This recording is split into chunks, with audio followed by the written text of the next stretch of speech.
Chapter 1, Virginity, Just Gone Like That? Lindseay opened his hazy eyes, only to feel a burst of pain in his waist, as if it was about to break. The smell of alcohol all over his body made him feel a little nauseous. Why did you drink so much? He raised his head and shook it, only to see scratches all over his body. Lindseay propped up his upper body and found a white and smooth arm resting on his strong chest. The originally groggy head suddenly became clear at this moment. Lindseay swallowed and turned his head subconsciously. An exquisite oval face without any makeup appeared in his sight. Lindseay suddenly opened his eyes wide and even held his breath. He dared to swear that he definitely didn't recognize the person in front of him. No, it's the woman in his arms. Gently taking away the seductive arm, Lindseay secretly lifted the quilt. When he saw the white color, he quickly covered it. This is my first night. When he hurriedly walked towards the bathroom, Lindseay realized that he was in a luxurious suite. Looking at his scratched upper body in the mirror, Lindseay seemed to remember the madness of last night. He vaguely remembered that at the company party last night, those colleagues who usually mocked him kept toasting him. To be exact, I was pouring water on him. After getting drunk, Lindseay was helped by his colleagues to the guest room area upstairs and walked into a room in a daze. After entering the room, a burst of fragrance drifted into Lindseay's nose, and then a soft body threw itself directly into his arms. The elastic lips directly blocked his mouth, and a violent attack came instantly. Lindseay, 23 years old, is at the peak of his masculinity, and with the effect of alcohol, his masculine nature is completely released. Patting his dizzy head, Lindseay turned on the shower, letting the water flow over his body. Humiliation from colleagues, harassment from superiors, family breakdown, even infidelity in love. The sadness I had experienced over the past 2 years flashed before my eyes like a movie, and I silently turned off the shower. After walking out of the bathroom, Lindseay tiptoed to put on his clothes, glanced at the strange woman who was still sleeping, and turned to walk towards the door. When his hand touched the door handle, Lindseay looked back, took out the only 500 yuan he had left from his wallet, and put it next to the pillow. Crack! The door closed gently, and Lindseay ran towards the elevator like a child who had made a mistake. In the room, Su Chenshi, who had been pretending to be asleep, slowly opened his eyes and looked at the closed door in a daze. The 500 yuan bill beside the pillow stung her eyes. Last night, she realized that her drink had been drugged and hurried back to her suite. Before the door could be closed, Lindseay broke into his room. With blurry eyes, Su Chenshi saw Lindseay's still handsome face. She could no longer control the effect of the medicine in her body and fell directly into his arms. Thinking of the madness of last night, Su Chenshi's cheeks flushed. She slowly opened her palm, and a brand new work ID card appeared in front of her. Lindseay, 23 years old. Intern at Dynasty Media Company, Ltd. Looking at the information on the work permit, Su Chenshi showed a charming smile. Isn't Dynasty Media the entertainment company under his own group? Since he took the initiative to throw himself into my arms, he must be held responsible. Su Chenshi touched her blushing face and wanted to get up from the bed, but the weakness in her legs made her sit back on the bed again. When his eyes swept across the bright red flower on the white bed sheet, Su Chenshi's face turned red again. This is my first night. Lindseay, you are not very gentle. You must be responsible for me. Su Chenshi fumbled for his phone and called his secretary and ran. Within half an hour, I want to know all the information about an intern named Lindseay from Dynasty Media. Su Chenshi glanced at the torn clothes on the ground and coughed lightly. Also, send a set of clothes to the suite I booked last night. After hanging up the phone, Su Chenshi let out a long sigh, fell on the bed, and stared at the photo on Lindseay's work ID. Now it seems that he looks pretty good. You are lucky. He's 3 years younger than me, so he can be considered a fresh meat. Su Chenshi smiled sweetly, held onto the edge of the bed, and slowly walked into the bathroom. Half an hour later, Su Chenshi wrapped herself in a bath towel, wiped her wet hair, and sat in front of the makeup mirror. Damn it, I feel so powerless the first time. Lindseay, you really don't know how to be gentle with women, do you? Looking at the kiss mark on his neck, Su Chenshi seemed to recall the madness of last night. Knock, knock, knock. There was a knock on the door. Su Chenshi looked through the peephole, saw and then opened the door. Boss Su, here are the clothes you requested, and all the information about Lindseay. And Ran handed the information in her hand to Su Chenshi, turned around and placed the clothes on the bed. Lindseay, male, 23 years old, a native of Jiangcheng. Working as an undergraduate intern at Dynasty Media Company, Limited, I have been working here for half a month. My father, Lin Hai, works as a security guard in a private company. My mother, Yining, runs a small restaurant, but business is not going well. The year Lindseay just entered university, his parents divorced due to emotional discord. Rococo, a contracted artist of Dynasty Media Company, Limited and Lindseay's ex-girlfriend. This guy, what's wrong? Su Chenshi frowned slightly. Lindseay's life seemed not to be going smoothly. Boss Su, you want the information of an intern from a subsidiary company. Did he offend you? And Ran looked at the kiss mark on Su Chenshi's neck and asked cautiously. No, he didn't offend me, I provoked him. Su Chenshi smiled sweetly and changed into the clothes Ran brought. Starting today, pay close attention to all of Lindseay's movements and report to me as soon as possible. Su Chenshi strode out of the room. The person who drugged her last night must pay a heavy price. Lindseay returned to the company in a daze, trying his best to cover up the scratches on his skin. Lindseay, Rococo is looking for you. As soon as he sat down at his workstation, his colleague poked him and pointed to the stairwell. Rococo? Lindseay was stunned. Didn't they break up a long time ago? With doubts, Lindseay came to the stairwell. Lindseay, what do you mean? Huh? Faced with Rococo's questioning, Lindseay's already dizzy head became even more confused. You said something like we were still together at the company party last night. Lindseay, we've been apart for a month. What on earth do you want to say this in front of everyone in the company? Rococo pinched her waist and asked angrily. Lindseay was completely confused. He only remembered part of what happened before drinking and after entering the room. I have no idea what happened in between or what I said. Lindseay looked up at Rococo and said, So, you called me here just to question me and condemn me? Chapter 2, Pig's Incompetence. Luo Kiki was stunned. When she was dating Lindseay before, he had never spoken to her in such a questioning tone. Lindseay, are you crazy? How dare you talk to me like that? Rococo suddenly went crazy and slapped Lindseay in the face. Lindseay looked up blankly, feeling the burning pain on his face full of disbelief. The woman he once loved deeply, who was also the one who cheated on him, actually slapped him in the face at this moment. Lindseay glared at her angrily, and his clenched fists loosened and tightened again, finally loosening weakly. I might have been drunk last night, I'm sorry. After saying this, Lindseay turned around and walked out of the stairwell, no longer paying attention to Rococo. Coward, this is how your life will end. You won't be able to eat 4 dishes in your life. Rococo gritted her teeth, yelled viciously, and went straight downstairs. Back at his workstation, Lindseay looked at the computer in front of him blankly, his mind going blank. He really didn't know what he said last night. The only thing he remembered was the woman who threw herself into his arms. Shaking off the messy thoughts in his head, Lindseay sighed and prepared to start the day's work. Lindseay, the general manager is looking for you. At this moment, a sharp voice sounded. The owner of the voice is the general manager's assistant, Yang Fan. Lindseay raised his eyes and looked at the woman who was so mean to him but threw herself into the arms of the general manager, and sighed helplessly. What are you looking at? Are you deaf? Hurry up! Yang Fan pinched his waist and glared at Lindseay, who remained unmoved. Do you all like to treat me like this? Lindseay said to himself in self-mockery, when I become the general manager, I will make sure you guys are in trouble. Thinking about this, Lindseay stood up, walked to the door of the general manager's office, and knocked gently. Come in. A rude voice came from the office, and Lindseay opened the door and walked straight in. Mr. Zhu, you're looking for me? Looking at Zhu Wei, whose entire body was embedded in the office chair, Lindseay rolled his eyes at him without noticing. Zhu Wei's physique makes him look fit enough to play Zhu Beiji. I really don't know why so many women throw themselves at him. Doesn't he, that big piece of fat, feel greasy? Lindseay, were you telling the truth at the party last night? Zhu Wei's eyes were small to begin with, and when he squinted like this, people who didn't know him would think he was sleeping. Boss Zhu, I'm drunk and what I said is nonsense. I'm a toad wanting to eat swan meat.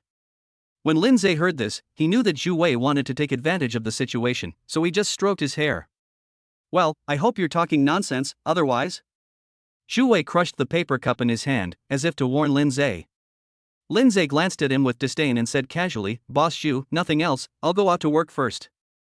Zhu Wei stared at Lindseay, who was about to leave, and suddenly called him, Lindseay, wait a moment. Lindseay was stunned. Could it be that this incompetent pig was going to make fun of him again? Looking back silently, Lindseay cast a puzzled look at Zhu Wei. Here is a document. Send it to the finance department of Su Group. Zhu Wei casually threw a document on the table to Lindseay. Lindseay reached out to take it, but the document fell lightly to the ground in front of him as if it was meant to embarrass him. Lindseay clenched his fists, took a deep breath, slowly squatted down to pick up the documents, turned around and left the office. You are such a loser, how dare you snatch a woman from me? Zhu Wei spat at Lindseay's back, thinking of Rococo dancing on him last night, and a lewd smile appeared on his fat face. At this moment, in an unfinished building in the suburbs of Jiangcheng, bursts of wailing and crying were heard. Mr. Su, Lindseay will be going to the group soon. And Ran walked to Su Chenshi's ear and whispered. Ha! Su Chenshi, who was holding the golf club, was stunned, her beautiful eyes flashing. Let's go back to the company. Su Chenshi threw away the golf club and strode towards the car. But, Mr. Su, what should we do with this person? And Ran pointed expressionlessly at the man lying on the ground, whose face was covered in blood and whose features could no longer be seen, and asked in confusion. Throw it into the sea to feed the sharks. Damn it, how dare you drug me? Su Chenshi got in the car, threw down a few words, and urged the driver to drive. Anran looked at Alpha speeding away and shrugged helplessly. Her boss is good in every way, but once her bottom line is touched, he can be as ruthless as a man who has been in the business for many years. What are you looking at me for? Throw me into the sea. And Ran looked back at the confused bodyguards and waved her hand impatiently. Lindseay looked up at the towering Su group, held the documents in his hand, and strode towards the group's gate. Hey, what do you do? Before he could even enter the gate, Lindseay was stopped by a security guard. Hello, I'm from Dynasty Media, and I'm going to the Ministry of Finance to hand in a document. Lindseay explained in a low voice that it was his first time working in such a large company and he didn't know what the rules were. First time here? The security guard glanced at the somewhat bewildered Lindseay, pointed at the table next to him and said, Come and register first. Please provide your name, ID number, phone number, company you work for, and what you are here for. Lindseay followed the security guard's instructions, filled out all the information, and put the pen back to its original place properly. Young man, I like you, so I'll give you a piece of advice, don't be too honest. The security guard patted him on the shoulder, gave him a meaningful warning, and then said, The Ministry of Finance is on the 16th floor. Lindseay nodded, glanced at the security guard, and strode towards the elevator. Boss Su, did this person offend you? In the monitoring room, the security manager couldn't help feeling a little frightened as he saw Su Chenshi staring at the surveillance screen. He could count the number of times Mr. Su came to the group in a month on one hand. The last time he came was only 3 days ago. This security guard has a future. Su Chenshi pointed at the security guard who let Lindseay pass and looked at the security manager. The security manager was stunned and stared at the surveillance video. It turned out that Mr. Su was not after the young man, but the young security guard. Seeing the security manager hesitate, Su Chenshi frowned and said, Don't understand? Understood, I'll promote him to security team leader immediately. The security manager shuddered and ran out of the monitoring room. Lindseay, how about I give you a hand? Su Chenshi's beautiful eyes turned, and then she took out her cell phone and called Su, the chairman of Dynasty Media. There is an intern named Lindseay in your company, right? After the call was connected, Su Chenshi went straight to the point without waiting for Su to speak. Boss Su, I'm going to ask the personnel department about this. Please wait a moment.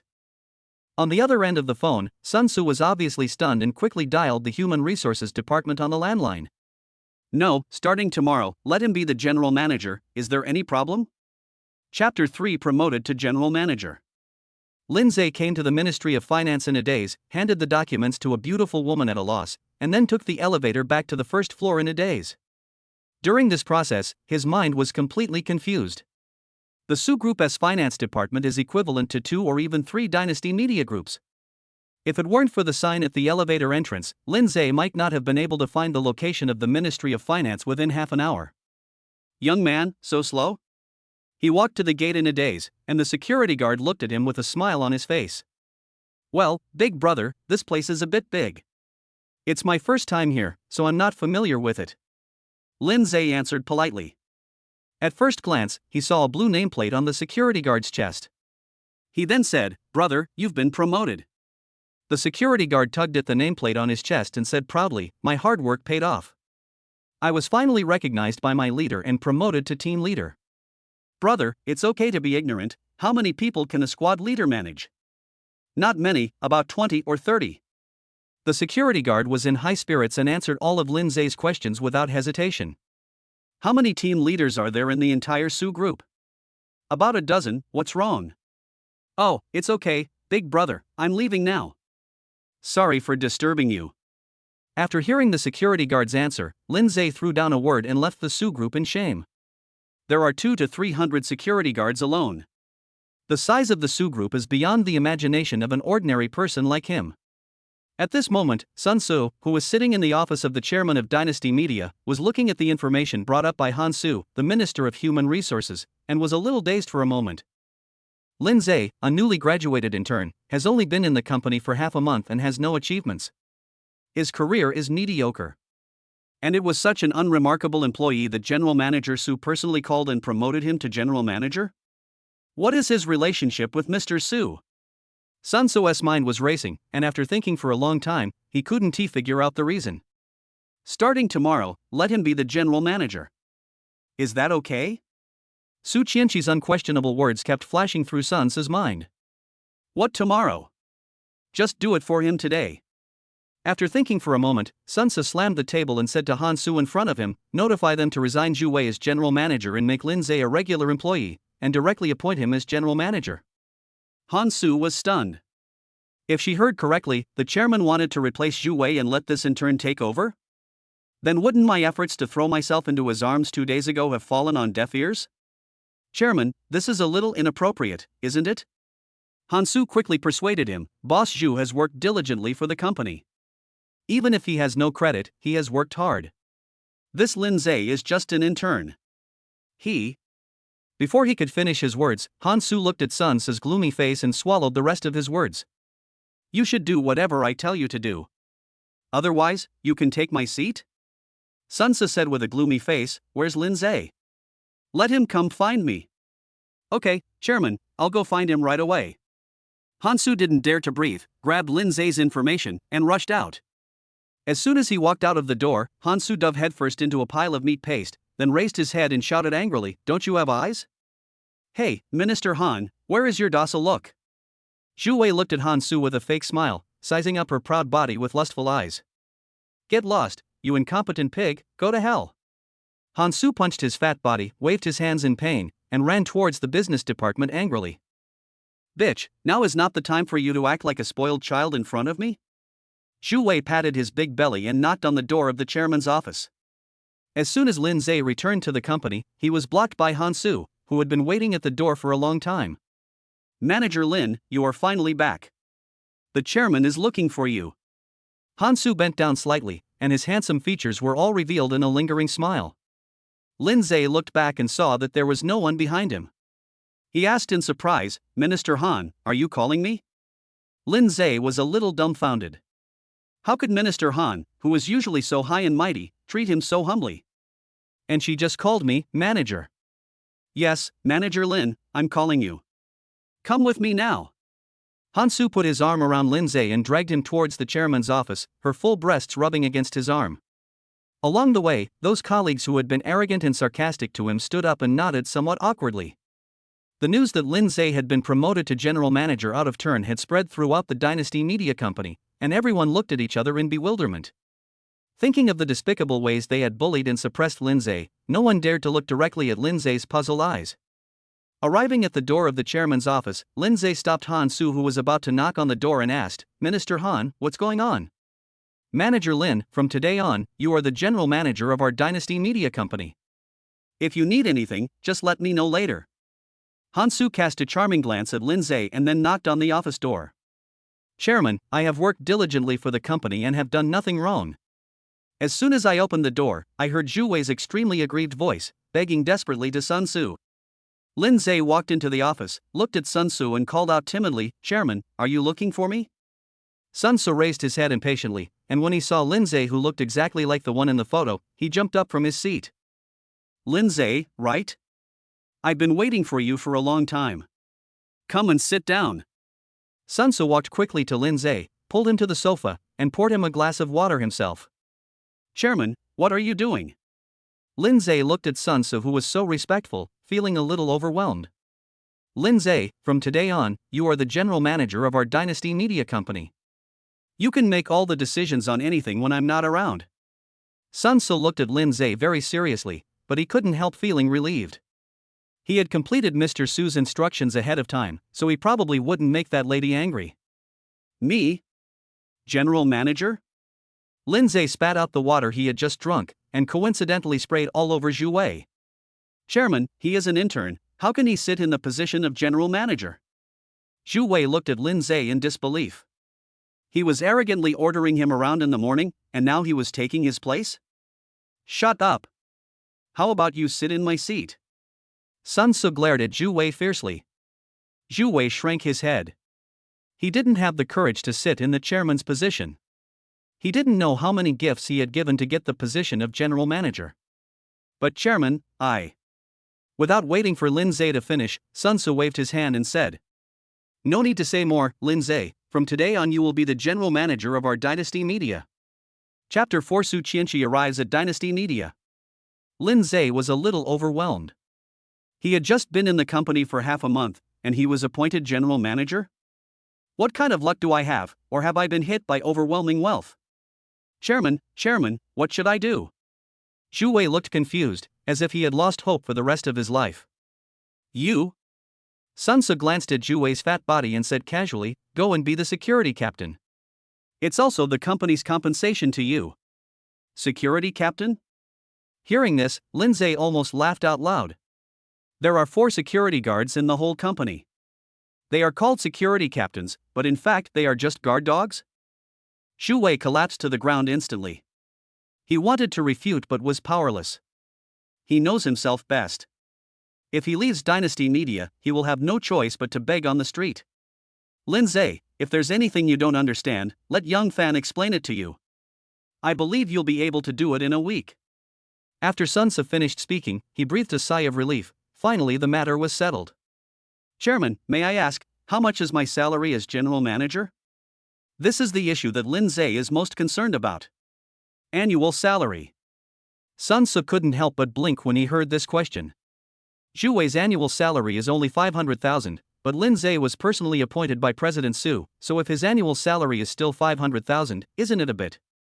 Thinking of this, Sun Tzu gritted his teeth and promised directly, annual salary of 1 million, plus bonuses. Lindseay's eyes widened immediately. No wonder Zhu Wei was as fat as a pig, with such a high salary. When Zhu Wei heard this, he was stunned at first, then he reacted and lowered his head without saying anything. There must be some giant behind Lindseay, otherwise how could the usually stingy chairman be so generous? Okay Lindseay, hurry to your office. I have asked the Human Resources Department to notify the entire company of your appointment. Sun Tzu covered his chest and waved to Lindseay, signaling him to leave quickly, otherwise he would probably have a heart attack. Standing at the door of the general manager's office, Lindseay looked at this room that he couldn't enter even if he had something to do, and felt a little confused for a moment. What happened in the past half-month seems to be vivid in his mind. Those colleagues who usually act arrogantly towards him have now become timid and submissive. Yang Fan, come to my office. Lindseay took a deep breath and waved to Yang Fan, who was whispering among his colleagues. Sister Yang, what is Lindseay's background? How did he become the general manager overnight?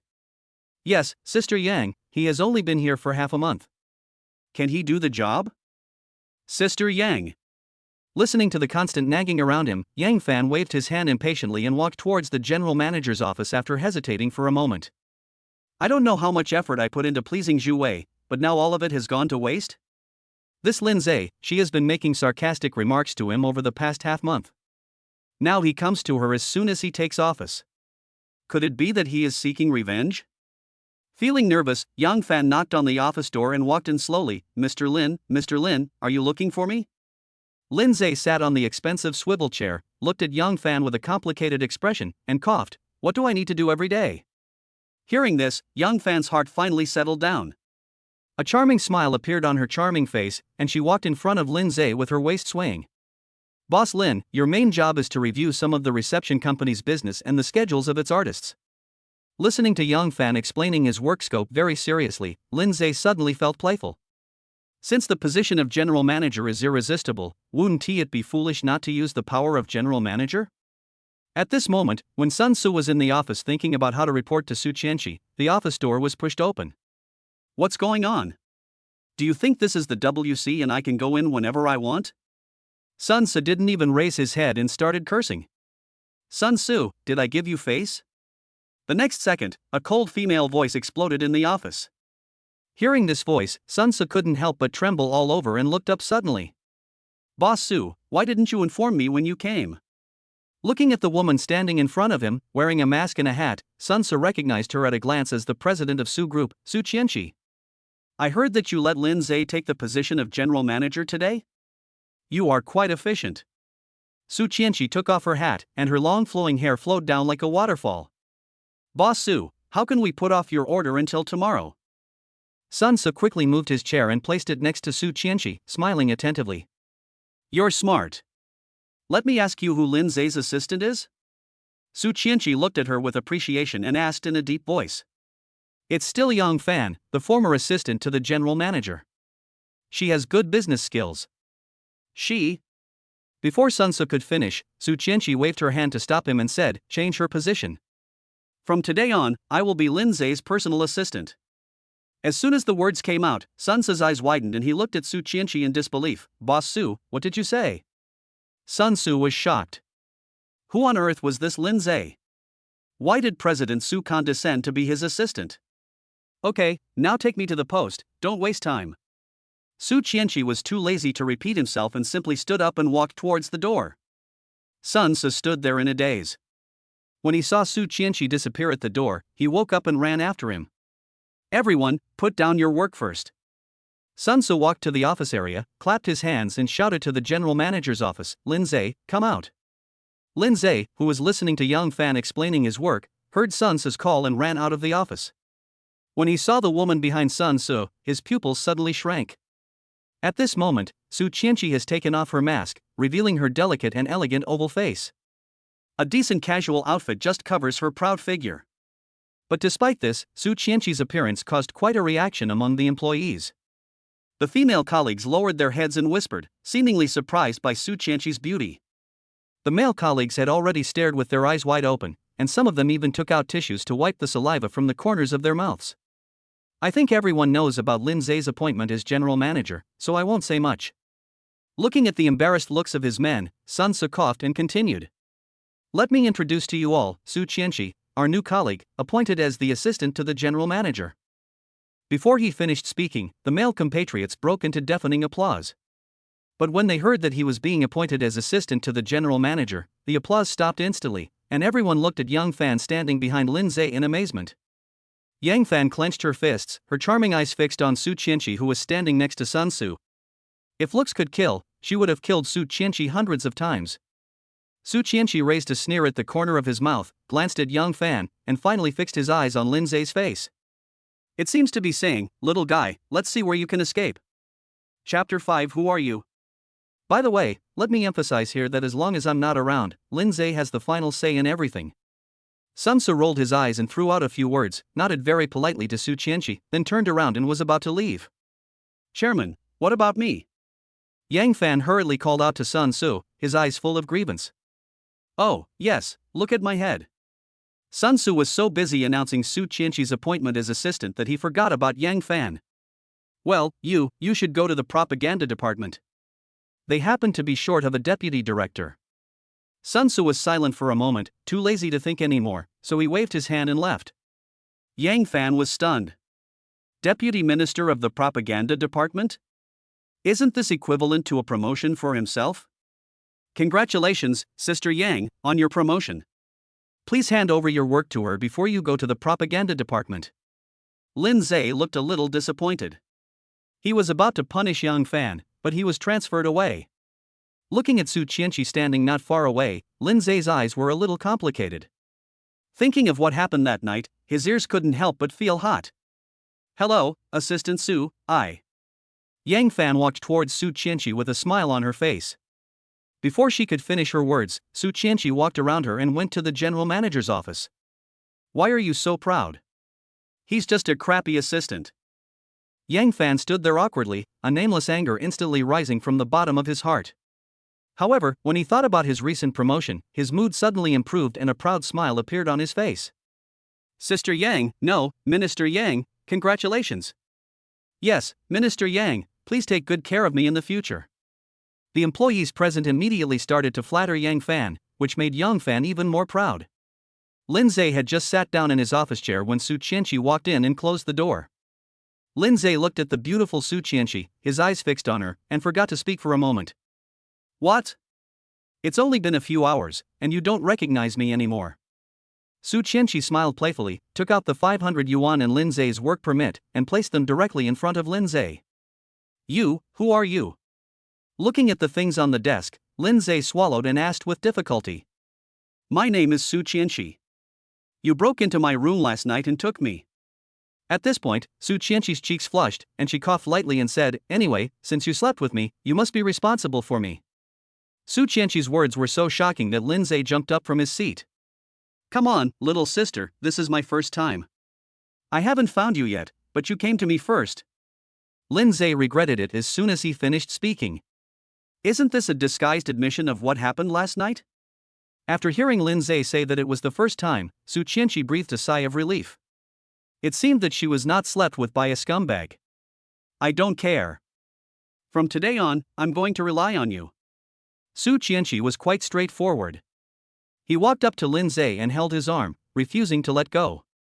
Well, let go first, this is in the company. I don't care unless you promise to be responsible for me. Looking at the rogue look on Su Chenshi's delicate oval face, Lindseay suddenly felt that he was in big trouble. Okay, I'll take responsibility for you, you let go first. Seeing a colleague walking towards the office, Lindseay quickly whispered and pushed Su Chenshi away. Su Chenshi looked as if his conspiracy had succeeded. He smiled slyly at Lindseay, tapped the tip of Lindseay's nose with his finger, and stepped aside. Boss Lin, there will be a press conference tomorrow morning. What do you think? An employee knocked on the office door and looked at Lindseay awkwardly. I bullied this new guy a lot, who knew he would become the general manager. Okay, I understand. Lindseay's answer was very brief, without even looking at him. I remember when I first reported to the company, he made things difficult for me in every way and even asked me to take out the trash for him. Thinking of this, Lindseay became angry. Now that I have been promoted to the position of general manager, I must pay them back for all the anger they suffered before. The employee said oh, rolled his eyes at Lindseay and left the office. As he walked, he muttered, why are you so arrogant? A new official starts with 3 things. Su Chenshi's gaze remained on Lindseay, as if he wanted to keep his eyes on his face. Have you never seen a man? Lindseay's personality is not very cheerful, and he felt a little embarrassed being stared at by such a beautiful woman like Su Chenshi. I've never met a man like you. Su Chenshi did not hide it at all, and even took a step forward and approached Lindseay. Who are you? Why are you here? Lindseay turned his head and asked the question in his heart again. Last night, by accident, I entered Su Chenshi's suite, and some unspeakable things happened. But now, Su Chenshi appeared in front of him as an assistant, and Lindseay felt that all this was such a coincidence. I became the general manager without knowing what was going on, so she came directly to work as an assistant.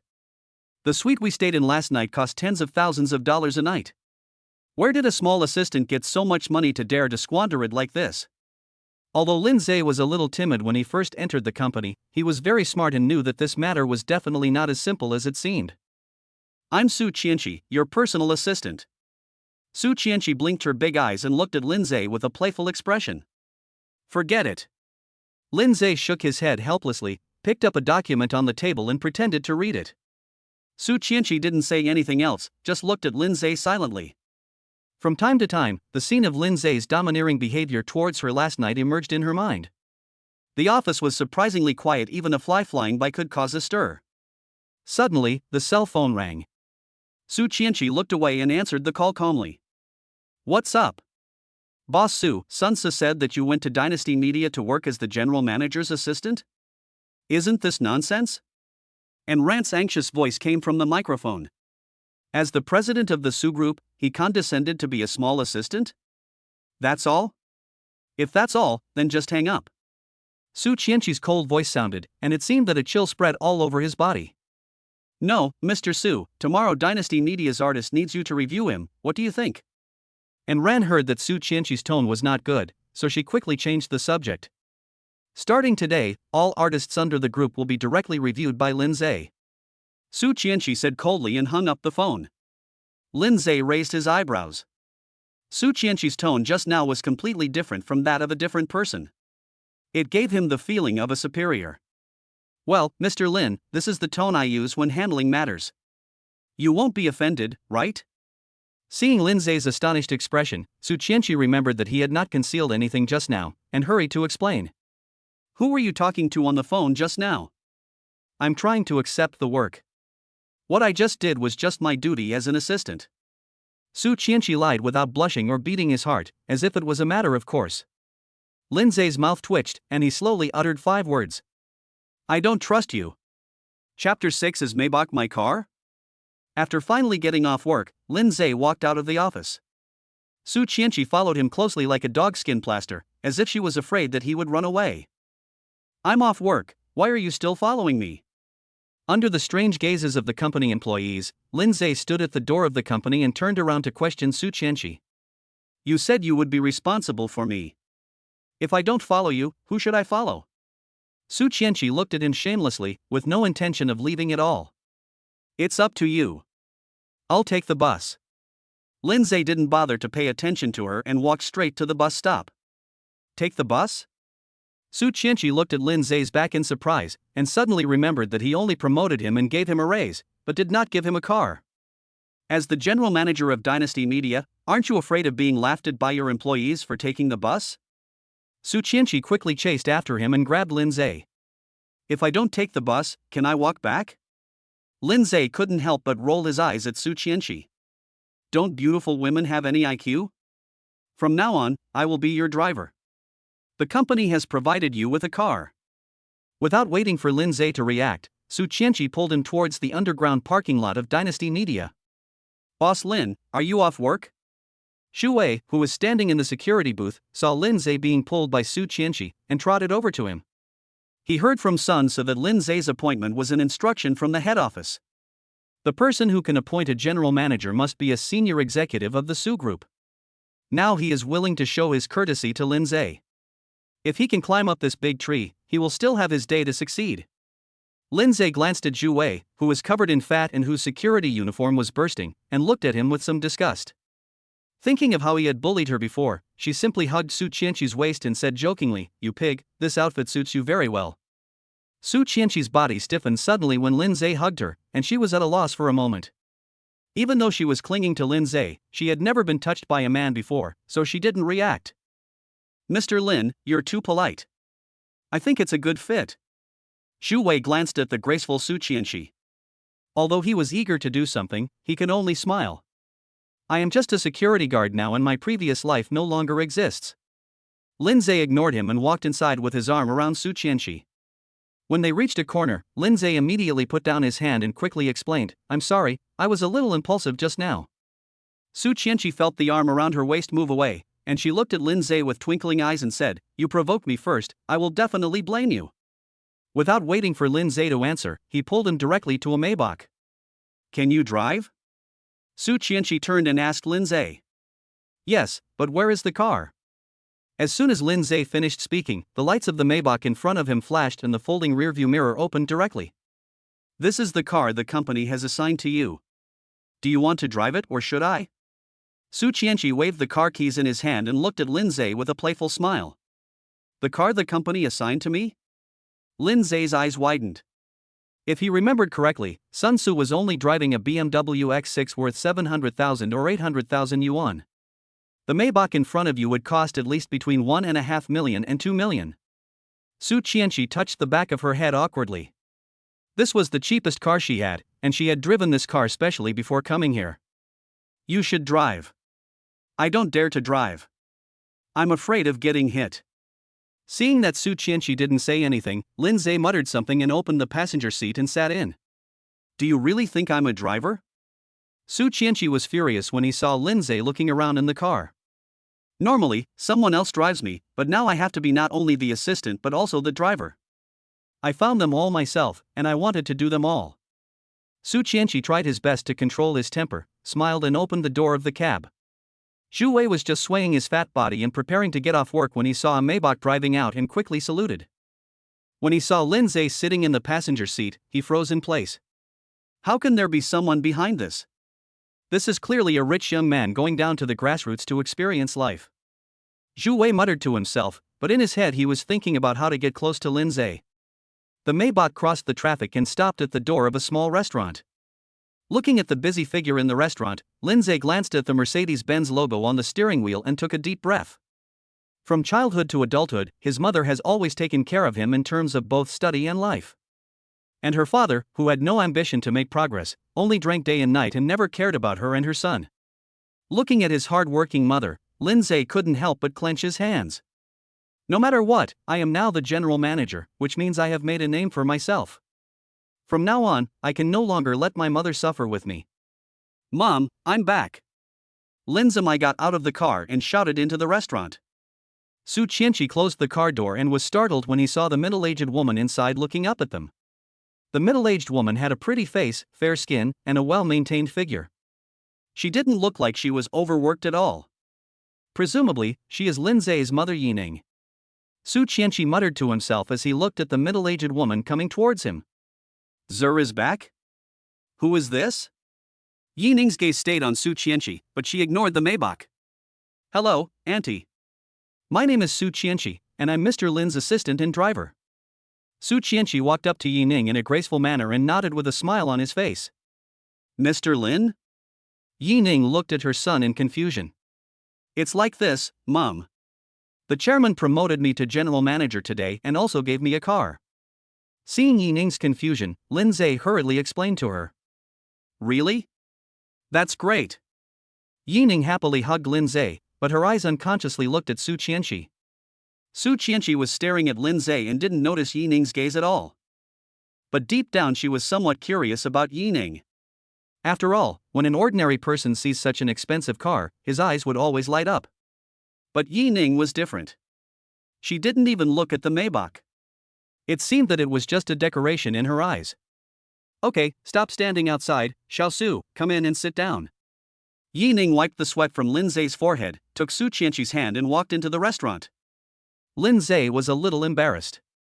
Although he didn't want Su Chenshi to go to his home, since his mother said so, he couldn't say much. Not far away, in an extremely inconspicuous black car, a man wearing a baseball cap was looking at the small restaurant. Seeing Yining and the other two enter the restaurant, he slowly took out his phone and dialed. Master, the young master's identity has been confirmed. Chapter 7. You are responsible for her. Xiaosu, try Auntie's cooking. Yining brought a few dishes and placed them in front of Su Chenshi with a friendly smile. Thank you, Auntie. It's really delicious. Su Chenshi's appetite was instantly whetted by the delicious food in front of him. She was used to eating delicacies from land and sea every day, so seeing such home-cooked dishes made her appetite increase greatly. Lindseay looked at Su Chenshi, who was eating voraciously, and was speechless for a moment. This woman's temperament and manners make her look like a lady from a noble family no matter how you look at her. Why do you eat like a little beggar? Zaire, don't just stand there, eat quickly. Yining took off her apron, walked to Lindseay and urged him. Auntie, aren't there many customers today? Su Chenshi wiped his mouth and looked at the somewhat deserted restaurant, feeling a little confused. Our restaurant is small, and we don't have many customers. Most of them are regular customers. Let's not talk about this, let's eat. Yining turned a blind eye and picked up a piece of meat for Lindseay with chopsticks. Looking at the maternal love revealed by Yining, Su Chenshi was a little dazed for a moment. Although she was born with a silver spoon in her mouth and had never had to worry about food and clothing since childhood, she had never experienced this kind of true family love. Xiaosu, you said you just started working in the company, so do you have a place to live? After dinner, Yining asked Su Chenshi while cleaning up the dishes. Not yet, Auntie. My previous residence was too far from the company. I plan to find a place closer to the company.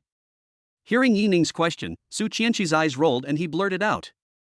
Lindseay, who was washing dishes in the kitchen, paused abruptly when he heard the conversation between the two and had a bad premonition. Then stay at your aunt's place tonight. There are empty rooms anyway. Wait until you find a suitable place to live. Sure enough, the next second, Yining's kind and amiable words reached Lindseay's ears. I don't agree. Lindseay ran out of the kitchen and shouted to stop them. Thank you, Auntie, you are so kind. Su Chenshi was quick to take Yining's arm and stick out her tongue at Lindseay mischievously. Yining had a smile on her face, but she took in the expressions of her son and Su Chenshi. As someone who has been through this, Yining knew that the relationship between Lindseay and Su Chenshi must not be simple. Okay, Xiao Su, just sleep on your side tonight. It will be convenient for you to go to work together tomorrow. Yining glared at Lindseay, then pulled Su Chenshi upstairs. Lindseay stared at the two people going upstairs in amazement and sighed helplessly. Lindseay, come here. After a while, Yining walked downstairs, waved to her son, and walked out of the restaurant. What's the matter, Mom? Lindseay followed Yining guiltily. Whenever his mother called him by his name, it must be a reprimand for him. Tell me the truth, what is your relationship with Xiao Su? Yining went straight to the point without any beating around the bush. It's just a normal relationship between colleagues. She is my assistant and driver. Lindseay glanced at the Maybach parked at the door, his tone somewhat uneasy. Since you were little, your eyes have been erratic whenever you lie. That Miss Su's behavior shows that she is from a very well-educated family. Yining looked at her son indifferently and pretended to be angry. It's like this, I accidentally drank too much at the company party last night, and then. Seeing that Yining was angry, the always filial Lindseay gritted his teeth and told her everything that happened last night and what happened when he met Su Chenshi in the company today. Yining looked at her son in silence. She knew Lindseay's character very well. Ever since he was ruthlessly abandoned by the woman named Rococo, he has become less talkative. Looking at her helpless son, Yining gently patted his strong shoulders and said earnestly, Son, since she has come to your house, you must be responsible for her. Lindseay looked up, looked at his loving mother, and nodded silently. The household registration booklet is under the TV cabinet. If you need it, you don't need my permission. Yining's words made Lindseay stunned. His mother was really magnanimous. Auntie, what are you talking about? Just then, Su Chenshi walked out of the restaurant and looked at the mother and son curiously. Xiao Su, I just told Lindseay that you should live here. Auntie will have someone to talk to. Without waiting for Lindseay to speak, Yining directly put her arm around Su Chenshi, her face full of kindness. Thank you, Auntie. Su Chenshi smiled sweetly, made a face at Lindseay, and returned to the restaurant with Yining. Lindseay sighed and looked up at the night sky. Could it be that God took pity on him and gave him a wife? Shaking off the messy thoughts in his head, Lindseay withdrew his gaze and caught sight of the black car parked not far away. The dim lights in the black car suddenly went out under Lindseay's sudden gaze. Lindseay frowned slightly and slowly walked towards the black car. In his impression, there shouldn't be these two cars around. Is there anything wrong? Just as Lindseay walked to the front of the car, the window slowly lowered and a man in a baseball cap looked at him puzzledly. Oh, it's nothing. I just saw a light in the car and thought someone left the lights on. Lindseay took a look at the man in the baseball cap and made up an excuse. Excuse me, I'm waiting for someone here, thank you. The man in the baseball cap quickly expressed his gratitude, but there was a hint of relief in his eyes. Oh, that's good. Lindseay said this without thinking and turned around and went back to the restaurant. After seeing Lindseay enter the restaurant, the man in the baseball cap let out a long sigh and slowly raised the car window. His palms were already covered with sweat. As expected of a young master, your observation skills are comparable to the old master's. The slow-moving man muttered to himself, then started the car and left. Lindseay returned to his room very sleepy. Just as he was about to take off his clothes, the quilt on the bed was suddenly pushed away. Surprised! Su Chenshi shouted in a low voice and appeared in Lindseay's sight with a smile on his face. Why are you here? This is my room. Lindseay looked at Su Chenshi in horror, quickly stuck his head out to watch, and subconsciously locked the door. You locked the door. Are you trying to do something to me? Su Chenshi walked up to Lindseay, pushed him against the door, and looked into his eyes lovingly. What do you want to do? Lindseay swallowed wildly, avoiding looking into Su Chenshi's eyes. You tortured me last night, threw the money away and left, and I haven't settled the score with you yet. How do you know that I'm that kind of woman with amorous feelings? Su Chenshi bumped directly into Lindseay's arms, her red lips slightly parted, exhaling a faint fragrance. Lindseay swallowed his saliva, feeling the softness of her body and the body fragrance, and a nameless fire rose directly. Without waiting for Lindseay to speak, Su Chenshi kissed his lips directly and slowly closed his eyes. Chapter 8 Be My Girlfriend. The next morning, after saying goodbye to Yining, Su Chenshi drove Lindseay towards the press conference site. Lindseay looked at the somewhat angry Su Chenshi and cautiously asked, "Did you sleep well last night? Get out, you are worse than a beast." Su Chenshi rolled his eyes at him unhappily. "I threw myself into his arms last night, but this blockhead actually pushed me out of the room after a passionate kiss." Su Chenshi thought that his looks and figure were among the best, but he could actually resist the lust in his heart and push himself out? There are only 4 words to describe him: worse than a beast. "I'm sorry, I just feel so sorry for you. After all, you and I don't know each other, so..." Lindseay scratched his head, not knowing how to explain.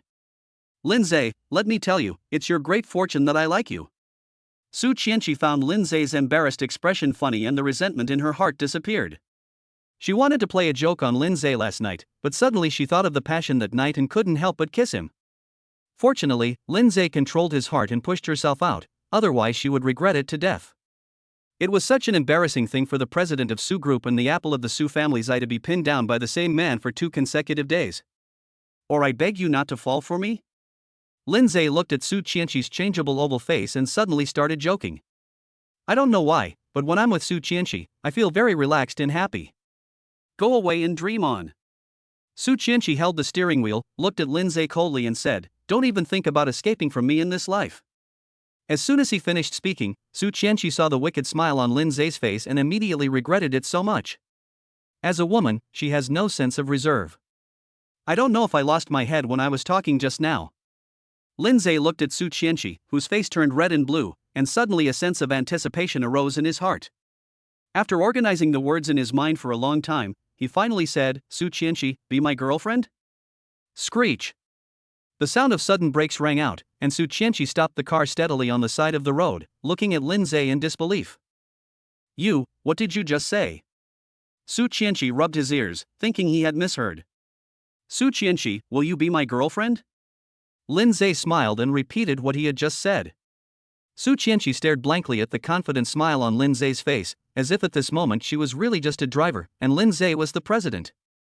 "Well, let me think about it." Su Chenshi's face suddenly turned red, and she pointed outside the window and said, "It's here. Go to the press conference first, and I'll pick you up after it's over." Lindseay looked at Su Chenshi with some disappointment, nodded silently and got out of the car. Watching Lindseay stride into the press conference, Su Chenshi suddenly covered her face and leaned over the steering wheel with rapid breathing. "He actually confessed to me?" Su Chenshi felt a little flattered. She didn't expect that they would develop so quickly. "Damn it, I'm the daughter of the Su family." Although he said this, Su Chenshi's mind was full of Lindseay's appearance. "Okay, you're going to have a flash romance with me, right? I'm still going to fight you." Su Chenshi muttered to himself, as if he had made a decision, and stepped on the accelerator and rushed out. Arriving at the press conference, Lindseay looked at the busy staff in front of him and was a little confused for a moment. This was his first time attending a so-called press conference, and he didn't even know what the content of the press conference was. "Hello, may I ask, where is this?" Lindseay casually stopped a staff member who was walking with his head down, and suddenly stopped talking when he saw his face clearly. "Lindseay! Oh my god, it's really you!" When the stopped staff member saw Lindseay, he became so excited that the documents in his hands fell to the ground. "Gu Feng? When did you return home, brother?" Lindseay looked at the person in front of him, and as if waking up from a dream, he hugged him in his arms. Gu Feng is Lindseay's brother who grew up naked together, but after graduating from high school, the two parted ways. Gu Feng's family had a little money, so his parents sent him abroad to study at university. The two hadn't seen each other for several years. "I just returned to China a few days ago. I'm not an intern reporter anymore. I was just about to take some information to my master." Although Gu Feng was excited, he quickly picked up the information on the ground. After all, the press conference was about to begin. "Lindseay, what did you want to ask just now?" "Oh, this is the press conference site of Dynasty Media Company, right?" Lindseay was stunned. This guy actually became a reporter. In his impression, Gu Feng is a careless guy who talks a lot of nonsense. "Well, you don't work at Dynasty, do you?" Gu Feng nodded and continued in surprise. "Dynasty Media is the largest entertainment company in Zhengcheng. Brother, you are awesome. What's so great about that? No matter how great you are a returnee. Lindseay said half jokingly and half seriously that at that time, being able to study abroad would make all the classmates in the school envious. Come on, leave your contact information. The press conference is about to start. Let's make an appointment tonight. Don't leave until you are drunk. Gu Feng took out Lindseay's cell phone without hesitation, entered his own number and dialed. Okay, I'll contact you after get off work. When he heard the ringtone, Gu Feng handed the phone to Lindseay, threw down a few words and left like a flash. This guy is always so tired. Looking at Gu Feng's hurried back, Lindseay shook his head helplessly and turned to walk towards the venue. Ahem, everyone, be quiet for a moment. At the VIP podium of the press conference, the host coughed and signaled the media reporters to be quiet. Today's press conference is a preview of a new drama by Dynasty Media Company. We also hope that our media friends can increase their publicity efforts. As the host finished speaking, reporters from major media outlets began to discuss the matter. With the strength of Dynasty Media Company, any new drama will be loved by the general public. This kind of publicity is nothing but superfluous. There is another important person I need to introduce to you today, and that is the new general manager of Dynasty Media Company. The host's words stunned all the reporters. As everyone knows, the general manager of Dynasty Media is a fat man and a pervert. I never expected that he would be replaced. Welcome the new general manager of Dynasty Media, Lindseay. The spotlight shone on the stage, the host shouted and stepped aside, and everyone looked at the entrance with anticipation. Who? Lindseay? Upon hearing this, Gu Feng was stunned and looked at the stage in disbelief. Under the attention of everyone, Lindseay walked slowly onto the stage accompanied by several persons in charge of the new drama. It was not until he sat in the middle seat that the audience burst into warm applause. Chapter 9 I Want to Marry You. Xiao Feng, do you know him? He Jing, who was sitting next to Gu Feng, glanced at the name tag that the organizer had just brought up and looked at him in confusion. The name he exclaimed just now was exactly the name on the name tag, Lindseay. He is my childhood friend, a good brother. Gu Feng stammered in response, and he still hadn't recovered from the shock. When I met Lindseay just now, I thought he was an employee of Dynasty, but I didn't expect that he was the new general manager of Dynasty. Really? He Jing looked at Gu Feng as if she had discovered a new world. Xiao Feng, whether we can succeed this time depends on you. Oh. Okay. Gu Feng agreed in a daze, but his eyes were fixed on Lindseay on the stage. Hello, friends from the media. Let me introduce myself. My name is Lindseay, and I'm the new general manager of Dynasty Media. Lindseay took a deep breath and recited the speech that had just been handed to him by the company below the stage. Now, please allow the person in charge to introduce the new drama. After saying this, Lindseay breathed a sigh of relief. Although it was only 2 short sentences, Lindseay felt it was as difficult as climbing to heaven. As the relevant person in charge spoke, the flashlights kept flashing. Until the end, Lindseay did not say another word. Come out as soon as the press conference is over. I'll be waiting for you at the door. Just as the press conference ended, Lindseay received a message from Su Chenshi. Seeing the reporters chasing after him, Lindseay ran out of the venue without a second thought and dived into the Maybach. Su Chenshi didn't hesitate and stepped on the accelerator and rushed out. She was more afraid of meeting those media reporters than Lindseay. She didn't want her scandal to be spread tomorrow. When the Maybach stopped steadily in front of the Civil Affairs Bureau, Lindseay's face was filled with astonishment. Shouldn't we be going to the company? Why are we here? Su Chenshi blinked her big eyes and looked at him mischievously. Didn't you ask me to be your girlfriend? I agreed. If you agree, then agree.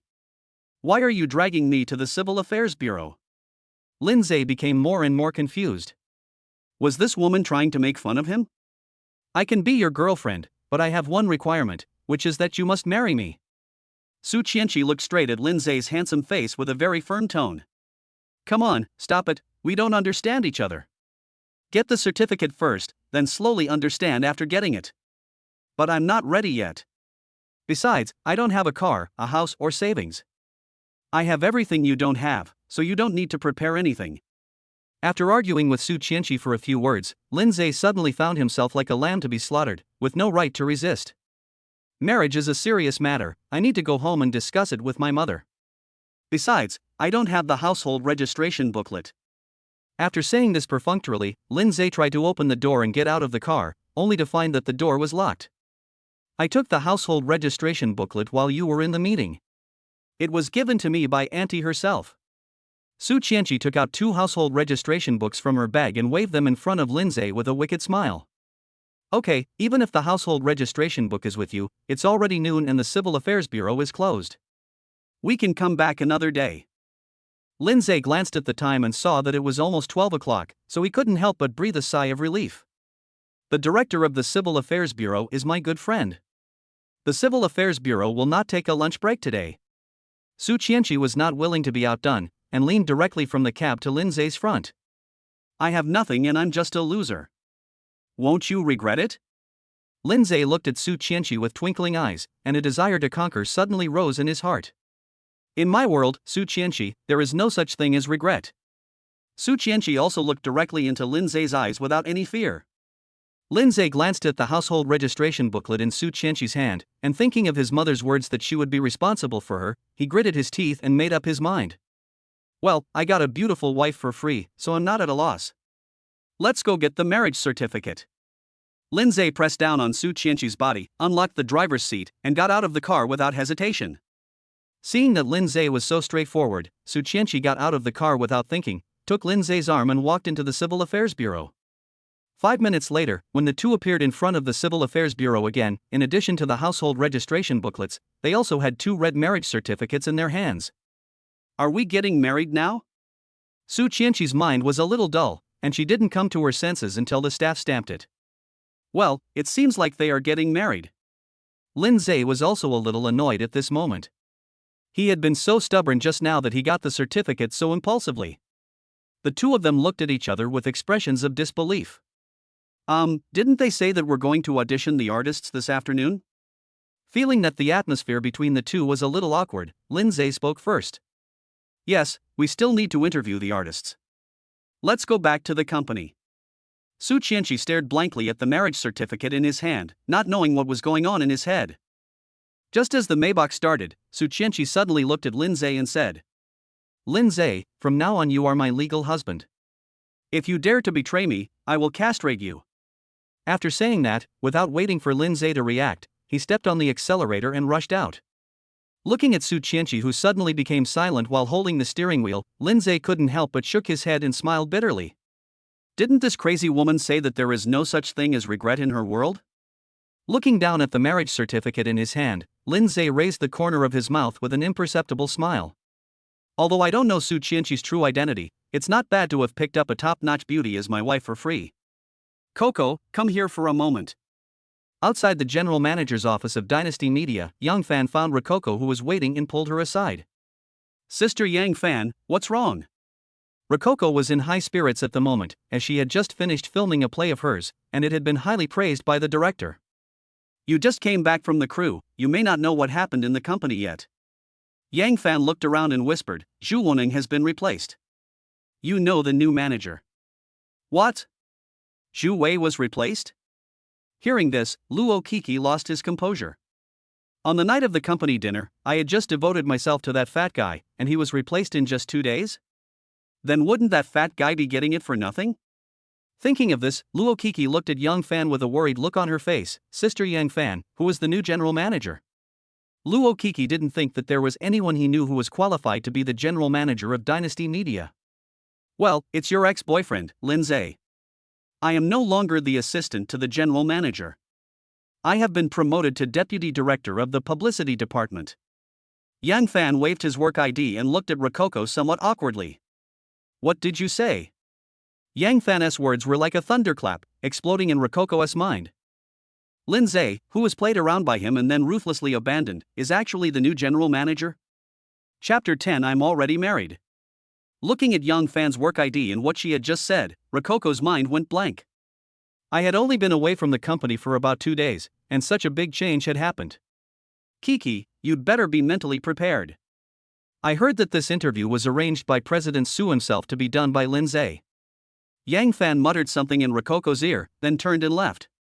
Did President Su arrange this personally? Luo Kiki stood there in a daze, muttering to herself. She naturally knew who the Mr. Su that Yang Fan mentioned was. Originally, the selection of artists for the new drama required Mr. Su to personally review them. Although she had never met the mysterious President Su, she knew that she was the apple of the eye of the Jiangcheng Su family. The Su family is the most prestigious family in Jiangcheng and an extremely powerful one. Just as Rococo was daydreaming, two footsteps were heard not far away, and Lindseay strode over accompanied by Su Chenshi. Looking at Lindseay, who was dressed in a suit and had a stern look on his face, Rococo was a little dazed for a moment. Lindseay used to dress so poorly that he looked like a child from a poor family. But now Lindseay gave her the feeling that he was so out of her reach. What Luo Kiki didn't know was that from the moment he was appointed as the general manager, Lindseay secretly vowed to make those who looked down on him regret it. Seeing Lindseay passing by her, Luo Kiki quickly calmed down, straightened her chest and raised her head to get his attention. Unfortunately, Lindseay didn't even look at her and went straight into the office. Is he so heartless? Rococo bit her lip, as if blaming Lindseay for ignoring her. But how could she know that it was that slap from her that completely woke up Lindseay, who still had fantasies about her? After a while, Su Chenshi walked out of the office reluctantly, looking at the nearly 20 artists gathered at the door and shouted helplessly. Come in groups of 5, one by one, for the interview. The reason why Su Chenshi was so reluctant was because he, the president of the Su group, was doing the work of an assistant. The artists were eager to try, especially the female artists, whose eyes lit up when they saw that the new general manager was a handsome man. After all, compared to Zhu Wei, Lindseay is so much more handsome. Watching the first group of artists enter the office, Rococo began to get nervous. She arrived the latest, so she was at the end of the line. When she first arrived, she was full of confidence because she had Zhu Wei's support after all. Now, the general manager has been replaced by her ex-boyfriend. Who wouldn't be nervous? Okay, the last few people, come in together. Su Chenshi yawned and shouted towards the door, then sat directly on Lindseay's office chair. Seeing Su Chenshi's tired appearance, Lindseay did not chase her away but sat directly on the sofa beside her. He may not be a qualified general manager, but he is definitely a qualified boyfriend. I believe Rococo is the most clear about this, but unfortunately Lindseay is now Su Chenshi's legal husband. Rococo walked into the office with a nervous mood, and was stunned when he looked at the desk. A small assistant is actually sitting in the general manager's position. He doesn't look like he is working at all. Not only Rococo was surprised, but several other artists were also puzzled, but they did not dare to show any dissatisfaction. As we all know, a new official has 3 things to do when he takes office. No one knows what kind of person this young and promising general manager is. Lindseay raised his eyes and looked at the artists in front of him, his gaze directly passing over Rococo. Tell us about the plays you have acted in and what achievements you have made. Lindseay said casually while sipping his tea. The leading artist suddenly perked up and began to talk incessantly about his experiences. Lindseay scratched his ears and had no interest in what these artists were saying. The actors for the new drama have already been chosen, and asking them to come for an interview is, to be honest, just a formality. This is what Su Chenshi reminded Lindseay when he rushed to the company from the Civil Affairs Bureau. Su Chenshi even covered her ears and lay on the desk, as if the moment was a torment for her. Hello, Mr. Lin. My name is Rococo. I work for Dynasty Media. Just when Luo Kiki was ready to introduce herself, Lindseay raised his hand to stop her from saying anything. Okay, today's interview is over. I will let your agent know the results in a few days. Lindseay stretched lazily and waved his hand. The other artists looked at each other, cast a look at Rococo that said take care of yourself, and left the office. Rococo gritted her teeth and looked at Lindseay with a red face. She walked to the door and closed it directly, looking at Lindseay angrily. Lindseay, what do you mean? The interview is over. As an artist under Dynasty Media, you don't even have this basic quality? Lindseay didn't even look at Rococo. He walked to the door, opened it, and made a gesture of invitation. Lindseay, you are using public power to take revenge on your own. Luo Kiki closed the door again and blocked the entrance directly. Do I know you? Lindseay smiled disdainfully and turned back to sit on the sofa. Su Chenshi, who was lying on the desk, was looking at them with interest. When Rococo introduced herself, Su Chenshi became interested in her. She wanted to see why this woman, who was once deeply loved by Lindseay, cheated on Lindseay. Lindseay, we've been together for 3 years, and now you're telling me you don't know each other? Rococo walked up to Lindseay with tears in her eyes, her face full of grievance. You still know that we've been together for 3 years? Lindseay looked up at Rococo, who was in tears, and said nonchalantly, I gave you everything in these 3 years, and how did you treat me in the end? In order to become this 18th tier little actor, you cheated on me so many times, do you think I don't know? There was no sign of Lindseay's emotions fluctuating at all. He slowly stood up and walked to the desk, looking at Rococo coldly, as if he were looking at a stranger. Luo Kiki was stunned. She didn't expect that Lindseay, who used to stick to her every day, has become so strange now. How about we get along? I will definitely treat you well and listen to whatever you say. Rococo bit her lip, sobbing and pulling Lindseay's hand, trying to get him to stay. Su Chenshi's anger suddenly rose. He stood up, walked to Lindseay, and slapped Rococo's hand away. Stay away from my husband, who do you think you are? Before she finished speaking, Su Chenshi put her arm around Lindseay's shoulders. Luo Kiki looked at their intimate behavior in disbelief, gritted his teeth and squeezed out a sentence in anger. Aren't you just a little assistant? Who do you think you are? Enough! Lindseay shouted, interrupting Rococo's words. Rococo, I'm already married, and we have nothing to do with each other anymore. Chapter 11 Returning home as a daughter-in-law. I'm already married, and we have nothing to do with each other anymore. Until Rococo walked out of the general manager's office in despair, Lindseay's murderous words were still echoing in her mind. Sister Coco, are you okay? A female colleague walked quickly to Rococo and asked with concern. Almost all the employees in the company knew that Lindseay and Luo Kiki were in a boyfriend-girlfriend relationship, and they also knew that it was Luo Kiki who kicked Lindseay. Now that Lindseay has taken the position of general manager, it is not difficult to imagine how he will make things difficult for Rococo. Just now they vaguely saw the two people arguing through the glass.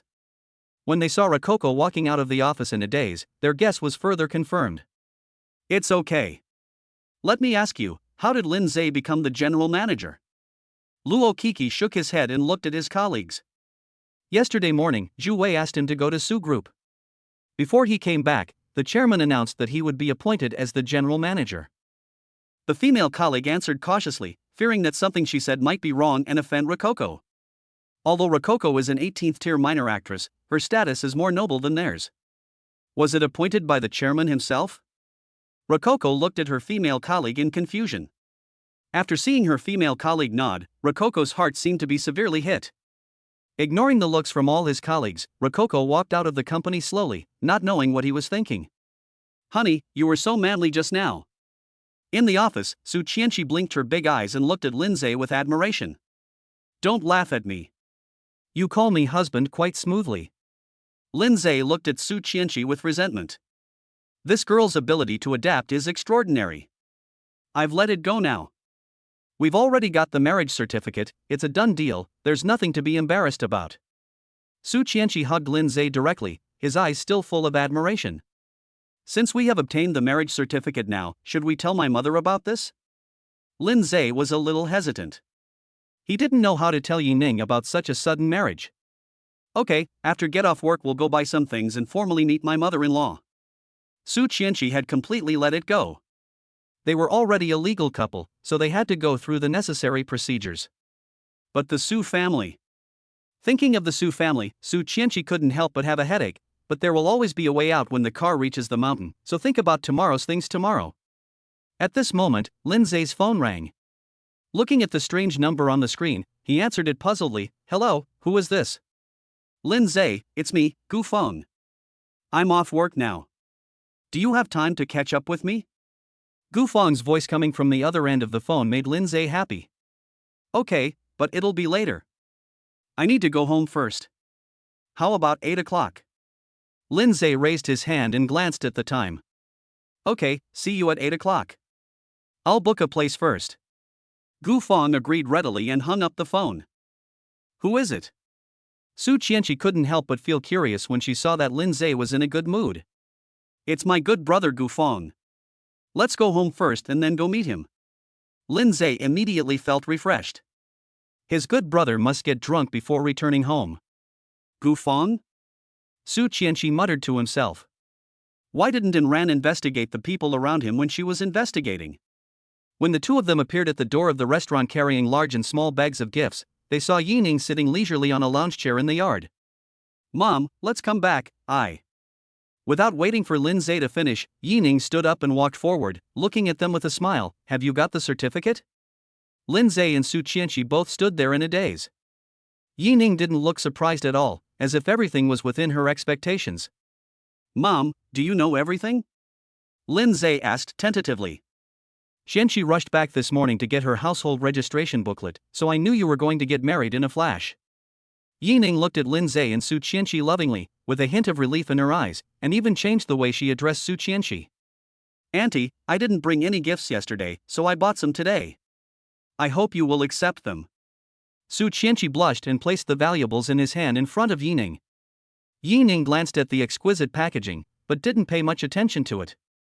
Instead, she asked Su Chenshi, if you were Lindseay's colleague, I would never accept this gift. Hearing Yining's words, Su Chenshi's face became even redder, and she lowered her head shyly and whispered, Auntie, I give it to you as your future daughter-in-law. Hearing Su Chenshi's shy tone, Yining's smile became even brighter, and her eyes were full of doting. Chenshi, Auntie can see that you are not a child from an ordinary family, but since you have entered my Yi family, you still have to follow the proper etiquette. As he spoke, Yining took out a thick red envelope from his pocket and stuffed it directly into Su Chenshi's hand. Su Chenshi was still thinking about Yining's words. Lindseay's surname was obviously Lin, so why did she say that he had entered her Yi family?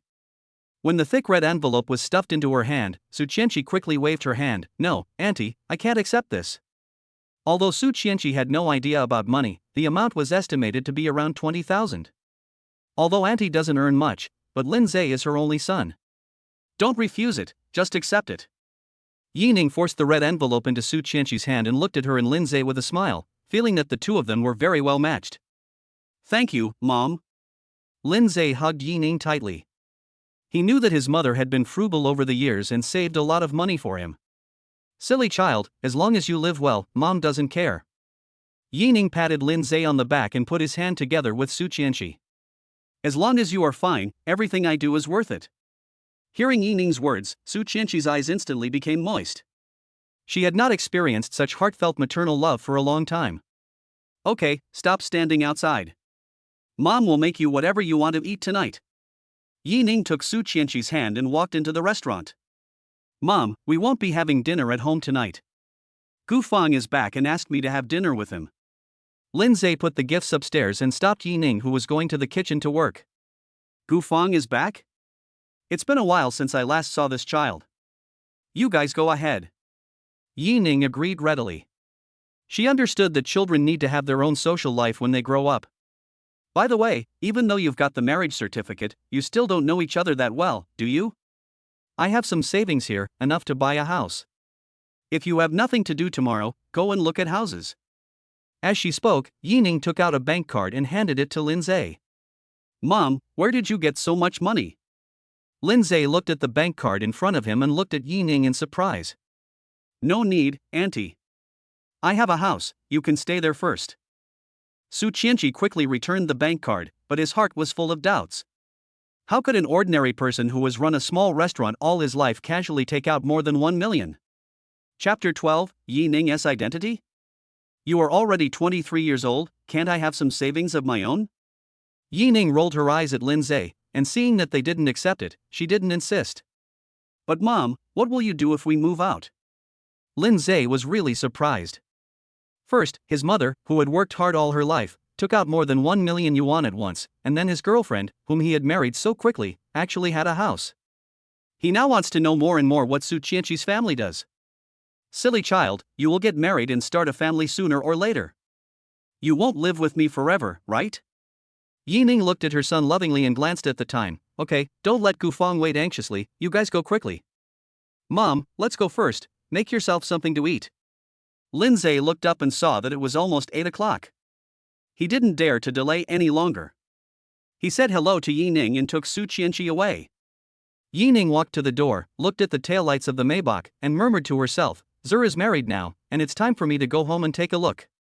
The next moment, Yining's gaze suddenly became very sharp and swept directly towards a black SUV not far away. The man in the cap opened the car door, walked quickly to Yining, and said respectfully, Miss, the master has been waiting for you for a long time. Old Gu, I'm not saying anything bad about you, but you haven't made any progress in all these years. You changed the car model but not the color. Do you think everyone in the world is stupid? Yining looked condescending and coldly looked at the man in the baseball cap. The eldest lady is scolding you. Are you going back to the family with me now? Lead the way, I have to be back early tomorrow morning. Yining waved her hand and walked directly towards the black SUV. Su Chenshi, what does your family do? On the way to meet Gufang, Lindseay finally plucked up the courage to ask about the doubts in his heart. Su Chenshi glanced at Lindseay and said with some dissatisfaction, Auntie has changed her name to Chenshi, why are you still calling me by my name? Lindseay scratched his head awkwardly. Although he had behaved as if everything was normal at home just now, he still felt a little unnatural being alone with Su Chenshi. Okay, Chenshi, is your family rich? Lindseay took a deep breath and changed his name. He suspected that this Maybach was not given to him by the company, but Su Chenshi's own. None of this matters. Just remember that you are responsible for me. Su Chenshi made a naughty face and did not directly answer Lindseay's question. Seeing that Su Chenshi refused to say, Lindseay was too lazy to ask any further questions. After all, the person was already hers, so the family didn't matter. At the entrance of Jiangcheng Hotel, Gufang kept looking at his watch and looking around. Soon, a brand new Maybach stopped directly in front of him. Gufang was stunned. Although he was full of envy and jealousy towards this Maybach, he didn't care too much. Gufang, why did you choose to be here? It was not until the door of the Maybach opened and Lindseay got out of the car complaining that Gufang looked over in shock. Brother, you have become rich in the past few years. Gufang looked up and down at the brand new Maybach, his saliva dripping all over the floor. When he looked up and saw a woman with a gorgeous face and an S-shaped figure walking out of the cab, Gufang was stunned. Hello, Gufang, right? Su Chenshi smiled, stretched out her hand to Gufang and said, I am Lindseay's wife, Su Chenshi. Looking at the delicate hand stretched out before his eyes, Gufang couldn't help but swallow his saliva and looked at Lindseay hesitantly. Brother, are you married? The next second, seeing that Su Chenshi's hand was still suspended in midair, Gufang quickly reached out and gently shook it. Hello, sister-in-law, please take care of me, this is our first meeting.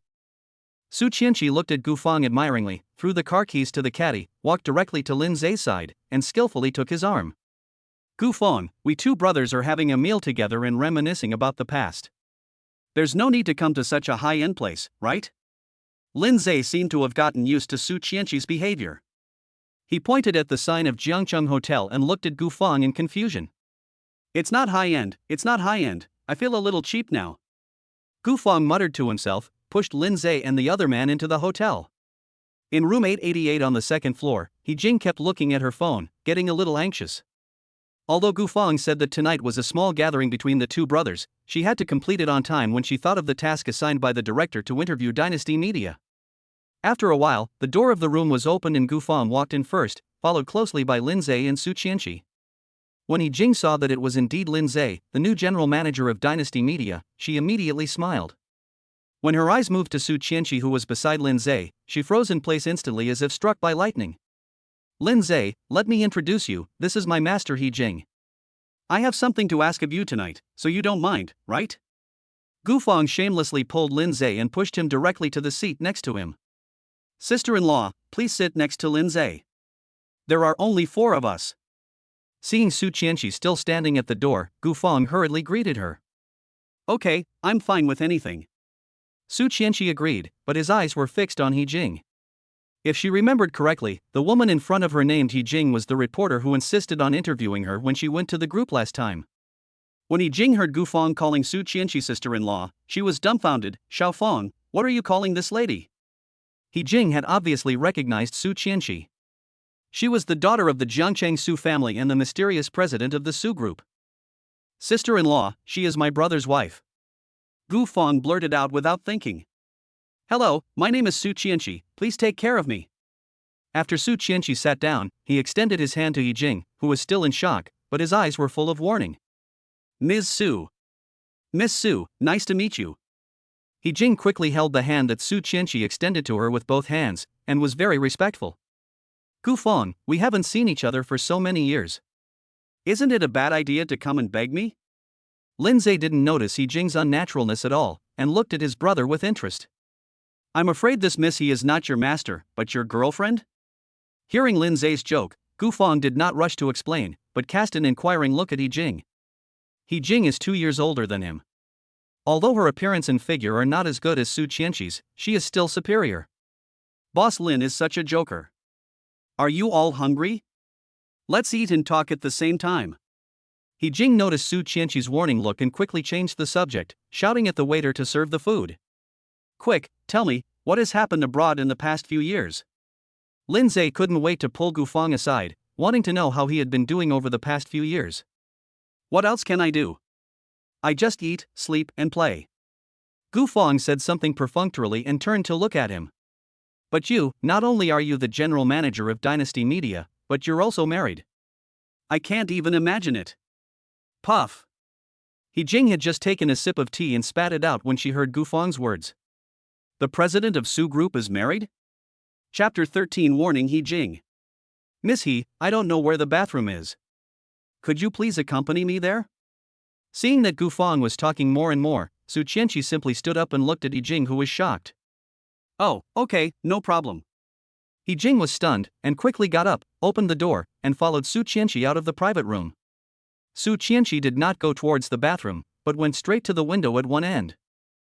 Miss Su, do you have something to talk to me about? Seeing Su Chenshi behaving like this, He Jing stood behind her obediently, her voice inevitably a little timid. Miss He, if I remember correctly, you are a reporter for Jiangqing TV station, right? Su Chenshi looked up at the night sky, his voice was cold and low, without the enthusiasm he had just had in the private room. Miss Su, I didn't see or hear anything about what happened tonight. He Jing is so smart, how could she not know Su Chenshi's intention at the moment? She even regretted coming here with Gufang tonight. The Su family is so powerful in Jiangqing that it can be said that it only takes a few minutes to make someone disappear. You can see it and you can hear it, but I don't want it to get out until I make it public. Su Chenshi retracted his gaze, turned to look at He Jing, and said coldly. If I find out that you leaked the news, I'm sorry, but you can disappear too. Su Chenshi patted He Jing's trembling shoulders meaningfully and stared into her eyes coldly. No, Miss Su, absolutely not. He Jing was trembling all over, and she felt a chill all around her, making her unable to move. Okay, don't keep them waiting anxiously, let's go back. Su Chenshi showed a beautiful smile and walked towards the private room with confident steps. He Jing looked at the smile on Su Chenshi's face and couldn't help but shudder again. In her eyes, that smile was like the god of death waving at her. Gufang, I'm actually not as good as you see. After a few beers, Lindseay put his hand on Gufang's shoulder, his face slightly flushed. Come on, don't pretend. You have a luxury car worth more than 2 million and such a beautiful wife. Also, you are now the general manager of Dynasty Media. Do you know how many people are jealous of this position? Gufang picked up the wineglass, clinked it with Lindseay's, and drank it all in one gulp. I have only been in office as general manager for 2 days. This car is not mine, it belongs to Chenshi. Also, I'll tell you a secret. Chenshi and I have only known each other for 3 days, and we just got our marriage certificate today. Lindseay drank a few more glasses and whispered mysteriously in Gufang's ear. What? You got married so suddenly? Gufang didn't hear what Lindseay said before, but when he heard that they just got the marriage certificate today, he immediately became nervous. What are you talking about? At this moment, Su Chenshi pushed the door open and looked at the 6 empty bottles on the table. He frowned and said, How long has it been? You've already drunk so much? Don't you know that drinking fast makes you drunk easily? Oh, sister-in-law, I haven't seen Lindseay for several years.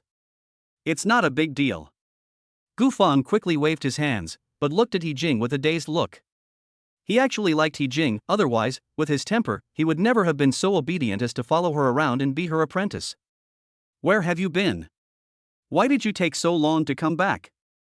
Lindseay looked at Su Chenshi, a little drunk. Eat the food quickly, it's almost cold. Su Chenshi glanced at the table and saw that there were only 3 dishes on it, and couldn't help but roll her eyes. They were really 2 drunkards. They didn't eat much of the food but drank a lot of wine. Waiter, call your manager over. Su Chenshi was a little impatient. The speed of serving the dishes was simply too slow. Who is this, so arrogant? After a while, I heard the hotel manager walk into the room cursing. We ordered 6 dishes in total. It's been almost half an hour, and you've only served 3 dishes. Do you still want to be a manager? When Su Chenshi saw the hotel manager, he started to scold him in annoyance. The hotel manager was stunned. Looking at the cold-faced beauty in front of him, he didn't react for a moment. Lindseay and Gufang just raised their wine glasses, but they stopped in midair, looking at Su Chenshi in surprise. Lindseay, your wife is quite fierce. Your life will be difficult in the future. Gufang poked Lindseay and muttered in a low voice. Only He Jing had a calm expression on her face, which made this old lady unhappy. It was estimated that the Jiangcheng Hotel should be closed down. Who are you? The hotel manager rubbed his eyes and asked carefully at Su Chenshi, who looked familiar. My surname is Su, and this is our general manager Lin. Su Chenshi warned the hotel manager coldly and pointed at Lindseay. Su? Upon hearing this, the hotel manager thought for a moment and then his eyes suddenly became panicked. I'm sorry, I'll ask the kitchen staff to help me get this meal for free. The hotel manager subconsciously wanted to bow and apologize to Su Chenshi, but when he saw Su Chenshi's warning look, he turned directly to Lindseay. Watching the hotel manager leaving in a panic, Gufang opened his mouth so wide in surprise that a goose egg could fit in it. Lindseay, you are awesome. Gufang patted Lindseay on the back fiercely. The manager of Jiangcheng Hotel is a man who knows both black and white, but he actually respects you so much. Gufang's face was full of admiration, as if he was being complimented in this way. Lindseay shook the wine glass. He saw clearly the expression of the hotel manager just now. It was obvious that he did so at the instruction of Su Chenshi. Who is Su Chenshi? Why is the manager of Jiangcheng Hotel so afraid of her? A huge question mark emerged in Lindseay's mind. By the way, Lindseay, my master wants your help with something. At this moment, Gufang slapped his forehead and remembered the important matters of the evening. What's the matter? Lindseay asked casually while thinking about something. It's like this, Mr. Lin. Our column has an interview with Dynasty Media, and the previous manager has always refused to be interviewed. He Jing took a deep breath, glanced at Su Chenshi and continued, so I want to ask you if you can accept our interview. Interview about what? Without waiting for Lindseay to speak, Su Chenshi raised his eyes and looked at He Jing. It's just a simple interview about the future development direction of Dynasty Media. He Jing swallowed lightly, but her voice became smaller and smaller. Others may not know, but He Jing is well aware that Dynasty Media never accepts individual interviews from any media outlet. It's just an interview, no big deal. Lindseay drank a glass of wine and looked at He Jing calmly, not knowing what he was thinking. Really? Mr. Lin, how about we make an appointment for tomorrow? He Jing was overjoyed and stood up excitedly. Okay, but I have a request. Lindseay glanced at his brother and smiled playfully. What request? He Jing suddenly had a bad feeling. Be my brother's girlfriend, not just once, but as many times as you want. Chapter 14, Free Bill Tonight. This. He Jing was suddenly at a loss for words and didn't know how to answer. Poof Gufang hadn't even swallowed a mouthful of wine when he spat it out after hearing Lindseay's words. Brother, are you kidding? This is my master. Gufang touched his mouth and quickly explained. We both grew up naked, and I can tell who you like with just one look. Lindseay didn't care at all and continued to speak without restraint. Su Chenshi's face was full of black lines. Why did this guy take on so much responsibility after drinking? Is this the legendary effect of alcohol giving cowards courage? Just when the situation became awkward, there was a knock on the door of the room and the hotel manager walked in personally carrying the dishes. I'm really sorry, Mr. Lin. It was my negligence tonight. In addition to the dishes you ordered, I'd like to give you this Australian lobster in sashimi as an apology. The hotel manager placed the dishes on the table one by one and said respectfully, enjoy your meal, all your purchases tonight will be free of charge. Then, the hotel manager glanced at Su Chenshi and closed the door angrily. Well, all right, stop standing there and eat. Seeing that Lindseay and Gufang were staring at the Australian lobster and sashimi on the table stupidly, Su Chenshi hurriedly urged them. Seemingly due to the paralyzing effect of alcohol, Gufang quickly regained his composure and pulled Lindseay to reminisce about the past. By the way, reporter you can come for an interview tomorrow morning at 10 o'clock. Looking at the two brothers drinking, Su Chenshi suddenly spoke and looked at He Jing. Thank you, Mr. Su. He Jing thanked in a low voice and cast a grateful look at Su Chenshi. Looking up at Gufang, who was a little drunk, He Jing's eyes suddenly flashed with an indescribable emotion. This Gufang was personally assigned to his position by the director, who said he was a returnee from overseas. The two of them were not too far apart in age, so they had similar topics to talk about, and Gu Feng often found various ways to make himself happy. And tonight, it was because of him that I got the opportunity to interview Dynasty Media. Thinking of this, He Jing stood up, walked to Gu Feng, and took the wine glass he had just picked up. Boss Lin, Xiao Feng is obviously drunk. He has work tomorrow and I'm worried he won't be able to get up.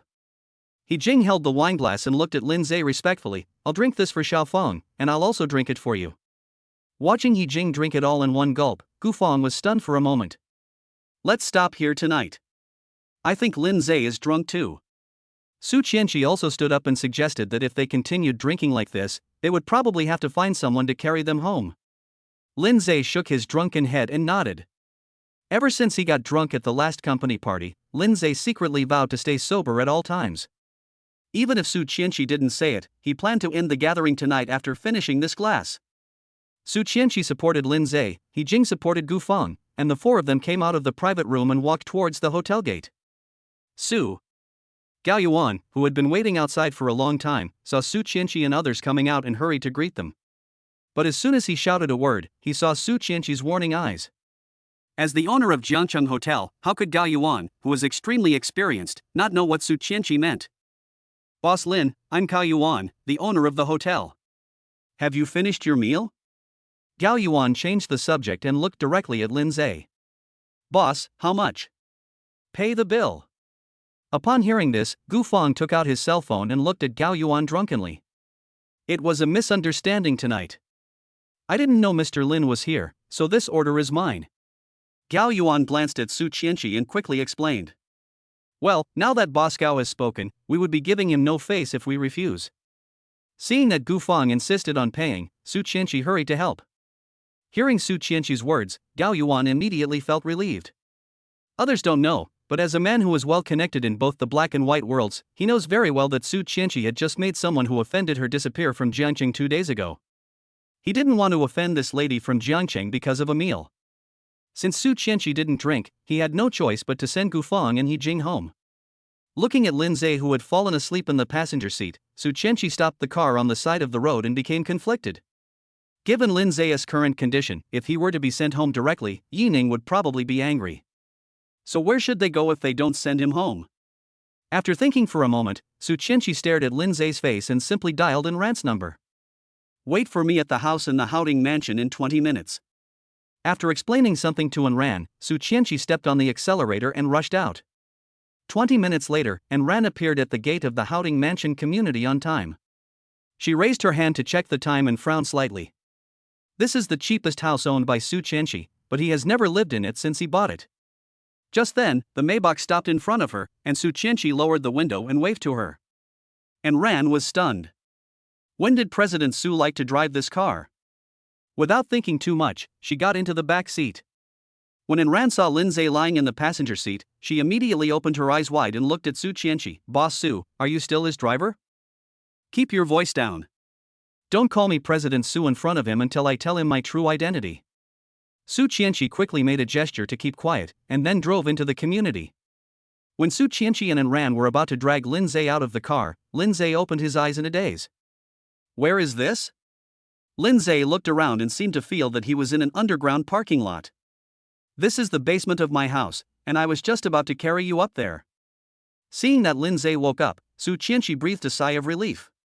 Finally, she didn't have to help this drunk man upstairs. Lindseay rubbed his eyes, and when he saw a strange woman next to him, he sobered up immediately. Su Chenshi, what do you want to do now? Lindseay subconsciously covered his body and leaned against the car. He saw Su Chenshi and the strange woman standing on his left and right, and immediately thought of the night when he was forced to work. Are you seriously ill? Su Chenshi couldn't help but roll his eyes and pointed at Enran and explained, This is Enran, my friend. I know it's your friend, what are you trying to do? Lindseay was still somewhat frightened and continued to maintain a defensive posture. Enran was dumbfounded. Lindseay's behavior gave her the illusion that she and Su Chenshi were the men, while Lindseay was a weak little woman. Brother, you've drunk too much. Let Enran come with me to help you upstairs. What do you want to do? This was the first time that Su Chenshi was speechless. Was Lindseay's brain circuit anesthetized by alcohol? You. Lindseay swallowed subconsciously and looked at Su Chenshi suspiciously. You don't want to force me again? Hearing this, Ran immediately looked at Su Chenshi, then looked at Lindseay, who had a look of astonishment on his face, and seemed to understand something. I'm stronger than you bastard Lindseay, hurry up and come home with me. Su Chenshi's face turned red instantly, and she pulled Lindseay's ear and walked towards the elevator. Chapter 15. This time I take the initiative. Looking at Lindseay, who was walking with his ears pulled, Ran couldn't help but secretly shake her head. The eldest daughter of the Su family, who has always been cold and decisive, actually acts like a young girl who was just beginning to fall in love in front of this person. They're not in love, are they? Thinking of this, Ran actually revealed a playful smile. If the world knew that President Su, who never flirted with men, was actually in love, it would probably cause a major earthquake in the entire upper class of Jiangcheng. By the way, Ran, buy some clothes for him tomorrow, and bring some of my clothes over as well. I'll tell you the size in a minute, you go back first. Throwing Lindseay onto the sofa, Su Chenshi leaned over and whispered instructions into Ran's ear. Mr. Su, you're not in love with him, are you? Ran pointed at Lindseay, who was rubbing his ears. Don't ask questions that you shouldn't know, and don't tell anyone that I live here. Su Chenshi glared at Ran and pushed her out of the room. After closing the door, Su Chenshi took a deep breath and simply fell directly on the sofa. I can see that being overbearing and domineering is your true nature. You are just pretending in front of my mother. Lindseay continued to rub his ears and complain. Su Chenshi had dragged him by the ear all the way to this house, and the pain had already soothed his drunkenness. If you don't provoke me, would I treat you like this? Su Chenshi crossed his arms and glanced at Lindseay with disdain. Lindseay was too lazy to pay attention to her. After looking up at the house, the expression on his face suddenly became extremely interesting. This house is estimated to be about 200 square meters, right? Although Lindseay did not stand up to look around, the 50 square meter living room in front of him was enough for him to guess the area of the entire house. Yeah, about right. It's about 190 square meters. It's the largest apartment in this neighborhood. Su Chenshi stretched lazily nonchalantly, but when she saw Lindseay's suspicious look, she subconsciously covered her mouth. Haoding Mansion is the most expensive residential area in Jiangcheng, with prices ranging from 30,000 to 50,000 yuan. This house is nearly 200 square meters and is worth nearly 10 million yuan. So Su Chenshi, you are a rich woman? With a questioning look, Lindseay walked directly in front of Su Chenshi, leaned over and looked directly into her eyes. Please, I'm only 26 years old, I don't qualify as a mother-in-law at all. Su Chenshi suddenly became nervous, and his breathing became rapid as he watched Lindseay getting closer and closer. Lindseay wanted to say something, but when he saw Su Chenshi's rosy and tender oval face, his heart beat faster. What do you want to do? Su Chenshi's heart was pounding and her beautiful eyes were fixed on Lindseay's eyes. If I remember correctly, you took the initiative last time, so this time it's my turn. Looking at the red lips so close to him, Lindseay swallowed lightly and kissed them uncontrollably. When the two lips touched each other, Su Chenshi's eyes suddenly widened and his whole body stiffened on the sofa. At this moment, under the influence of alcohol, Lindseay could no longer control his inner restlessness and began to kiss passionately. Su Chenshi felt Lindseay's enthusiasm, and her eyes, which were originally wide open, gradually closed. She wrapped her arms around his neck and tried her best to cooperate. Just as the entire living room was filled with the atmosphere of hormones, Lindseay picked up Su Chenshi with a bear hug and strode towards the bedroom. As the bedroom door closed, heavy breathing and those suggestive moans were heard from inside. The next morning, the sunlight shone into the bedroom through the window, shining on the two people hugging each other. Su Chenshi opened her stunningly beautiful eyes, looked at Lindseay who was holding her in his arms, and smiled faintly. It was this man who tormented her the entire night last night while taking her feelings into consideration. Time and again, Lindseay was like an insatiable beast, demanding wantonly. At this moment, Su Chenshi was even weaker than last time, and could only let Lindseay hold her in his arms like this. Her slender fingers slid lightly across Lindseay's angular face, but she couldn't get enough of it. Woke up? Lindseay felt the itch on his face and slowly opened his eyes. Seeing that Su Chenshi was staring at him, he simply hugged her tighter. Last time, I was so drunk that I had no idea what happened between me and Su Chenshi. And last night, he took the initiative to ask for it and thoroughly tasted the deliciousness of Su Chenshi. He dared to bet that Su Chenshi must be the most beautiful woman in the world who understood him best. Do you know that you are really bad? Su Chenshi's finger slid to Lindseay's lips and flicked it gently. You always make me feel weak all over. Don't you have to go to work? I've been paying attention. You're so attractive. Lindseay kissed Su Chenshi on the forehead, and then covered her red lips again. Su Chenshi seemed to understand what Lindseay was going to do next. He did not object at all, but responded even more fiercely. It was not until the dazzling sunlight illuminated the entire room that Su Chenshi, with a flushed face, lay on Lindseay's strong chest. It's getting late. Doesn't he Jing have an interview this morning? Su Chenshi kissed Lindseay's cheek, then stood up and walked towards the bathroom. Well, we can't let people down. Looking at Su Chenshi's graceful figure, Lindseay raised a smug smile. God finally opened his eyes and sent such an enviable beauty like Su Chenshi to be by his side. After glancing at the time, Lindseay casually put on his clothes and planned to go to the kitchen to find something to eat. Ding dong! Just as he walked into the living room, the doorbell suddenly rang. Lindseay opened the door without thinking. Are you in Ran? Lindseay looked at the woman standing at the door with bags in her hands in confusion.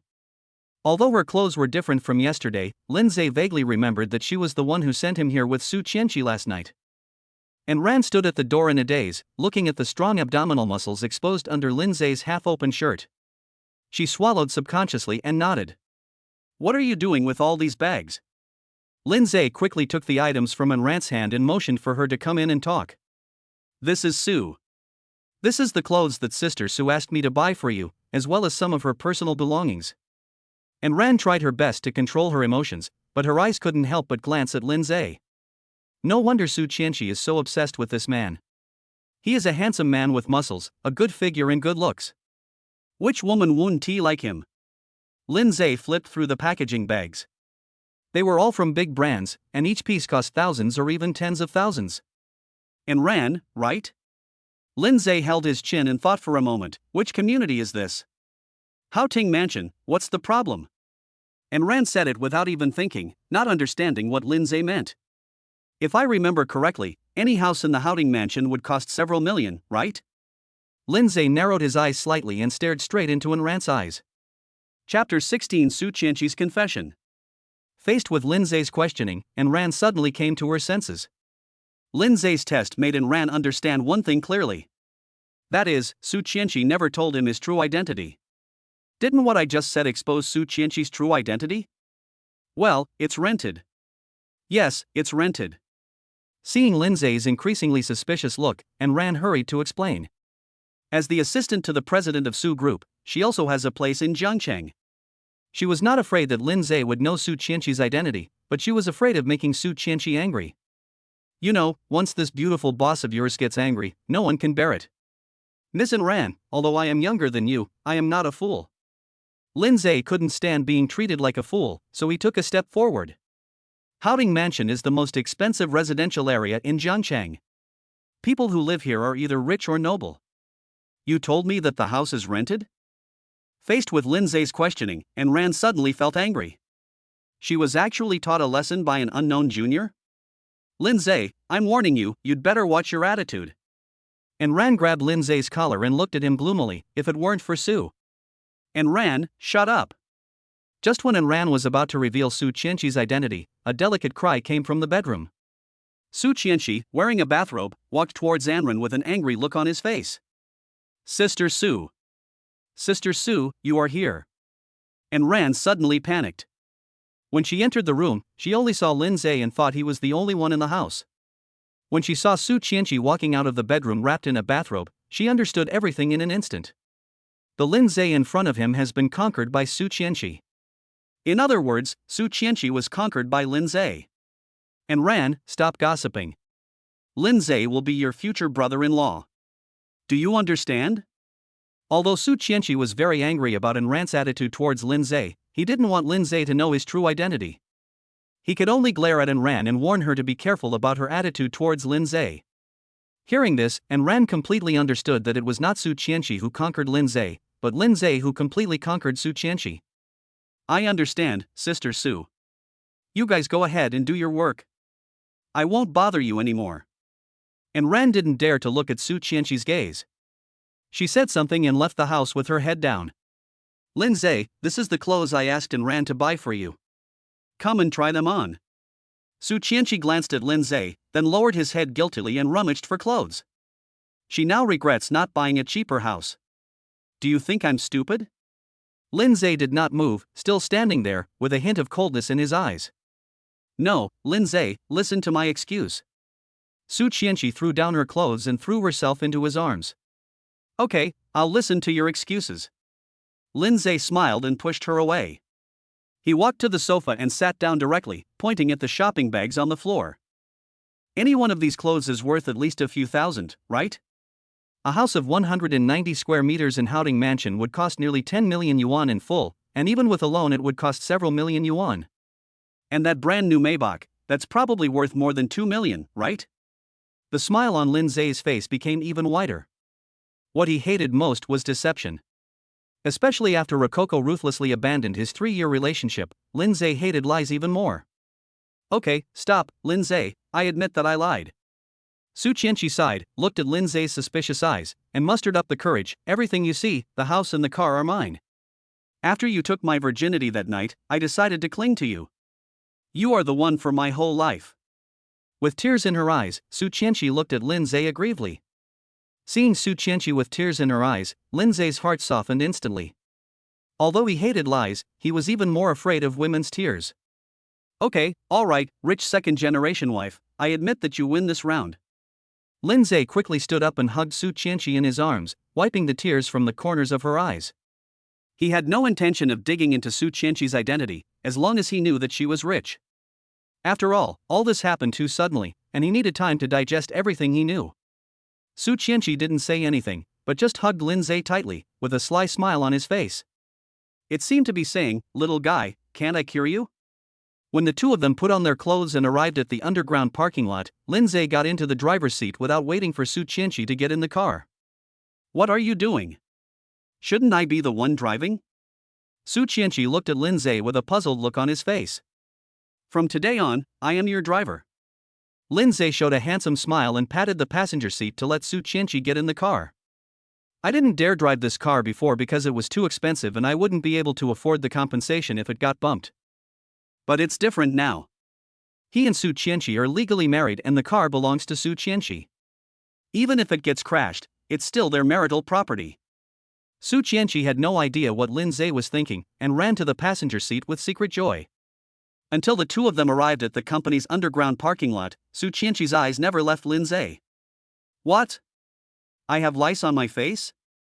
Lindseay parked the car, unbuckled his seatbelt and looked at Su Chenshi in confusion. I suddenly wanted to thank the person who drugged me that night for letting me meet such an excellent husband. Su Chenshi did not look away because the car stopped, but drooled at the corner of his mouth. Nympho, it turns out that beautiful women have no brains. Lindseay couldn't help but roll his eyes at her, took out a piece of paper to wipe the saliva from the corner of her mouth, and got out of the car directly. At this moment, Zhu Wei shook his fat body and ran over. Boss Lin, I will reserve a dedicated parking space for you in the future, so you don't have to bother looking for a parking space everywhere. When Zhu Wei saw that it was Lindseay who was driving this time, he became more certain of his previous guess. Lindseay is an invisible rich young master who comes here just to gild himself. Then I'll trouble you, Captain Zhu. Lindseay looked at Zhu Wei teasingly, took Su Chenshi's hand and prepared to go upstairs. Boss Lin, this is your wife, right? You are indeed as beautiful as a fairy. I said that bitch Rococo is not worthy of you. Zhu Wei stopped Lindseay, his words were glib, but there was a hint of cunning in his eyes. What do you want to tell me? Lindseay turned and looked at Zhu Wei, and suddenly felt particularly disgusted with his current expression. Boss Lin, you don't know yet? Zhu Wei looked around nervously, looking mysterious. Luoka saw that you became the general manager and ignored her, so she hooked up with the chairman directly.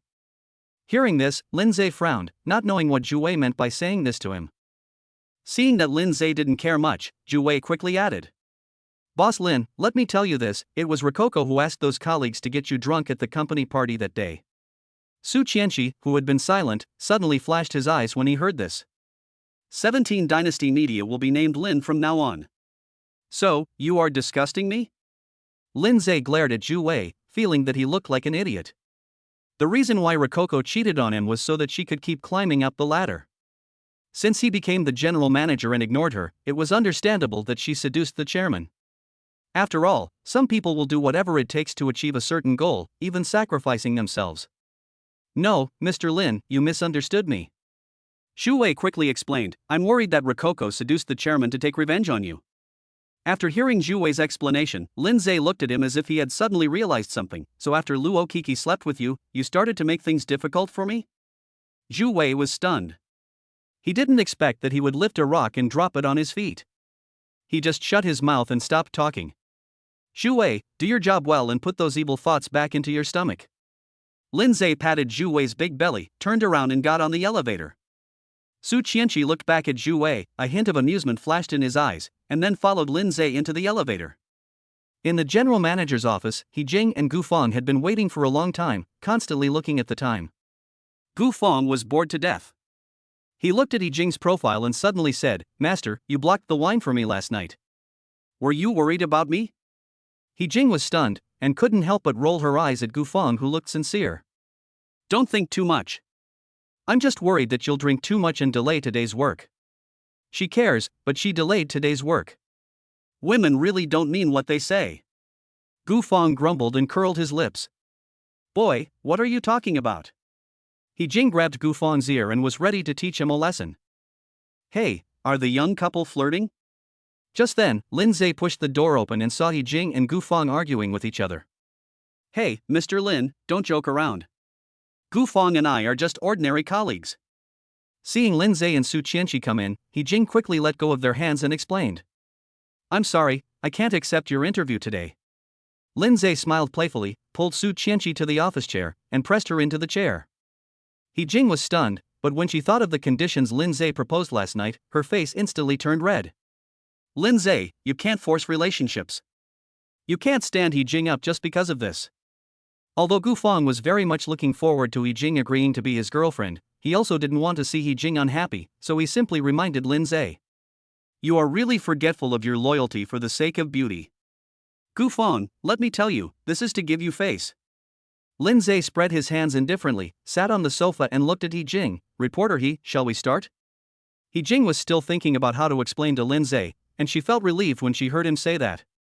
Seeing this, Gu Feng quickly turned on the video recorder and aimed it at Lindseay, then nodded to He Jing. Boss Lin, I heard that you have just taken up the position of general manager of Dynasty Media Company. I wonder what your vision is for the company's future plans. He Jing got into the mood in almost an instant, holding the microphone towards Lindseay and began her interview. Regarding the future plans of Dynasty Media, I have a conversation with the chairman. Lindseay began to speak the nonsense he had prepared long ago, and he was having a great time. Su Chenshi sat on the swivel chair, looking at the serious Lindseay, her beautiful eyes flickering, and no one knew what she was thinking. After a while, she stood up, greeted Lindseay, and walked out of the general manager's office. She decided to talk to Sun Tzu and ask him to hand over the position of chairman and let Lindseay take full charge of Dynasty Media. Just think of it as Su Chenshi's wedding gift to Lindseay. Just when she arrived at the door of the chairman's office and was about to push it open, a delicate voice came out from inside the office, which immediately made her stop. Chairman, Lindseay kicked me off the list of new dramas right after he took office. You have to make the decision for me. In the office, Luo Qixi sat on Sun Tzu's lap, with her arms wrapped around his neck, her face full of grievance. The cast of the new drama has already been decided. It's normal that you are not included. I will arrange a new drama heroine for you next time. Sun Tzu's hands kept wandering all over Rococo's body. He really enjoyed the embrace of this 18th-tier actor. Chairman, the entire dynasty listens to you. It's just a matter of a word to appoint someone to the top position. Besides, how could that idiot Lindseay be qualified for the position of general manager? The reason why Rococo took the initiative to throw herself into his arms was to take revenge on Lindseay. Qixi, whether Lindseay is qualified to be the general manager is not up to me. Sun Tzu was too lazy to explain to Luo Qixi. Anyway, when he got tired of having fun, he would kick Luo Qixi out. But Lindseay is not worthy of being the general manager. He is just a poor boy. Luo Qixi was still relentless and kept rubbing her body against Sun Tzu, trying to get him to avenge Lindseay on her behalf. Just then, the office door suddenly opened.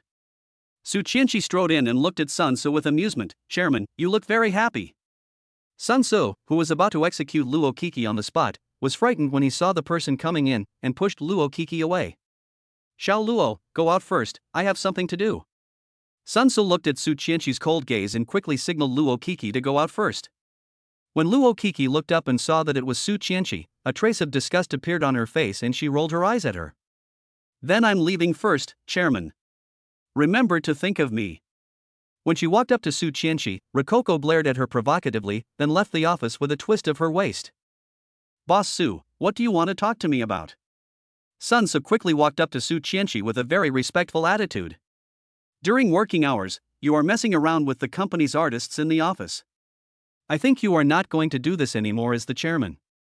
Su Chenshi didn't even look at him and walked straight to the sofa and sat down. I'm sorry, Mr. Su, there won't be a next time. Sun Tzu quickly apologized, but he was confused. He clearly heard from his employees that Lindseay and Su Chenshi did not come to the company, so how come they suddenly appeared? Remember what you said, don't let it happen again. Su Chenshi glared at him fiercely and continued, I heard that you wanted to be transferred back to the group many times before?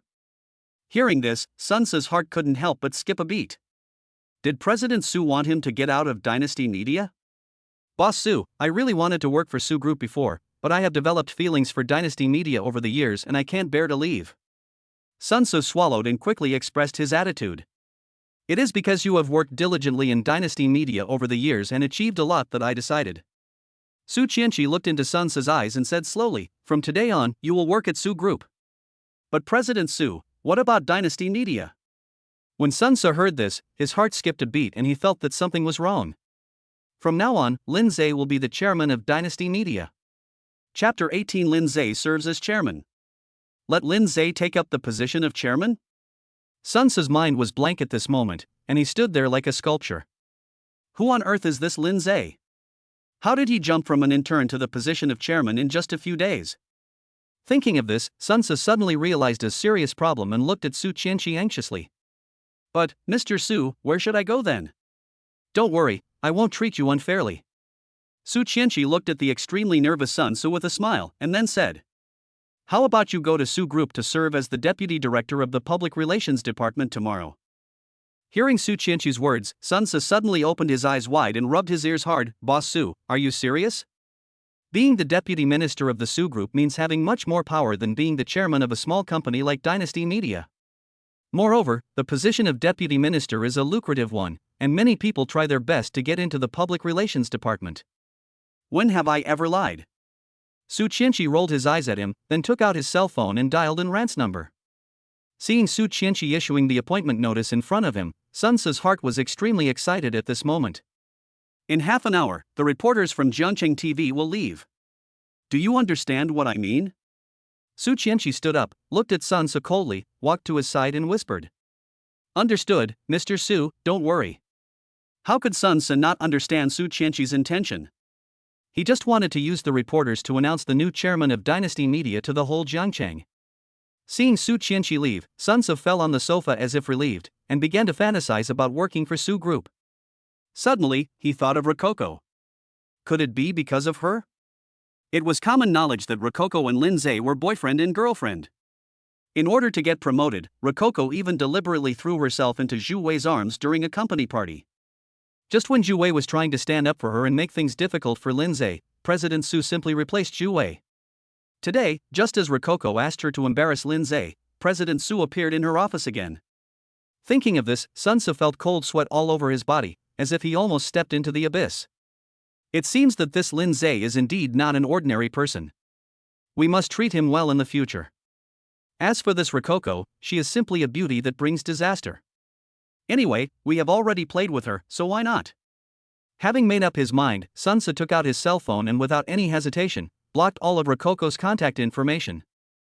Mr. Lin, thank you for taking the time to do this interview today. He Jing signaled Gu Feng to turn off the equipment, then stood up and extended her hand to Lindseay. Reporter He, you are being too formal. I think you will become one of us soon. Lindseay smiled and gently shook He Jing's hand, then pointed to Gu Feng. Well, Mr. Lin, everything about love is up to fate. He Jing's face turned slightly red, and she didn't dare to look directly into Lindseay's eyes. Not to mention General Manager Lindseay's identity, he is Su Chenshi's husband, and this alone is enough to make her wary. Ahem, Lindseay, please arrange for an interview with your chairman. Gu Feng coughed lightly, walked up to Lindseay and whispered. This Lindseay was a little embarrassed. He had only been the general manager for a few days. How could he make the decision on behalf of the chairman?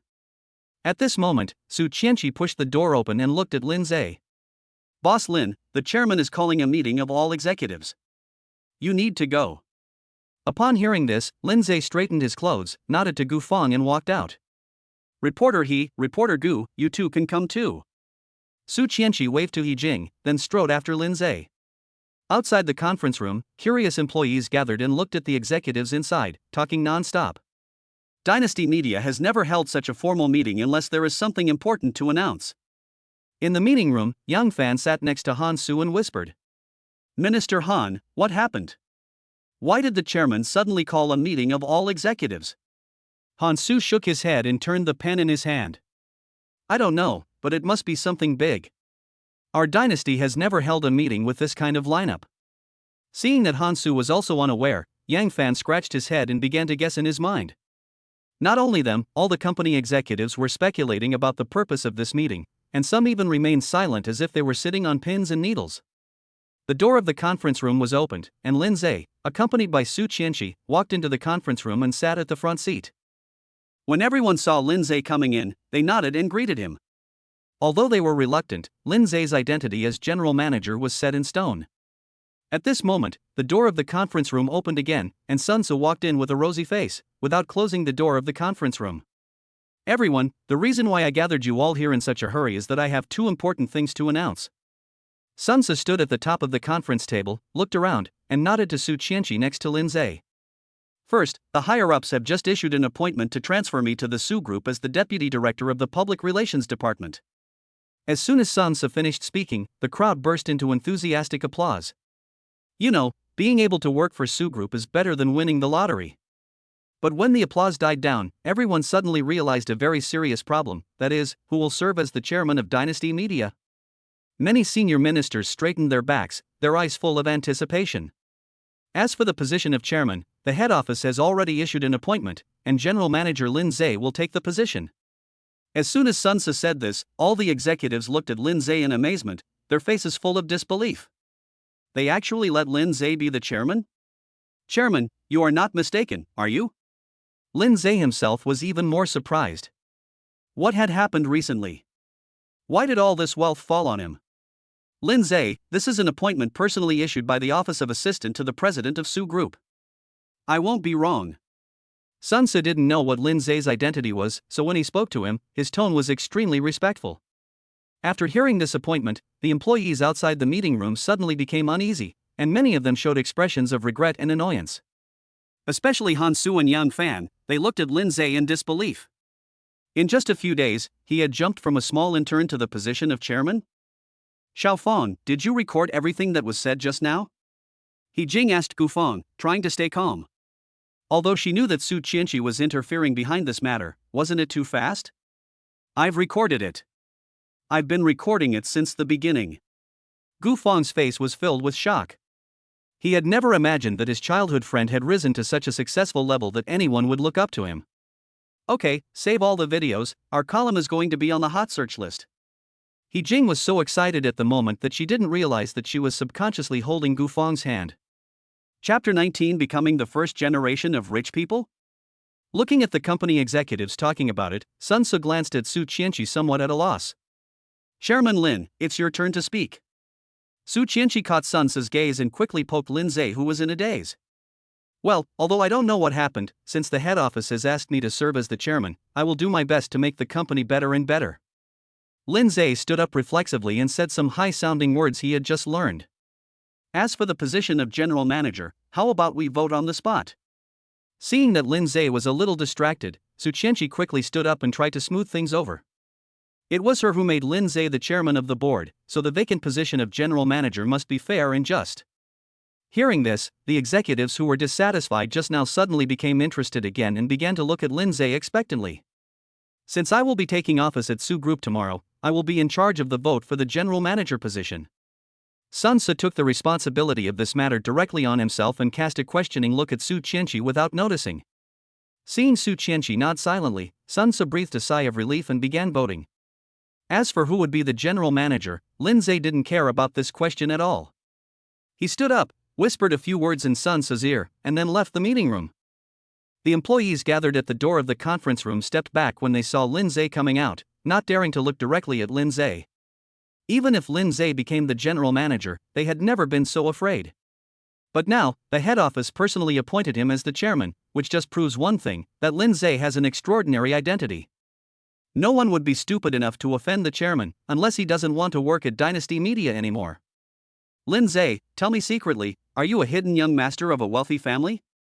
Gufang caught up with Lindseay, put his arm around him and asked excitedly. Stop it, I don't know what's going on. Lindseay rolled his eyes at Gufang and walked towards the office. Xiaofang, it's time for us to go back to the TV station. Seeing that Gufang wanted to ask more questions, Jing quickly stopped him. She had already guessed what was going on. Now that Lindseay has become the chairman of Dynasty Media, their interview work for today is considered completed. Miss Su, if there's nothing else, we'll leave first. Jing nodded goodbye to Su Chenshi and left Dynasty Media with Gufang, who still had a puzzled look on his face. Su Chenshi returned to the office, looked at Lindseay who was frowning, walked up to him and whispered. You've been promoted to chairman, why are you still not happy? Lindseay looked up at Su Chenshi and asked in confusion, what does your family do? Su Chenshi was a little at a loss for words when asked by Lindseay, what do you do? Since I met you, I have gone from being an intern who was looked down upon by others to the chairman of Dynasty Media. Everything has been going so smoothly. Lindseay's eyes seemed to see through Su Chenshi's heart as he stared at her. Your surname is Su. What is your relationship with Su Group? Lindseay stood in front of Su Chenshi with a frown. Although Su Chenshi's surname is Su, Lindseay did not associate her with the Su Group from the beginning. It was not until just now that he connected them together, otherwise he would not be able to explain why he became the chairman of the board in a daze. Hubby, I can't tell you what my family does right now, but believe me, I'm doing this for your own good. Su Chenshi was silent for a while and looked into Lindseay's eyes. She neither admitted nor denied it, her answer was so ambiguous. So you admit? Just when Lindseay was about to tell the answer in his heart, his cell phone rang in an inopportune time. Lindseay glanced at the name jumping on the phone screen and picked up the phone directly. Lindseay, our classmates are having a reunion tonight. You won't refuse to give the old squad leader this face, right? The voice of old squad leader Wang Yuan came from the microphone. Old squad leader, I might. Lindseay, since you call me old squad leader, please give me this face. I will send you the hotel location and room number later. Wang Yuan didn't care what Lindseay was going to say and just hung up the phone. Listening to the beeping sound from the phone, Lindseay stared at the screen blankly, not knowing whether he should go. Honey, who is it? Su Chenshi saw that Lindseay had a strange expression on his face and looked at him curiously. It was my old monitor in college. He said that we would have a class reunion tonight and wanted me to attend. Lindseay put down his phone helplessly. He was so caught up in Wang Yuan's call that he completely forgot the question he was about to ask. Class reunion? Su Chenshi muttered something, then said, Go, why not go? I'll go with you. But I don't like attending these kinds of parties. They're going to gossip about me again. Lindseay waved his hands helplessly. Those so-called classmates had been sneering at him when he was in school, and now that they had graduated, they would probably be even worse. Come on, you are now the chairman of Dynasty Media, earning millions a year, are you still afraid of what they will say? How much is the annual salary? Hearing Su Chenshi's words, Lindseay couldn't help but open his eyes wide and looked at her in disbelief. The chairman of Dynasty Media Company has an annual salary of about 2 million. With various benefits, it is not a problem for him to earn 3 to 4 million a year. Seeing Lindseay's surprised expression, Su Chenshi remembered that he had never told him about the salary. So, I am now a first-generation rich? Lindseay still couldn't believe that all this was true and pinched himself hard. Su Chenshi didn't say anything. In her eyes, several million was about the same as tens of thousands of yuan for ordinary people. It was difficult for her to express her opinion on such matters. Chenshi, you are my blessing. No matter what your family does, I will definitely treat you well. Lindseay directly hugged Su Chenshi in his arms, but he could hardly hide his excitement. Seeing that Lindseay had no intention of asking further questions, Su Chenshi finally breathed a sigh of relief. But she knew that sooner or later, Lindseay would know her true identity, and by that time, it would probably be a done deal. I guess you don't have much to do at the company today. Let's go home and pack up and prepare to attend your class reunion. Su Chenshi gently hugged Lindseay's neck and looked at him with a smile. Okay, let's go home and clean up, and release the excitement in my heart. As he spoke, Lindseay's hands dishonestly climbed up Su Chenshi's proud breasts. Hate it. This isn't the company, aren't you afraid of being seen by others? Su Chenshi quickly slapped his dishonest hand away and blamed him with a red face. What are you afraid of? The entire company belongs to me. Who dares? As Lindseay said this, he picked up Su Chenshi and carried her to the sofa, ready to punish her. At this moment, the phone received a message. Jiangcheng Hotel, room 6868 on the 3rd floor. Chapter 20: The Evil Class Reunion. Lindseay glanced at the message on the phone, too lazy to deal with it, so he threw it aside and kissed Su Chenshi's red lips. At this moment, Rococo, who had just finished participating in an advertising shoot, was stunned when she saw the message from Young Fan on her mobile phone. Kiki, your ex-boyfriend Lindseay has been appointed as the chairman of Dynasty Media by the head office. This piece of information pierced Rococo's heart like a needle. She had just devoted herself to Sun So, and in the blink of an eye Lindseay became the chairman again? What about Sun So? Was he fired? Luo Kiki nervously sent a message to Young Fan, feeling very uneasy. No, he was transferred to Su Group as the deputy director of the public relations department, which is equivalent to a promotion. Looking at Young Fan's reply, Luo Kiki finally felt relieved. Fortunately, her attempt to throw herself into his arms this time did not fall on deaf ears like Zhuwei's did. Kiki, let me tell you, I discovered that Lindseay has a special relationship with his assistant. Moreover, Lindseay has only been in the company for more than half a year and he has already jumped directly to the position of chairman. Everyone is talking about which rich young master came here to gild his reputation. Kiki, you should chase Lindseay back. His identity is definitely not ordinary. Looking at the messages that Young Fan kept sending, Luo Kiki's face became gloomy. She dated Lindseay for 3 years, 3 whole years. During these 3 years, she thought she had figured out all the information about Lindseay. A security guard dad who has no ambition and spends his days drinking, and a mom who runs a small, run-down restaurant. Not only did he have no house, his parents divorced when he was in college. Lindseay earned his college tuition by living frugally and doing odd jobs. From such a family at the bottom of society, how could Lindseay be a rich young master? However, everything happening before my eyes now is real. Rococo suddenly felt a headache. What happened to Lindseay? Was he hiding something? Just when Rococo was having a terrible headache, the phone suddenly rang. Seeing the name jumping on the screen, Luo Kiki took a deep breath, adjusted his state, and answered directly, Squad Leader Wang, long time no see. Luo Kiki, I heard that you are a big star now and you are doing well. Wang Yuan's voice came from the phone. Don't make fun of me, Squad Leader Wang is at the peak of his career right now. The reason why Rococo answered Wang Yuan's call was because he was a rich second generation and could be of use to her in the future. I don't want to flatter you. We are having a class reunion tonight. Please take some time to come and join us. Wang Yuan's voice always made Rococo feel a little weird. After all, he had pursued her for a while. Who are they? Rococo was a little expectant, waiting for Wang Yuan's answer. Just those old classmates.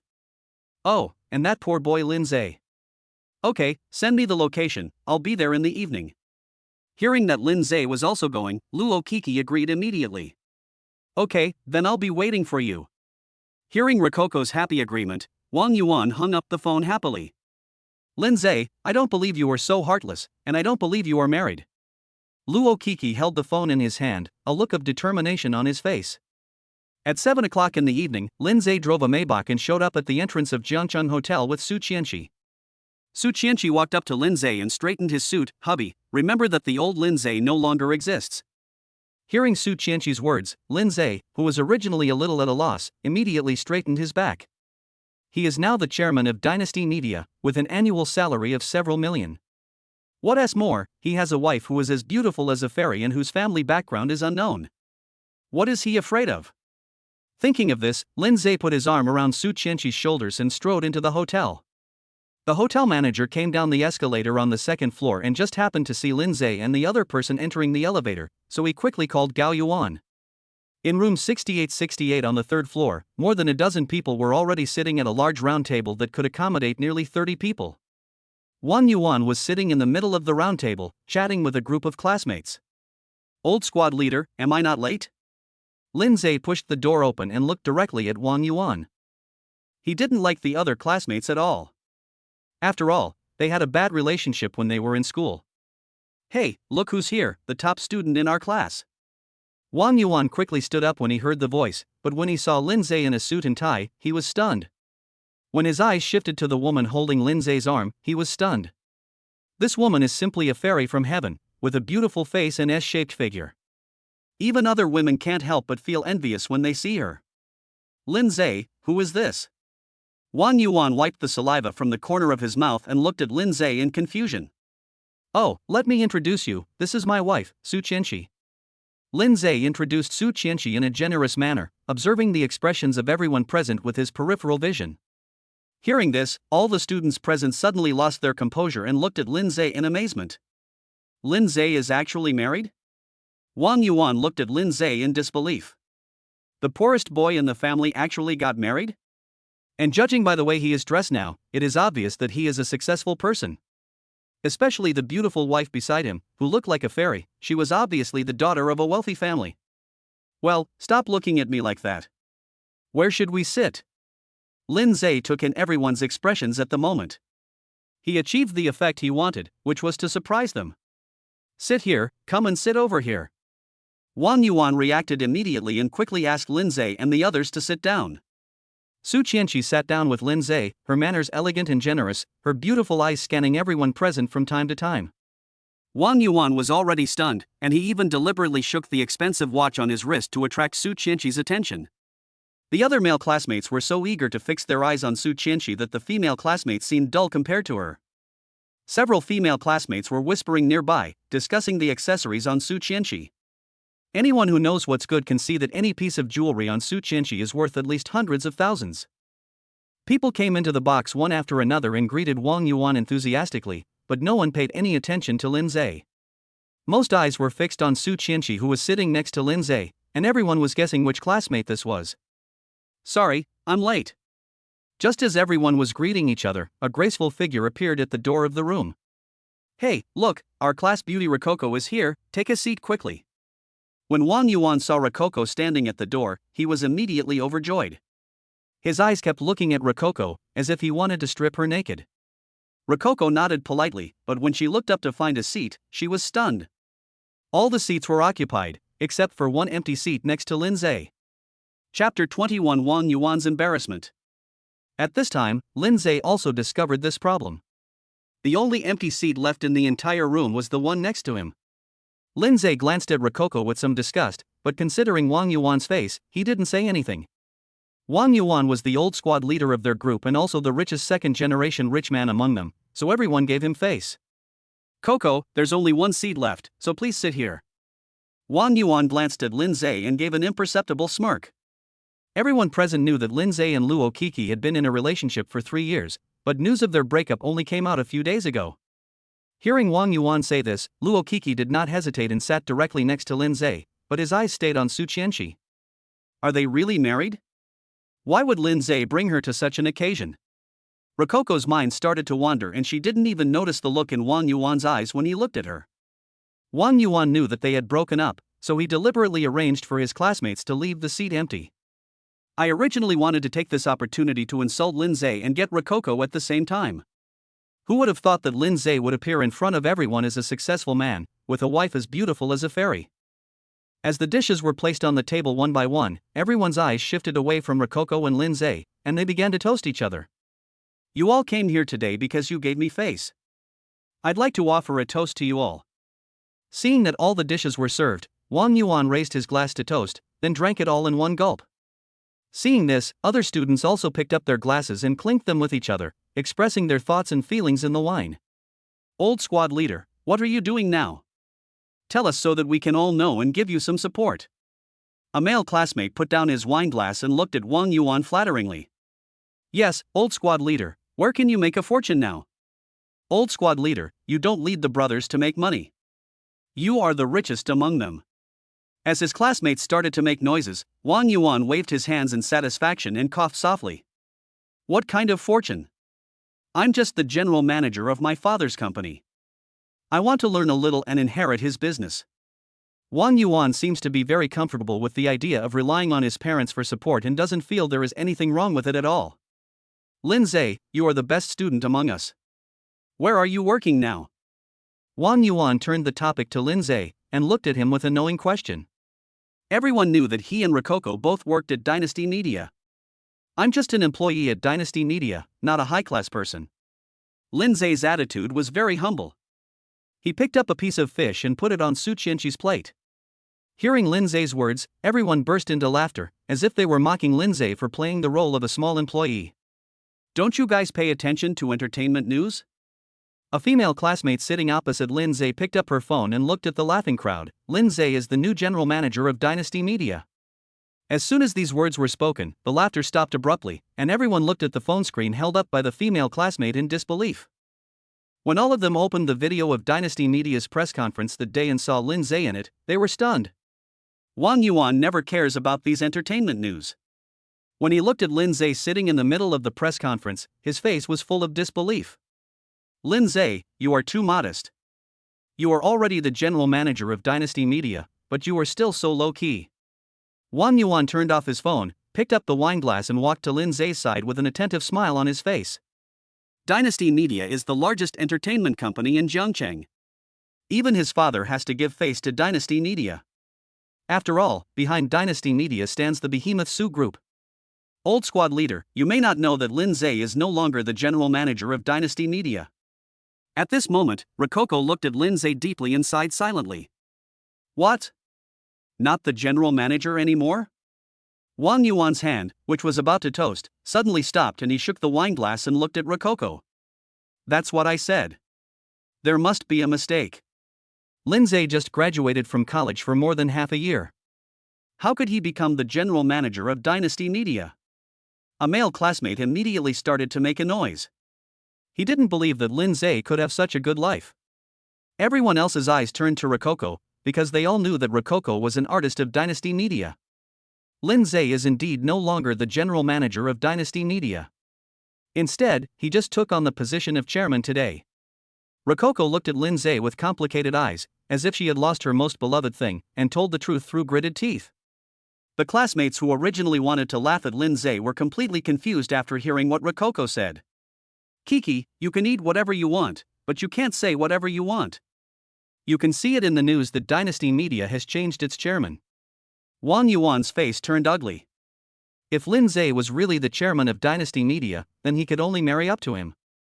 Old squad leader, the appointment was just issued to the company today, and the earliest it can be announced through the news media is tomorrow. Rococo didn't believe it either, but the head office actually issued Lindseay's appointment notice. Lindseay, the person involved who had been silent the whole time, just drank silently and chatted with Su Chenshi, not taking what they said seriously at all. However, what he didn't expect was that Rococo didn't join these people in belittling himself, but instead took the initiative to speak for him. At this moment, the whole room fell into silence. No one had expected that the poor boy in their eyes would actually become the chairman of Dynasty Media. Classmates, today we are having a class reunion. We are just catching up with each other. Why are you all silent? Lindseay ate his food by himself, looking confused. Yes, today is all about having fun. Wang Yuan quickly agreed, holding up his glass and looking at Lindseay. Boss Lin, I'll toast you. If you have any future cooperation, please remember me, the old squad leader. After clinking glasses with Lindseay, Wang Yuan was the first to drink it all in one gulp to express his attitude. When everyone saw Wang Yuan put aside his attitude and toasted Lindseay, they all came over with their glasses to toast Lindseay. For a moment, this dinner party that was originally intended to discredit Lindseay completely became Lindseay's home court. Su Chenshi took a sip of tea and looked at Lindseay and other so-called classmates with a hint of sarcasm on his face. She could see the ugly faces of these people as soon as she entered the door. The reason why she let Lindseay attend this class reunion was to slap the faces of those who looked down on him. Rococo, who was standing aside, looked at Lindseay, who had instantly become the focus of the whole audience, and slowly clenched his hands. After taking a deep breath, Rococo stood up as if he had made a decision and shouted to Lindseay in the crowd. Lindseay, I was wrong before. I still like you and love you. Let's make peace. Chapter 22. Don't be shameless. The originally noisy room suddenly became silent following Rococo's shout. The male and female classmates who were surrounding Lindseay and toasting him stopped what they were doing and looked at Rococo in astonishment. Lindseay was even more confused by Rococo's shout and looked at her in confusion. Su Chenshi's hand holding the wineglass suddenly tightened, and a chill instantly flashed in his eyes. Luo Kiki, this is a class reunion, don't go crazy. Also, I told you very clearly last time, it's impossible for us. Lindseay put down his wineglass, his face instantly turned gloomy. The students around them tactfully stepped aside and gave the venue to Rococo and Lindseay. Lindseay, we have been together for 3 whole years. With tears in her eyes, Rococo walked up to Lindseay and begged, are you so heartless that you have forgotten the good times between us? Lindseay took a small step back, trying to keep his distance from Rococo, and looked at her with disdain. Maybe you were the most important person in my heart, but your repeated betrayals have chilled my heart. Also, I'm already married, please don't disturb my life anymore. Lindseay's words, word by word, pierced into Rococo's heart, so ruthless and resolute. Just for this woman? Just for her? Rococo pointed at Su Chenshi behind Lindseay, her voice almost roaring. Rococo, that's enough. Lindseay yelled at Rococo angrily, fearing that this crazy woman would go crazy and beat Su Chenshi again. The classmates around me looked at each other, and stood there at a loss as to what to do. Only Wang Yuan looked ready to watch a good show, his eyes fixed on Rococo. As long as Rococo and Lindseay have a complete breakup, he can take the opportunity to comfort Rococo and get the goddess in his heart. Bang! A crisp sound exploded throughout the room. Rococo's voice also stopped abruptly, and she covered her cheek and looked at Su Chenshi in disbelief. Just when everyone thought that Rococo was about to lose his temper, Su Chenshi bypassed Lindseay and slapped Rococo hard. Luo Kiki, I'm warning you, don't be shameless. Lindseay is my legal husband. If you continue to be so unreasonable, I will make you pay for it. Su Chenshi's expression turned extremely cold, and as his cold eyes flashed, a heart-pounding chill instantly emanated from him. Su Chenshi stared at Luo Kiki coldly. She couldn't bear to yell at Lindseay. How could she be worthy of this woman? How dare you hit me? Rococo hesitated for half a second, then started roaring hysterically. Just when everyone thought the show was about to begin, the door of the room was suddenly opened and Gao Yuan rushed in quickly with the hotel security. Who is so ignorant as to act wildly in my place?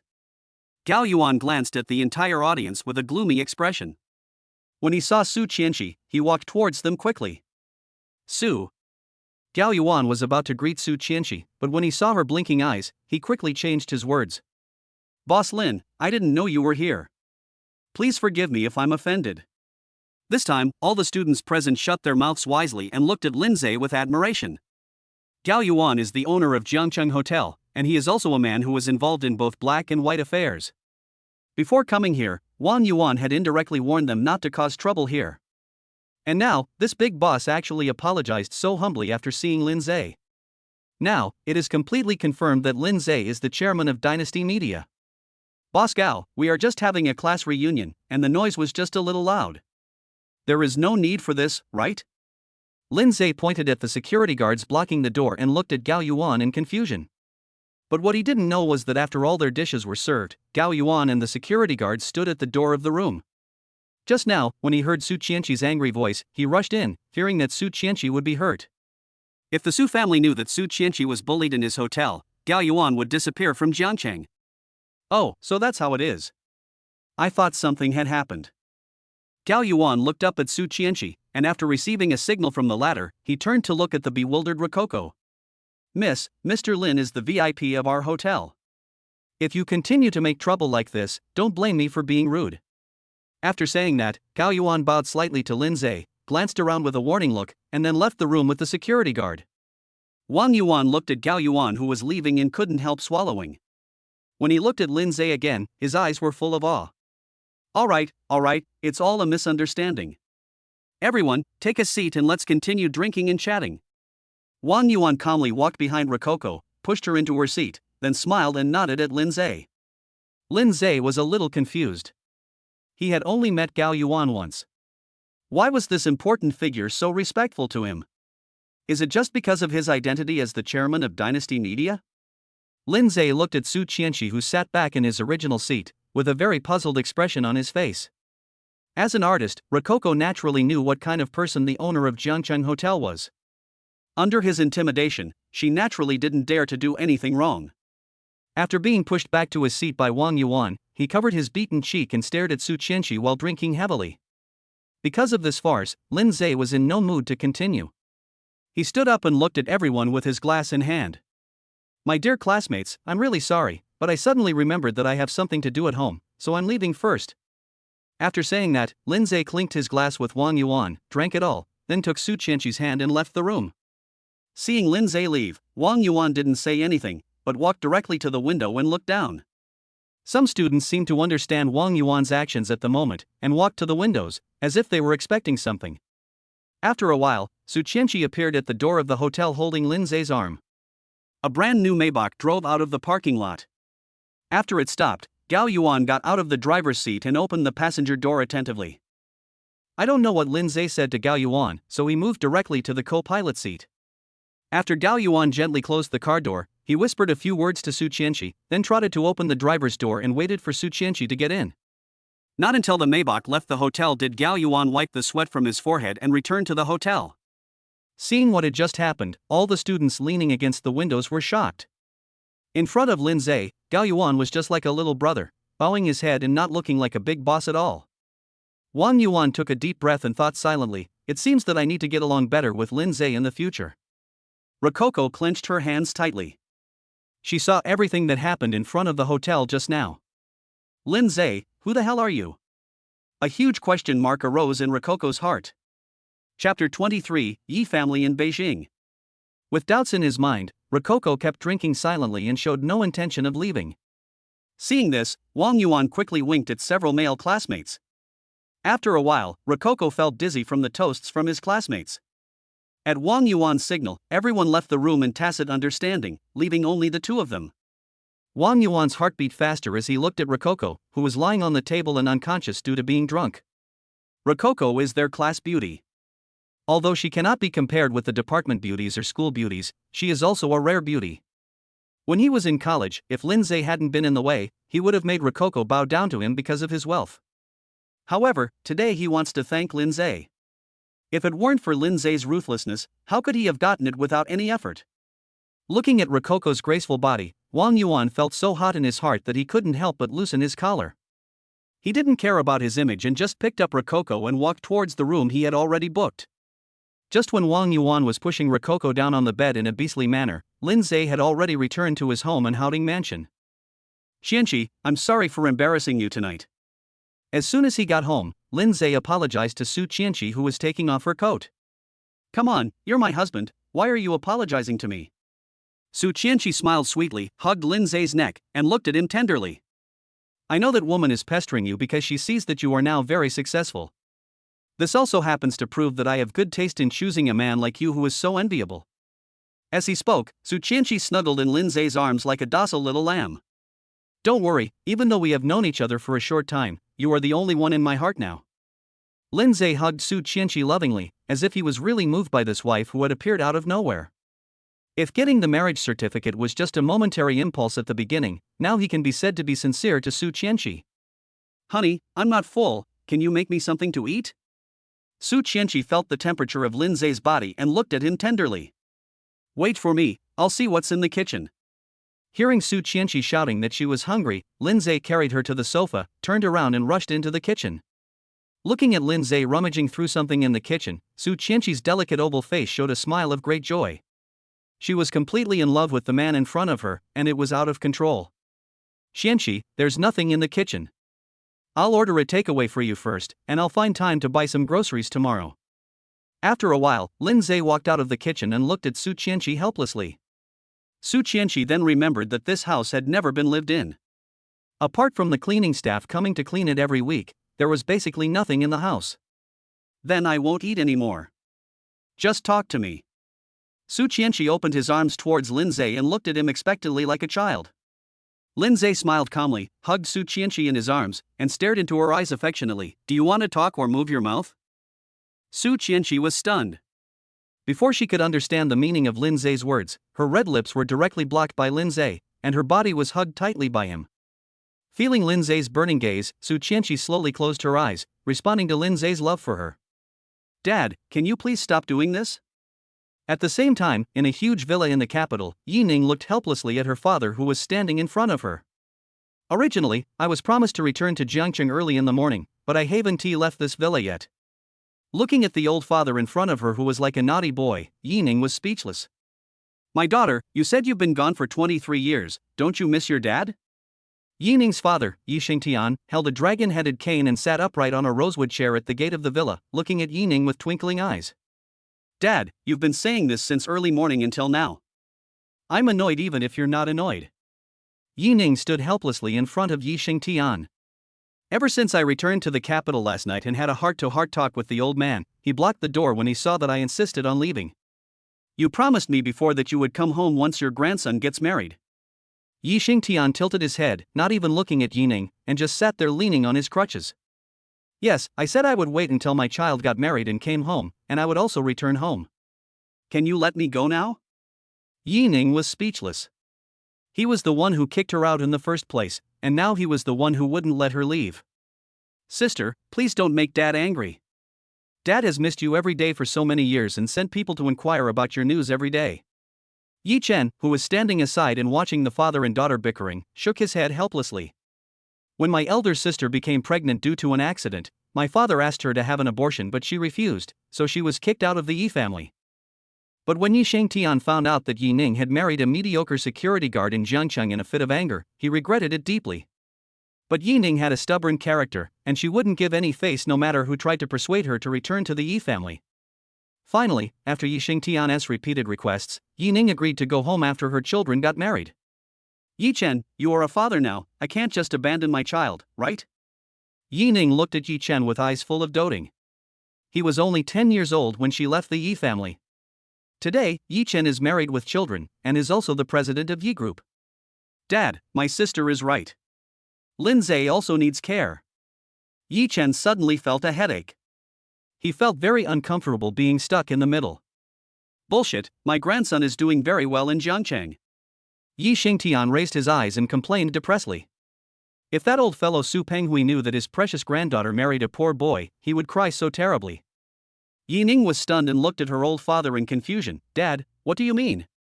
What's the meaning? Yi Xingtian looked at his daughter in surprise. Don't you know that Su Chenshi is the daughter of the Jiangcheng Su family? Hearing this, Yining's expression froze.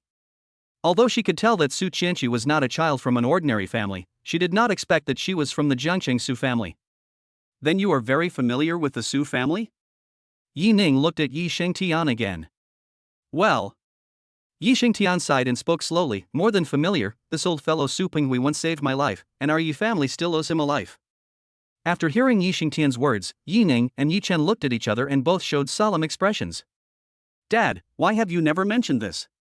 Yi Chen took a deep breath. He had saved the old man's life. The Yi family must repay this great favor. That old guy Su Penghui is stubborn. He insisted that he didn't want any reward from me. He just said that if the Su family gets into trouble, I will help them. Yi Xingtian's eyes flickered, as if he remembered something old, but then he smiled jokingly.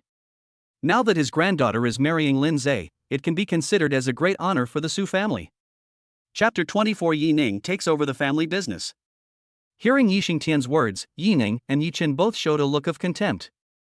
Although the old man in my family is highly respected in the capital, everyone who knows him knows that he is just a naughty old man.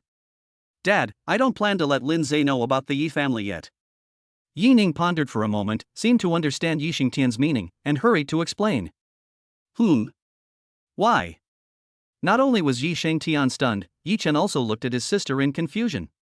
Since taking over the Yi group, Yi Chen has gone to Jiangcheng many times to bring his sister and her son back to the Yi family, but was rejected by Yining every time. And now, Lindseay is married and Yining has returned to the Yi family. Why not let Lindseay know that she is the eldest daughter of the Yi family? Dad, Yi Chen, Lindseay hated being deceived since he was a child. I want to slowly tell him about this. That's why I want to go back to Jiangcheng. Otherwise, Lindseay will be worried if he can't find me. Yining finally expressed her inner thoughts, completely out of consideration for Lindseay's feelings. Hearing his daughter's words, Yi Xingtian's face changed and he showed a look of self-blame. Alas, it's all my fault that I kicked you out of the house back then. Forget it, since you're already home, I won't stop you. Yi Xingtian stood up with the help of his dragon-headed cane and looked at Yining with a twinkling gaze. The Yi family has a multinational company in Jiangcheng. Why don't you take over the head office? Looking at her old father's pleading eyes, Yining bit her lip and finally nodded. Since she chose to return to the Yi family, she could not escape the fact that she would take over the Yi family business. Although the Yi group is managed by Yi Chen, the Yi family's businesses are spread all over the world and Yi Chen alone cannot manage it all. That's great, sister. You're finally willing to come back and help us. With tears in his eyes, Yi Chen excitedly held Yi Ning's arms. Before his sister left the Yi family, she was a famous business queen in Beijing. Now that my sister has returned to the business world, it is bound to cause a stir again. Being able to see you two siblings living in harmony, I have no regrets in my life. Yi Xingtian couldn't help showing a hint of relief when he looked at the brother and sister who had no barriers between them. From ancient times to the present, families like the Yi family, which stand at the top of the Dragon Kingdom, have never stopped fighting internally. Yi Xingtian didn't know what would happen to his sister and brother 100 years later, but at least for now they loved each other. Dad, Yi Chen, then I will go back to Jiangqing to take over that company. Yi Ning was really eager to go home, and she was really worried that her son wouldn't be able to find her. Yi Ning, you still refuse to tell me who that person is? Seeing Yi Ning preparing to leave, Yi Xingtian's turbid eyes kept flickering. Dad, I told you that I will tell you when I can. Yi Ning stopped abruptly, her body trembled slightly, and her voice sounded a little at a loss. Hearing his sister's answer, Yi Chen also felt a little disappointed. He really couldn't understand why his sister had always refused to tell him who had gotten her pregnant. Forget it, Dad hasn't touched anything that belongs to you, you can continue to use it. As he said that, Yi Xingtian waved to the housekeeper beside him.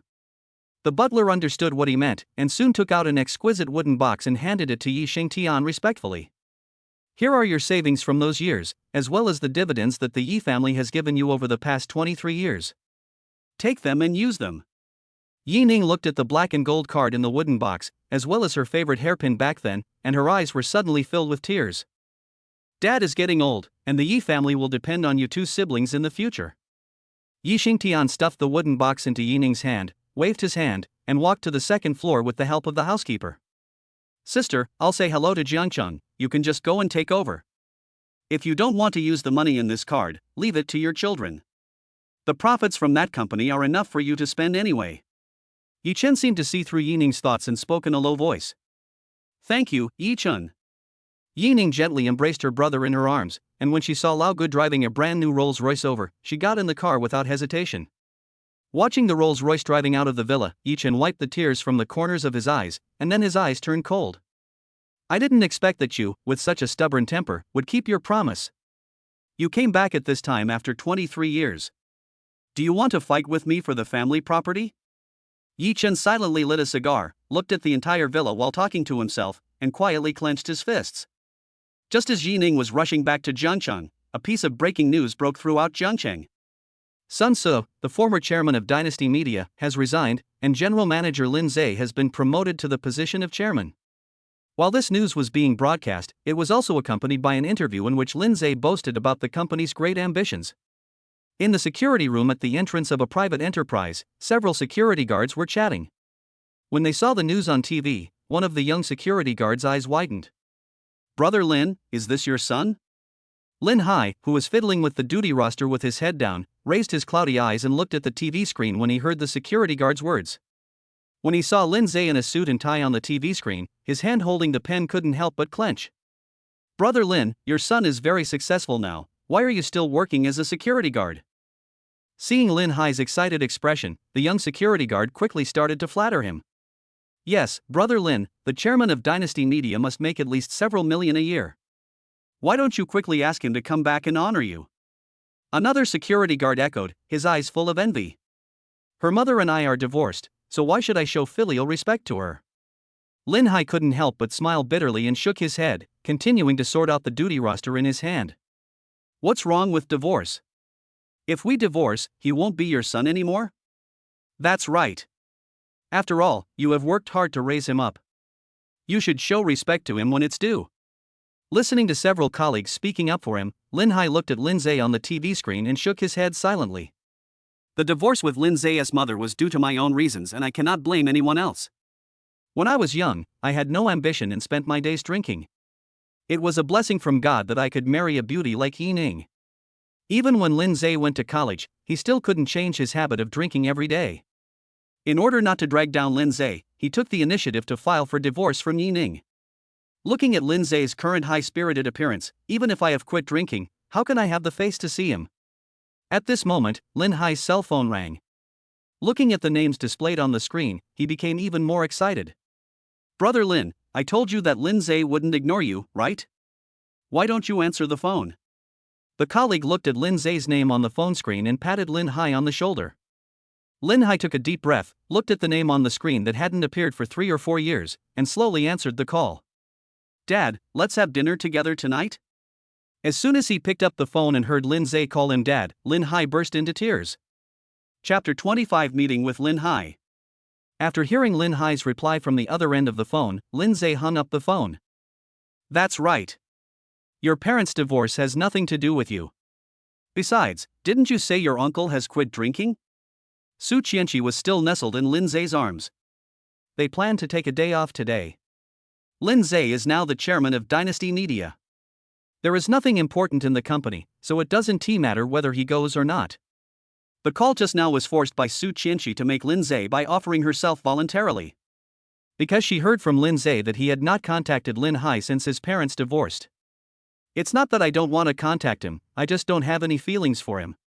Lindseay stroked Su Chenshi's face and looked at the sky outside the window. Ever since he could remember, Lindseay was drunk every day. Although he would just fall asleep when drunk, he never cared about Lindseay. In Lindseay's memory, Yining did everything for him personally, and Lindseay just watched coldly every time. No matter how much affection there is, he is still your father. You can't just disappear forever, right? Besides, you're married now, you have to tell him about this, right?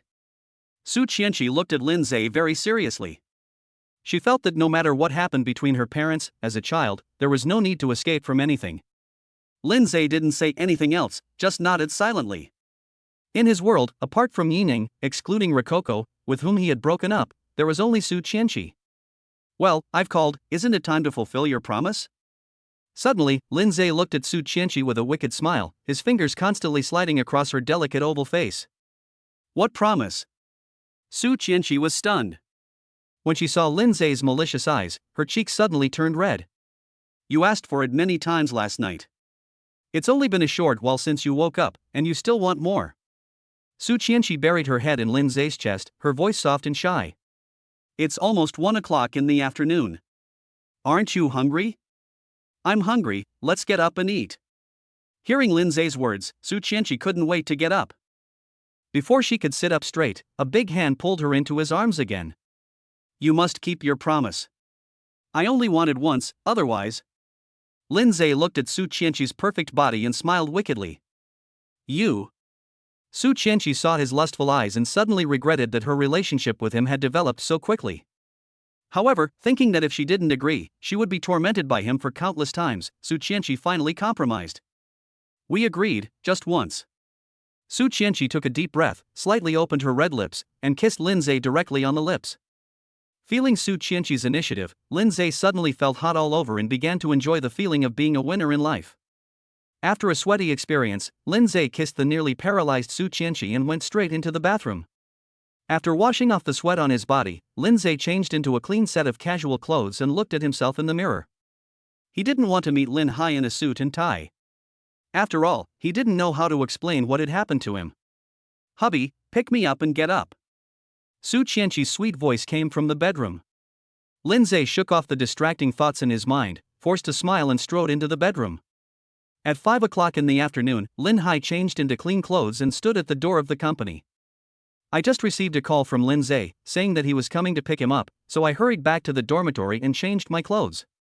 Since his divorce from Yining, Lindseay applied for a dormitory from the company and worked for the company day and night just to keep himself busy and not think about the past. About 10 minutes later, a brand new Maybach stopped in front of Lindseay. The passenger window slowly lowered, revealing a delicate oval face. Lindseay looked at the beautiful woman in the luxury car in surprise and lowered his head in confusion. Dad, get in the car. It was not until he heard the long-lost voice that Lindseay looked up in surprise, and then he saw Lindseay sitting in the driver's seat holding the steering wheel. Hello uncle, my name is Su Chenshi, please get in the car quickly. Su Chenshi got out of the car with a smile, opened the back door and looked at Lindseay. Lindseay nodded woodenly, looked at the luxury car that smelled of money, and got into the back seat in a panic. This was his first time riding in a luxury car of this level, and even now, sitting in the back seat, he was like a reserved child. Lindseay looked at his father, whom he hadn't seen for a long time, through the rearview mirror. The corners of his mouth twitched, but he didn't say anything. He stepped on the accelerator and drove out. Several security guards in the security room leaned against the window and watched the Maybach speeding away with envious expressions on their faces. Brother Lin's son has made great progress, and even his daughter-in-law looks like a fairy. How do you know that's Brother Lin's daughter-in-law?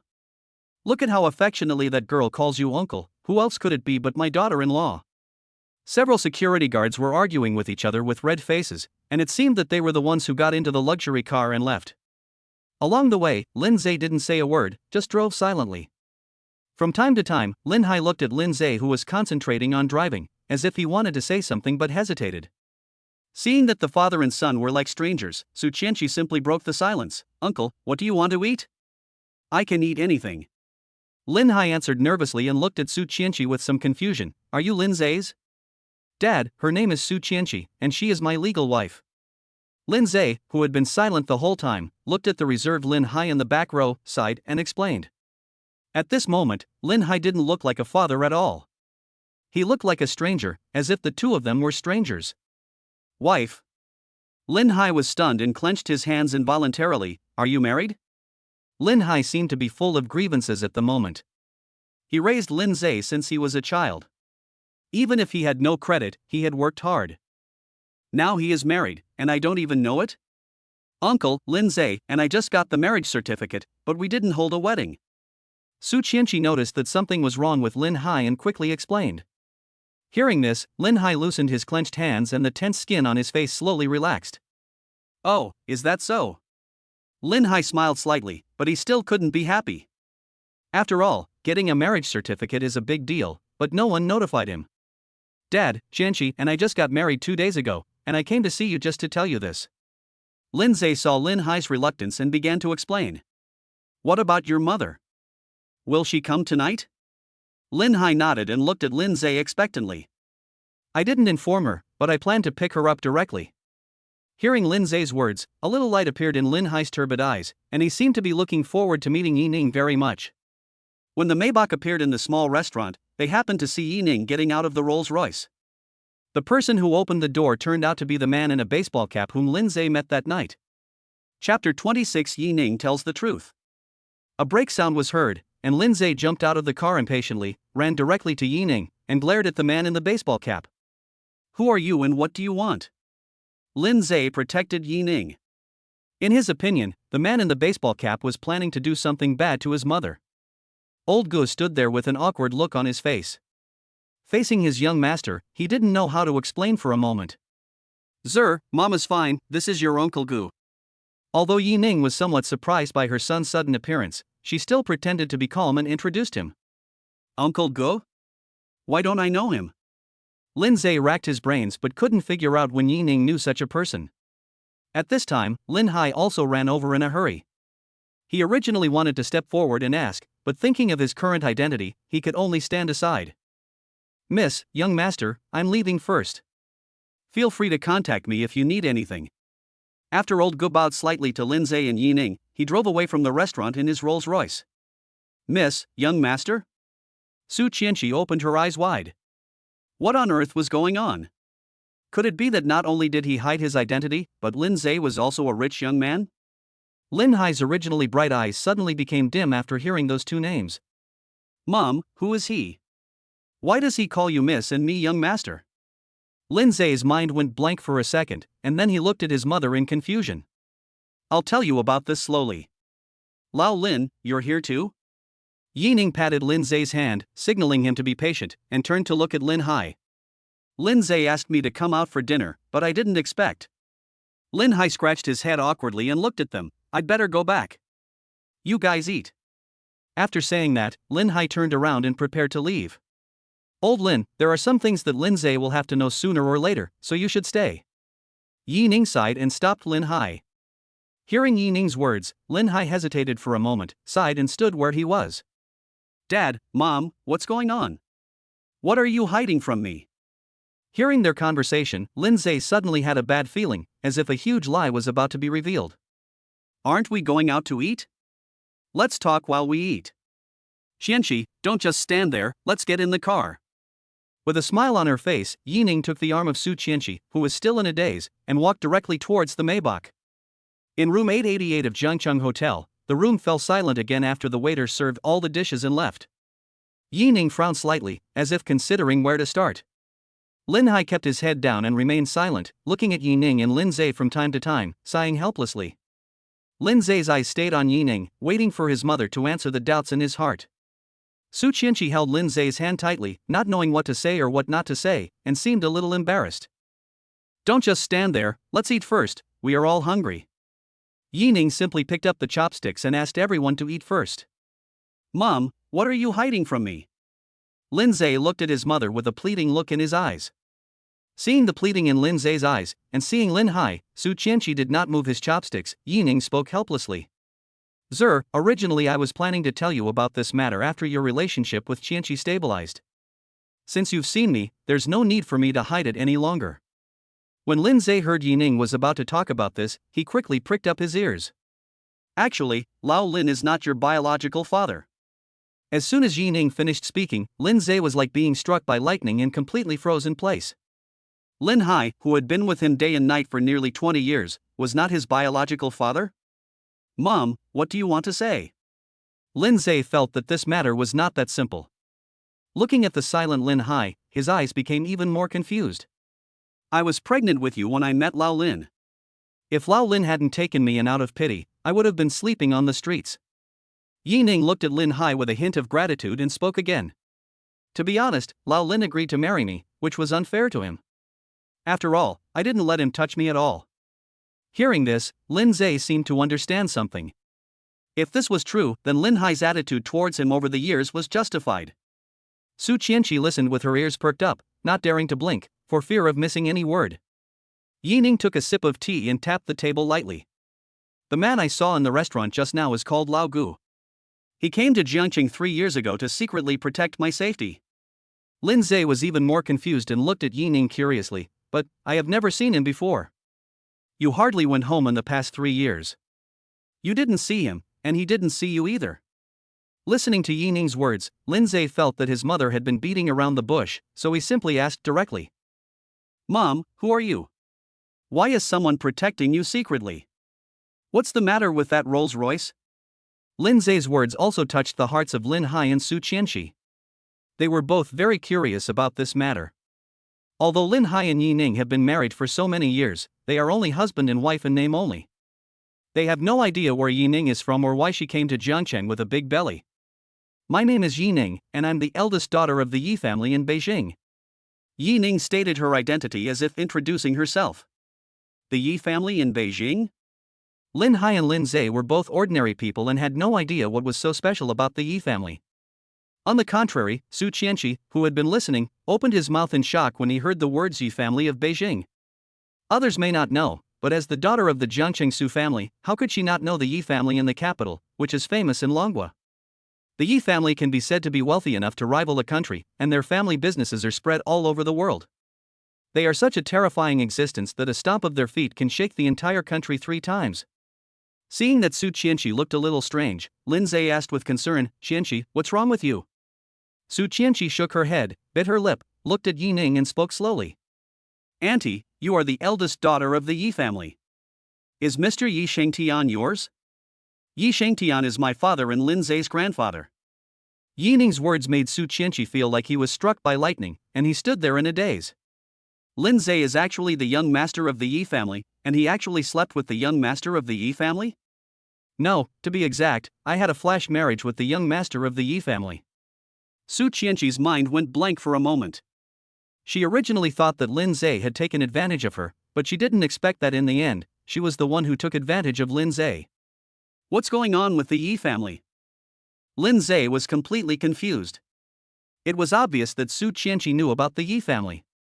Yining sighed and looked at the bewildered Lindseay. Sir, the Yi family in Beijing is the largest family in Dragon Country, rich enough to rival a country, and powerful enough to dominate. Chapter 27, Revealing Su Chenxi's Identity. Hearing this, Lindseay and Lindseay raised their heads at the same time and looked at Yining in disbelief. Although Lindseay had always known that Yining's identity was extraordinary, he did not expect that her identity was so horrifying. Lindseay was stunned for a few seconds, then took out his mobile phone and began to search for information about the Yi family in Beijing. It was not until he found a report about how the eldest daughter of the Yi family in Beijing was awarded the title of Queen of Business 23 years ago that he began to believe it. According to the reports, Yining was very young and beautiful, even 10% more beautiful than Su Chenshi now. So, my last name is Yi, not Lin? Lindseay was a little dazed. The amount of information he had just received was too overwhelming for him to digest for a while. No, your last name is neither Yi nor Lin. Yining looked at her son with a wry smile and sighed silently. As for who your biological father is, I can't tell you for the time being. Hearing this, the bitterness on Lindseay's face grew more and more intense. My surname is neither Lin nor Yi, so who am I? Who is my so-called biological father? Why does it feel like my mother is afraid of something? Child, I have told you everything, but this is the only thing I cannot tell you. Yining looked at Lindseay lovingly, sighed and added, at least not now. Su Chenshi clearly felt that his brain circuits were not enough, and he tried his best to calm himself down. If she guessed correctly, the reason why Yining didn't tell Lindseay who his biological father was might be because this person's identity was very special. Su Chenshi really couldn't think of anyone else in Long Country who could make the Yi family in Beijing afraid. Lao Lin, you have given so much to me over the years, and you don't even have a child of your own. Yining shifted her gaze to Lindseay standing beside her, revealing a self-blaming expression. No, it was my fault that I tried to climb above my station. It's all my fault. After learning of Yining's identity, Lindseay dared not say anything and could only talk to himself. Don't worry, I will compensate you. Yining's words were full of regret. Lindseay's dull eyes suddenly brightened up, and he looked at Su Chenshi fiercely. How did you know about the Yi family in Beijing? Who are you? Faced with Lindseay's sudden questioning, Su Chenshi was a little flustered and didn't know how to start for a while. Let me tell you. Seeing that Su Chenshi was somewhat at a loss, Yining looked at Lindseay with a smile. Your wife, whom you married so suddenly, is indeed called Su Chenshi, but she is also the apple of the eye of the Jiangqing Su family and the president of the Su group. Hearing this, Lindseay's originally bright eyes suddenly became dull again. So my previous guess was correct, Su Chenshi is really the president of Su group? Seeing that his identity was revealed, Su Chenshi nervously held Lindseay's hand. She had fallen in love with Lindseay and was deeply in love with this man. But she also knew that Lindseay hated being deceived the most, and she was afraid that Lindseay would turn against her because of this matter. So, it was you who helped me move from an intern to the position of chairman? Lindseay finally realized that it was no wonder that his career had been soaring since he met Su Chenshi. It turned out that she was the one behind it. Hubby, I didn't hide it from you on purpose. I was just afraid that you would ignore me after you knew about it. I was wrong. Su Chenshi held Lindseay's hand tightly, her big eyes flickering, and she begged in a delicate voice. Sir, believe in your mother's judgment. Chenshi is a good girl. Seeing that Lindseay's expression changed slightly, Yining quickly spoke for Su Chenshi. She was very optimistic about her daughter-in-law, and she couldn't let Lindseay lose her mind again. So, Lindseay is just my adoptive father, and you are the eldest daughter of the Yi family, who is famous in Longhua, and Chenshi is the daughter of the Su family in Jiangqing. Lindseay raised his head blankly, and his eyes slowly swept over Yining and the other two, as if he was talking to himself. Hubby, I just didn't tell you that I'm from the Su family, but I did tell you that I'm a rich second generation. Su Chenshi was extremely anxious at the moment. She didn't want to lose the man she loved so deeply. Lindseay's mind was blank at this moment, and everything he had experienced over the past 20 years was replayed like a movie. Since I entered college, I have endured all the cold stares, ridicule, and hardships I have endured. Then, someone told him that he was actually the young master of the Yi family in Beijing, and his girlfriend who got married in a flash was the daughter of the wealthy Su family in Jiangqing. All this happened too suddenly. If Lindseay hadn't suspected Su Chenshi's identity before, he would probably have fainted now. Honey, are you okay? Su Chenshi looked at Lindseay with a dull gaze and raised her hand and waved it gently in front of his eyes. I'm fine, but you're in trouble. Lindseay grabbed Su Chenshi's hand and said slowly, let's talk about your lie to me when we get home. Hearing the tone of Lindseay's voice, Su Chenshi immediately felt relieved. Since he plans to talk about it after going home, it means he is not really angry with me. I can just act like a spoiled child and serve him well when I get home, and everything will be okay. Thinking of this, Su Chenshi smiled with joy and took Lindseay's arm in a flattering manner. Dad, even though you are my adoptive father, you have watched me grow up for more than 20 years. Lindseay thought for a while, then looked at the somewhat reserved Lin Hai with a firm gaze. From today on, you don't need to be a security guard anymore. Come to Dynasty Media and be a security consultant. Hearing Lindseay's words, Lin Hai's face showed a happy but confused look. What is the position of this security consultant? Yining, who was standing by, burst out laughing when she heard these 4 words. Lao Lin, this so-called security consultant is a more senior term for security guards, equivalent to a security manager. Seeing Lin Hai's confused look, Yining hurried to explain. Security manager, that's good, at least it's my old job, I can do it as I please. Lin Hai patted his head as if he had suddenly realized something, and seemed to be very satisfied with this position. Looking at Lindseay at this moment, Yining suddenly felt that he had matured a lot, and even had a little bit of that person's shadow. The food is cold, shall we talk while we eat? Seeing that the atmosphere had eased a lot, Su Chenshi quickly stood up and poured wine for everyone. Touching her rumbling stomach, Yining suggested that everyone eat first and chat while eating. After a few drinks, Lindseay suddenly looked at Yining in confusion. Mom, you came back from Beijing today, right? Yeah, what's wrong? Yining didn't care too much about Lindseay's question. After all, the Rolls-Royce had a Beijing license plate. Now that you have regained your identity as the eldest daughter of the Yi family, you can't continue to run that small restaurant, right? Lindseay's eyes flickered. He didn't believe that his mother would continue to hide in that small restaurant for the rest of her life. Well, tomorrow I will officially take over Ningya Multinational Corporation, which is the Yi family's business. After hearing Yining's answer, Su Chenshi, who had just taken a sip of tea, couldn't help but spit it out. Ningya Multinational Corporation is the property of the Yi family? Chapter 28 Accept My Punishment. Looking at Su Chenshi, who was making a fool of himself, Lindseay wiped the water stains that sprayed on his body with a look of disgust. What's wrong, Chenshi, is there a problem? Seeing Su Chenshi's big reaction, Yining looked at her in confusion. Auntie, do you know that Ningya Multinational Corporation is a company that is on par with the Su Group? I know. If the enterprises under the name of the Yi family are not the leaders, wouldn't that be a slap in the face of the Yi family? Yining nodded, not knowing why Su Chenshi asked that. But my dad is currently planning how to kick Ningya Multinational Corporation out of Zhengcheng, this. Su Chenshi gritted his teeth and expressed his concerns. I see. It's all right. I haven't been involved in the business world for more than 20 years. This is a good opportunity to sharpen my skills. Yining shrugged indifferently. It was unrealistic to want the Yi family's business to leave Zhengcheng. But auntie, we are a family. Su Chenshi felt a little aggrieved, and an embarrassed expression appeared on her delicate oval face. Now that they know that Ningya Multinational Corporation is the Yi family's property, how can the Su family still have a chance of winning? It's okay. I know my limits. Fighting with my in-laws is also a good experience. After hearing Yining's words, Su Chenshi felt like crying but had no tears. However, he didn't know what to say and could only sigh helplessly.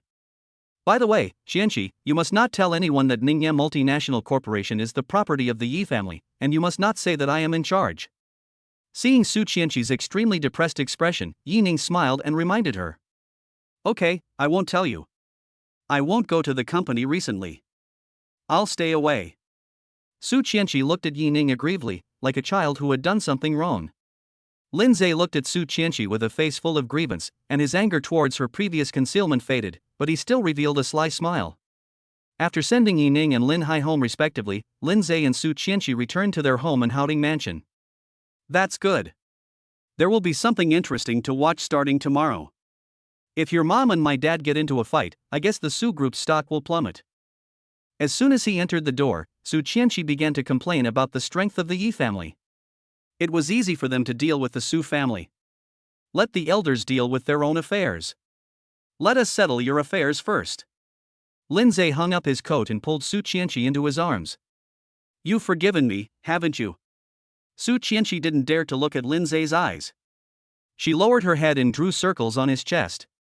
Is it too kind of me to forgive you just like that? Lindseay smiled wickedly and put his hand directly on Su Chenshi's smooth and tender back. Then what do you want me to do so that I won't be angry? Feeling something strange on his back, Su Chenshi's face suddenly flushed. Your initiative last night made me feel very comfortable.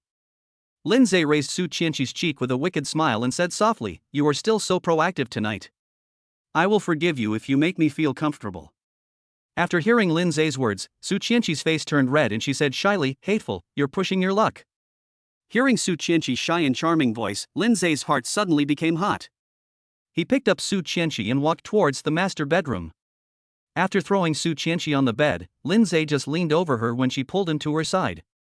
"As long as you don't get angry with me and don't leave me, I'm willing to do anything you ask me to do." Su Chenshi turned around and pressed Lindseay down, her slightly parted red lips showing her charm. "If I don't leave you, how can I bear to leave you? You understand me so well." Lindseay swallowed and felt Su Chenshi's fingers slowly sliding down, and his breathing became rapid. For a moment, the whole room was filled with the smell of hormones, and people's favorite scene was being played out. More than an hour later, Su Chenshi snuggled in Lindseay's arms, her fingers gently sliding across his strong chest. "Honey, can I discuss something with you?" Su Chenshi looked at Lindseay's profile with tenderness in her eyes and her voice was extremely gentle. "The icy beauty CEO of the Su Group can actually talk to me in a negotiating tone?" Lindseay smiled playfully and fiddled with Su Chenshi's 3,000 beautiful hairs. "Hate." Su Chenshi hit Lindseay and glared at him, "That's for outsiders. Do you think I want to have a stern face every day? Okay, then what do you want to discuss with me?" Seeing that Su Chenshi was somewhat reluctant, Lindseay asked quickly. That's it. Can you please not torture me for so long every time? My legs are so weak." Su Chenshi's face turned red and her voice became lower and lower. "I can't help it. You're so attractive to me that I can't stop." Hearing Su Chenshi's words, Lindseay gently kissed her on the forehead. "Just, never mind, as long as you like it." Su Chenshi wanted to say something, but when she saw Lindseay's doting look, she forced herself to hold it back. "Okay, I'll be gentler to you in the future." After saying that, Lindseay kissed Su Chenshi's red lips and fell into her gentle nest again. The next morning, Lindseay opened his hazy eyes, only to find that Su Chenshi had already gotten up. After changing into pajamas, Lindseay stretched and yawned as he walked out of the bedroom. "As soon as I walked into the living room, I smelled an appetite-stimulating aroma wafting from the kitchen." Lindseay scratched his head and walked to the kitchen curiously, only to see Su Chenshi busying around in an apron. "Are you up? Go wash up quickly. Breakfast will be ready soon." Su Chenshi looked back at Lindseay, who was leaning against the door, threw down a word and continued to work. Lindseay didn't say anything. He looked at Su Chenshi's busy back and smiled happily. When he turned around to wash up, he saw a takeaway bag in the corner of the door. Looking at Su Chenshi, who was scooping porridge from the pot with a serious look on his face, Lindseay smiled bitterly helplessly. It seems that he was overthinking it. How could a spoiled young lady like her cook? 5 minutes later, Lindseay looked at the seafood porridge, lean meat pies, and milk steak on the dining table, and his appetite suddenly increased. "You must be hungry, come and try my cooking." Su Chenshi took off her apron and put it aside, looking at Lindseay with great anticipation. Lindseay was indeed hungry, so he nodded and began to eat voraciously. "How is it? Is it delicious?" Seeing Lindseay eating voraciously, Su Chenshi held his chin with a satisfied look on his face. "It's delicious.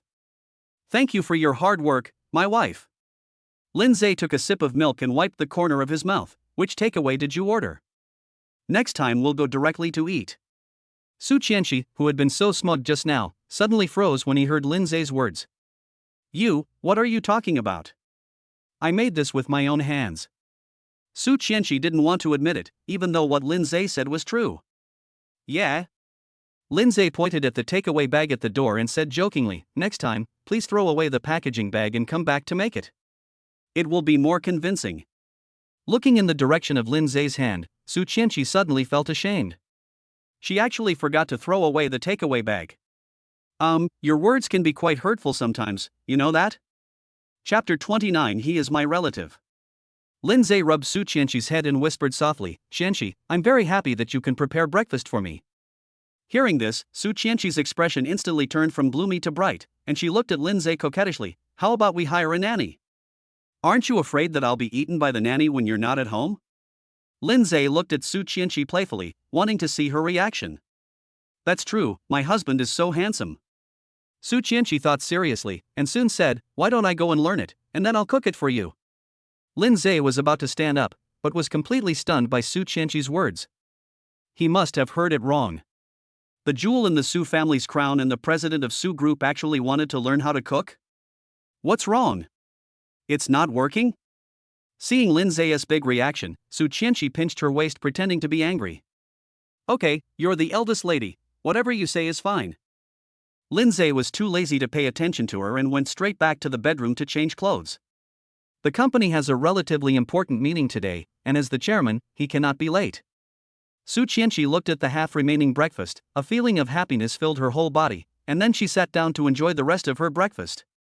When the Maybach arrived in front of the company's underground parking lot, Jue quickly raised the barrier and trotted ahead to lead the way. Honey, why is this fat guy so attentive? Looking at Jue, who was shaking his fat body in front of him, Su Chenshi was full of doubts. Who knows, maybe it's compensation for what he did before. Lindseay held the steering wheel with one hand and followed Jue slowly, wanting to see what he was up to. During the first half year after he came to Dynasty Media, Jue often excluded him and made him do all the dirty and tiring work. In the end, he even slept with Luo Kiki to disgust him. Okay, Mr. Lin, this is your exclusive parking space. Are you satisfied with it? Jue directed the Maybach to park in the parking space and bowed to open the door for Lindseay. Lindseay becoming the chairman of the board shocked his three perspectives. He never thought that a young man who had just joined the company for more than half a year would be directly promoted to chairman. Now it seems that my previous guess was correct, Lindseay is indeed a rich young man. I'm fine. Do you have something to talk to me about? Lindseay glanced at the elevator opposite and asked Jue. There's a small matter. Today, a man came to the company. He's in his 40s and is a security consultant. Is he a relative of a senior executive? Jue quickly replied that the company didn't have many security guards to begin with, and now a security consultant has come. What would he do as a security captain? Yes, that's right. He is indeed a relative of the executive. Lindseay nodded. He didn't expect Lin Hai to be so efficient. He took up the position the next day. Director Lin, I have to say that this kind of nepotism should not exist in the company. It is too corrupting for the company's morale. Seeing that Lindseay knew about this, Jue became even more excited and spoke much louder. So what do you want to say? Lindseay looked at him with a smile, waiting for his next words. Director Lin, I suggest that the person who brought this kind of nepotism into the company be fired directly to set an example for you. Jue looked serious and righteously at Lindseay. Okay, then go inform the Human Resources Department and fire Lindseay. Lindseay shrugged indifferently and watched Jue direct and act. Su Chenshi covered her mouth behind Lindseay, trying her best not to laugh out loud. I didn't realize that Lindseay still had his own way of dealing with people, just like an iron-faced Baogong. Okay, Mr. Lin, I'll ask the Human Resources Department to fire Lindseay right now, Before he finished speaking, Jue's expression suddenly became uncertain. Only then did he realize that Lindseay wanted him to go to the HR department to fire him. Boss Lin, look, you're making fun of me again. Jue looked at Lindseay with a smile, not knowing what he meant. Do you know the name of the new security consultant? Lindseay also looked at Jue with a smile, looking at him jokingly. My surname seems to be Lin, and my name is something like Lin Hai. Jue hadn't reacted yet and looked at Lindseay in confusion. What's my last name? Your last name is Lin. Suddenly, Jue was awakened as if struck by lightning. Lin Hai, Lindseay, this relationship. He is my relative. If you feel it is inappropriate, you can file a complaint with the Su Group? Lindseay patted Jue on the shoulder and walked straight towards the elevator without even looking at him. Jue, Lin Hai is not an ordinary person. If you are a discerning person, treat him well, and you will not suffer any loss. Su Chenshi walked up to Jue, whispered a few words, and then caught up with Lindseay. Jue raised his hand stiffly to say goodbye to Lindseay and the others, his brain still not reacting. Lin Hai is Lindseay's relative. Su Chenshi's words are full of ulterior motives. Could it be that? Damn it, could it be that his father is here to inspect the work at the grassroots level? Jue suddenly couldn't help but swear and slapped his thigh. Yes, that must be the case. I almost lost my job. I must quickly establish a good relationship with Lin Hai. Thinking of this, Jue was suddenly overjoyed and walked towards the security room, shaking his fat body. Hubby, why are you teasing him? In the elevator, Su Chenshi looked at Lindseay with a playful look on his face, and his curiosity was overflowing. It's just a joke, for fun. Lindseay shrugged indifferently, glanced at the floor the elevator had arrived at, and kissed Su Chenshi when she wasn't paying attention. At this moment, the elevator opened with a ding sound, and Han Su stood at the elevator door in high spirits. When she was about to step into the elevator, she saw a scene that completely destroyed her worldview. The chairman is forcibly kissing his assistant? At the same time, Su Chenshi noticed Han Su standing at the elevator door with a surprised look on his face, and pushed Lindseay aside. Minister Han, let's have a meeting. Lindseay turned his head and greeted Han Su awkwardly. Hello, Chairman. I am no longer the head of the Human Resources Department. I have been voted as the general manager by everyone. Although Han Su was curious about the relationship between Lindseay and Su Chenshi, due to his identity, he lowered his head and walked into the elevator. Oh, then I have to call you President Han from now on? Lindseay then remembered that after he was promoted to chairman, he did not ask about their voting for the general manager. Mr. Lin, you are too polite. Just call me Xiao Han. Han Su answered awkwardly. From an intern to the chairman of the board, even a fool would know that Lindseay's background was extraordinary. Okay, then who will be the head of the personnel department? Lindseay nodded. He knew Han Su quite well. Although he was a little vain, he was very responsible among the company's senior executives when it came to work. Yang Fan will take the position. This was decided unanimously by everyone. Han answered respectfully, but she didn't notice that Lindseay's expression turned ugly. If Yang Fan, that means spirited woman, becomes the head of the HR department, then Lin Hai will be. Thinking of this, Lindseay couldn't help but clench his fists. Chapter 30, Establishing Prestige Through Strength. Lindseay walked out of the elevator first, and Su Chenshi and Han Su followed him on the left and right, walking towards the meeting room. After entering the conference room, Lindseay glanced at the executives present and sat directly in the chairman's seat. Today, he exudes the aura of a superior, making the executives present dare not look directly at him. Last night, Lindseay learned that the Yi family in Beijing was behind him and that his wife was the apple of the Su family's eye. He couldn't help but feel more confident. Who in Jiangqing dares to mess with the Su family? Okay, is everyone here? Han Su coughed lightly and looked at everyone.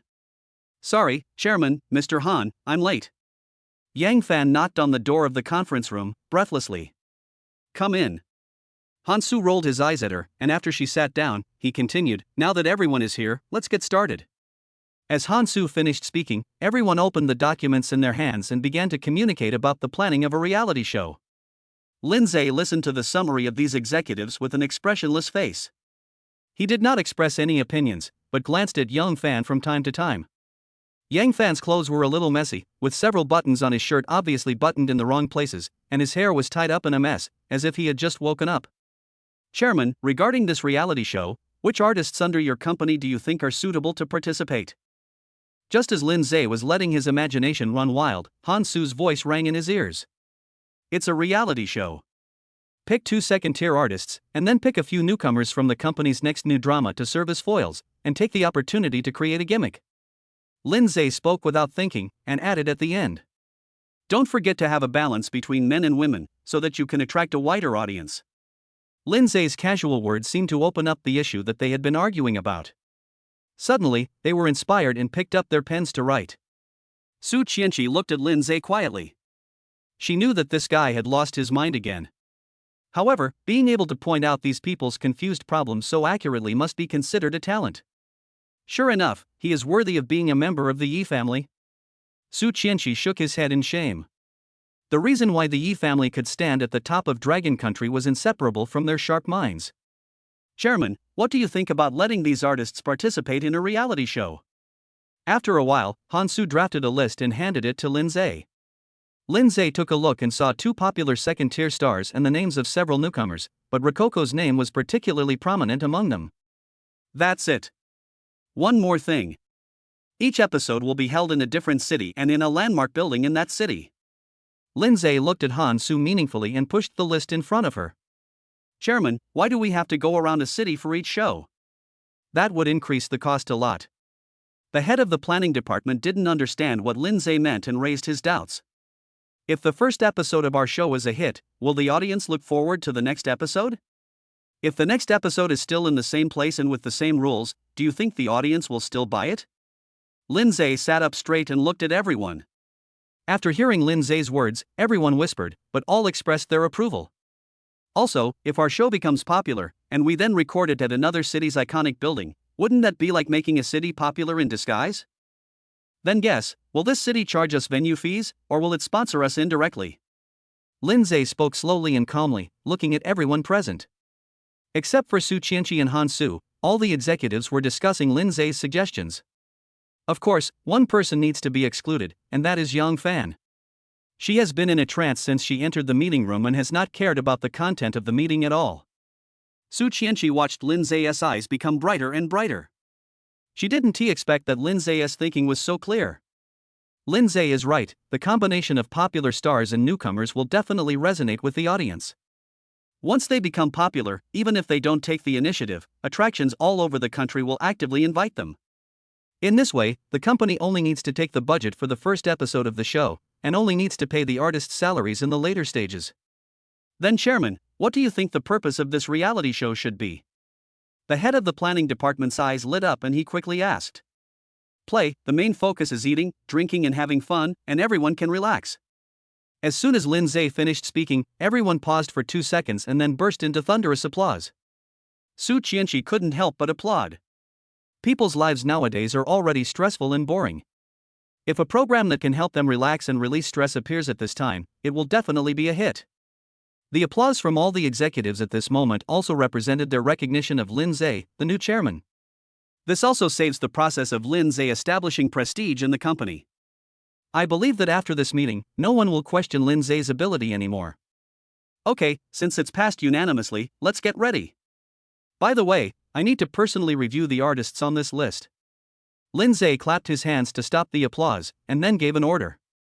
The executives left one after another, and when they passed by Lindseay, they all nodded respectfully to him tacitly. Yang Fan, Han Su, wait a moment. Seeing that everyone had left the meeting room, Lindseay called Han Su and Yang Fan. Chairman, what's the matter? Yang Fan stopped as he was about to leave the meeting room, and turned to look at Lindseay in confusion. Since Han Su had just stood up, he simply sat back in his original seat. Su Chenshi looked at Lindseay in confusion, not knowing what he was up to. Yang Fan, I heard that you have taken the position of Minister of Human Resources? Lindseay glanced at Yang Fan's attire, his expression calm. Yes, Chairman. He was elected by all executives last time. Yang Fan was stunned and looked at Lindseay in confusion, not knowing what he meant. Yang Fan, no matter what job you do, I hope you can do your job well. I have the final say in the company now, so you'd better not cross my bottom line. Lindseay pointed at her messy shirt and his expression became increasingly serious. Su Chenshi and Han Su looked at Yang Fan's shirt at the same time. When they saw that her buttons were buttoned in a mess, they seemed to understand what Lindseay meant. Han Su, since you are now the general manager, you should lead the company to become bigger and stronger. I don't want to see the mess that happened in the company before. If I see those things happen again, I'll just pack up and leave. Lindseay turned his gaze to Han Su, and while warning her, he was also warning Yang Fan not to mess around in the company. Su Chenshi blinked her big eyes, looked at Lindseay who had a serious face, and secretly sighed in her heart. A man who is serious is more handsome indeed. Chapter 31 Lindseay's Secret. After hearing Lindseay's words, Yang Fan realized his messy clothes and his face turned red immediately. Han Su glared at Yang Fan angrily, really not understanding what she was thinking. Knowing that there was an important meeting today, he was still messing around before the meeting started. By the way, Yang Fan, is there a new security consultant named Lindseay joining today? Seeing that time was almost right, Lindseay asked Yang Fan about Lindseay. The reason why Lindseay warned Yang Fan was actually because of his consideration for Lindseay, so that he would not be bullied by these cunning women. Yes. He's working in the office. When talking about Lindseay, Yang Fan's face became even redder, and he even buried his head deeply in his chest. Work? What kind of work does he have? Lindseay was stunned. This security consultant was just an empty title, just to allow Lindseay to fish openly. Yang Fan was speechless for a moment and had no idea how to answer Lindseay's question. Let's go and see our security advisor. Lindseay shrugged and took Su Chenshi out of the meeting room first. Yang Fan, what's wrong with you? Seeing Lindseay stepping out of the meeting room, Han Su quickly pulled Yang Fan to his side and asked in a low voice. It was Lindseay. He said he was the chairman's father. I couldn't control myself. Yang Fan's voice was very soft, like a mosquito. How is it possible? How could the chairman's father be a security consultant? When Han Su heard that Lindseay was Lindseay's father, his eyes widened and he ignored what Yang Fan said next. Let's go and take a look. Seeing Lindseay and the other two walking away, Han Su didn't have time to think and pulled Yang Fan to chase after them. Lindseay sat in his office, wearing the suit provided by the company, crossing his legs, feeling so comfortable. After having dinner with Lindseay and others last night, the first thing Lindseay did when he got home was to resign from his boss and report to Dynasty Media early in the morning. But who would have thought that when he arrived at the Human Resources Department, he was told that there was no such position at all? Lindseay suddenly felt very angry and rushed directly into the office of the director of the Human Resources Department. At first, Yang Fan ignored him and even wanted to call the security guard to kick him out. But when Lindseay said that he was Lindseay's father, Yang Fan's attitude changed instantly. He was even treated with great respect, taking him to an empty office and asking him to wait there for the chairman to come to the company before making a decision. Thinking that Lindseay had just proposed that he be the security consultant last night and probably hadn't had time to notify the company yet, he felt relieved. But when Yang Fan came to the office again to measure the size of his suit, Lindseay became restless. Yang Fan's every move was undoubtedly an attempt to seduce her. Although he is in his 40s, he has been working as a security guard for many years, so he is relatively strong and has a resolute appearance. Since he married Yining, he has never touched her, not even once with other women. Faced with Yang Fan's almost naked temptation, Lindseay couldn't control himself for a moment. He held her in his arms and kept touching her. If Yang Fan hadn't said that the chairman was coming to hold a very important meeting, Lindseay would have probably executed her right there in the office. Thinking of Yang Fan's proud figure, Lindseay showed a proud smile on his face. He can be said to be in high spirits and extremely happy now. Well, how do you feel? Just when Lindseay was full of fantasies about this position, Lindseay walked into the office with a light cough. Chairman is here. Fortunately, Minister Yang also gave me a suit. Lindseay originally wanted to call him by his name, but thinking that this was in the company, he called Lindseay the chairman. Looking at Yang Fan, whose face was flushed behind Lindseay, Lindseay felt his heart getting hot again. This is General Manager Han. You can consult her about work in the future. Lindseay walked into the office, took a quick look, and pointed at Han Su standing beside him. Boss Han, I remember the company has a special dormitory for employees. We can arrange a single room for Consultant Lin so that he doesn't have to run back and forth. Lindseay glanced at Lindseay, who was wearing a suit, then turned to look at Han Su. He knew that Lindseay had been renting a house outside, which was far from the company, so it would be better to let him live directly in the dormitory. Okay, Chairman, I'll arrange it right away. Han Su nodded in agreement, but he was extremely shocked in his heart. Is this person really Lindseay's father? Although the company has dormitories, it never assigns single rooms to anyone, unless they are royal relatives. However, if he was Lindseay's father, why didn't he go home but live in the dormitory instead? Questions kept popping up in Han Su's mind, and he stared at Lindseay in a daze. Uncle Lin, coming to the company is like coming to your own home. If you need anything, just tell General Manager Han. Su Chenshi took a step forward and looked at him very politely. But I was muttering in my heart, Lindseay looks a lot more handsome in a suit. I guess he was also a handsome guy when he was young. Okay, I won't be shy then. Lindseay nodded, and he suddenly felt refreshed. Yang Fan and Han Su were both stunned, especially Han Su, who had just seen Su Chenshi and Lindseay kissing passionately in the elevator before the meeting. Now hearing Su Chenshi's respectful tone towards Lindseay, an idea suddenly came to his mind. Could it be that the chairman's father is planning to come to the grassroots to inspect the work? Yang Fan, you were the assistant to the general manager before, so you should help him with work matters. Lindseay nodded silently to Lindseay, then took Su Chenshi back to his office. Consultant Lin, if you need anything, please let me know. Yang Fan will help you get familiar with the company's environment and work during this period of time. Han Su looked at Lindseay meaningfully, threw down a few words and left. Lindseay and Yang Fan were the only two people left in the office, and the atmosphere became somewhat awkward. Consultant Lin, the position you are taking up has already been notified to all employees of the company. Your level is the same as mine, and you are both a senior executive of the company. Yang Fan took a deep breath and then spoke slowly. Oh, thank you, Minister Yang, is there anything else?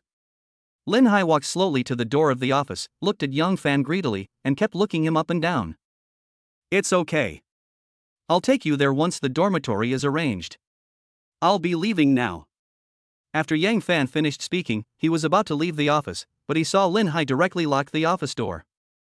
Minister Yang, are you planning to leave just like this? Lindseay mustered up his courage and hugged Yang Fan in his arms. It was the first time for him to taste the flavor of a woman in so many years, and he couldn't stop. Advisor Lin, the chairman just finished a meeting and forbids anyone from engaging in office flirting. Please don't do that. Yang Fan was breathing rapidly and felt a little overwhelmed by Lindseay's masculine scent. Then when the dormitory is arranged, you can come to the dormitory to find me? Lindseay didn't dare to do such a thing under Lindseay's nose. He was also afraid that Lindseay would get angry and throw him back to be a security guard. Let me think about it. Consultant Lin, please take a rest first. Yang Fan broke away from Lindseay's arms and ran out of the office in a hurry. Chapter 32, Su Nan, the eldest son of the Su family. Hubby, have you noticed that Uncle Lin is a little different? As soon as he entered the office, Su Chenshi raised his doubts. What's the difference? Lindseay sat lazily on the sofa, looking at Su Chenshi. I always feel like the way he looks at Yang Fan is weird, a little bit. Su Chenshi couldn't explain it, it was just his momentary feeling. He and my mother have been divorced for 3 or 4 years. It's understandable that he likes other women. Don't bother with him. Lindseay shrugged indifferently. He asked Lindseay to come to the company just to compensate him for the kindness of raising him for more than 20 years. You are quite generous. Su Chenshi sat next to Lindseay and looked into his eyes tenderly. There's nothing to do at the company today, shall we go out and play? Lindseay looked at Su Chenshi, who was looking forward to it, and nodded silently. Where do you want to go? Let's go to the amusement park. We haven't been there for a long time. Su Chenshi was like a spoiled child, shaking Lindseay's arm constantly. Okay, let's go to the playground. Lindseay kissed Su Chenshi, then pulled her up and walked out. Standing at the entrance of Zhongqing's largest amusement park, Lindseay looked at the people coming and going inside. In the past, I lived frugally and never dared to come to such high consumption places. Su Chenshi took Lindseay's hand, paid for the pass, and skipped into the amusement park. Looking at Su Chenshi, who was having so much fun, Lindseay felt that he was suddenly immersed in happiness, which really made him like it. Just when they got on the roller coaster, Lindseay saw the person he least wanted to see. Rococo was sitting in the front row with a man who looked vaguely familiar. Lindseay, what a coincidence! The moment Wang Yuan turned around, he saw Lindseay in the back row and greeted him immediately. Old squad leader, it's really a coincidence. Lindseay smiled awkwardly and turned around to check Su Chenshi's seatbelt. Hearing Lindseay's voice, Rococo hesitated for a moment and looked back. When she saw Lindseay taking good care of Su Chenshi, she quickly turned her head back. She received this kind of meticulous care from Lindseay every day when they were together. Unfortunately now, Rococo still doesn't know how she got into the hotel room that night, let alone how she ended up lying in Wang Yuan's arms. She only knew one thing, that is, Wang Yuan liked her. And she simply agreed to Wang Yuan's confession and got together with him. After getting off the roller coaster, Lindseay asked Su Chenshi about her condition and wiped the sweat on her face caused by nervousness and excitement. Hubby, you're so nice. Su Chenshi kissed Lindseay lightly, and looked at Rococo beside her as if showing off. After Su Chenshi had a flash marriage with Lindseay, she once considered what to do if Lindseay treated her badly, whether to divorce him directly or ignore him. But after spending these days together, Lindseay is truly a perfect husband who is handsome, rich, and considerate. If Lindseay didn't want to be with her now, she would probably use tough measures to beg Lindseay not to leave. Of course, this was just her initial thought. After she knew that Lindseay was the young master of the Yi family in Beijing, this idea was shattered. What else do you want to play? Lindseay didn't even look at Rococo, his eyes were only on Su Chenshi. I'm tired, why don't we find a place to have a drink? Su Chenshi didn't wait for Lindseay to answer and pulled him out. Rococo felt sad when she saw these two sweet people. Looking at Wang Yuan, who was squatting on the ground and retching, Luo Kiki rolled her eyes at him. If he wasn't a rich second generation, she probably wouldn't have paid any attention to him. Honey, let's go to that cafe and take a break. Su Chenshi pointed to the leisure area not far away and pulled Lindseay away. Lindseay secretly smacked his lips in amazement. It was worthy of being the largest amusement park in Zhongqing. He couldn't believe that there was a leisure area inside. Hello, 2 cups of cappuccino. Su Chenshi entered the cafe and ordered 2 cups of coffee directly. Don't you need to ask me what I want to drink? Lindseay, who was sitting opposite her, looked at her with amusement. I like it, you will definitely like it, right, husband? Su Chenshi smiled sweetly, and that smile was very healing. Yes, I like everything you like. Lindseay raised his hand and scratched Su Chenshi's nose, his eyes full of pampering. To be honest, he has never drunk coffee in his life. If he were to order one himself, he might get embarrassed. Honey, shall we go to the movies tonight? I heard there's a small movie theater that's perfect for 2 people to watch together. Su Chenshi's eyes always sparkled when she looked at Lindseay, as if she could let go of everything only in front of Lindseay. I'll listen to you. My mission today is to have fun with you. No, I want you to stay with me every day from now on. After hearing Lindseay's words, Su Chenshi quickly corrected him. Just then, a figure appeared in front of their table and looked at Lindseay quietly. Put the coffee on the table when it's ready. We don't need service. Su Chenshi blurted out without even looking at who the person was. But when she saw Lindseay raise his puzzled eyes, she followed his gaze and looked at the person who came. The moment he saw that person, Su Chenshi was completely stunned and uttered a word weakly, brother. Su Nan stared at Lindseay coldly, ignoring his lovable sister. Who are you? What's your relationship with my sister? Lindseay, who was originally a little confused, instantly understood after hearing Su Chenshi's address and Su Nan's words. Hello, my name is Lindseay, and I'm Chenshi's boyfriend. Lindseay stood up and did not avoid Su Nan's gaze at all.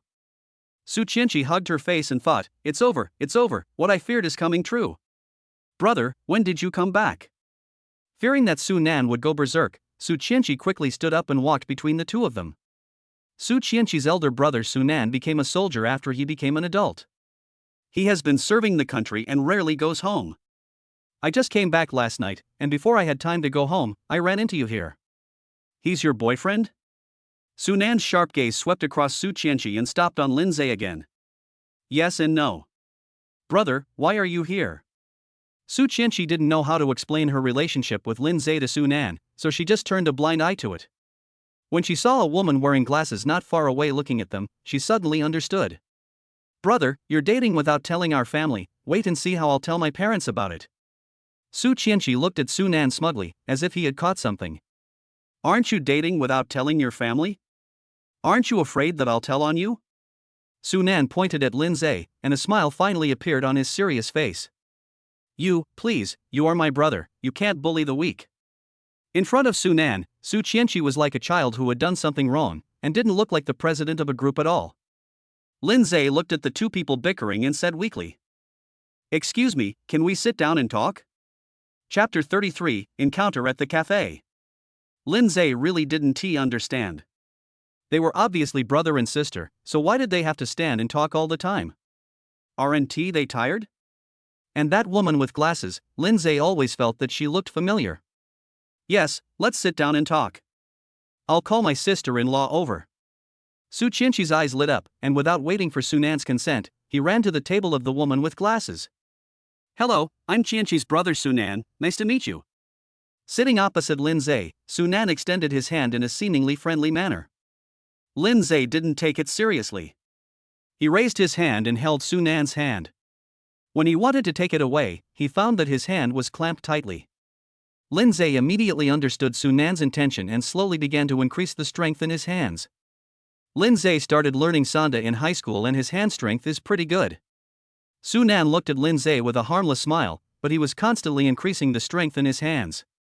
The 2 men smiled and started a contest between men. Sister-in-law, sit next to my brother.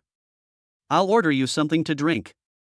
Just as the 2 were arguing, Su Chenshi pulled the woman with glasses to the table. When she saw the posture of the 2, she quickly separated her 2 big hands, and then looked at Lindseay distressfully. Husband, are you okay? Brother, what do you want to do? Believe it or not, I will tell my parents that you bullied me. Seeing that Lindseay was fine, Su Chenshi glared at Su Nan angrily. Returning my husband, isn't that sour? You little girl only cares about him and not your brother? Su Nan withdrew his hand, retorted to Su Chenshi, and looked at Lindseay with a strange look in his eyes again. He thought that he was among the best in the army after more than 10 years, but this Lindseay was actually on par with him. Brother-in-law, what are you and sister-in-law drinking? Lindseay also looked at Su Nan meaningfully, raised his hand and called the waiter. 2 cups of lattes. Su Nan glanced at the waiter and ordered 2 cups casually. Brother, why don't you introduce us? Su Chenshi sat next to Lindseay and habitually put her arm around his. Su Nan glanced at his sister's actions meaningfully, and then spoke, Chu Yunyun, your future sister-in-law. This is my sister, Su Chenshi. As for the person next to her. Su Nan looked at Lindseay and did not want to introduce him.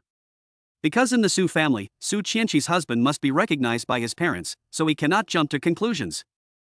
I know him, Lindseay. Chu Yunyun smiled indifferently and looked at Lindseay.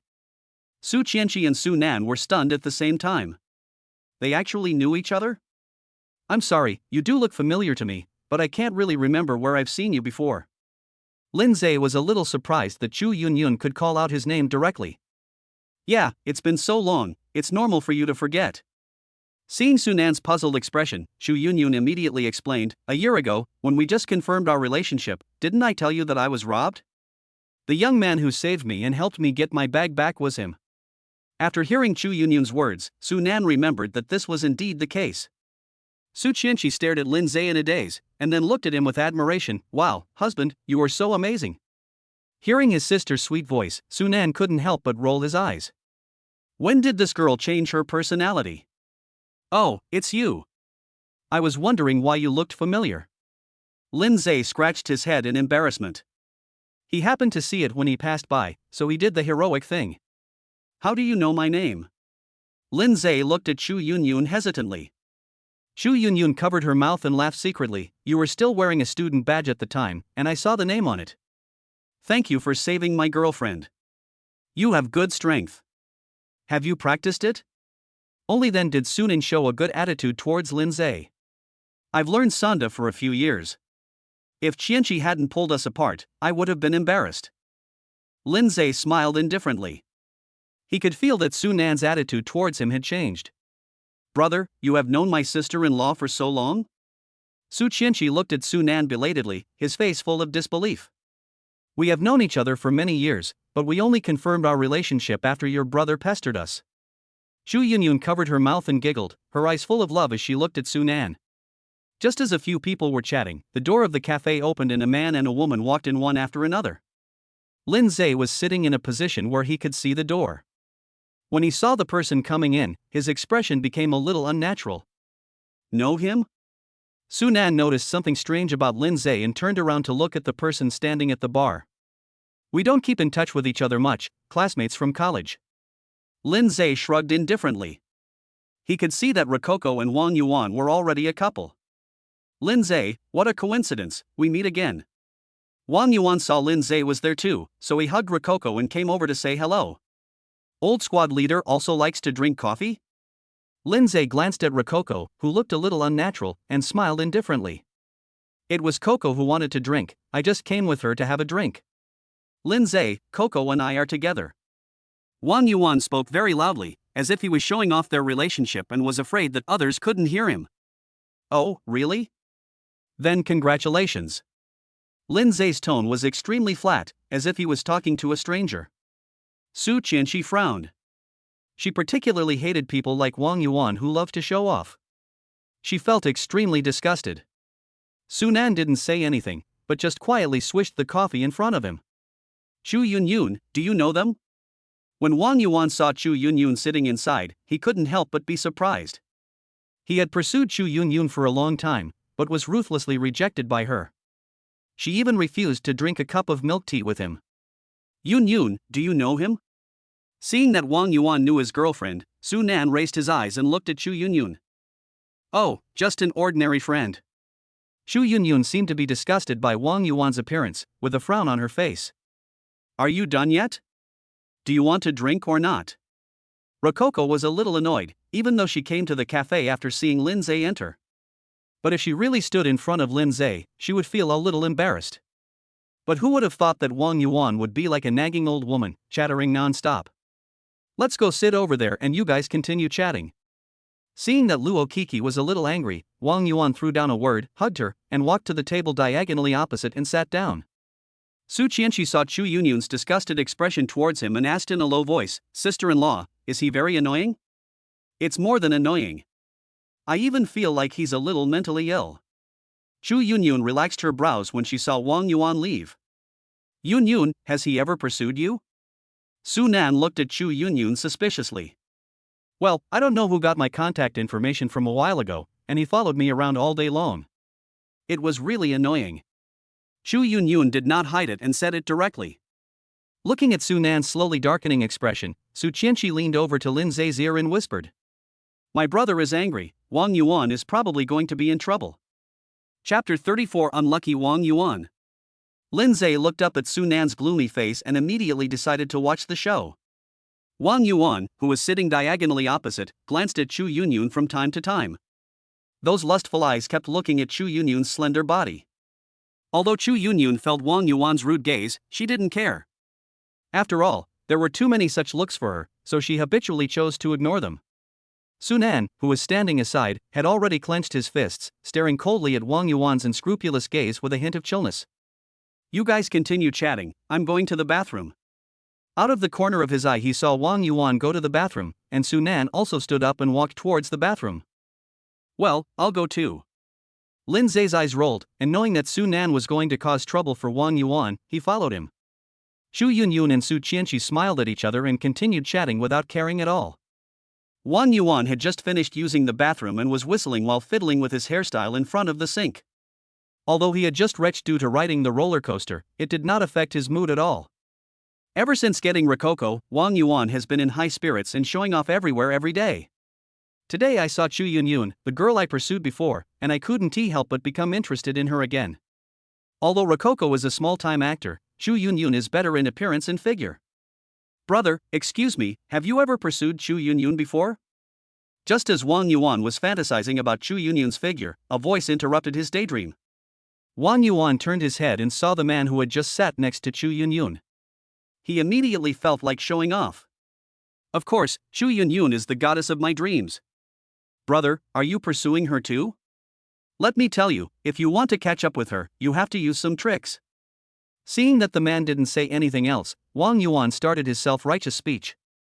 "Old squad leader, don't you know what it means to talk too much and make mistakes?" At this time, Lindseay came over from the side, turned on the faucet, washed his hands and looked at Wang Yuan. "Lindseay, even though you are the chairman of Dynasty Media, you can't lecture me like this, right?" Wang Yuan still didn't take Lindseay seriously. Hearing that Lindseay was the chairman of Dynasty Media, Su Nan on the side couldn't help but look at him more. "Forget it, just treat me as playing the lute to a cow." Lindseay winked at Su Nan and closed the door of the men's restroom. Su Nan understood what Lindseay meant, and the moment Lindseay closed the door, he grabbed Wang Yuan by the collar and punched him continuously. Hearing Wang Yuan's wailing and screaming coming from inside, Lindseay showed a sly smile on his face. He has been showing off all the time since he was in college. He picked up a pair of old shoes and showed them off to himself. It's really disgusting. The reason why Lindseay did this was to establish a good relationship with Su Nan and gain his approval.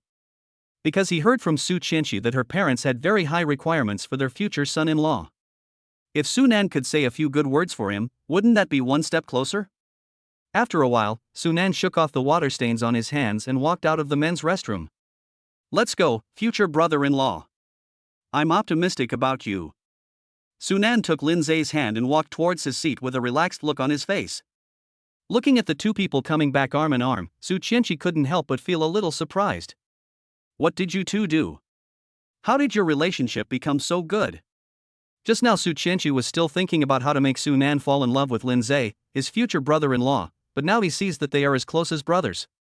"Sister, I accept Lindseay as my brother-in-law. If my parents object, I will be the first to disagree." Su Nan sat back in his seat and looked at Su Chenshi with a smile. Su Chenshi just nodded silently without saying anything. She was thinking that if you knew we had already obtained the marriage certificate, you probably wouldn't say that. "By the way, sister-in-law, where do you work? I'll come visit you when I have time." Su Chenshi looked at Chu Yunyun and then remembered that he didn't know where she worked. "Your sister-in-law is the general manager of Ningya Multinational Corporation. She is usually very busy, but she only took leave when I came back." Without waiting for Chu Yunyun to speak, Su Nan said it for her. The general manager of Ningyan Multinational Corporation? Su Chenshi was shocked and subconsciously looked at Lindseay. Lindseay was also a little surprised. Chu Yunyun was actually in his mother's company? Su Chenshi asked Chu Yunyun carefully, "Sister-in-law, did your company suddenly drop a president?" "Yes, I heard that she is a strong woman." "Chenshi, how did you know that?" Chu Yunyun couldn't help but look at Su Chenshi curiously. "Sister-in-law, do you know that my brother is from the Su family?" "Whom? Which Su family?" Chu Yunyun was obviously stunned by Su Chenshi's question. "Well, let's not talk about this topic. Have you finished drinking? Let's go out and play together after drinking." When Su Nan saw Su Chenshi was about to speak, he quickly turned a blind eye. At this moment, Wang Yuan walked out of the bathroom with a disheveled look on his face. His originally clean clothes became messy and his face was filled with pain. "What's wrong with you?"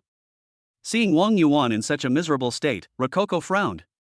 Wang Yuan ignored Luo Kiki and angrily walked to the table of Lindseay and the others and shouted, "Lindseay, do you believe I will call the police to arrest you?" Seeing Wang Yuan in such an awkward state, Lindseay smiled calmly, "Old squad leader, what game did you play that made you like this? Also, why did you call the police to arrest us?" Although Lindseay knew what Wang Yuan was referring to, he was fearless because there was no surveillance camera in the bathroom. Su Nan looked at the angry Wang Yuan with amusement, not worried at all that he would call the police. When Su Chenshi saw the expressions of her brother and Lindseay, she immediately guessed that Wang Yuan's behavior was caused by them, and she covered her mouth and laughed. Ever since she met Wang Yuan at the class reunion that day, Su Chenshi had not had a good impression of this person. The attention of the people around was all attracted by Wang Yuan's angry roar, and they started talking about his embarrassed appearance. Luo Kiki felt the gazes from everyone around him and immediately felt embarrassed. She walked over to Wang Yuan and whispered, "Hurry up and leave. Don't embarrass yourself here." After saying that, he glanced at Lindseay, turned around and walked out of the cafe. "Just wait and see how I deal with you." Seeing that Luo Kiki was angry, Wang Yuan did not dare to be negligent. He threw out some vicious words and chased after her. "Brother, do you know that Dad is going to take action against Ningyan Multinational Corporation?" As soon as Su Nan walked out of the coffee shop, Su Chenshi grabbed him. "What does it have to do with Yun Yun?" Su Nan looked at his sister in confusion. "I am the president of the Su Group. Once my father is ready to take action against Ningyan Multinational Corporation, we will become rivals sooner or later." Su Chenshi felt that his brother was a fool and wanted to punch him. "That's your business. It doesn't affect my relationship at all." Su Nan threw down a sentence and chased after Chu Yunyun. Su Chenshi looked at Su Nan's back, completely confused. No wonder he joined the army as soon as he became an adult. It turns out he doesn't like to get involved in the family business. Chapter 35, Snail House Cinema. After playing in the amusement park for a whole day, Su Chenshi nestled tiredly in Lindseay's arms. "Brother, where are you going?" Su Chenshi looked at Su Nan weakly. She just wanted to lie down on the bed immediately. "Yun Yun and I have agreed to go to the Snail House Cinema, what about you guys?" Su Nan held Chu Yunyun's hand tightly with his 10 fingers, without any sign of fatigue. "Let's go too, let's go together." Su Chenshi had originally planned to go to the Snail House Cinema, but when he heard that Su Nan was going too, he took Lindseay's hand and left. "Su Chenshi, you can't go to that kind of place." Su Nan seemed a little hesitant. After all, Su Chenshi was a woman. "You can go, but we can't? We are a legal couple." Su Chenshi spoke too quickly and quickly covered his mouth when he realized he had said too much. "What do you mean by legal husband and wife?" Su Nan was stunned and directly grabbed Su Chenshi, who was about to leave, and questioned him. "I just said it casually. Are you going or not?" Su Chenshi avoided his gaze and simply let go of the rogue. "Su Chenshi, I'm warning you, if you get married without telling your parents, you know the consequences." Su Nan glanced at Lindseay, who was a little embarrassed, and warned Su Chenshi in a low voice. "Okay, I get it. We won't go with you. Bye." Su Chenshi stuck out her tongue at Su Nan, then pulled Lindseay away. Lindseay waved to Su Nan and Chu Yunyun as a farewell to them. "Su Nan, your sister is quite interesting. What does she do?" Chu Yunyun held Su Nan's arm and looked at the backs of Lindseay and the other man thoughtfully. "Her job is similar to yours, but she's more free. Don't be fooled by her appearance. She is so carefree in front of us, but she is so cold in front of outsiders." Su Nan explained tenderly, and walked slowly towards the parking lot with Chu Yunyun. Chenshi, why didn't your brother run the group with you instead of joining the army? On the way to the Snail House Cinema, Lindseay looked at Su Chenshi curiously. He is a freak. He doesn't like to live freely. He likes to be controlled by others. Su Chenshi pouted and explained as if she was angry. Who are you angry with? Lindseay asked with concern when he saw that Su Chenshi looked unhappy. I'm angry with myself. I met someone I love, but I can't tell my family. Su Chenshi shed tears of grievance. Silly girl, if you want, I can go meet your family anytime. Lindseay touched her head, his tone full of love. Su Chenshi didn't say anything.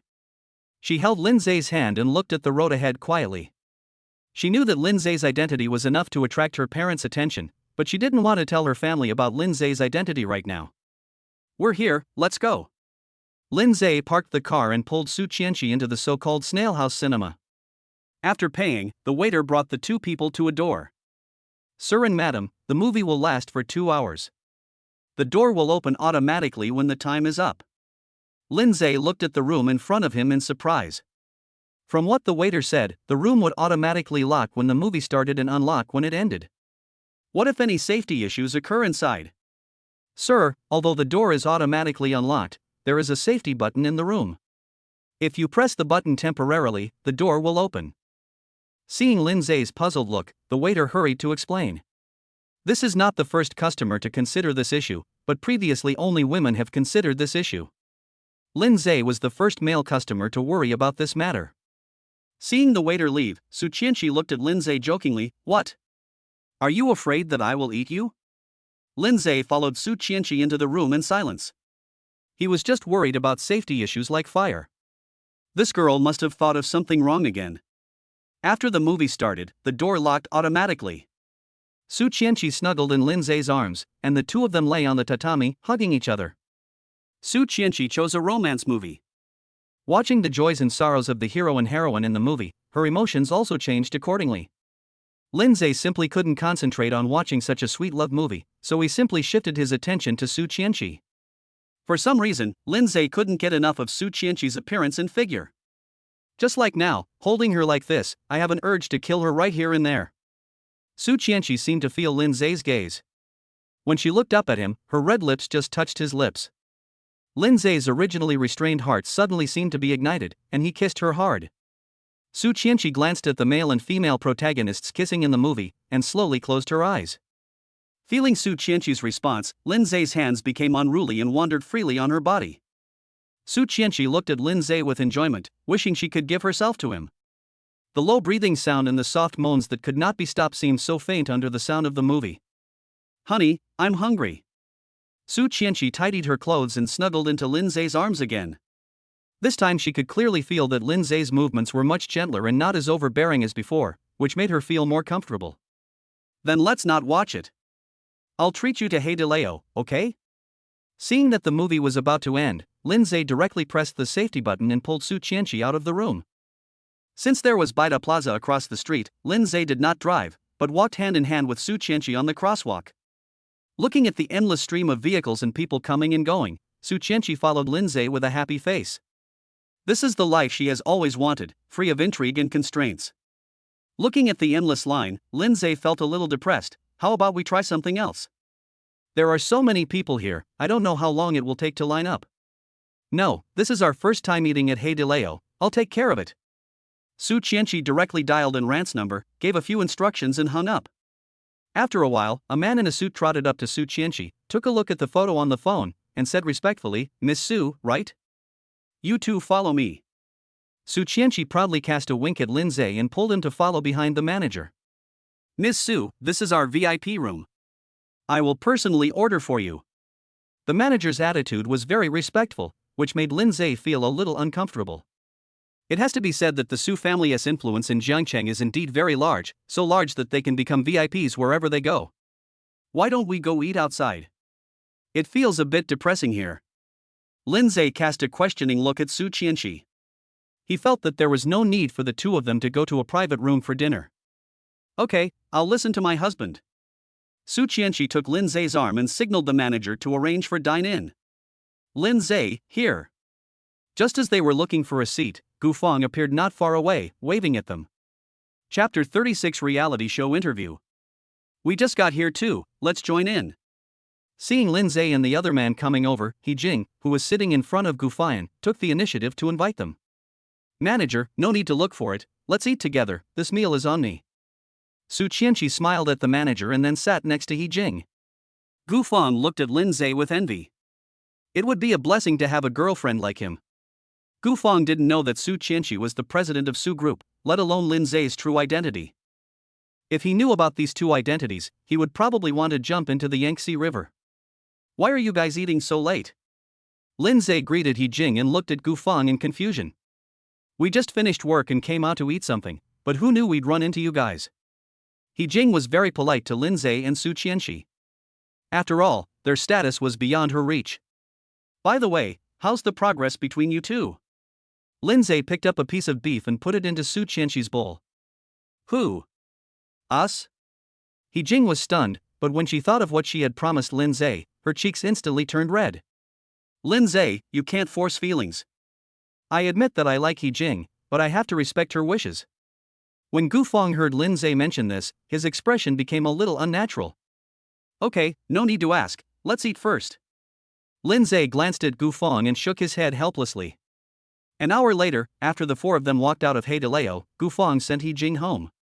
Husband, you are a brother who really loves me. Su Chenshi said humorously as she watched the two people disappear from her sight. Women's hearts are as unfathomable as the sea. Let them handle it. Lindseay said without thinking and left with his head in his arms. Men are like needles in the sea. Su Chenshi muttered unhappily and quickly caught up with Lindseay. At 9 o'clock the next morning, Lindseay arrived at the company early, silently waiting for the interview with the reality show artists. Su Chenshi did not come to Huangchao with him today. She needs to go to Su Group several times a month to give the top executives a warning. It was a rare occasion that there was no clingy person around him, so Lindseay felt a little relaxed. After checking the time, Lindseay called his mother Yining. Zaire, what's the matter? Yining's voice came from the phone. Mom, are you going to take over Ningya Multinational Corporation? Well, I just finished the handover and was about to go inspect the various posts. Yining's voice was very flat, and no emotion could be heard from her about taking over Ningya Multinational Corporation.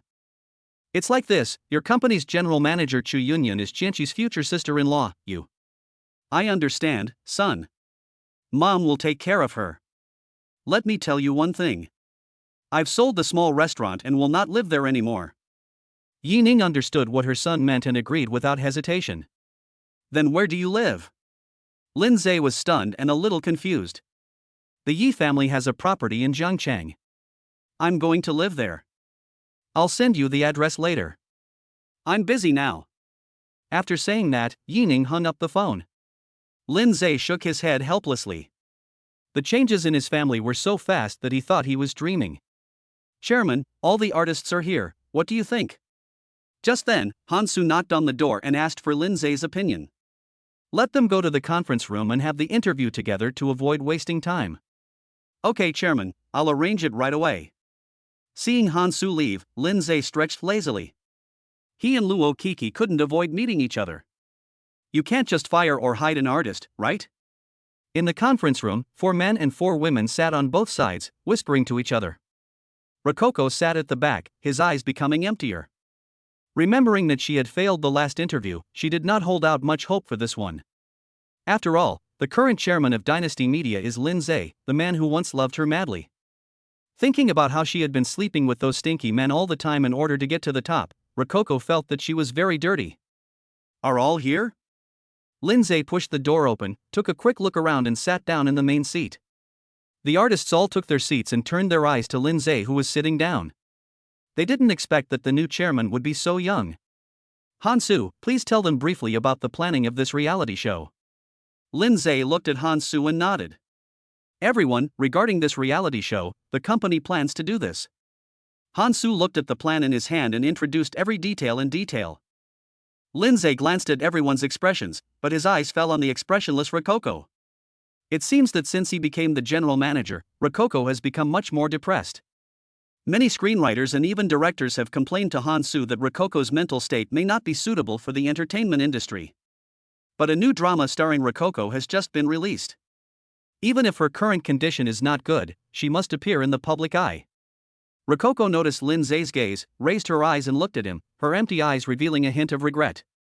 "Chairman, this is pretty much the plan, what do you think?" Seeing that Lindseay's eyes were on Rococo, Han Su could only remind him in a low voice. The company invested a lot of manpower and resources in this reality show. Lindseay retracted his gaze and looked at everyone. "I believe in the professionalism of our Dynasty Media, and I believe even more that this program will be popular all over the country." After hearing Lindseay's words, several artists whispered to each other, but no one expressed their opinions.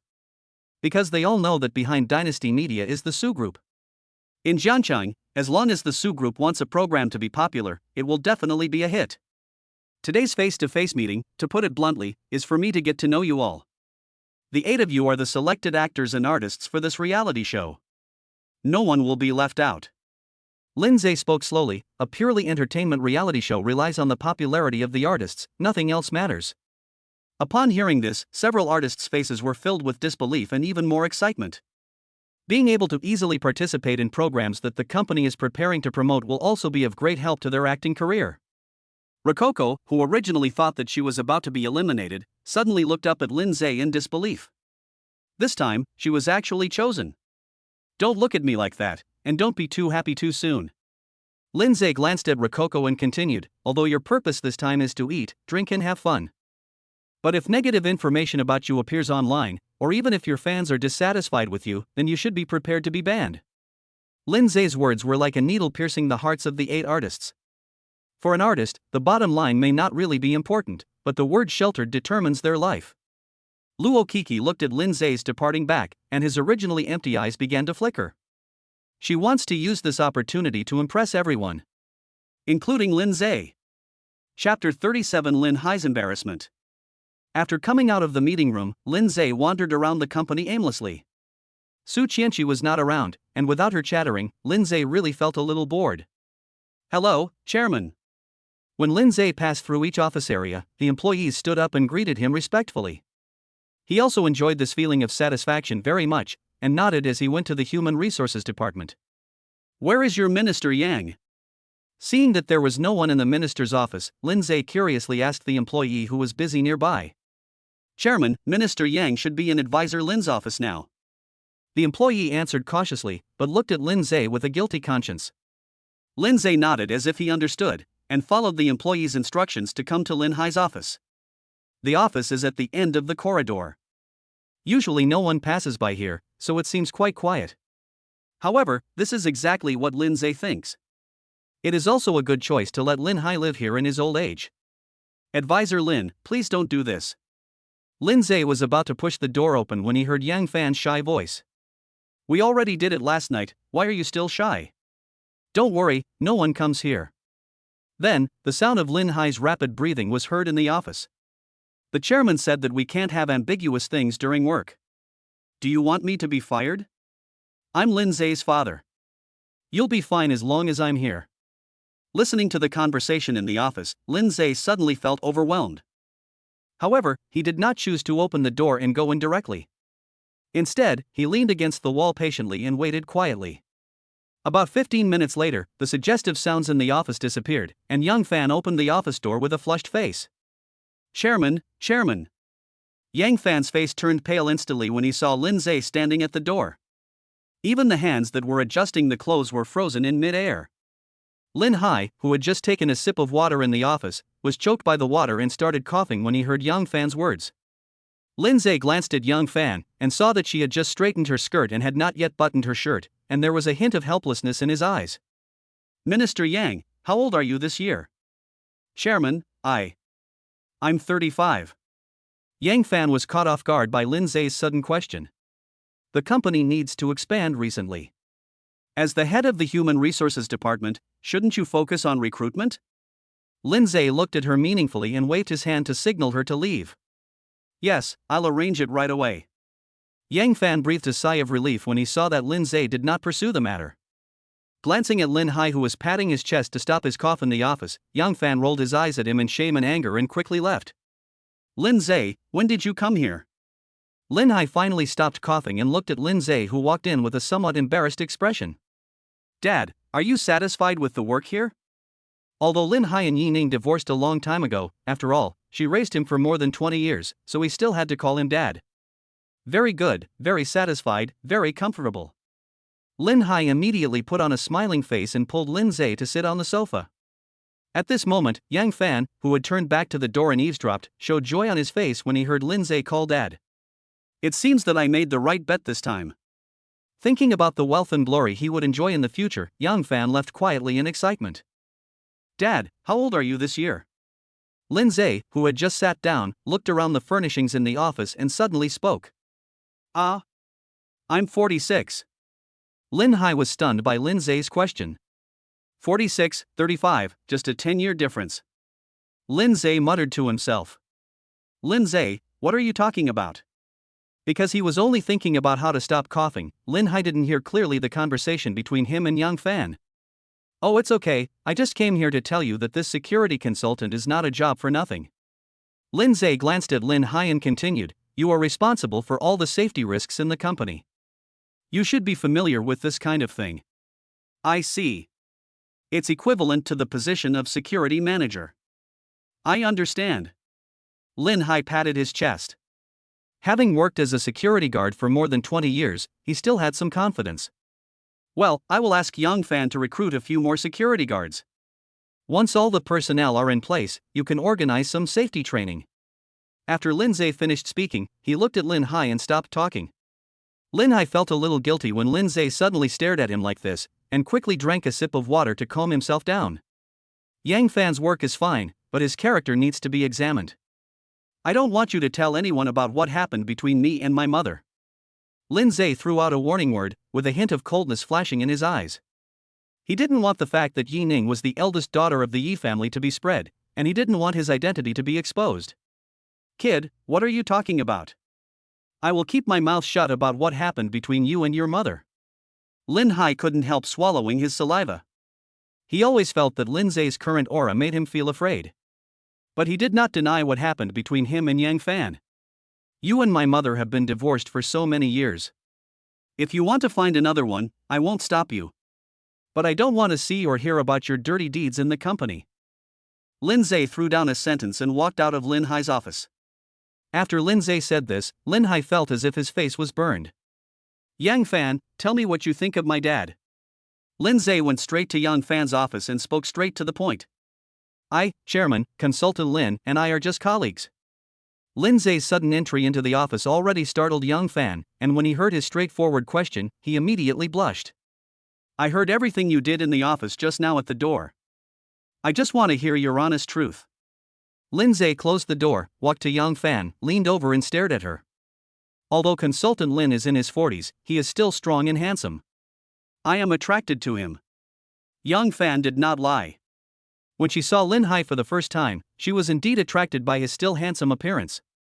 That is a unique masculinity, a taste of maturity. That's my dad, but he's divorced from my mom. If you really want to be with him, I won't stop you, but if you want to climb up the tree and become a phoenix, I advise you to give up this idea. Lindseay stared at Yang Fan with a warning tone, and the meaning of his words could not be clearer. I know that even if you give me the courage, I would not dare to play with Consultant Lin's feelings. Yang Fan felt suffocated by Lindseay's aura and agreed in a low voice. That's good. Let's hire a few more security guards to make a total of 10 people.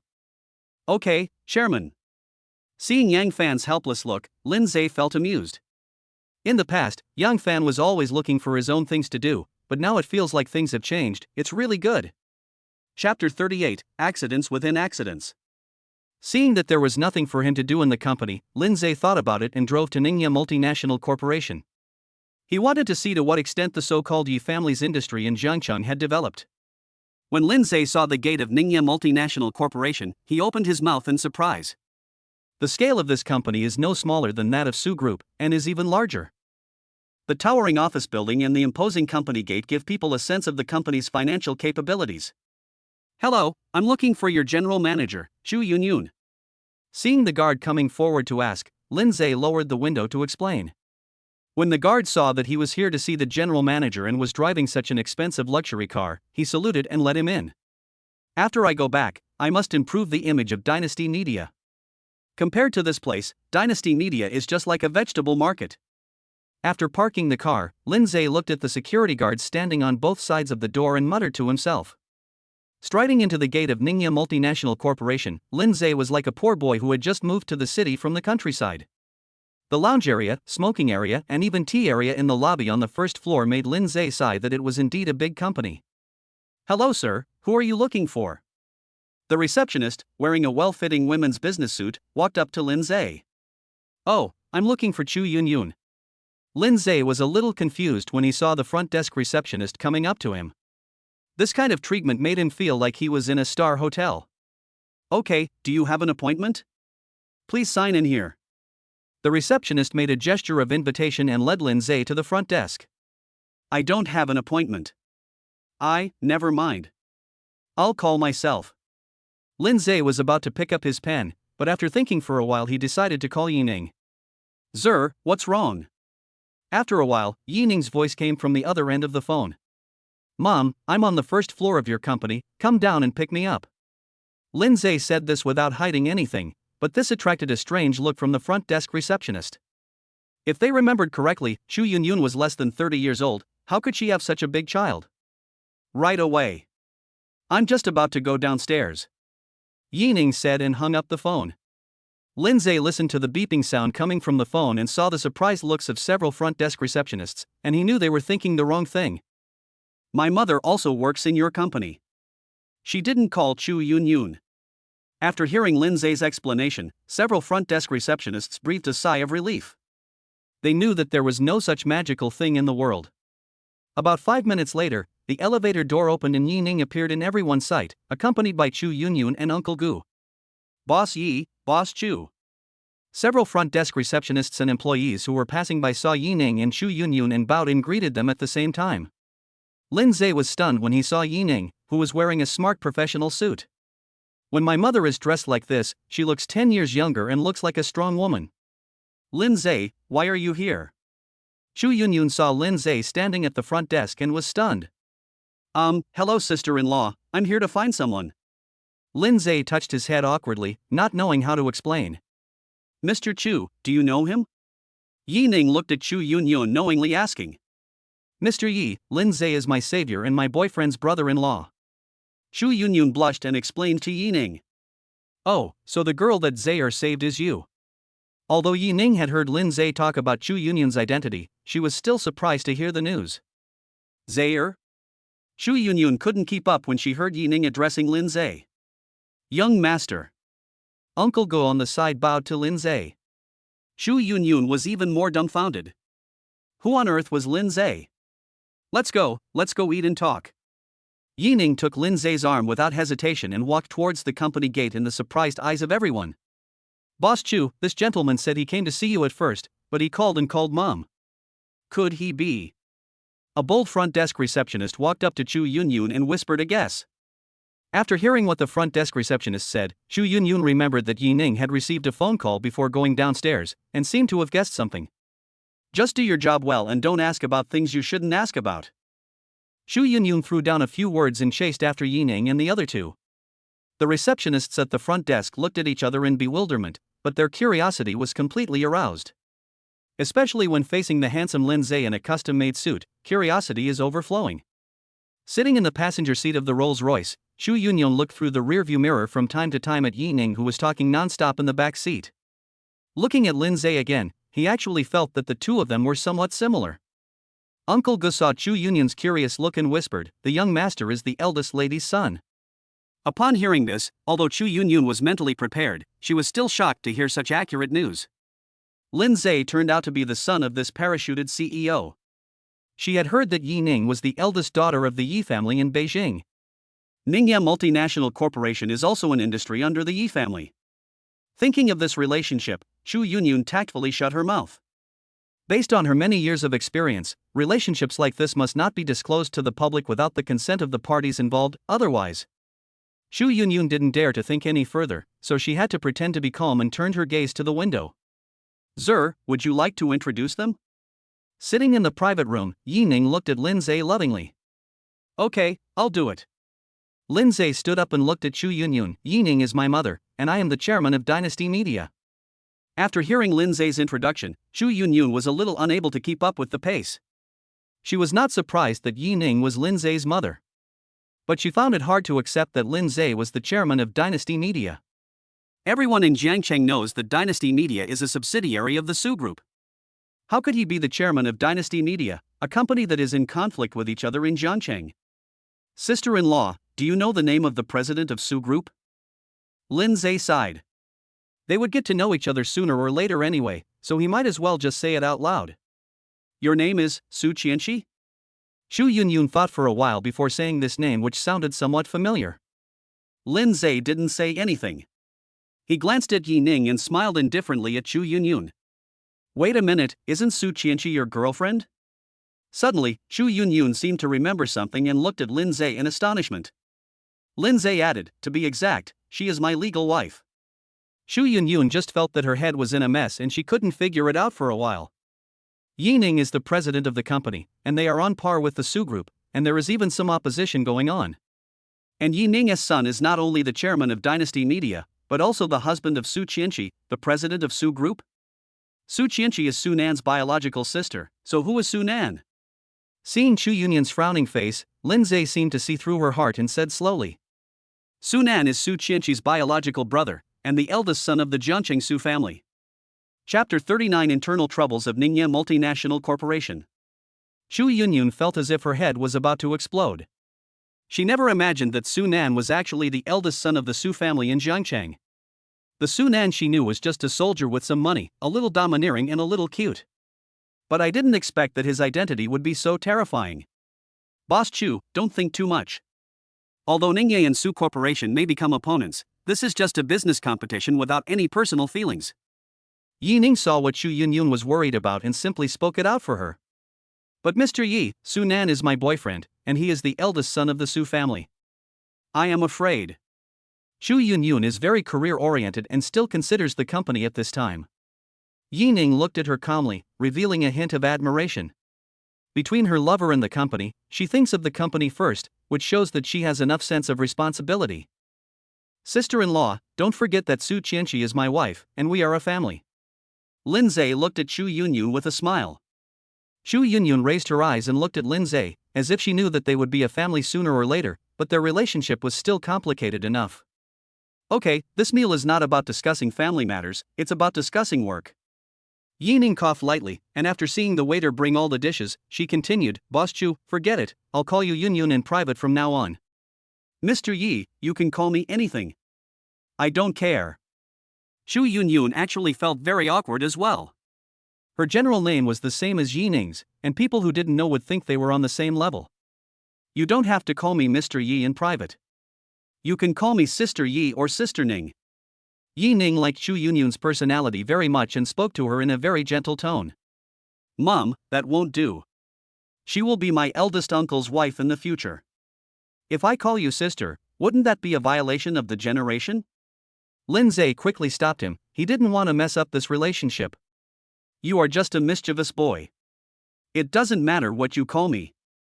Yining pretended to glare at her son and stopped arguing about the topic. Chu Yunyun looked at Lindseay with gratitude.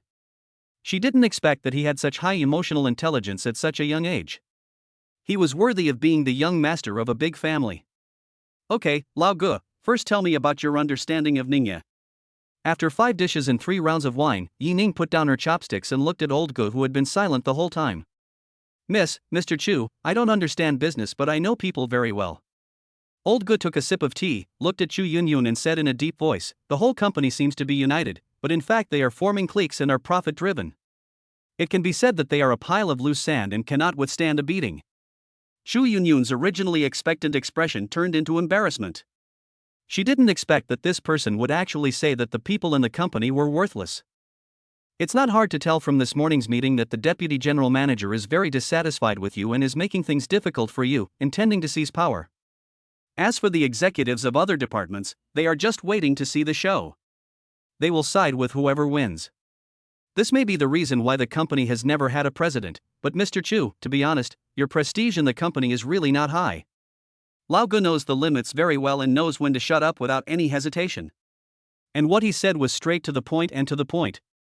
Chu Yunyun's face turned very ugly, and she looked at the harmless old Gu with an uncertain look. What Lao Gu said is the truth, and it is also the biggest problem the company is facing right now, the lack of unity among the people. But as a woman, being able to suppress these people without the presence of a president already made Chu Yunyun feel suffocated. And what Lao Gu said undoubtedly told Jining that it was her own lack of ability that led the company to this point. Lindseay, who was listening quietly at the side, couldn't help but look up to Lao Gu. This burly guy was really capable? Yunyun, don't feel pressured. There are always such parasites in every company. You are already excellent. Seeing that Chu Yunyun's face was not looking good, Yining comforted her. Boss Yi, to be honest, the company has not had a president for so many years. As you know, Ningye is no smaller than Su's. All the pressure is on me alone, so it is inevitable that I cannot take care of some things. Although she knew that Yining was considering her feelings, Chu Yunyun still explained it to her. She didn't want Yining to have a bad impression of her on the first day she took over the company. Yining smiled calmly and patted Chu Yunyun's hand. I understand your situation very well. I don't doubt your ability. On the contrary, I admire you very much. I will resolve the internal conflicts within the company, and no one can take away your position as general manager. Yining's words were like a reassurance pill, deeply buried in Chu Yunyun's heart. Mr. Yi, what do you want to do? I mean, what can I do? Chu Yunyun was so excited that her speech was incoherent. So, starting tomorrow Yining and Chu Yunyun discussed how to reshuffle the internal staff of Ningye Multinational Corporation. Lindseay did not interrupt. After all, he was not a member of Ningye and had no right to participate in their internal struggles. But seeing the two of them discussing things like mother and daughter, Lindseay suddenly had an idea. Just when Yining and Chu Yunyun hit it off, Lindseay, who had been silent all this time, suddenly spoke up. Mom, are you interested in adopting a goddaughter? Since he was a child, Lindseay has been particularly envious of other children who have an older sister. They can ask their older sister for everything, while he doesn't have to bear so much. Lindseay's words made Yining stunned. She looked at him with some confusion and excitement. Okay, who do you want Mom to recognize as her goddaughter? Yining also wanted a daughter, but unfortunately she couldn't have contact with any man until that man appeared. I think Sister Yunyun is a good person, and you two have similar personalities. I wonder if Sister Yunyun is willing. Lindseay pointed at Chu Yunyun and winked at his mother. Hearing this, Yining's eyes lit up. She was very satisfied with Chu Yunyun both in appearance and character. If I could have such a goddaughter to help me, wouldn't it be a blessing for me? Me? Chu Yunyun was stunned and felt like she was dreaming. What is Yining's identity? She is the eldest daughter of the Yi family in Beijing.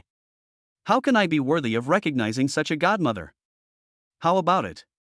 Are you interested? Yining looked at Chu Yunyun with some anticipation. Chu Yunyun was still a little confused. Although she had grown up without a father or mother, she was still caught off guard by this sudden happiness. You won't look down on me, will you? Yining asked Chu Yunyun again, with a hint of anxiety on her face. No, I'm just afraid that I can't afford it. Chu Yunyun quickly waved her hands and expressed her inner thoughts. What's so unattainable? As long as you are willing to recognize me as your godmother, you will be my daughter, Yining, and no one can touch you. Yining's expression suddenly became serious, and the aura of a superior filled the entire private room.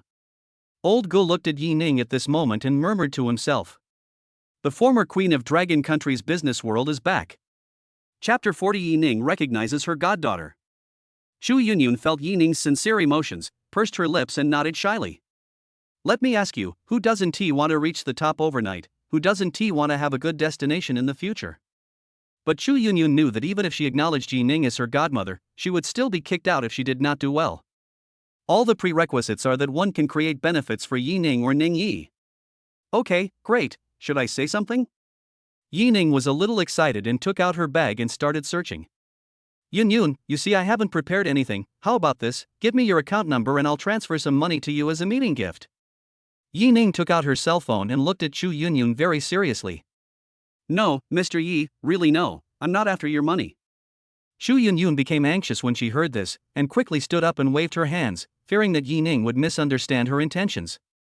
Why call her Ms. Yi? Call her Mom. Lindseay cheered from the side. What a happy thing it would be to have a sister.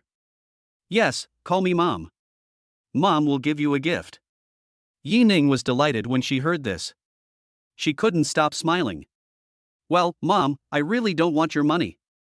Shu Yunyun called her mom shyly, but still insisted on not taking Yi Ning's money. Although she has no parents, she works as the general manager of Ningya Multinational Corporation and earns an annual salary of 1 million. That won't do. He's already changed his mind. As his mother, I have to show some respect.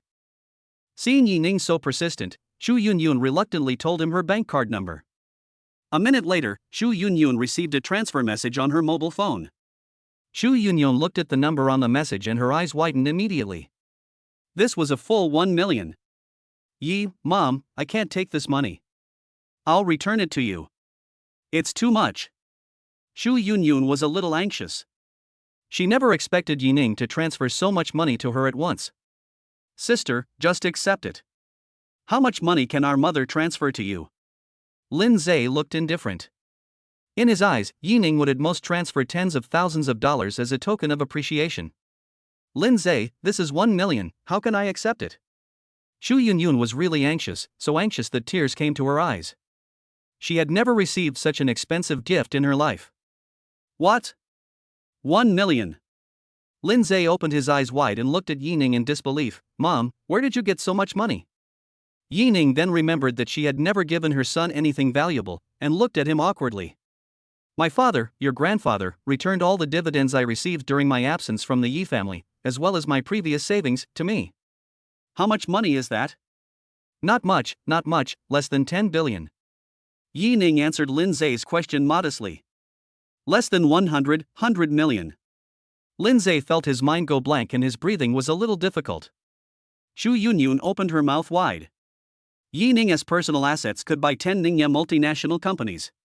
Yi Ning smiled awkwardly, and quickly straightened her body, not daring to look at Lindseay. Indeed, if you suddenly tell your son, who has always lived frugally, that you have 10 billion yuan, I'm afraid he will not be able to accept it for a while. Mom, you gave me 1 million to change my words, so why don't you give me some? After a long while, Lindseay calmed down and looked at Yi Ning greedily. As the ancients said, raise sons in poverty and daughters in wealth. You have gotten used to it over the years. Besides, you are the chairman now, earning several million a year. How dare you ask me for money? Yi Ning looked at Lindseay seriously, as if she was talking about something that had nothing to do with her. Okay, I see. You treat Shu Yunyun as your own daughter. I am your godson. Lindseay's face was full of grievance and he looked pitiful. Shu Yunyun, Yi Ning, and Lao Gu couldn't help laughing when they saw Lindseay's appearance at the moment. Just kidding, I have plenty of money to spend now. Seeing that the atmosphere had eased, Lindseay stretched and looked at Shu Yunyun. Sister, let's make it clear first. If my brother-in-law bullies me, you have to stand up for me. After hearing Lindseay's words, Shu Yunyun seemed to have thought of something and spoke with some doubt. Look, I'm your sister now. Su Chenshi should call me aunt. Then Su Nan is Su Chenshi's biological brother, you should call him uncle. If we were together, what would you call us? Shu Yunyun's words seemed to wake Lindseay up. Lindseay counted on his fingers and muttered to himself.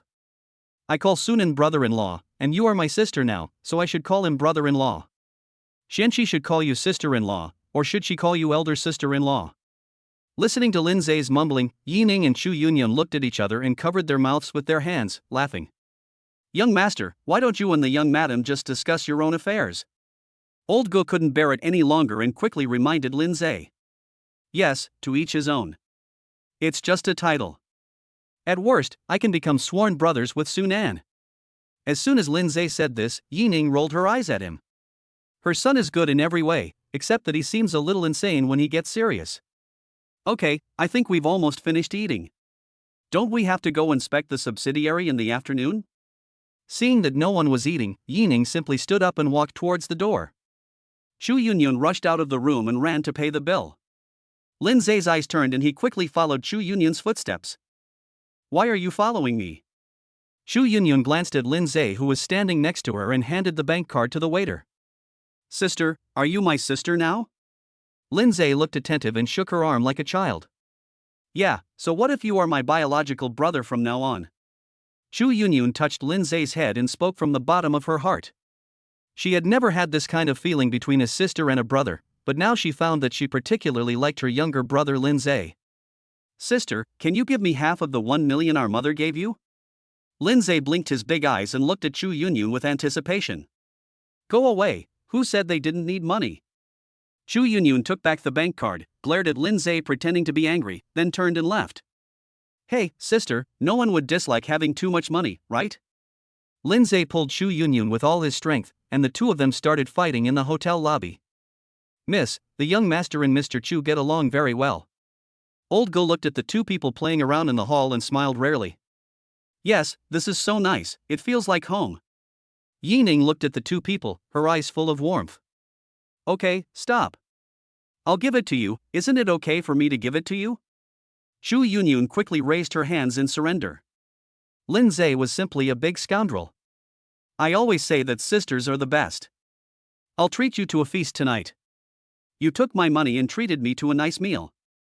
How dare you think of that? Sister, what you said is wrong. If it goes into my pocket, it's my money. Just as they were chatting, both of their cell phones rang at the same time. The same message is displayed on the phone screen. My parents want to see you tonight. Chapter 41 Jiangcheng Su Family. Just when Yining adopted Chu Yunyun as her goddaughter, Su Nan and Su Chenshi appeared together in Jiangcheng Hotel. The only person who could call the two siblings together at the same time was their father, Jiangcheng's richest man, Su Yucheng. Su Yucheng got the news that his son was coming back to visit, so he called both the brother and sister over. Looking at his son whom he hadn't seen for a long time, and his daughter whom he hadn't seen every day, Su Yucheng didn't know whether to be happy or angry. Dad, why did you call us here? Where's my mom? Su Chenshi sat in front of Su Yucheng without any restraint, hugged his arm and started to act coquettishly. Don't look for your mother as soon as you meet. I don't see you looking for her normally. Su Yucheng rolled his eyes at his daughter, but in his heart he loved his little girl very much. Sunan, you didn't even bother to go home after returning to Jiangcheng. If I wasn't well informed, would you not have planned to go home? Su Yucheng looked at his son who was only focused on eating and sighed helplessly. Dad, don't blame my brother. He is busy looking for a daughter-in-law for you. Su Chenshi said this with a smile, but when she saw Su Nan's murderous eyes, she quickly covered her mouth.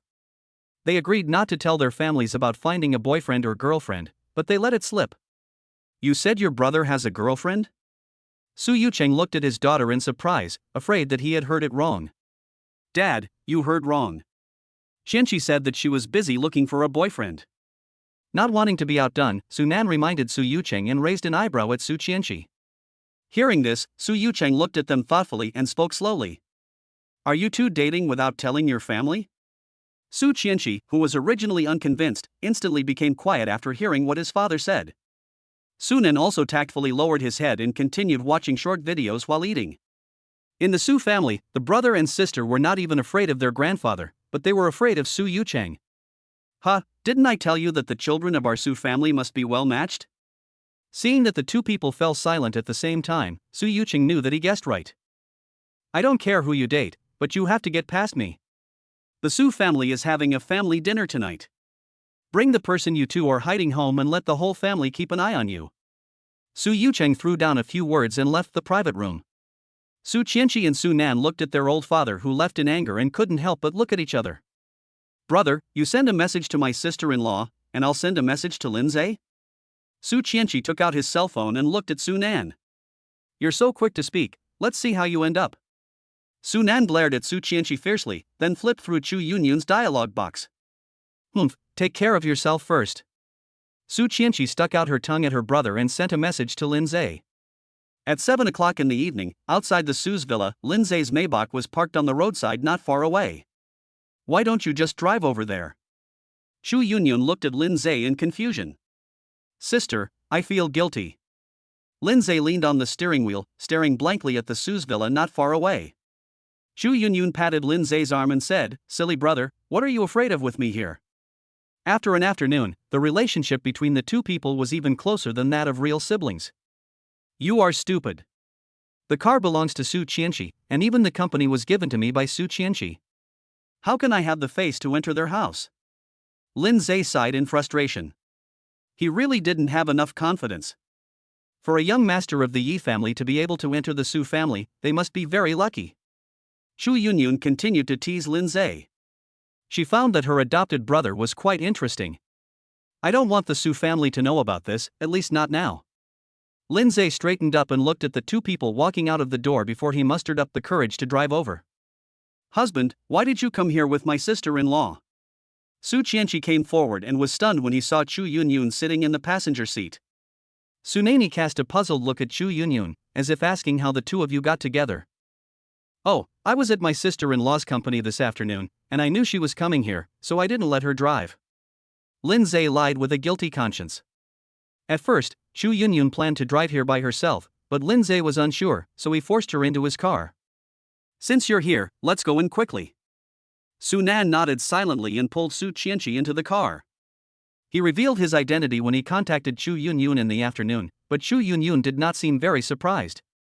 He thought that Chu Yunyun was used to the intrigues in the business world and was more receptive to things. In fact, he didn't know that before he revealed his identity, Lindseay had already given Chu Yunyun a heads up in advance. Under the leadership of Su Nan and Su Chenshi, Lindseay and Chu Yunyun stood in the largest villa in the villa. Looking at the room full of people, Lindseay suddenly felt a little overwhelmed, and didn't know where to put the expensive gifts in his hands. Chu Yunyun was even more surprised. She thought she was just going to meet Su Nan's parents, but she didn't expect so many people. Dad, Mom, this is Lindseay, my boyfriend. Su Chenshi took the gift from Lindseay and put it aside, then took his arm and walked to Su Yucheng. Hello, uncle and aunt. After all, it was the first time Lindseay met Su Chenshi's parents, and he was a little nervous and didn't know what to say. Su Yucheng and his wife Lin nodded slightly and turned their gaze to Su Nan. Mom and Dad, this is Chu Yunyun, my girlfriend. Seeing his parents looking at him, Su Nan did not dare to delay and explained quickly. Hello uncle and aunt, this is our first meeting and I don't know what you like, so I hope you like this little gift. Compared with Lindseay, Chu Yunyun seemed more generous and generous. While speaking, she handed the gift in her hand to Su Nan. After hearing Chu Yunyun's words, Su Yucheng and Lin showed a satisfied smile on their faces. The men and women sitting around also smiled with satisfaction at Chu Yunyun. Instead, he showed a hint of dissatisfaction towards Lindseay. Sure enough, Su Yucheng turned his gaze to Lindseay again and spoke slowly. If the information I got is correct, Lindseay, you are just a college student who just graduated for more than half a year, right? Feeling the strange looks from the people around him, Lindseay took a deep breath and said, Yes, I did graduate not long ago. Su Chenshi held Lindseay's hand tightly, but glared at his father, telling him not to go too far. I don't think we need to tell you what our Su family's status is, right? Su Yucheng slowly stood up and walked in front of Lindseay, ignoring his daughter's threatening look. You should know that we are a good match, right? Lindseay's eyes darkened. Sure enough, what was coming finally came. He knew that he would have to face the Su family's ridicule and sarcasm. Being well matched is indeed important for wealthy families. But why does the Su family think that Su Chenshi can get close to him? Chapter 42, Su Family, Su Pinghui.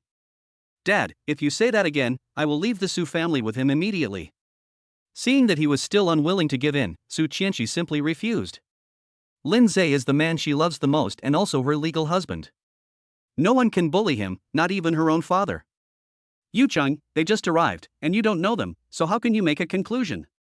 Lin grabbed Su Yucheng's arm and tried to persuade him, blinking at Su Chenshi and asking her to talk less. Dad, Mom is right. How about we eat first? Seeing that Lindseay's face looked a little ugly, Su Nan quickly tried to smooth things over for him. After all, he is the person his sister likes. If he is embarrassed, wouldn't that also be embarrassing for Su Chenshi? Okay, then let's move to the restaurant and we can talk while we're at it. Seeing that his daughter was somewhat reluctant, Su Yucheng quickly asked everyone to go eat first. Although he is now the head of the Su family, he dare not provoke this little ancestor once he starts to do something naughty. Seeing that their eldest brother had spoken, several aunts and uncles quickly called their lovers to go to the restaurant.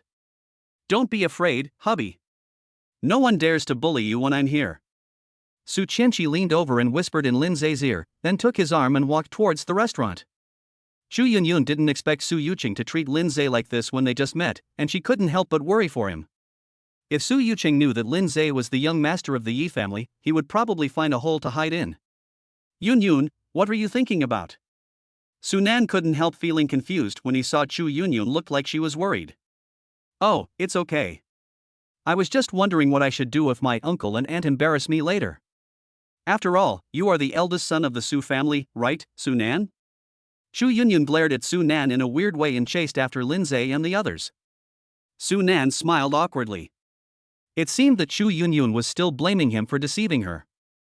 After Su Yucheng and Huolin sat down, several aunts and uncles also sat down one after another.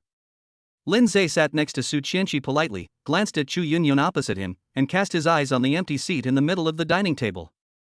Chenshi, is there anyone else who hasn't come yet? Lindseay counted and there were 12 people in total including them, so how come there was still an empty seat? That's my grandfather's main seat. No one dares to sit there. I guess he'll be here soon. Hubby, let me warn you, he has a weird temper, you better be careful. Su Chenshi's voice was very soft, and only the two of them could hear it. Lindseay couldn't help but be stunned. Su Chenshi's grandfather was probably over 60 years old. How could he be blamed? Just as he was daydreaming, an old man in white clothes and white hair appeared in everyone's sight, accompanied by 2 servants. Dad, you're here. Su Yucheng, Huolin, and their aunts and uncles all stood up and called out respectfully. Please sit down, a family should be so polite to each other. The old man waved his hand and sat in the empty seat. I heard that we have 2 distinguished guests today. Could anyone introduce them to us? The old man's turbid eyes swept around and looked at Chu Yunyun and Lindseay who were sitting at the back. When he saw Lindseay, his eyes suddenly lit up and he stared at Lindseay's face. Grandpa, don't look at him like that. His name is Lindseay, and he's your future grandson-in-law. Facing the old man, Su Chenshi was not so restrained and spoke more casually. Hearing this, the old man muttered, Lin? Shouldn't it be Yi? Although the voice of this sentence was low, it was heard by everyone present. Chu Yunyun suddenly raised her head and looked at the old man in surprise, then looked at Lindseay who was equally astonished. Grandpa, what are you talking about? Are you old and confused? Su Chenshi quickly tried to smooth things over. She knew that Lindseay didn't want his family to know his identity. Little guy, come here and let Grandpa take a closer look. The old man ignored Su Chenshi's rudeness and waved to Lindseay. After looking around, Lindseay took a deep breath, stood up and walked to the old man and said respectfully. Grandpa, my name is Lindseay, I'm Chenshi's boyfriend. What do you want to talk to me about? The old man didn't say anything, but just looked at Lindseay silently, muttering, resemblance, really similar. Lindseay stood there awkwardly, not knowing what to do. Because of the old man's actions, everyone's eyes were on him. Little guy, my name is Su Penghui, remember my name. After a few seconds, the old man patted Lindseay on the shoulder and turned to look at his descendants. I like him very much. If anyone dares to embarrass him, don't say I'm rude to him. When Su Chenshi heard his grandfather's words, he jumped up excitedly. Although Su Yucheng is the head of the Su family now, no one dares to refute Su Penghui's words. Dad, this Lindseay comes from a poor family, he's really not worthy of Chenshi. Su Yucheng was a little anxious. What happened to the old man today? Was he in a playful mood again? What's wrong with a poor family? I started from scratch to build the Su family today. I feel that Lindseay is a good candidate, and I agree with their marriage. Su Penghui glared at Su Yucheng coldly, took out his phone and looked at Lindseay. Come on, let's exchange contact information. If anyone bullies you, call Grandpa and he'll back you up. Lindseay took out his cell phone in amazement and added Su Penghui's contact information. He had an illusion that Su Penghui was more like a complete naughty boy in his heart. Su Penghui's actions shocked everyone present. Although Su Penghui has a cheerful personality, this is the first time he has taken the initiative to add a stranger's contact information. Everyone couldn't help but look at Lindseay a little more, but they still felt that he was just ordinary. Could it be that, as Su Penghui said, he would become a great man in the future? Lindseay felt uneasy when being stared at by so many people. He bowed slightly to Su Penghui and returned to his seat. That little girl must be Su Nan's girlfriend, right? She is so pretty, worthy of being my grandson. When Su Penghui saw Lindseay sit down, he turned his gaze to Chu Yunyun, not knowing whether he was praising Su Nan or himself. Chu Yunyun looked at Su Nan awkwardly, as if asking, is it really okay for your grandfather to do this? Su Nan's face also turned red because of Su Penghui's words. He coughed lightly and said, Grandpa, everyone is hungry. Shall we eat first? Yes, let's eat first. I'm getting old and confused. Su Penghui patted his head and signaled everyone to eat. Su Yucheng, who was sitting next to him, had just picked up his chopsticks when he heard Su Penghui suddenly say, "Yucheng, switch seats with Lindseay. I want to chat with him." These words made everyone freeze and look at Su Penghui in disbelief. The old man actually let Lindseay sit in Su Yucheng's position? Isn't this a slap in Su Yucheng's face? Grandpa, I'm fine sitting here, I don't want to change seats. Lindseay waved his hands quickly, he seemed to see Su Yucheng's murderous look. Chapter 43. Lindseay attracted attention. Dad, isn't this a bit inappropriate? This is the first time he's come to our house. To put it in a more distant way, I might even be his future father-in-law. Although Su Yucheng had anger in his eyes, he was still very respectful to his father. But I murmured to myself in my heart, what happened to my father today? What? I'm not dead yet, so your words are useless? Su Penghui glared at his son. The whole place suddenly became extremely silent, and everyone's eyes were cast on Lindseay, wondering what method he had used to make the old man like him so much. Seeing that the situation was out of control, Lindseay quickly looked to Su Chenshi and Su Nan for help. Grandpa, can we eat first? We can talk after we finish eating. Su Chenshi frowned and looked at Su Penghui unhappily. No matter how much he likes Lindseay, he can't push Lindseay into the fire pit. Asking his father to give way to Lindseay, isn't this a blatant slap in the face? After all, Su Yucheng is the current leader of the Su family. If word gets out that he is giving up his position to his future son-in-law, wouldn't that be laughable? That's right, Grandpa. Let's eat first and then talk after dinner. Su Nani hurried to smooth things over. He guessed that his father was already furious at the moment.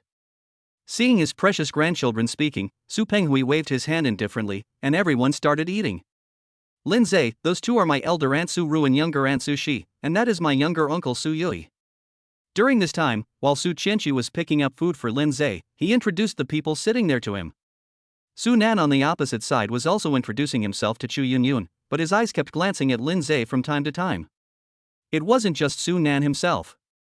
Except for Su Penghui and Su Chenshi, almost everyone looked at Lindseay from time to time. Chenshi, is your grandfather usually like this? Lindseay leaned over to Su Chenshi's ear, and his voice was so low that only the two of them could hear it. No, never. Today is the first time this has happened. Although Su Chenshi didn't quite understand what his grandfather did, he still answered Lindseay's questions truthfully. Lindseay looked at Su Penghui in surprise. Could it be that he guessed something? Su Penghui seemed to feel Lindseay's gaze and gave him a kind smile. Lindseay quickly retracted his gaze and stopped looking up. The meal lasted for an hour and a half. Chu Yunyun seemed more relaxed, but Lindseay ached with fear. Anyone would feel uncomfortable if being stared at by more than a dozen pairs of eyes. As soon as the meal was over, Su Penghui pulled Lindseay aside and asked him questions, completely forgetting about everyone else. Su Chenshi hurriedly followed to prevent Su Penghui from suddenly making things difficult for Lindseay again. Brother, where does this Lindseay come from? Why does the old man like him so much? Su Yu shook the teacup in his hand and looked at Su Yucheng in confusion. As far as I know, he is a child from an ordinary family. His parents divorced a few years ago. There is nothing special about him. Su Yucheng looked at the old man who was talking and laughing, his face full of confusion. Big brother, third brother, stop imagining it. Even if the old man likes him, he is still Chenshi's boyfriend. He is not a threat to you. Su Ru walked up to them and looked at them with a smile. Yes, eldest brother and third brother, the old man may just like her. Besides, he loves Chenshi very much, so this may be the reason. Su Shi also came over and enlightened them. Is it appropriate for you, as elders, to talk about the younger ones behind their backs? Let's go, let's play cards. Huolin took Su Ru's hand, waved to Su Shi, and they went upstairs. Su Yucheng waved to his brother, walked to the balcony and pointed to the living room. You should know Su Nan's girlfriend, right? Well, the general manager of Ningya Multinational Corporation is considered a rising star in the Jiangcheng business community. Su Yi nodded and stood beside Su Yucheng. Ningya Multinational Corporation has always shown signs of wanting to dominate the Jiangcheng market in recent years. Recently, I have been planning a plan to deal with them. Su Yucheng smiled bitterly and shook his head. He didn't expect that his daughter-in-law would be his mortal enemy. It is said that Ningya has parachuted in a president from Beijing. I don't know what his identity is. Su Yu's face looked a little solemn. The background of Ningya Multinational Corporation was particularly mysterious, and they had not yet figured it out. According to someone inside Ningya, this parachuted in CEO might be from the Yi family in Beijing. Brother, if they are really from the Yi family in Beijing, we are no match for them. Let's take it one step at a time, and try our luck first before jumping to conclusions. Su Yucheng sighed and shifted his gaze to Lindseay. Looking at him chatting enthusiastically with the old man, his eyes rolled around, and I don't know what he was thinking. Shaolin, you and I get along very well. Come and chat with Grandpa more often when you have nothing to do. Su Penghui felt very happy chatting with Lindseay. Grandpa, I can come anytime you like.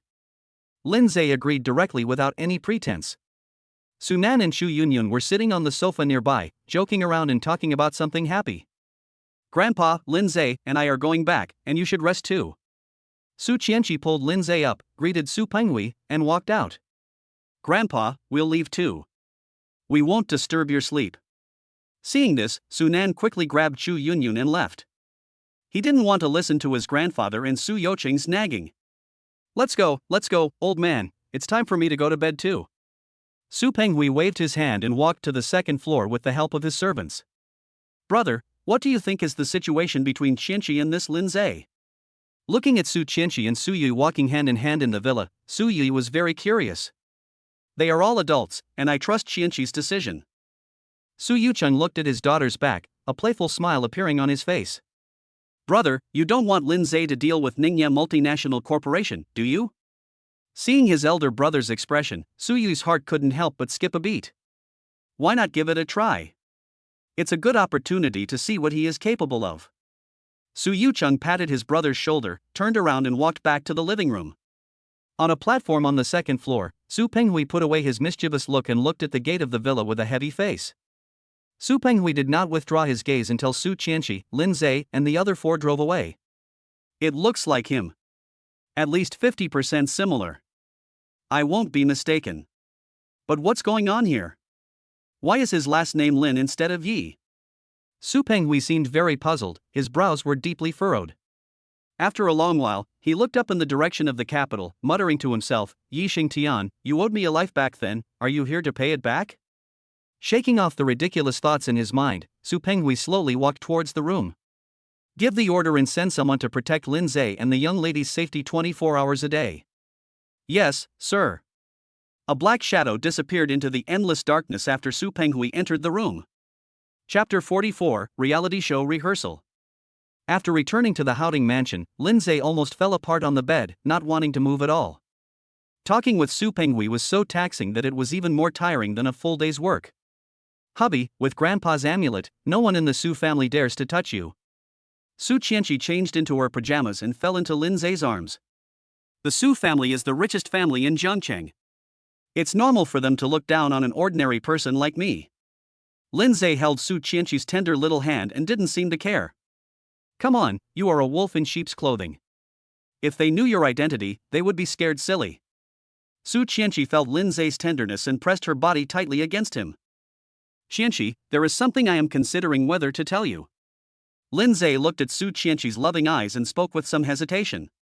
If you want to talk, I'll listen. If you don't want to talk, forget it. I won't force you. Hearing Su Chenshi's answer, Lindseay couldn't help but feel warm in his heart, and he directly kissed her sexy red lips. Su Chenshi seemed to enjoy this moment. She naturally wrapped her arms around Lindseay's neck and closed her eyes. Hubby, do you know? For you, I can be the enemy of the whole world. While Lindseay was having an in-depth conversation with her, Su Chenshi looked at Lindseay, who was looking down at her, and muttered to herself. The sun had just risen, and the mobile phone thrown beside the bed woke up the two people who were sleeping soundly. Lindseay stretched out his arm, fumbled for his phone and slid the screen without even looking at it. Who is it? What's going on? Chairman, the reality show starts rehearsals today. Shouldn't you come and give some guidance? Hansu's uncertain voice came from the other end of the phone, because she felt that Lindseay had not woken up yet. Okay, I got it. Send me the time and location, and I'll go.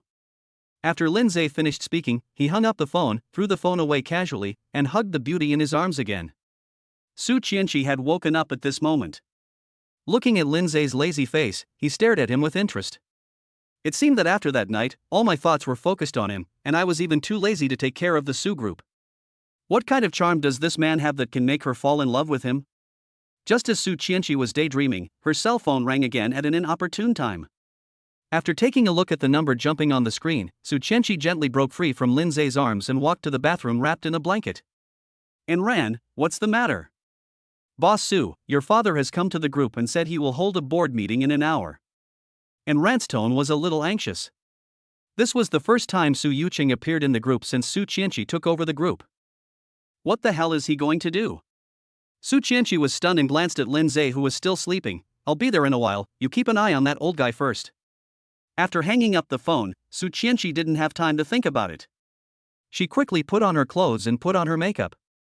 Half an hour later, Su Chenshi kissed Lindseay lightly on the forehead and left on tiptoe. Hearing the sound of the door closing, Lindseay, who had been sleeping, slowly opened his eyes. After Han Su finished the call, he didn't fall asleep again, but kept his eyes closed to rest. He also heard roughly what Su Chenshi said on the phone, and knowing that something happened in the group, he simply continued to pretend to sleep. The little girl is becoming more and more charming. Lindseay recalled the beauty of last night, and the corners of his mouth couldn't help but rise. After taking a look at the location Han Su sent on his phone, Lindseay got out of bed and strode into the bathroom. Inside the large gymnasium on the east side of Zhangchang, Dynasty Media staff are making intensive arrangements. Han Su was discussing the program plan and matters that needed attention with the director and screenwriter. The 8 artists on the stage were wearing the same costumes and were discussing something in groups of 3 or 4. Rococo sat alone on the steps, not seeming to be in a good mental state. "What's wrong with you?" Zhang He, a second-tier artist, sat down next to her at some point. "It's okay, I just slept a little late last night and didn't get enough rest." Rococo glanced at Zhang He and gave him a look of gratitude.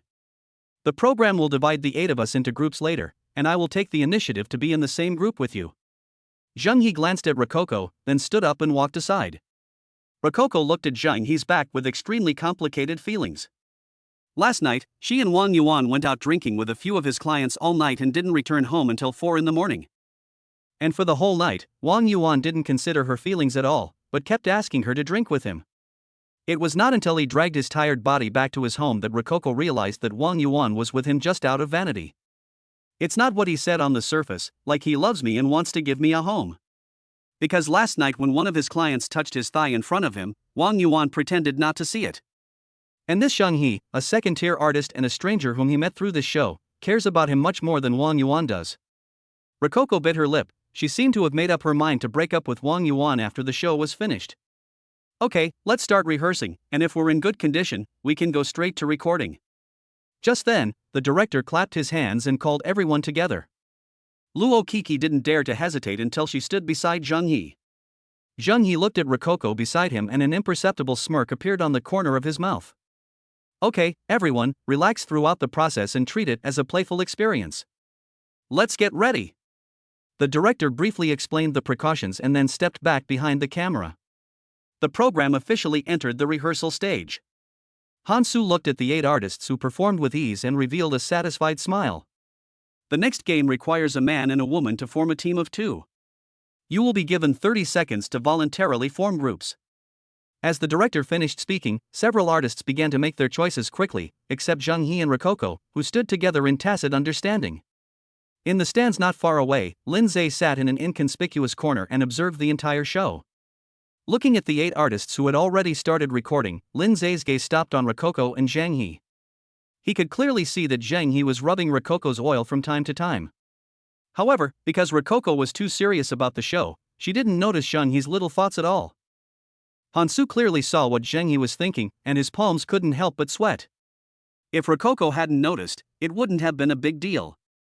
But if Rococo notices something is wrong, the show will be terminated. The show cannot end at this point in any case. I hope Rococo can finish this show.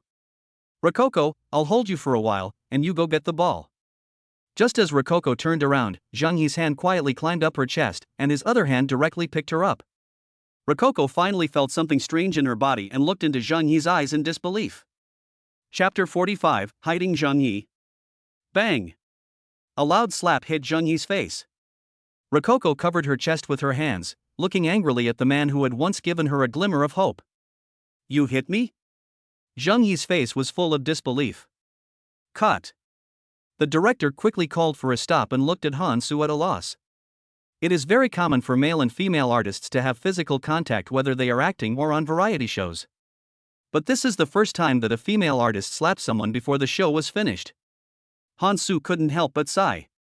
What was supposed to come had finally come. Zheng Yi, I thought you were a gentleman, but I didn't expect you to be a complete hooligan. When Rococo heard the director call for stop, she glared at Zheng Yi in anger. After Luo Kiki shouted like that, everyone's eyes turned to Zheng Yi, making him feel embarrassed. Come on, it's normal for male and female artists to have contact. There's no need to make such a fuss, right? Zheng Yi is still trying hard to save his idol image and looks at Rococo with grievance. I understand if it was unintentional, but you clearly did it on purpose just now. Luo Kiki's face was flushed with shame. She had clearly felt Zheng Yi's hand pinching her a few times on purpose. How do you prove that I did it on purpose? Zheng Yi blushed guiltily and his voice became a little louder. You. Luo Kiki was unable to refute for a moment. She really had no way to prove that Zheng Yi did it on purpose. Okay, stop arguing. Han Su walked up to them and stopped them loudly. It is inevitable that there will be physical contact between male and female artists. This episode has already been recorded halfway and we cannot stop it like this. Han Su winked at Luo Kiki, signaling her to put the overall situation first. Han Su actually saw it clearly. Zheng Yi had been taking advantage of Rococo intentionally or unintentionally since the very beginning when he was in the same group with her. But for the sake of the overall situation, Han Su decided to keep quiet. After all, Zheng Yi was a second-tier artist supported by the company and he still had his popularity. Mr. Han, Luo Kiki was about to say something, but when she saw Han Su's pleading eyes, she swallowed her words back. Okay, get ready and continue shooting. Seeing Rococo compromise, Han Su gave her an apologetic look and gave instructions to the director. Luo Kiki, I didn't expect you to be so flirtatious in private, but still so shameless in public? Don't think I don't know about your shit. Stop pretending to be so noble. Seeing that Rococo had compromised, Zheng Yi walked over to her and whispered sarcastically in her ear. Rococo clenched her fists but was unable to refute Zheng Yi's words. She had indeed done some shameful things before, but she had decided to mend her ways. During this period of time, she figured out a lot of things. Even if she relied on men to climb up, she would still fall from the altar without a solid foundation. Besides, the men she had devoted herself to before were either fired or had enough fun and ignored her. Cooperate well. With my fame, it will be easy for me to make you famous. Seeing that Luo Kiki did not refute, Zheng Yi became even more unscrupulous and blew a breath in her ear. Okay, everyone, get ready and try to pass it in one go. After the director handed over the work to the staff, he shouted into the microphone. Wait. Just as the director was about to shout start, a voice came from behind them. Han Su looked behind her in surprise, but when she saw Lindseay slowly walking towards them, her heart suddenly rose to her throat. Chairman, you are here. Han Su greeted him enthusiastically and winked at the director and screenwriter. Mr. Lin, please come and sit down. The director hurriedly came forward. The chairman of Dynasty Media is someone these little minions can't afford to offend. Lindseay waved his hand, ignored the flattery of the director and screenwriter, and walked directly to several artists. General Manager Han, you should still remember what I said, right? Lindseay glanced at a few people and waved to Han Su behind him. Han Su's heart skipped a beat, and he stepped forward cautiously. Chairman, you said that no one in the company is allowed to have improper work style. At the last meeting, because of young Fanis incident, Lindseay said in person that anyone who messes up in the company again will be fired. I don't care what the company was like when Sun Tzu was here, but now that I'm taking over Dynasty Media, it has to be run according to my standards. Lindseay glanced at everyone coldly, and stopped his gaze on Rococo and Zheng Yi. I was there just now and saw everything clearly. Is there anything you want to say to me now? Lindseay pointed to the stands and looked at the two of them meaningfully. When Luo Kiki heard Lindseay say that he saw it clearly, her face turned red and she didn't dare to look up at him. Zheng Yi straightened his body and looked into Lindseay's eyes. Chairman, it is inevitable that male and female artists will have physical contact. This is unavoidable. Oh? Really? Lindseay didn't even look at him, but was waiting for Rococo's answer. Seeing Lindseay's expressionless answer, Zheng Yi's heart skipped a beat. It seemed like something bad was going to happen. Rococo felt Lindseay's gaze and kept clenching her hands, not knowing how to start the conversation. Chairman, I. Luo Kiki hesitated, as if she didn't want to mention this matter in front of Lindseay. I heard your quarrel just now. Are you going to tell me now that everything that happened just now was fake? Lindseay seemed to be reminding Rococo, and also seemed to be warning Rococo. Rococo raised her eyes and looked at Lindseay, who had become a stranger now. His aura was so strong now, so strong that she dared not look directly at him. She didn't know what kind of punishment Zhang He would face if she told him. But if she didn't say it, Lindseay would definitely be disappointed in her, and people like Zhang He would become even more aggressive towards her. After thinking for a moment, Luo Kiki's eyes suddenly became firm, staring at Lindseay's eyes. Chairman, Zhang He just touched my chest and pinched it a few times on purpose. Although Rococo's eyes were firm, her voice was pitifully small. Chairman, she is being unreasonable. I just ran into her by accident. Zhang He didn't expect that Luo Kiki would dare to expose him in front of so many people, and he suddenly became anxious. Really? Then why did I see you rubbing her more than once just now? Lindseay's eyes turned cold. He was not speaking up for Rococo, but for the entire Dynasty Media. The fact that Zhang He could treat Rococo like this shows that he often treats other female artists and even other female employees like this. After visiting Ningya Multinational Corporation, Lindseay came up with the idea of completely reforming Dynasty Media. And this Zhang He happened to be the pioneer of this major reform. Chairman, listen to me. Our show is a mixed game between men and women, so skin contact is unavoidable. Zhang He couldn't help but feel nervous. He had indeed been deliberately taking advantage of her, and it was not an unintentional act as he said. Hansu, replace Zhang He from this program. From today on, don't let him accept any activities or scripts. Lindseay directly blocked Zhang He's explanation, and his cold voice reached everyone's ears. Chapter 46, Rectification of Dynasty Media. Zhang He was completely dumbfounded. If he heard correctly, what Lindseay meant by his words just now was that he was going to hide himself. Several other artists lowered their heads and whispered to each other, but did not dare to say a word. Luo Kiki looked at Lindseay in disbelief. Zhang He was a second-tier artist, so how could he be hidden just like that? Hansu quickly stepped forward and whispered in Lindseay's ear. Chairman, Zhang He is a second-tier artist with a great reputation. If he is hidden like this, the company will suffer a great loss. The director, screenwriter and all the staff looked at each other in confusion.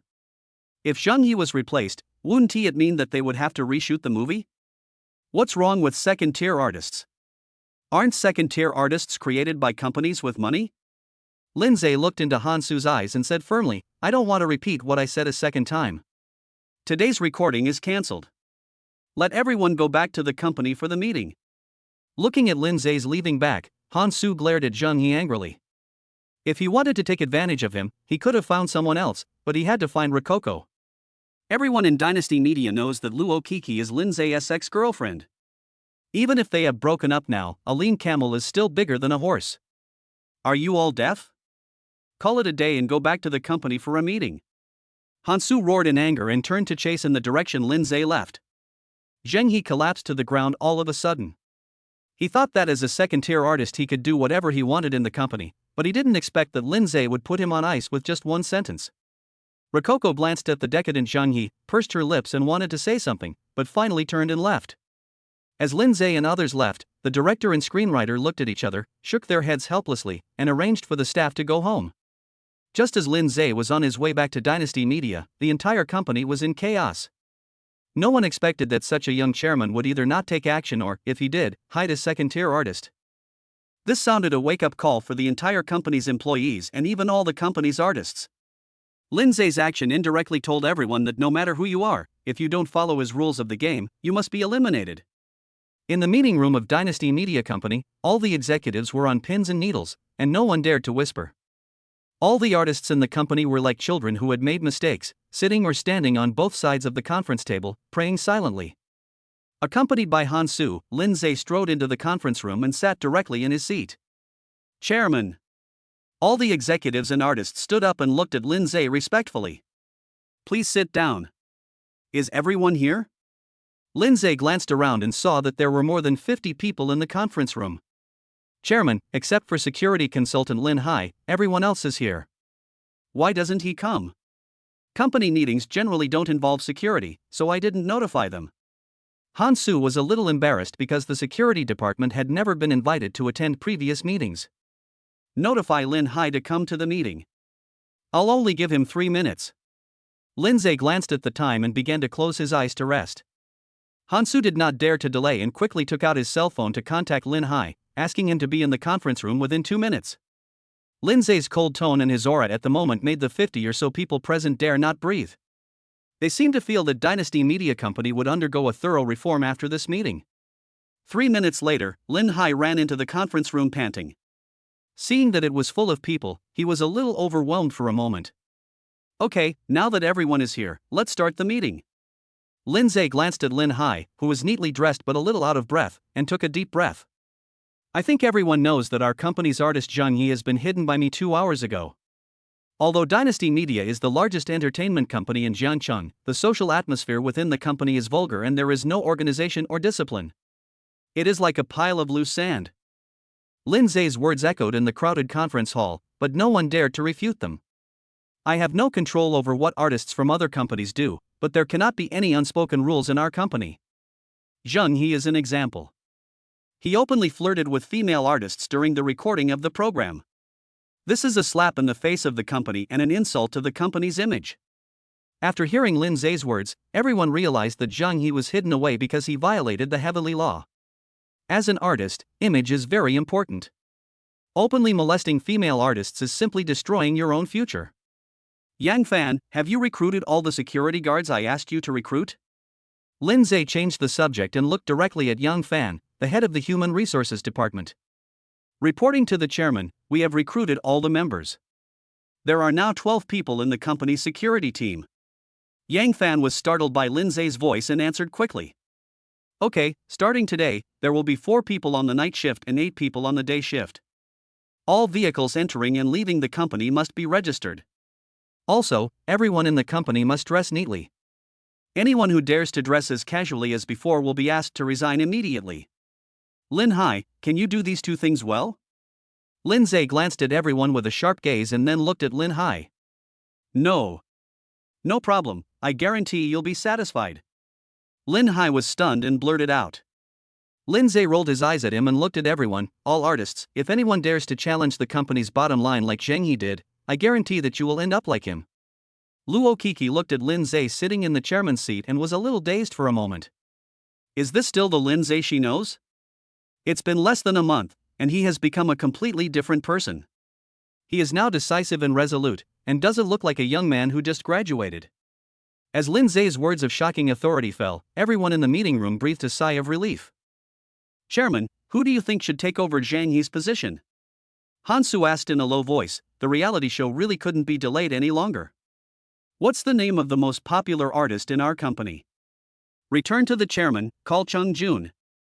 Following the direction of Han Su's finger, Lindseay saw a male artist sitting at the back. Okay, then let him take over Zhang Yi's position and record tomorrow. After hearing Lindseay's words, even Chang Jun himself couldn't believe it. For variety shows like this, the company would at most allow second-tier artists to participate, but has never allowed first-tier artists to participate. Luo Kiki was also shocked. Lindseay actually asked her, an 18th-tier actress, to be in the same group with Chung Jun? Being able to work with first-line artists is like growing wings and becoming a phoenix. But chairman, what about the funding for this program? Han Su looked at Lindseay in embarrassment. Due to a 1-day delay, the program's funding was reduced, and with the replacement of Sung Jun, a first-line artist, the funds approved by the company for the reality show were obviously not enough.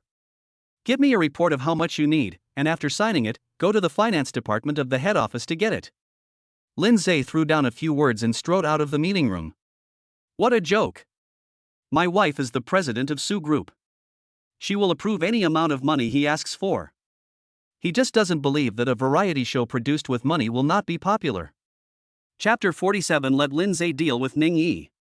When Lindseay finished the meeting and returned to the office, Su Chenshi had just finished the board meeting of Su Group.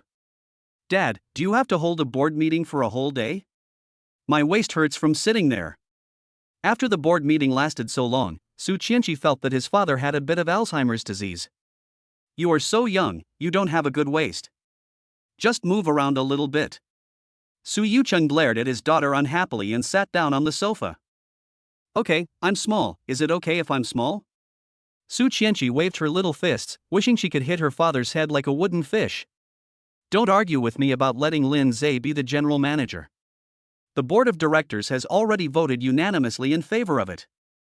Su Yucheng looked at his daughter helplessly. He was clearly trying to promote Lindseay, so why did she disagree?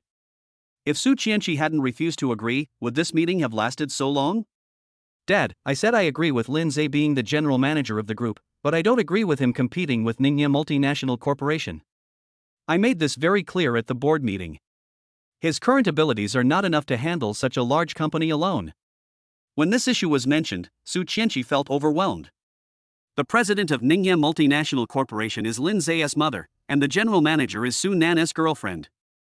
How can this happen? I told you to work with him to deal with Ningye.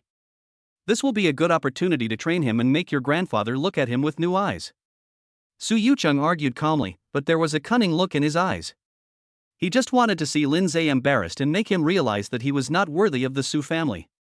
Grandpa likes him very much, I think you just don't like him. Su Chenshi hugged her chest and sat aside angrily. I have something else to do and I'm leaving first. The appointment letter has been issued. As for Dynasty Media, let him continue to be in charge. Seeing that his daughter looked unhappy, Su Yucheng quickly found an excuse to leave. He didn't want to anger Su Chenshi, that would be more terrifying than the end of the world. Old man, you have guts. Su Chenshi rolled her eyes at Su Yucheng's back and fell helplessly on the sofa. Only a pig head like you could think of letting the son deal with his mother. Su Chenshi suddenly felt a headache, but it was better to let Lindseay come forward than to face Yining himself. Thinking of this, Su Chenshi took out his cell phone and called Lindseay. Why, did you miss me? Lindseay answered Su Chenshi's call with a smile on his face. Yeah, I miss you. What are you doing? Su Chenshi's tone was a little naughty, and it seemed that all her worries disappeared after hearing Lindseay's voice. I'm sitting in the office. I just finished a meeting. Lindseay stood up, walked to the floor-to-ceiling window and looked at the sky outside. I have good news and bad news. Which one do you want to hear first? Good news. The good news is that the group has just held a board meeting and has appointed you as the general manager of the Su Group. Hearing this, Lindseay froze in place. He had just become the chairman of Dynasty Media, and he was asked to serve as the general manager of Su Group? The speed of this promotion is almost catching up with a rocket. Was it your father's idea? Lindseay pondered for a moment. He felt that Su Chenshi should not have such great power. The appointment of the general manager of the group must be decided by a vote of the board of directors, and it is not a matter of a casual word. You're very smart, but the bad news is that my dad asked you to deal with Ningye Multinational Corporation.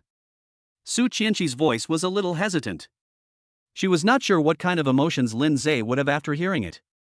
Your father is targeting me and trying to embarrass me. Lindseay sighed and sat in front of the computer to look through the group's internal documents. Sure enough, an extremely eye-catching appointment letter was posted on the homepage of the group's intranet. I'll pick you up from get off work later and we can talk later. Lindseay glanced at the time and hung up Su Chenshi's call. Looking at the red-headed document on the group's internal website, Lindseay couldn't help but smile bitterly. I knew that after what Grandpa Su did last night, her father would definitely find a way to torture me. Thinking of Su Yucheng's murderous look last night, Lindseay felt a headache. Let him, a newcomer who has been working for less than a year, deal with a leading enterprise like Su Group. If Su Yucheng didn't deliberately embarrass him, he really couldn't think of any reason. Should I tell my mom and sister about this? Lindseay looked at the chat box between Yining and Chu Yunyun, feeling a little hesitant. Forget it, I'll give them a surprise when the time comes. Thinking of this, Lindseay grabbed the car keys and left. As soon as he walked out of the office, Hansu couldn't brake in time and crashed into Lindseay's arms.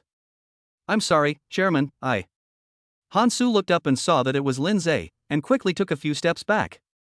What do you want from me? Lindseay didn't care. Chairman, have you seen the appointment letter on the group's intranet? Well, what's wrong? Lindseay knew that the appointment letter would definitely spread within the company. Congratulations, Chairman, on your promotion, but what will happen to Dynasty Media after you're gone? Hansu frowned slightly. The whole company had just been convinced of Lindseay, and now that he was gone, the employees were going to lose their faith again. The group has not issued any appointment to Dynasty Media. I guess I will still be in charge of the work here. Lindseay shrugged without any emotion.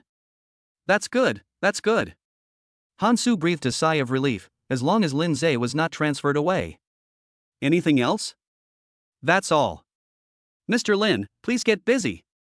Hansu bowed respectfully and trotted away. The chairman changed his tone to Mr. Lin, and his tone became more respectful. Oh, it's really frustrating to compare yourself with others. I have achieved a height that others cannot reach in their lifetime, in just a few months. This is damn wealth. Lindseay shook his head in self-mockery and strode towards the elevator. It was not until he sat in the driver's seat that Lindseay breathed a sigh of relief. From the time he entered the elevator to the time he walked out of the company gate, countless compliments lingered in his ears. Especially the looks from the female employees made him feel as if he was not wearing any clothes. When he arrived at the gate of Su Group, Su Chenshi couldn't wait to get in the car and gave him a kiss. Boss Su, this is right in front of the group's gate. Aren't you afraid of being seen by the employees? Lindseay pushed Su Chenshi back into the passenger seat and scratched her nose. I'm not afraid. I wish everyone in the world knew that you are my man. Su Chenshi stuck out her tongue mischievously and held Lindseay's hand. Excuse me, Mr. Lin, what would you like to treat me tonight? When Su Chenshi thought about being able to go to and from get off work with Lindseay starting tomorrow, she felt so happy that she was about to explode. It feels so good to see Lindseay every day. I know a good Western restaurant. Can you take me there to try it? Okay, I'll eat anything as long as I'm with you. Su Chenshi fastened his seatbelt and made a gesture to start. Lindseay touched Su Chenshi's head and drove towards the Western restaurant where he had worked for 3 years. Chapter 48: Investing in a Western Restaurant. Outside a Western restaurant not far from Jiangcheng University, Lindseay parked his car in the innermost parking space with familiarity. Is this the place? Su Chenshi got out of the car and looked at the not very big Western restaurant in front of him. Well, even though the place is small, the food is still good. Lindseay took Su Chenshi's hand and pushed the door into the Western restaurant. Sorry, we are closed today.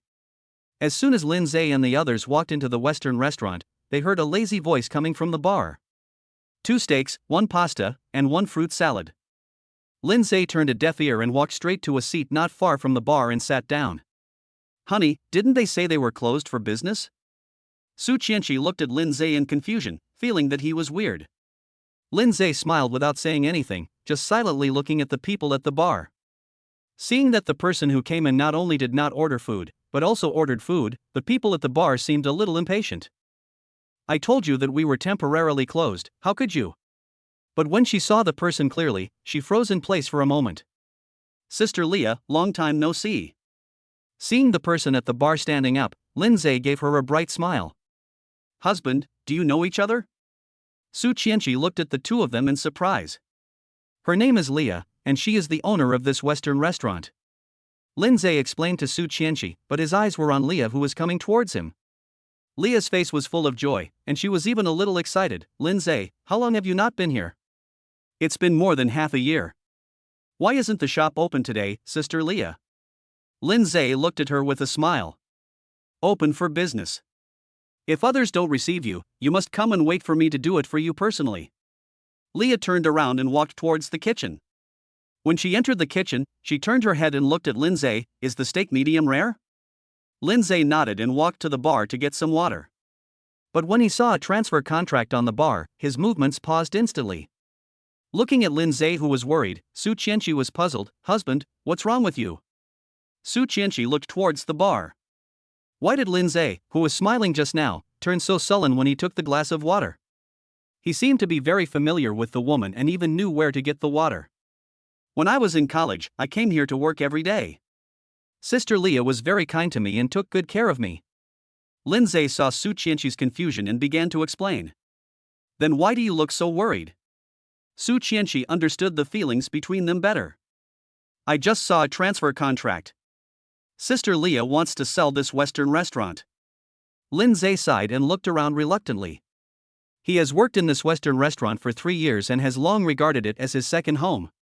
Now that I know the Western restaurant is going to be sold, I am naturally in a bad mood. Chenshi, can I? Husband, you are now the general manager of the Su Group, with an annual salary of several million. Su Chenshi seemed to know what Lindseay wanted to say and interrupted him directly. Lindseay naturally understood the meaning of Su Chenshi's words and touched her oval face with gratitude. Your meal is ready. Leah brought the prepared dishes to the table and glanced at Su Chenshi. Lindseay, who is this? Sister Leah, let me introduce you. This is my girlfriend Su Chenshi. Lindseay quickly introduced. Hello, Sister Leah. I heard from Lindseay that you took good care of him in the past. Thank you so much. Su Chenshi nodded politely and greeted Leah. You brat has a good eye this time. I said that Rococo is unreliable. Leah sat directly next to Lindseay and looked at Su Chenshi. Hey, Sister Leah, why are you temporarily suspending business? Although Lindseay already knew the reason, he still wanted to hear it from Leah herself. Alas, business has been sluggish in the past 6 months, and I'm tired. I want to sell this store and go out and look around on my own. Leah looked around reluctantly, and said in a dull tone, but I am reluctant to leave. After all, I have put all my efforts into this store. Seeing Leah's sad expression, Lindseay's heart ached. When I first came to work in the Western restaurant, there was no shortage of waiters. But when Leah saw that Lindseay was a student of Jiangcheng University, she kept him to help in the kitchen. Sister Leah, have you encountered any difficulties? Lindseay looked at her worriedly. Business is slow, so I'm not making any money. I don't have any extra money to support this Western restaurant. Leah did not hide anything and seemed not to treat Lindseay as an outsider. Su Chenshi didn't say anything, but picked up the knife and fork to taste Leah's cooking. In matters like this, she would unconditionally agree to whatever Lindseay wanted to do, because she knew that Lindseay was a sentimental person. Sister Leah, if there is capital injection, do you still want to continue running the business? Lindseay suddenly spoke and looked at Leah. If I had money, I would definitely like to continue the business. This is like my second home. Leah sighed and didn't think much about it. How much more will it cost? 500,000, maybe. Even though the restaurant is small, the rent, labor, and food waste all need to be taken into account. I don't know if the business can pick up yet. Everything is unknown. Leah looked out the window and saw the Maybach parked at the door, muttering to herself. Who doesn't want to expand their business, drive a luxury car and live in a luxury house? Lindseay's eyes turned, and after glancing at Su Chenshi, his tone became extremely firm. Sister Leah, if I invest 1 million, can you make this Western restaurant bigger? Leah's expression suddenly became interesting. She looked at Lindseay, who was very serious, and smiled secretly with her hands covering her mouth. Don't make fun of me, kid. You just graduated from college and you invested 1 million in me. Lindseay didn't wait for Leah to finish speaking, he took out the car key and pressed it. As Leah looked dazed, the lights of the Maybach at the door flashed a few times. Sister Leah, I am officially discussing cooperation with you. You? Leah looked at Lindseay in disbelief. The poor boy who came to work in the store regardless of rain or shine, actually drives a Maybach? Invest 1 million, throw out the 500,000 needed to maintain the status quo, and use the remaining 500,000 as publicity and renovation expenses. I will arrange for the hottest artists to dine here from time to time, which can also be regarded as a side promotion. Lindseay ignored Leah's shocked look and seemed to be talking to himself. Sister Leah, your cooking skills are pretty good, and the taste is even better than those in high-end Western restaurants. I believe you will be able to make it big. Su Chenshi, who had been silent, also looked up and blinked at Leah. Lindseay, even if you have money now, you can't invest so recklessly. I know my business well. Sister Leah, this is not only your second home, it's also mine. Lindseay took out his business card and pushed it in front of Leah. Chairman of Dynasty Media Company. Leah read the information on the business card and looked at Lindseay with even more shock. Sister Leah, he will be the general manager of Su Group tomorrow. Su Chenshi's words completely froze Leah in place. Chapter 49, Helping Gufeng. Leah tried her best to control her extremely shocked heart and kept breathing in and out. This series of bombshells made her feel a little indigestible. Lindseay is actually the chairman of Dynasty Media Company, and will take office as the general manager of Su Group tomorrow. No matter which news it was, she couldn't accept it. Clearly half a year ago, Lindseay was still a student who worked part-time and had just entered society. In the blink of an eye, he became the general manager of Jiangcheng's leading enterprise? Leah even suspected that Lindseay was a rich kid who came here to work purely to experience life. Sister Leah, do you agree? If yes, I will arrange for someone to do it tomorrow. Lindseay looked at the moody Leah and smiled with joy. 1 million is not a lot of money for him now. As long as it can keep the Western restaurant, this amount of money is really nothing. I agree. It's such a good thing that it's like pie in the sky. Why wouldn't I agree? Leah adjusted her mood and looked at Lindseay. Then how do we divide it? That's easy. I only want 1/10 of the annual profit. Lindseay stretched out a finger and waved it in front of Leah.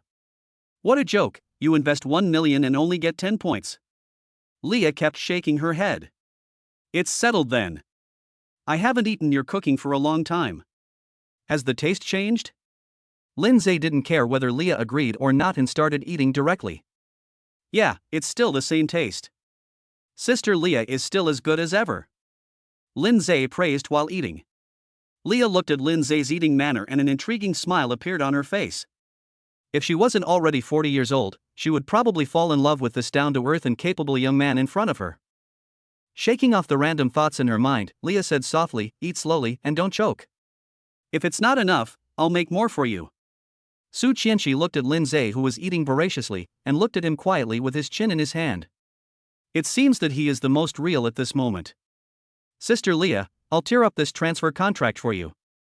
After a burp, Lindseay walked straight to the bar, picked up the contract and tore it into pieces.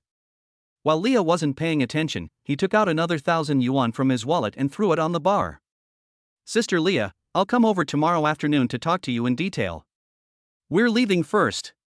Seeing Leah cleaning the table, Lindseay said something and took Su Chenshi away from the Western restaurant. After seeing Maybach leave, Leah returned to the bar and found the 1,000 yuan. You little brat, can the dishes I make be worth so much money? Leah couldn't help but smile bitterly.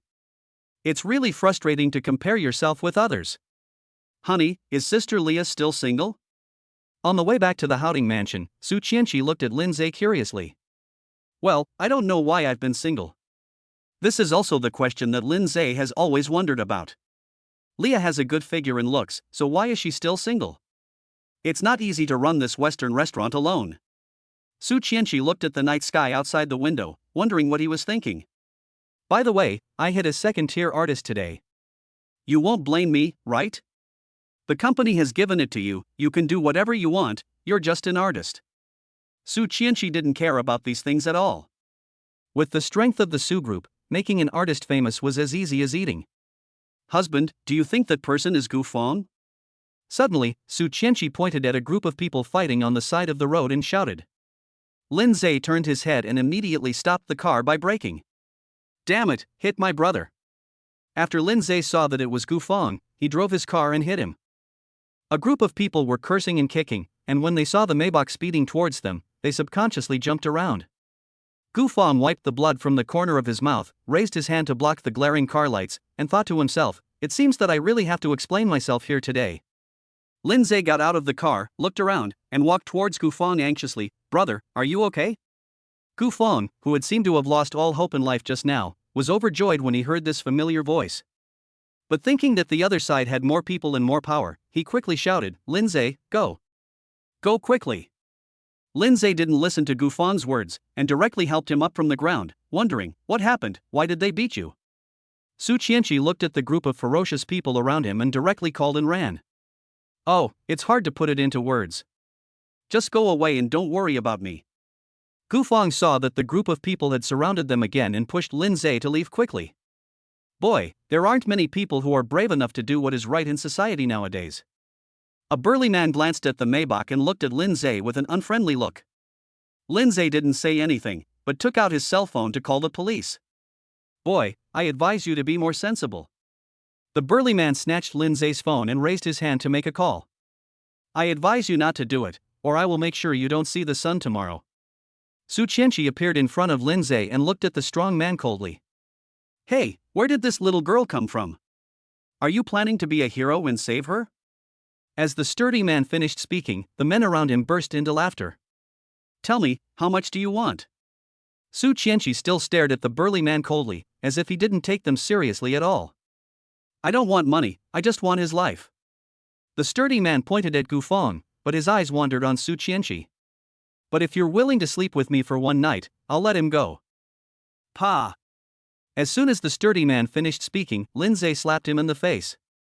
It is impossible to forgive anyone for having evil thoughts towards his woman. Gufang looked at Lindseay and Su Chenshi stupidly. Are this couple crazy? Didn't you see that there were more than a dozen people on the other side? With such a bad temper, aren't you afraid of getting beaten? You little bastard, how dare you hit me? The sturdy man covered his cheek in confusion and instantly became furious. The men around them slowly gathered around them, and it looked like they were not going to let them leave standing. Chenshi, hide behind me and I will protect you. Lindseay spat and protected Su Chenshi behind him. Su Chenshi looked at Lindseay with a serious expression, and a smile appeared on her cold face. Beat him and catch the woman. The sturdy man shouted angrily, and the men around him rushed up with fists raised. Just then, a sharp horn sounded, and 7 or 8 Land Rovers stopped urgently around them. Protect the lady. And Rand stepped out of the car and waved to the cars behind him. Under the puzzled gazes of the sturdy man and others, more than 20 big men in black clothes ran down from the Land Rover in an instant and rushed forward. Oh no! Retreat quickly! By the time the strong man reacted and shouted, it was already too late. More than 20 big men in black rushed up to him and started punching him without saying a word. The people Rand brought were obviously well trained, and the battle was over in less than 3 minutes. The sturdy man froze in place as he looked at his men who had fallen to the ground. Seeing the situation reversed in an instant, Gufang muttered like a fool. Who exactly is Lindseay's wife? Chapter 50 The Long Night. I'll ask you again, do you want money or people? Su Chenshi glanced around coldly and set his eyes on the burly man. Auntie, I don't want anything. Can you let me go? The strong man knew that he had met a tough guy today and dared not be arrogant anymore. From the skills of those men in black, he could tell that they had all received professional training. Hubby, you decide. Su Chenshi turned around and took Lindseay's arm. Lindseay swallowed his saliva. Even though he knew Su Chenshi's family background, this was the first time he saw her so cold and domineering. And Rand stepped forward to help Gufang up, asked his men to bring a medical kit, and treated his wounds on the spot. Gufang stared blankly at Ran, who was as thick as an iceberg, and was dumbfounded for a moment. There is such a heart-warming woman in this world. Compared to Yijing, Ran is more eager to pursue Gufang. Gufang, tell me what's going on. Lindseay turned his gaze to Gufang. I received news that Bai Ying was in the brilliant nightclub, so I wanted to take some photos, but who knew? Gufang subconsciously glanced at the burly man who was held by the men in black, and seemed to be hesitant to speak. Who is Bai Ying? Could you please stop wasting time?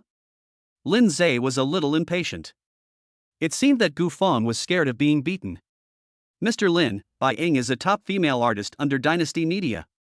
Ran reminded. Oh. Lindseay was embarrassed. He didn't even know the name of his own company's artist. Who knew that Bai Ying was with a gangster boss, and now she's been beaten out? Gufang glanced at the men in black around him and told the truth. Lindseay looked at him helplessly. He almost sacrificed his life for a piece of news. Was it worth it? Auntie, gentlemen, my boss is Wang Qingda, can you please give me some face? The strong man quickly brought up his elder brother to plead for mercy. He didn't want to be beaten to death by these people. Your elder brother is Wang Qingda? Su Chenshi frowned and looked at the burly man. Yes, my name is Han Feng, nicknamed Madman, and I am Boss Wang's confidant. Seeing that mentioning his eldest brother's title worked, Han Feng hurried to explain. You don't look crazy. You're the first one to give in among so many people. Lindseay muttered contemptuously. Well, a wise man never suffers a loss in front of him, and a real man can bend and stretch. Han Feng touched his bald head, feeling a little embarrassed. Hubby, Wang Qingda is the biggest local boss in Jiangcheng. It's better not to offend him. Su Chenshi leaned over and whispered in Lindseay's ear, explaining that although she was not afraid, there was no need to offend him. Hearing this, Lindseay glanced at Han Feng and hesitated. This lunatic, your people beat up my brother, how do you deal with this matter? Sir, I will do whatever you say. Han Feng was delighted when he heard Lindseay's tone soften. How about this, I'll give your big brother some face and slap myself 20 times, and then we'll put this matter behind us. Lindseay had an embarrassed expression, which made Han Feng stunned. No, then let my brother slap you 20 times, and we can turn the tables. Obviously, Lindseay had no intention of letting Han Feng go so easily. Sir, please don't bother your brother. I can do it myself.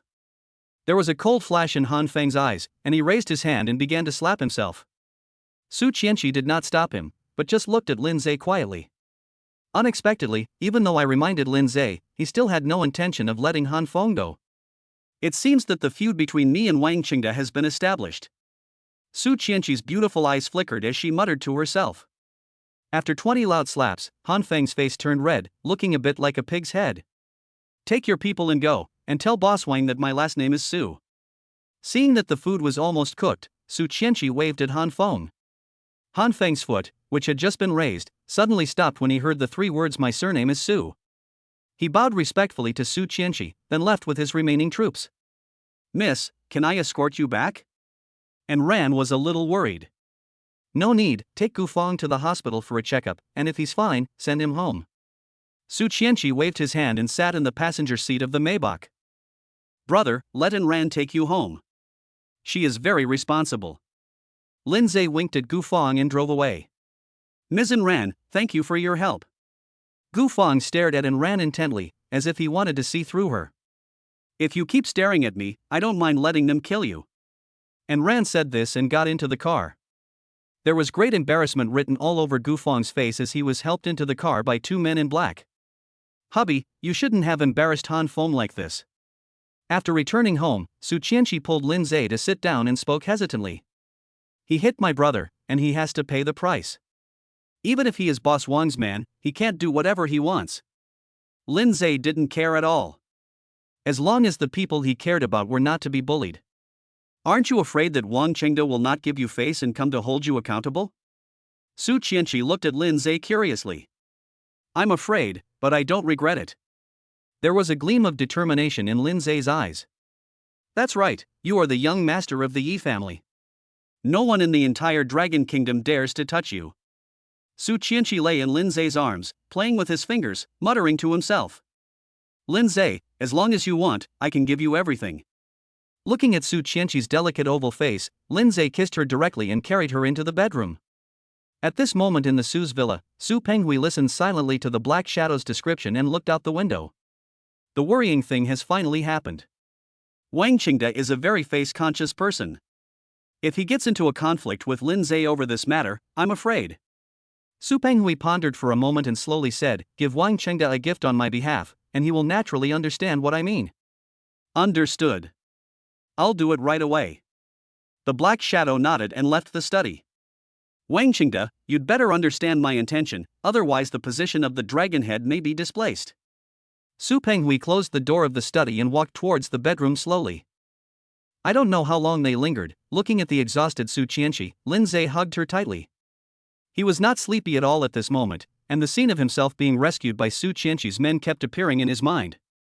Although he is the young master of the Yi family in Beijing, he has no ability at all and relies entirely on Su Chenshi's connections and influence.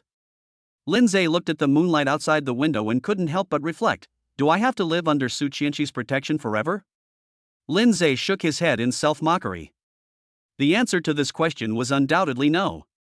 It is absolutely impossible for him to live under Su Chenshi's protection forever. He must have his own connections and his own trump cards. Thinking of this, Lindseay's eyes became firm. Looking at the sleeping Su Chenshi, he gently stamped her face and fell asleep contentedly. Chapter 51 Taking Office. The next morning, Lindseay got up early and was busy in the kitchen. After this night, he finally understood that he must have his own network of contacts and his own trump cards. Use his absolute strength to protect those he loves and those who love him. After placing the heart-shaped fried eggs on the dining table, Lindseay went into the kitchen to make a chicken breast and tomato sandwich. Su Chenshi rubbed her hazy eyes and saw Lindseay busy in the kitchen. She gently hugged him from behind. Honey, thank you for your hard work. Su Chenshi's tone was full of happiness. Everything I do for you is not hard. Lindseay kissed her on the side of the cheek and continued to work. Su Chenshi looked at Lindseay quietly. He was simply a gift from God to her. Hurry up and eat. After eating, I have to go to the group to take up my post. In the afternoon, I have to go to Sister Leah to discuss the Western restaurant. Lindseay pushed the breakfast in front of Su Chenshi and started eating it with big mouthfuls. Su Chenshi nodded and smiled at Lindseay, who had a serious expression. When Maybach appeared at the gate of Su Group, and Ran had been waiting there for a long time. "Boss Su, Boss Lin, good morning." And Ran still looked like an iceberg, and even her tone had a hint of chilliness. "Did you send my brother home last night?" "Yes, Mr. Lin. After the checkup at the hospital, he was sent back home." "Did he say anything?" To reply to Mr. Lin, when he came in, he said, "Can I pursue you?" And I kicked him in. Hearing in Ran's words, Lindseay's face was filled with black lines. This Gu Fong is exactly the same as he was in school. He falls in love with everyone he meets and has no bottom line. However, and Ran is indeed quite pretty, but this ice-cold beauty is not that easy to pursue. He still knows how to pick up girls, so he's probably fine. "Let's go." Su Chenshi waved to Lindseay and strode into the gate of the group. Looking at Su Chenshi, whose entire body instantly turned into an icy cave, Lindseay perhaps understood why Ayn Ran was so cold. Like master, like servant. But an iceberg beauty like this usually has a passionate heart, just like Su Chenshi, who was with Lindseay. The moment the three people stepped into the group's gate, the entire hall seemed to be frozen. The security guards at the door all bowed and greeted him, but did not dare to look at Su Chenshi. The employees inside stopped and bowed to greet Su Chenshi. The only difference is that Lindseay's appearance brightened the eyes of many female employees. The straight-tailored suit, without the restraint of a tie, and the few open buttons reveal a hint of wildness. Especially the confident smile on his face made many female employees' hearts beat fast. "Hey, little brother, how can you go with President Su?" A security guard pulled Lindseay in time and winked at him. Lindseay recognized the security guard as the one who had advised him kindly when he first came to Su Group. Chun Lei. Looking at the name on his work badge, Lindseay smiled indifferently. "I'll remember you." Lindseay patted Chen Lei's shoulder, turned around and followed Su Chenshi. "Hey." Chen Lei wanted to say something, but when he saw Ayn Ran's cold gaze, he swallowed it back. Could this little brother know Mr. Su? Seeing three people entering the elevator at the same time, Chen Lei scratched his head in confusion. "Brother Chen, you didn't see him inside just now." This person came in a car with General Manager Su. The security guard at the side quickly explained to Chen Lei. "Come with President Su?" Chen Lei was completely dumbfounded. He clearly remembered that he was timid the last time he saw him. The employees around seemed to have heard their conversation and started talking about it. "Let me introduce you. This is the new general manager of the group, Lindseay, who was unanimously approved by the board of directors." Su Chenshi stood at the front of the conference room and introduced Lindseay to all the executives of the group. Since the candidate was decided by a unanimous vote of the board of directors, these executives naturally had no choice but to obey. Only Sun Tzu, the current deputy director of the public relations department, had his eyes wide open and was extremely shocked. It's been less than a month since he stepped down as the chairman of Dynasty Media, and Lindseay has already taken over as the general manager of Su Group? This person is not just an ordinary person, he is a royal relative. "Hello everyone, my name is Lindseay. From today on, I will serve as the general manager of the group and concurrently the chairman of Dynasty Media." Lindseay coughed lightly, his eyes swept over everyone one by one, his tone leaving no room for doubt. "I hope that in the future work, I can get along with everyone in harmony and not do anything that would bring discredit to the group." Lindseay's words made everyone who were whispering shut up at the same time. These people are all experienced business people. How could they not hear the warning in Lindseay's words? Su Chenshi suddenly felt that Lindseay was different now than he was yesterday. An aura of confidence and decisiveness emanated from him. "Okay, let me say one last thing." Su Chenshi coughed lightly. "I hope that the entire group will fully cooperate with Mr. Lin's work. Mr. Lin's decision is my decision." As soon as these words were spoken, the whole audience was in an uproar.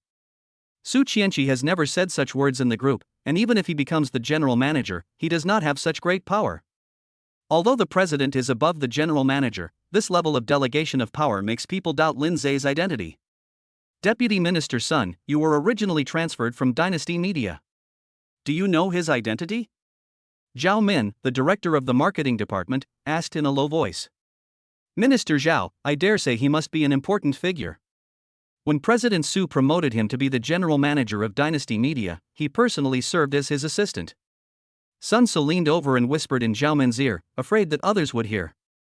But even so, the faint body fragrance of Zhao Min completely entered Sun Tzu's nose, making him unable to stop for a moment. Zhao Min didn't notice anything unusual about Sun Tzu at all, she just looked at Lindseay with flickering eyes. Okay, if there's nothing else, let's adjourn the meeting. Lindseay, I'll take you to your office. The first half of Su Chenshi's tone was extremely cold, but the second half was surprisingly gentle. After Lindseay and the other two walked out of the conference room, all the executives were shocked. This was the first time they heard the tenderness in the second half of Su Chenshi's sentence. They began to speculate about Lindseay's identity and his relationship with Su Chenshi. Enran, go arrange a driver for Mr. Lin and get him a better car. After walking out of the meeting room, Su Chenshi began to give instructions to Enran. No, I like driving myself. This car is good and there is no need to change it. Seeing Enran was about to leave, Lindseay quickly stopped her. He is already very satisfied with having a Maybach to drive, and he doesn't want to drive a more expensive car. Okay, I'll listen to you. Su Chenshi smiled brightly and walked in front to lead the way for Lindseay. Look, this is your office. Su Chenshi pointed to the huge office in front of him with a mischievous tone. Lindseay looked up and pointed to the CEO's office nearby. So my office is next to yours? Yes, there is a secret door between the two offices. Chapter 52, Crazy, it's you again? Su Chenshi arranged for someone to connect the two offices overnight yesterday and install a secret door. The purpose was to make it convenient for him to find Lindseay at any time without being discovered by the employees. I suppose this wasn't the general manager's office before? Yes, I changed it temporarily. Isn't it good? Su Chenshi pushed Lindseay into the office, and Enran very sensibly closed the door for them. Everything here is the best on the market. Do you like it? Su Chenshi pointed at the office desks and chairs that reeked of money and looked at Lindseay like a little woman. I like it. I like everything you choose. Lindseay swallowed and said something against his will. It is estimated that the items displayed here are worth 1 million. Who wouldn't like this irresistible money ability? This door is open like this, so it's convenient for me to come to you. Of course, you can come to me anytime if you want me. Su Chenshi pushed open an invisible door and introduced it to Lindseay in a boastful manner. Are you asking me to work or enjoy myself? It's all right, as long as you're happy. Hearing Su Chenshi's answer, Lindseay touched her head helplessly. This naughty and cute Su Chenshi is still better. His cold look gives people a feeling of being kept at a distance. Oh, by the way, husband, if you have any problems in the future, just go to Enran. She is a master of both right and wrong, and has strong execution ability. Thinking of what happened last night, Su Chenshi quickly reminded Lindseay. Okay, I got it. After writing down Enran's number, Lindseay rolled his eyes and forwarded it to Gufang. He also added, whether you pursue Yijing or Enran, you can only choose one, don't be a scumbag. Shall I take you around the group? Su Chenshi sat on the sofa board, looking at Lindseay who was browsing the computer. I will first familiarize myself with the information of everyone in the group to facilitate future work communication. Lindseay's serious tone made Su Chenshi unable to refuse. Although he really wanted Lindseay to go out and play with him, the position of general manager of Su Group was not so easy. The worst that could happen to Su Chenshi was that he could just wave his hand and sign his name and be done with it. Lindseay is different. He needs to divide the work into each department and then supervise and guide them. His workload is quite heavy. After secretly taking a few photos of Lindseay who was working hard, Su Chenshi fell asleep on the sofa out of boredom. Lindseay looked at the sleeping Su Chenshi, quietly got up and put his coat on her. At this time, there was a knock on the office door, and Lindseay pressed the door opening button through the surveillance screen on the desk. If he remembered correctly, the person who came should be Zhao Min, the director of the marketing department. Hearing the sound of the door opening, Zhao Min took a deep breath and pushed the door open holding the folder. Boss Lin, I have a share. Shoo. Without waiting for Zhao Min to finish, Lindseay made a gesture to silence her and pointed at the sofa. Zhao Min looked at Lindseay in confusion. When she caught a glimpse of Su Chenshi sleeping on the sofa, she dared not breathe. When she saw that Su Chenshi was covered with Lindseay's suit jacket, she looked at Lindseay with some shock. Keep your voice down. President Su just fell asleep. What happened to this document? Lindseay asked quietly, taking the document from Zhao Min. It's like this, Mr. Lin. I feel there are loopholes in this document. I want you to take another look at it. Zhao Min explained in a low voice, but her eyes kept wandering between Lindseay and Su Chenshi. She vaguely remembered that the executive who disturbed Su Chenshi's rest last time was fired that day and no news was heard from him again. In a leading enterprise like the Su Group, many elites are scrambling to get in, and when one is fired, there will be someone to replace him immediately. Zhao Min didn't want to be the one who was fired for no apparent reason, so she could only explain in a low voice. But it is obvious that Su Chenshi and Lindseay have a special relationship, otherwise how could she sleep here peacefully? The most important thing is that it was covered with Lindseay's coat. A restless and gossipy heart was constantly churning inside Zhao Min. Lindseay looked at the document in his hand, turning his pen as he reviewed it carefully, not missing any item. 3 minutes later, Lindseay marked 5 problems on the document and pushed it in front of Zhao Min. Who drafted this document? Lindseay looked up at Zhao Min. It's Zhang Liang, director of the research department. Zhao Min answered in a low voice. Okay, I got it. Make corrections to the parts 1 circled and let me take a look at it again. Lindseay waved to Zhao Min without any emotion. Zhao Min responded and quietly closed the office door. Looking at the questions marked by Lindseay, Zhao Min muttered to herself, I can see the problem right away. It's not useless as they say. Looking back at the general manager's office, Zhao Min's eyes flashed with a light, and she strode into the elevator. Lindseay rubbed his temples. There were quite a few corrupt officials inside the Su Group. It seems that I need to find some time to clean up the internal cancer.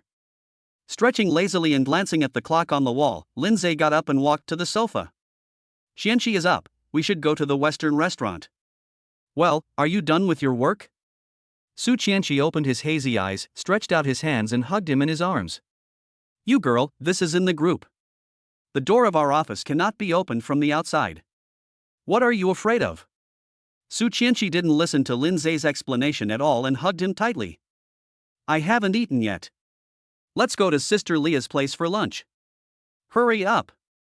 Lindseay wanted to pull Su Chenshi up, but she just hung on him like a sloth. Okay, you can't get up, right? Then I'll just carry you out like this. Stop. Honey, I was wrong. Su Chenshi quickly jumped down and tidied her clothes. She was not afraid of being seen by the people in the group. If Su Yucheng heard it, she would have to listen to his lecture again. When Lindseay and the other arrived at the company gate, Chenlei quickly saluted, Hello, President Su, hello, President Lin. Now the entire Su Group knows that the young man in front of them is the newly appointed general manager. Chenlei, right? Work hard, I believe in you. Lindseay patted Chenlei on the shoulder and walked out of the group's gate. Honey, I feel like you've changed. Sitting in the passenger seat, Su Chenshi looked at him with her beautiful eyes flashing. What has changed? I can't explain it, but my aura is much stronger than before. Lindseay smiled indifferently at Su Chenshi's doubts. He just wants to change himself, completely change himself from head to toe, from inside to outside. When the two arrived at the Western restaurant chatting and laughing, they found several business cars parked at the door. Lindseay had a bad feeling in his heart, so he parked the car on the side of the road and walked over anxiously with Su Chenshi. You have to sign today, whether you want to or not. As soon as he reached the door, he heard an angry shout from inside, but the voice made Lindseay feel somewhat familiar. I said, I won't sign. Leah used a chair to block in front of herself and looked at the dozen people in front of her vigilantly. Madman, what a coincidence. It's you again. Lindseay strode into the Western restaurant and stood directly in front of Leah. Chapter 53, Showing Goodwill to Han Feng. Han Feng felt the voice sounded familiar, he looked up and was stunned. This is really a narrow road for enemies. I just sent this plague god away last night, how come I meet him again today? Han Feng went home last night and complained to Wang Qingde, but when Wang Qingde found out that the other party's surname was Su, he told him not to provoke him. Early this morning, Wang Qingde called Han Feng and reminded him again and again not to offend Lindseay. If you can go around it, go around it. If you can hide, hide. Since Wang Qingde reminded him again and again, Han Feng also guessed that Lindseay was not a good person. He didn't want to die. But who would have known that he would run into this plague god as soon as he went out today? He even suspected that he should check the almanac before going out. Mr. Lin, do you have something to talk to me about? Han Feng looked at Lindseay respectfully. A good man will not suffer a loss in front of him, and a real man can bend and stretch. This sentence has always been Han Feng's motto. What are you planning to do? Lindseay glanced around and saw that they were still the guys who hadn't been beaten enough last night. Lindseay, this has nothing to do with you, let's go. Leah pushed Lindseay. Although she saw Han Feng's attitude towards Lin Zemo, there were so many people around, and she was worried that Lindseay would suffer. Besides, this was the trouble I had caused in the first place, and I need to solve it myself. Sister Leah, it's okay, don't worry. Su Chenshi walked to Leah and gently held her hand. From Han Feng's attitude and the way he addressed Lindseay, Su Chenshi could conclude that Wang Chengda had definitely warned him.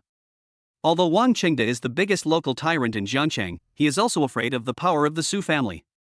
Master Lin, I didn't initiate this matter. Han Feng quickly waved his hands and explained, this woman agreed with me to sign the transfer contract today, but when I showed up, she refused to sign.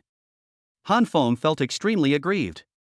He was not the kind of person who would actively seek trouble. If they don't want to sell it, you can just leave. Why did you call so many people here? Do you want to rob them? Seeing that Leah was worried, Lindseay gave her a reassuring look. Disperse, disperse, all of you disperse. Don't you have any sense at all? Aren't you tired of being beaten? Upon hearing this, Han Feng shouted angrily at the group of younger brothers behind him. Let's sit down and talk, we live in a society ruled by law. Lindseay took the lead and sat on a chair nearby. Leah looked at Lindseay in surprise, she knew Han Feng's identity very well. But even so, how capable is Lindseay to make Han Feng obey him? Let me introduce myself again. Leah is my sister. Lindseay stretched and looked at Han Feng. Han Feng was stunned, and his eyes became complicated when he looked at Leah again. Look, the flood has washed away the Dragon King Temple, and family members no longer recognize each other. Ms. Leah, if I had told you earlier that you were Mr. Lin's sister, would I have done this? Han Feng's eyes rolled, and his attitude changed 180 degrees. Besides, with Mr. Lin's ability, why would you transfer this store? Han Feng was simply speechless. With such a powerful backing like the Su family, why would he transfer the business? Leah was a little at a loss at the moment. She didn't know who Lindseay was and didn't dare to speak casually. He could only sit silently beside Su Chenshi, staring at Lindseay and smiling without saying a word. In fact, Lindseay was also quite puzzled. Why was Han Feng suddenly so polite to him? Was it because of what happened last night? Lindseay shook his head. He didn't believe that Han Feng would be so respectful to him just because of what happened last night. You're older than me, but I'll still call you crazy. An idea suddenly occurred to Lindseay, and he looked at Han Feng and said, this store is my second home. I only found out yesterday that Sister Leah wanted to transfer the store. If I decide to take over this Western restaurant, it should be no problem, right? Lindseay looked at Han Feng meaningfully. No problem, absolutely no problem. Han Feng wiped the sweat from his forehead and breathed a sigh of relief. No matter what, I didn't make this gentleman unhappy today, which is a blessing in disguise. Lindseay was relieved to see Han Feng's attitude change. Since Han Feng's boss has given me this face, why don't I take this opportunity to build a good relationship with him? Chenshi, please discuss the future direction of the Western restaurant with Sister Leah first. Lindseay winked at Han Feng, threw down a few words and walked out of the Western restaurant. Han Feng has been in the underworld for so many years, how could he not know what Lindseay's look meant? Seeing the two women chatting enthusiastically, Han Feng nodded slightly and walked out of the Western restaurant. Master Lin, are you looking for me? Han Feng came to Lindseay's side and stood beside him very respectfully. Madman, let me be honest with you. My name is Lindseay, the general manager of Su Group and chairman of Dynasty Media. Lindseay threw a box of cigarettes to Han Feng and began to introduce himself. Looking at the Heitiangxia in his hand, Han Feng silently put it into his pocket and looked at Lindseay calmly. I am also the son-in-law of the Su family. From now on, you can call me Lindseay or Master Lin. Lindseay's eyes flickered as he looked at the sky outside. Mr. Lin, I understand. What do you want to tell me? Han Feng was also shocked when he heard Lindseay's words. It turns out that Lindseay is the son-in-law of the Jiangcheng Su family. No wonder the boss told us not to mess with him. I want to be friends with you, how do you feel about that?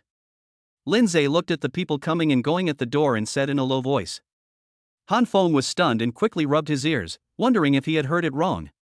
The son-in-law of Jiangcheng Su's family actually asked to be friends with me? Han Feng looked at Lindseay uncertainly and swallowed subconsciously. But he changed his mind and thought, if he could be on good terms with Lindseay, wouldn't his status be higher? Mr. Lin, did I hear it correctly? Han Feng was still unsure and asked again. You heard me right. I want to be your friend. Lindseay smiled indifferently and extended his right hand to Han Feng. Looking at the hand in front of him, Han Feng shook it stupidly. Okay, we'll be friends if we shake hands. Lindseay patted Han Feng's hand and continued, there is something I want to ask you for help. After hearing Lindseay's words, Han Feng showed a trace of regret. He knew that there was no free lunch in the world. Mr. Lin, just say it. I will definitely go through fire and water for you. Han Feng patted his chest, looking righteous and awe-inspiring. Very good. I want to get to know more local people in Zhongcheng. I wonder if you can help me with this. Lindseay's idea is to get to know more local bosses first so that it will be easier to get things done in the future. Han Feng took a deep breath. He thought it was something else. He said slowly, don't worry, young Master Lin. In Zhongcheng, as long as you have money, there is no one you can't meet. Lindseay frowned slightly. He turned his head to look at Han Feng's somewhat nervous expression, and said with great appreciation. I want to see Wang Qingde. I wonder if Brother Fengzi can convey my message to me. Han Feng was about to go to the bathroom, but when he heard Lindseay's words, he instantly held his urine back. Chapter 54, Saving the Hit Boy. Mr. Lin, do you want to see Boss Wang? Han Feng held his crotch and looked at Lindseay in disbelief. What's the problem? Lindseay was surprised. No problem, I'll pass it on. I'm going to the bathroom first. Unable to hold it in any longer, Han Feng turned a blind eye and ran towards the bathroom with his legs clamped together. He thought Lindseay only wanted to get to know the gangsters in Zhongcheng, but he didn't expect that he would ask to meet Wang Qingde. Lindseay looked at Han Feng's funny back and couldn't help but laugh. In fact, he hadn't decided whether to meet Wang Qingde, but he did want to get to know this kind of person. Just as Lindseay was about to return to the Western restaurant, his cell phone rang. After taking a look at the name jumping on the screen, Lindseay swiped the screen playfully. Gu Feng, are you healed? Alright, brother, I have an indestructible body. Gu Feng's excited voice came from the microphone. Brother, to make up for your heroic act last night, how about I treat you tonight? Oh, is the sun rising from the west? Don't talk nonsense, I'll send you the location after get off work. Hearing Gu Feng's impatient words, Lindseay stopped teasing him. By the way, remember to call and ran for me. Hearing what Gu Feng said before he hung up the phone, Lindseay shook his head helplessly. He never changes his bad habits. Honey, this is the plan that Sister Leah and I worked on.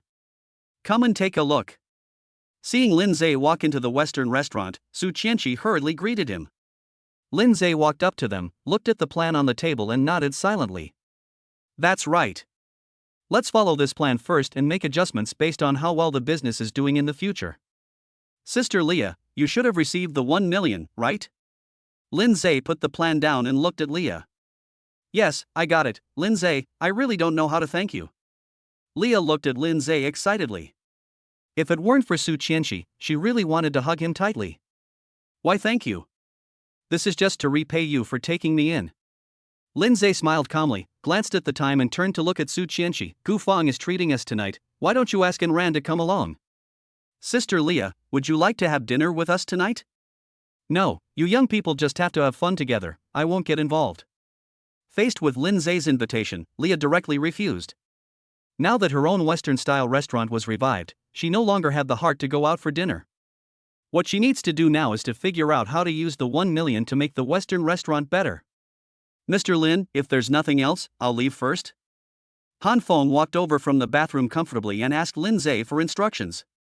Well, it's okay. Don't forget what I told you. Lindseay nodded silently and reminded Han Feng again. No problem, Mr. Lin, if you have anything, you can call me directly. Han Feng picked up the pen and paper on the bar, wrote down his number and left. Su Chenshi looked at Han Feng's back as he left, his eyes rolled but he didn't say anything. After all this trouble, Lindseay and the other two had no appetite to eat. They said goodbye to Leah and left the Western restaurant. Hubby, why did Gu Feng invite Ran to the party? Looking at the red light in front of him, Su Chenshi looked at Lindseay in confusion. I guess it's because Jing didn't give Gu Feng a chance, so Gu Feng set his sights on Ran again. Lindseay tapped the steering wheel and shrugged. Hey, is this guy so unreliable? Su Chenshi was completely shocked. She didn't expect that Gu Feng would fall in love with someone else so easily. He was like this when we were in school, but once he caught up with someone, he would even kill him. Lindseay looked at Su Chenshi with a smile. Gu Fang's approach should be wise. At least he would not hang himself on a tree. Did he ever chase after a girl? No. Lindseay saw the green light and stepped on the accelerator lightly to drive out. Bang! With a loud noise, Lindseay quickly stepped on the brakes. A figure crashed into the front of the Maybach and fell to the ground unconscious. Damn it, fraud? Lindseay rolled his eyes. Anything could happen to him. The two got out of the car to check and saw a boy who looked to be about 20 years old lying in front of their car. His clothes were soaked with blood and his body was covered with knife wounds.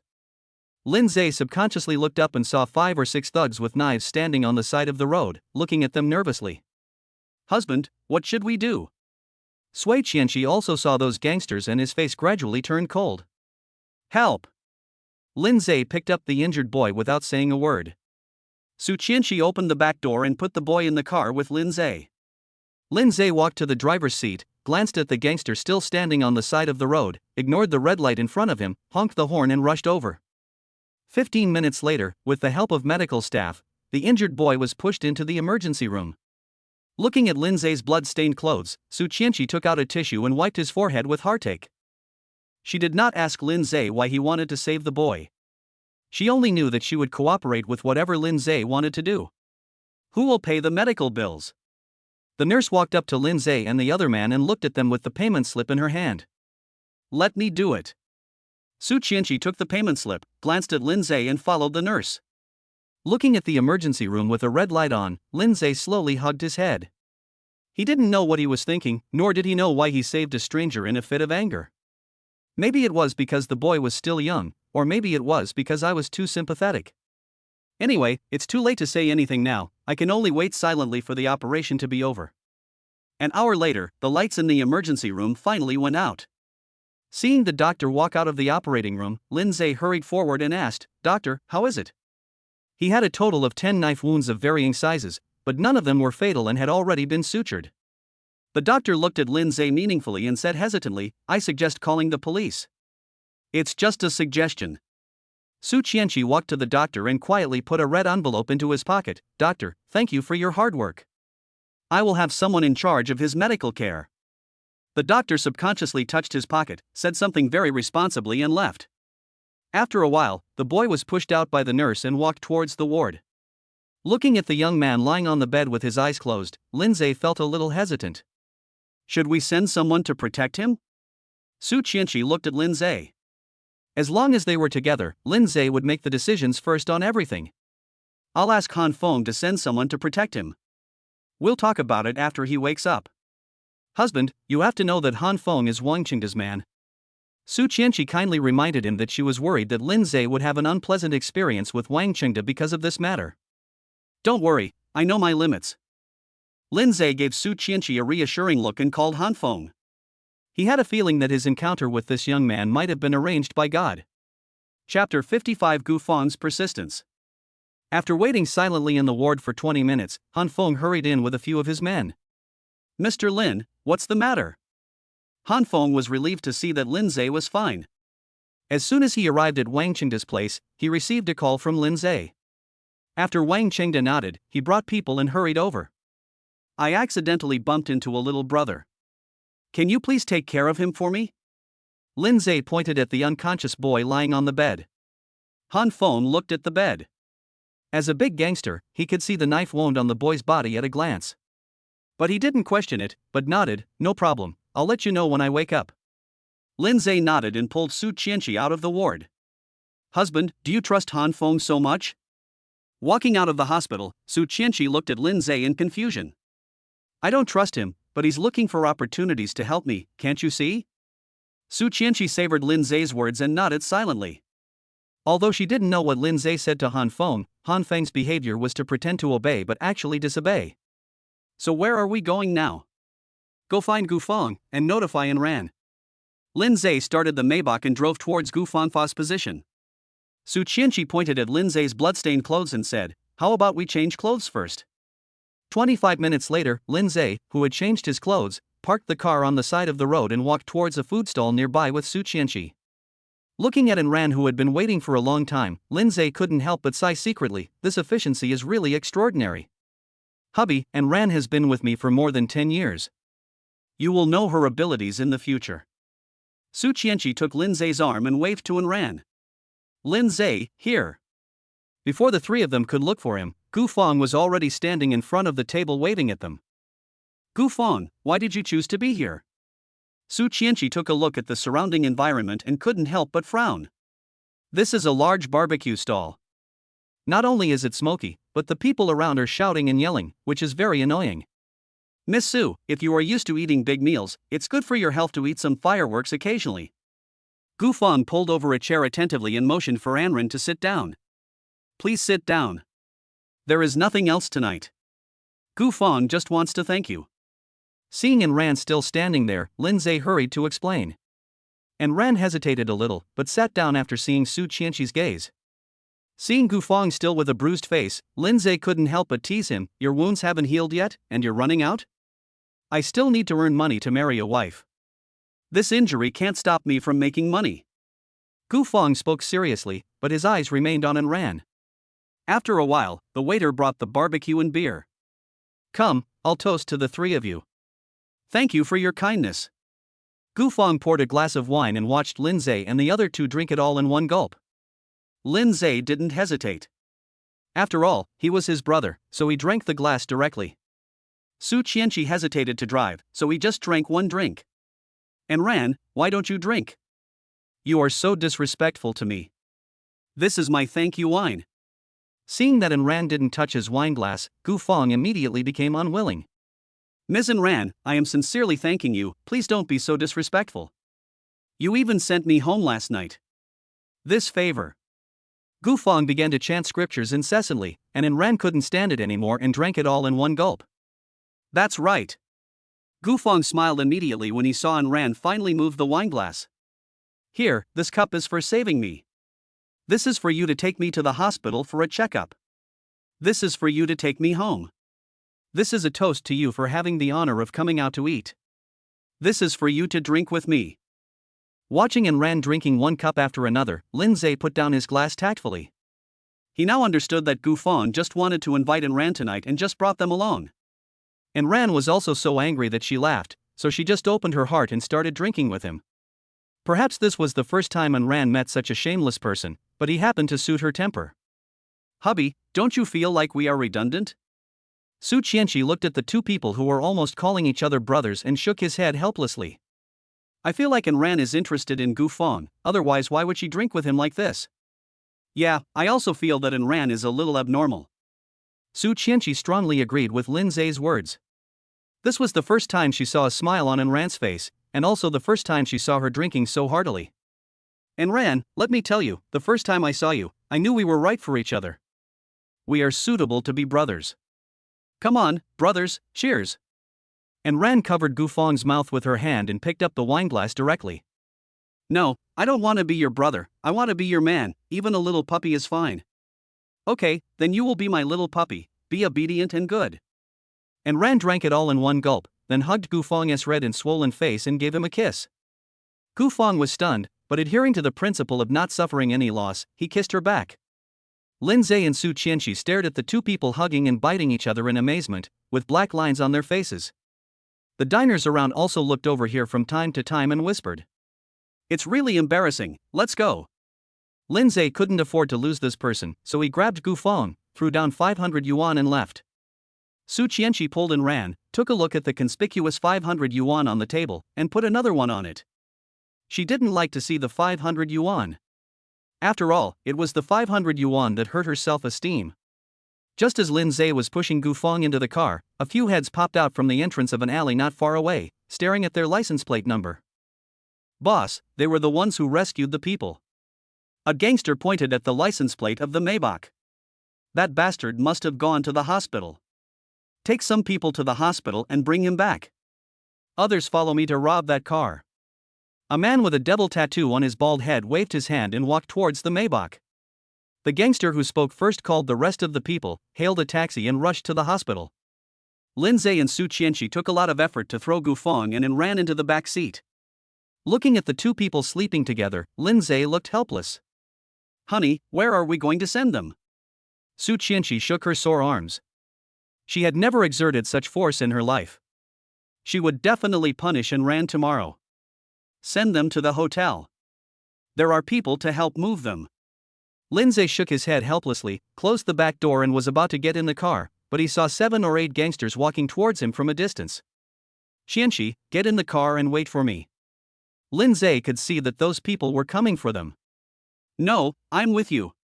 Su Chenshi directly opened the trunk, took out 2 golf clubs, and threw one to Lindseay. Lindseay looked at the extremely skilled Su Chenshi and couldn't help but sigh secretly. It seems that I still don't know her well enough. Okay, then let's team up as a couple and see what they want to do. Lindseay held Su Chenshi, holding the golf club, and looked at the gangster who was getting closer and closer with amusement. Chapter 56, Husband and Wife. Boss, they are waiting for us.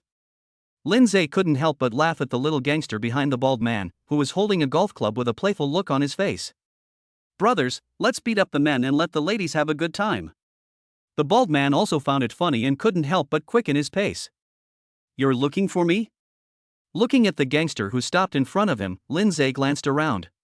Boy, you ruined my good thing this afternoon? The bald man held an iron rod and glared at Lindseay. Did I ruin your good fortune? Lindseay was stunned, but when he saw the gangsters behind him, he suddenly understood. If he remembered correctly, some of them were the ones who slashed the boy in the afternoon. Well, if you say so, then it is so. Lindseay nodded, but didn't take these gangsters seriously at all. Su Chenshi slowly clenched his hand holding the golf club, and a hint of coldness appeared in his eyes. If the other party dares to take action, she will make them regret being born into this world. Boy, I'm giving you a choice now. Leave the car and this woman behind, and this matter will be over.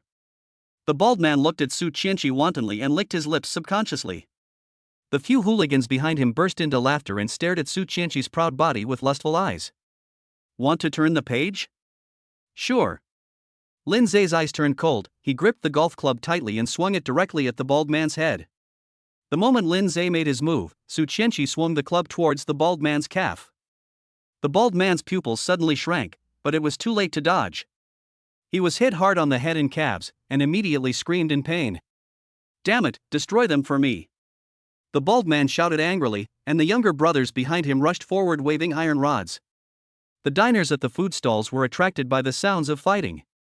The brave ones took a few steps closer and became spectators. Some timid diners took out their mobile phones and began to record the thrilling moment. Some self-media people even started the live broadcast mode directly. Lindseay was worried about Su Chenshi's safety at first, but when he saw her fierce cue skills, he felt relieved. Lindseay, waving the golf club, was like a god of war, hitting the hooligans one by one, making them scream and wail. The fight was over after 5 minutes. Looking at the gangsters rolling on the ground, Lindseay felt relieved. It's been a long time since I had such a good fight. I remember the last time was when I was a junior in college, and it was for Rococo. Su Chenshi threw away the golf club with a look of disgust, clapped his hands and walked to Lindseay. You seem to have not told me a lot of things. Looking at Su Chenshi who was unharmed, Lindseay looked at her with a wicked smile. I'm a girl, so it's normal for me to know some self-defense skills, right? Seeing Lindseay's questioning look, Su Chenshi lowered her head shyly. Boy, you have guts. We'll see each other again. The bald man covered his chest and limped away from the dangerous area. Lindseay was too lazy to talk nonsense with him and just threw the golf club at him. Ah! The golf club hit the bald man's back squarely, and he screamed like a pig being slaughtered in pain. Your boss has run away. What are you still doing here? After kicking the thug lying on the ground a few times, Lindseay turned around and looked back. Chenshi, things are getting tricky. Huh? Hearing Lindseay's words, Su Chenshi subconsciously turned his head. When she saw the crowd of onlookers standing behind her and the mobile phones they were holding, she suddenly felt overwhelmed. Seeing the two men looking over, the onlookers immediately applauded, as if cheering for their bravery just now. Needless to say, their battle tonight will definitely make the headlines tomorrow. Just die, let's go, husband. Su Chenshi lowered her head and quickly got into the cab. Looking at the two people who were still sleeping soundly in the back seat but hugging each other, Su Chenshi wanted to slap them one by one. As the Maybach left, the crowd gradually dispersed, but they were still praising the handsome man and beautiful woman. After throwing Gufang and ran into the hotel, Su Chenshi and Lindseay returned to their home in Haoding Mansion. Chenshi, who did you learn these punches and kicks from? After returning home, Lindseay took off his clothes and went straight into the bathroom. My father made me practice sanda since I was young, saying that girls should protect themselves when they are outside. Su Chenshi lay on the bed, feeling a little tired. Chenshi, please get me a bath towel. Lindseay's voice came from the bathroom. Isn't there any in the bathroom? Su Chenshi stood up, took out a bath towel from the cabinet and walked over with confusion. Ah! Just as Su Chenshi walked to the door, the bathroom door suddenly opened and a big hand grabbed her in. To punish you for not telling me your cards, I decided to punish you. Lindseay's smirk came from the bathroom. No, husband, let's talk about it after we wash and go to bed. Su Chenshi's voice suddenly stopped, and only the sound of flowing water and gasps could be heard slowly. About an hour later, Su Chenshi was carried out of the bathroom naked by Lindseay. Lindseay gently carried Su Chenshi to the bed and covered her with a blanket, then returned to the bathroom to clean up the mess. Su Chenshi looked through the crack in the door at Lindseay, who was cleaning, and smiled happily. Since marrying Lindseay, Su Chenshi found that her life had just begun. Lindseay's meticulous care for her made her unable to stop. It is said that flash marriages do not have good results, but Su Chenshi has now completely overturned this concept. If you meet a scumbag and get married quickly, there will definitely be no good result, but if you meet a good man like Lindseay, it will be hard not to be happy. What are you thinking about? Just as Su Chenshi was daydreaming, Lindseay raised his hand and waved it in front of her. Su Chenshi quickly came back to her senses, but what caught her eyes was Lindseay's strong 8-pack abs that made her unable to stop. Well, it's okay. I was wondering what would happen if my dad saw the video tomorrow. Su Chenshi coughed lightly and quickly turned a blind eye. Guess what Uncle Su's expression would be if he saw the video of us together as a couple? Lindseay lay down in the bed and gently held Su Chenshi in his arms. I guess he will come to the group angrily and hold the video to accuse us. Su Chenshi's delicate fingers slid across Lindseay's chest, her eyes somewhat greedy. Then I won't go to the group tomorrow, so I won't be scolded as well. How dare you? You can't let me face Dad alone. I am your legal wife. Su Chenshi angrily pounded Lindseay's chest and glared at him, pretending to be angry. Silly girl, from now on, no matter what happens, I will face it with you. Lindseay looked at Su Chenshi's delicate oval face tenderly, his eyes full of love. I know you're the best to me. Feeling Lindseay's loving and burning gaze, Su Chenshi directly covered his lips with her red lips. Chapter 57 and ran in Gufang. The next morning, Lindseay arrived at the group with Su Chenshi again. As soon as I walked to the office door, I saw Su Yucheng wandering there with a furious look on his face. Dad, what brings you here? So early? Su Chenshi took a deep breath and walked towards Su Yucheng in a coquettish manner. Hello, Uncle Su. Lindseay followed closely behind. Look at what you've done. It's even on the front page. Su Yucheng didn't even look at them and walked straight in after Su Chenshi opened the office door. Su Chenshi stuck out her tongue at Lindseay, and the two of them walked in. Early this morning, Lindseay saw the video that was trending on major platforms. There was even a headline that said, "The couple bravely defended their sovereignty in the face of criminals." The video clearly captured Lindseay and Su Chenshi waving golf clubs and beating up the thugs. Look at what you have done. One is the president and the other is the general manager. How shameful. Su Yucheng didn't know how to get angry, and slammed his phone on the table. Dad, they are here for Lindseay, I can't just ignore it, right? Su Chenshi walked forward and shook Su Yucheng's arm. Lindseay poured a glass of water and placed it in front of Su Yucheng. Uncle, I was wrong. I shouldn't have let Chenshi do it. I should have protected her. After hearing what Lindseay said, Su Yucheng's anger subsided by half. Although the video became a hot topic, it was still under control as it was not negative news after all. You and your brother, neither of you gives me peace of mind. Your brother left again yesterday without saying a word, and you were fighting on the street at night. Why did I give birth to two troublesome things like you? Su Yucheng covered his chest and drank a glass of water to ease his mood. Dad, you are wrong in saying this. It is obviously my mother who gave birth to us. Su Chenshi looked at Su Yucheng mischievously. She was used to Su Nan's sudden departure, and her brother was always missing. If someone says hello in advance when coming back or before leaving, it will definitely be bad news. You? Su Yucheng was speechless for a moment. Indeed, he did not have this ability. Okay, Dad, you didn't come to the group just to call for punishment, did you? Su Chenshi winked at Lindseay, and Lindseay quickly handed him a cigarette. Are you smoking Heitiangxia now? Su Yucheng glanced at the cigarette that Lindseay handed over, a little displeased. This guy actually smokes the same grade of cigarettes as me. It seems that this daughter is really like water spilled once she is married. No, the water has already been poured out before the woman has even gotten married. Uncle Su, you must have something important to do today, right? Lindseay did not answer, but changed the subject directly. He doesn't like smoking this kind of cigarette.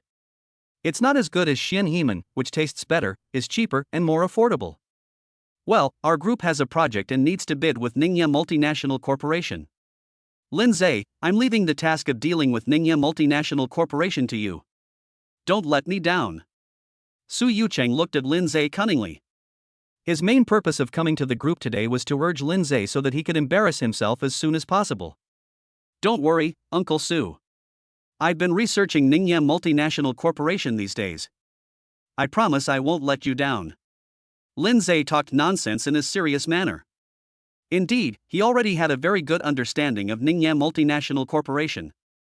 After all, the president of Ningya is his mother, and the general manager is his sister. How could he not understand? That's good. I just want to remind you that the bidding will start the day after tomorrow. Be prepared in advance. Su Yucheng put out the cigarette, stood up, waved his hand and left. Lindseay wanted to see him off, but was pulled back by Su Chenshi. Don't pay attention to him. The more you pay attention to him, the more arrogant he becomes. Hearing Su Chenshi's words, Lindseay couldn't help but shake his head secretly. What a funny father and daughter they are. Just then, there was a knock on the office door and Enran stood at the door, at a loss. Enran is here, come here quickly. Lindseay was immediately interested when he saw Enran. He particularly wanted to know what the single man and woman did in the hotel. Mr. Lin, Mr. Su, Enran stuttered, not knowing what to say. When he opened his eyes in the morning, he saw Gu Fong lying in his arms, and they were both naked. Enran knew what had happened. People say that alcohol is a good thing, but drinking too much can really cause trouble. Looking at Gu Fong lying in her arms like a puppy, Enran suddenly felt maternal instinct. However, when she saw the hot headlines flying all over the place, she was stunned for a moment. It can be seen from the video that the time when Lindseay and Su Chenshi were fighting with others was when she and Gu Fong were drunk. After glancing at the time, Enran kicked away Gu Fong, who was still sleeping, hurriedly put on her clothes and rushed to the group. How was last night? Did anything happen between you and Gu Fong? Lindseay poured Enran a glass of water and looked at her meaningfully. Boss Lin, we were drunk and had a disorderly relationship. Enran's face turned red immediately, and she knew what had happened without having to say anything. Boss Su, I'm sorry, I drank too much last night and scared you. Enran didn't dare to look Su Chenshi in the eye. She bowed apologetically but didn't dare to look up. I'm fine, but you are. Su Chenshi showed a hint of amusement and looked at Enran. Your 1,000-year-old ice tree has finally bloomed. After hearing Su Chenshi's words, Enran's face turned even redder, and she wished she could find a hole to crawl into. Okay, let's go to work first. Su Chenshi waved his hands helplessly. It was really a good deal for that kid Gu Fong. Enran seemed relieved and disappeared from their sight in a flash. Gu Fong is really lucky to have a woman like Enran. Su Chenshi held his chin, seeming to regret letting Enran drink last night. Gu Fong's family conditions are also good. Don't look at this boy as carefree, he is very nice to people. Lindseay explained for Gu Fong with a smile. Apart from her cold appearance, Enran is pretty good in every other aspect and is a real beauty. He was happy from the bottom of his heart that his brother could get such a woman. Yeah, he's your brother. You're really taking advantage of him. Su Chenshi couldn't help but roll his eyes at him. What? Are you jealous? Are you stupid? Who am I jealous of? Su Chenshi pinched Lindseay hard. Do you want me to call Gu Fong and ask about the battle situation last night? Get lost. You have no shame. Su Chenshi pushed Lindseay directly onto the sofa and kept beating him. Just as the couple was playing around, Lindseay's cell phone suddenly rang. Okay, stop messing around and answer the phone first. Lindseay put Su Chenshi aside and took out his cell phone. After taking a look at the ticking phone number on the screen, Lindseay swiped the screen gently. Crazy, what's the matter? Mr. Lin, the boy has woken up. Would you like to come and take a look? Got it. I'll be there in a minute. Did anything happen yesterday? When Lindseay heard that the young man had woken up, he immediately became alert. A few small fry came last night, but were chased away by my men. There was nothing else unusual. Chapter 58, Taking Xiao Wu in. Just when Lindseay beat the bald guy away last night, a few thugs appeared in the hospital corridor. They checked room by room until they found the boy. But when they pushed the door open, they found Han Feng and others. The gangster realized something was wrong and wanted to leave, but was blocked by Han Feng's men. When Han Feng found out that these people came to the hospital to snatch someone away, he beat them up without saying a word. It was not until this morning when the boy woke up that he called Lindseay. About half an hour later, Lindseay came to the hospital alone. Su Chenshi was also curious about the boy's identity, but he was busy with something in the group and did not come alone. Mr. Lin, you are here.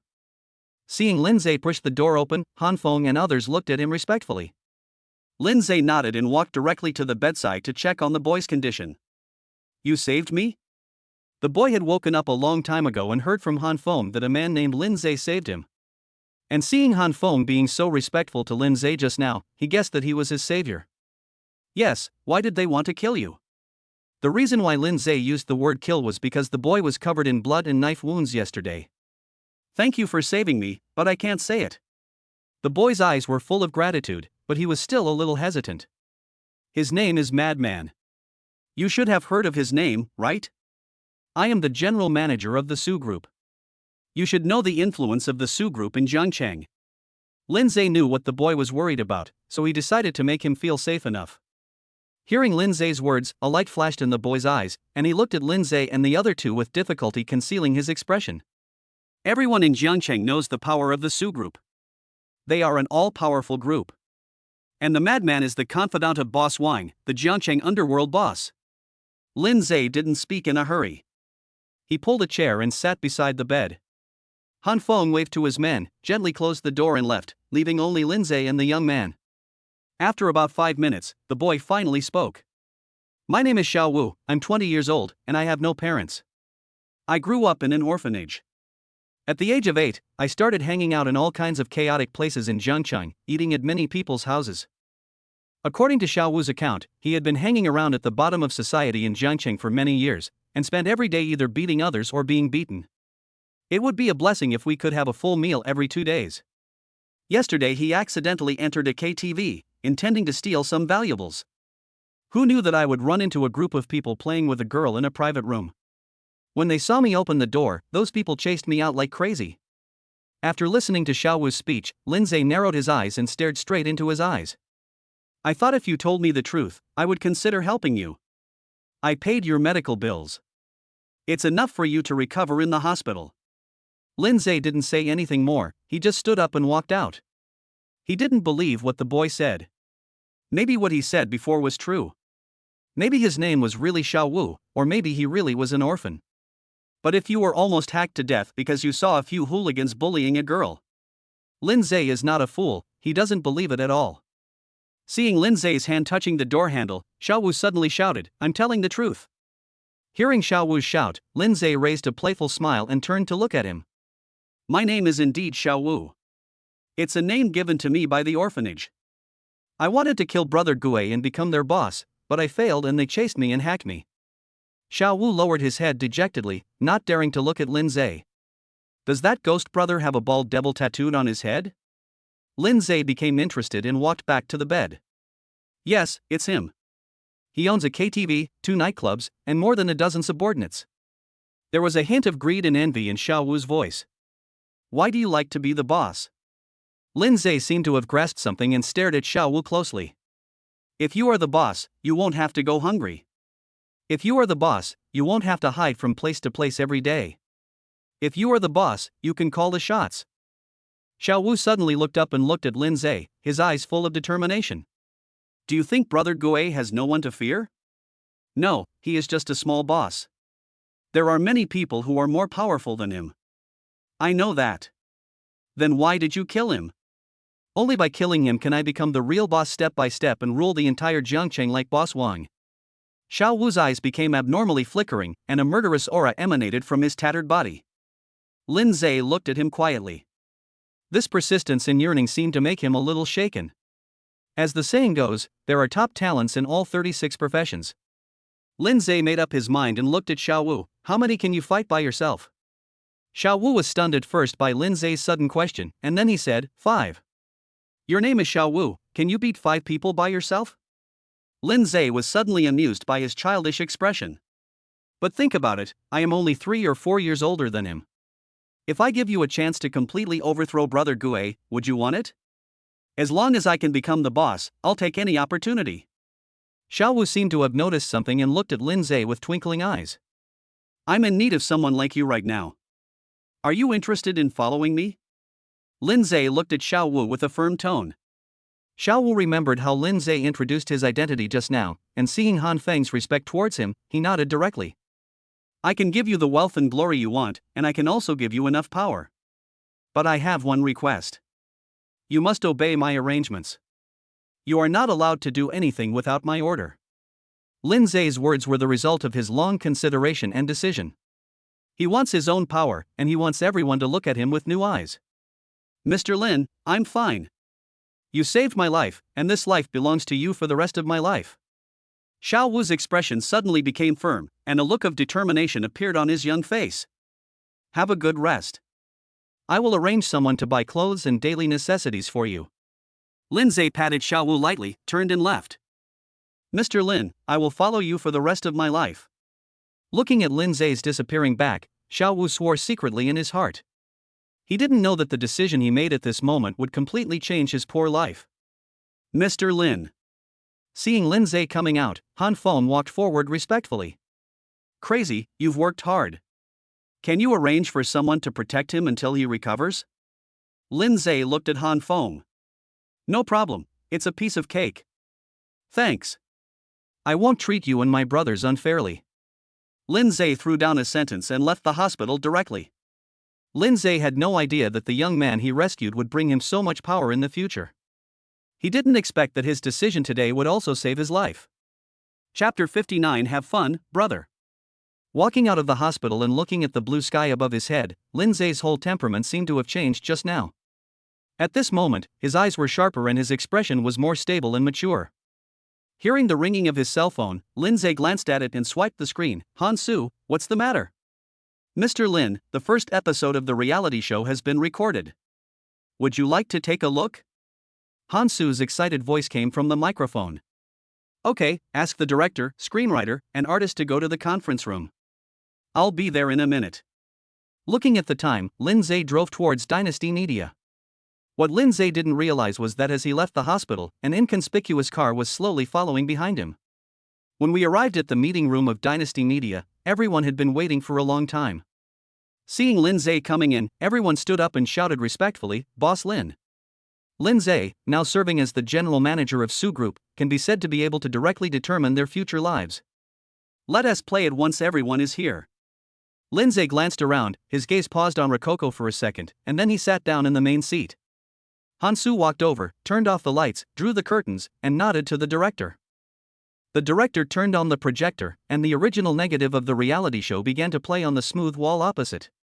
As the picture kept scrolling, everyone's eyes were focused on it. After all, even the artists who participated in the show have never seen the real effects of the show. Pucci, an artist, couldn't help but burst out laughing. Seeing that Lindseay was not angry, a chain reaction began and everyone, including Hansu, started laughing. Especially when they saw Chung Jun and Luo Kiki spinning around back-to-back looking for their target, everyone burst into laughter. The corners of Chung Jun's mouth gradually curled up, especially when he saw Rococo's heartfelt smile on the screen. The curve became even deeper. Rococo also covered her mouth and laughed, but her eyes would glance at Lindseay from time to time. She has changed a lot now and has completely bid farewell to her former greedy and vain self. As Lindseay gradually moved further away from her, she understood the importance of keeping one's feet on the ground. Lindseay also smiled. He was very satisfied with the recording of this program. About 2 hours later, the reality show finally ended. Drawing open the curtains and turning off the lights, Hansu looked at Lindseay expectantly. The director, screenwriter, and many artists also adjusted their states and focused their attention on Lindseay. Lindseay slowly stood up, looked at the people behind him, and nodded slightly. Thank you all for your joint efforts. I am very satisfied with the first film. I will also let the group promote this program with all its strength. As soon as he finished speaking, the whole audience burst into cheers of joy. Lindseay's words were undoubtedly an affirmation of them and their hard work day and night over the past few days. Hansu, please control the effects of the later shows. It would be best if the entire show could be shortened to less than an hour and a half. Lindseay pondered for a moment and expressed his thoughts. But Mr. Lin, if we do this, the audience will miss out on a lot of laughs. Hansu was a little puzzled. Others also looked at Lindseay in confusion. If half an hour of recording was cut, many highlights would be lost. Have you never made a TV series or a movie? Wouldn't there be an Easter egg at the end of the show? Or a preview column? Lindseay looked at Hansu helplessly. Does he need to be told this basic common sense? Mr. Lin is indeed wise. Hansu couldn't help but give him a thumbs up. The director and screenwriter were also enlightened after hearing this idea, thinking that doing so might better increase the ratings. Other artists also took a new look at Lindseay, which greatly helped their popularity. Then Mr. Lin, can you come up with a name for the program? And the date of the broadcast is set. You can make the decision. Hansu now looks at Lindseay with admiration in his eyes. Let's schedule it at 8:30 a.m. every Saturday. After all, we've been busy all week and we all want to relax. As for the name of the program, Lindseay touched his chin, somewhat undecided. Have fun, brother, it's settled. Suddenly, 5 words emerged in Lindseay's mind, and he just made the decision. The original theme of this program is eating, drinking, and having fun, so let us just name it Have Fun. When everyone heard the name, they were stunned at first, and then burst into warm applause. There is no similar program being broadcast in China at present. Once Have Fun, Brothers is broadcast, it will surely arouse the enthusiasm of the audience. Okay, that's it for now. Everyone should do their job and thank you for your hard work. Lindseay clasped his fists to the director, screenwriter, and others. Artists, please stay for a moment. Seeing everyone leaving one by one, Lindseay suddenly called out to the 8 artists. The 8 artists led by Chang Jun immediately stopped and turned to walk in front of Lindseay. I still want to remind you that once this program is broadcast, you will represent the image of the company. So, all your words and actions represent the company, do you understand? Hearing Lindseay's words, everyone nodded. How could they not understand what Lindseay meant? This program was like a double-edged sword. It could praise them to the sky, but it could also put them in the dark. Chengjun, Luo Kiki, the two of you look like a perfect couple in this episode. If the show becomes a big hit, I hope you can seize the gimmick and keep the audience guessing about your relationship. Lindseay glanced at Rococo and spoke meaningfully. Chang Jun nodded. This kind of gimmick might make them directly become a hot topic. Regardless of whether they are real or fake, their fame will definitely be fully known. By then, commercial performances, advertisements, etc. will flock in. Okay, get busy. Lindseay waved his hand and walked out of the meeting room first. Boss Lin, I have something I want to talk to you about in private. Just as Lindseay entered the office, Rococo's voice sounded behind him. What's the matter? Lindseay asked in a cold tone, as if he didn't want to meet Rococo alone. I just want to ask, am I doing okay in this show? Rococo closed the office door quietly, speaking in a timid voice. Didn't I just say that?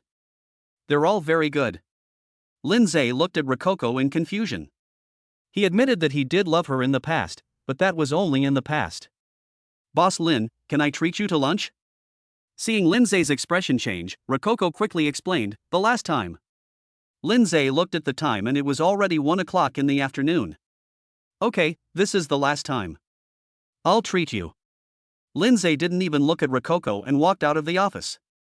Luo Kiki looked at Lindseay's ruthless figure and couldn't help but clench her hands. She wanted Lindseay to see her changes and make him change his mind. This time, she must seize this rare opportunity. Chapter 60, Shooting. Boss Lin, take care. Zhu Wei gave a standard salute and watched Lindseay's car drive out of the parking lot. But when he saw Rococo sitting in the passenger seat, his face was full of disbelief. No way? Mr. Lin is hooking up with this little bitch again? Zhu Wei turned around while talking to himself, but accidentally bumped into Lindseay. What are you mumbling about?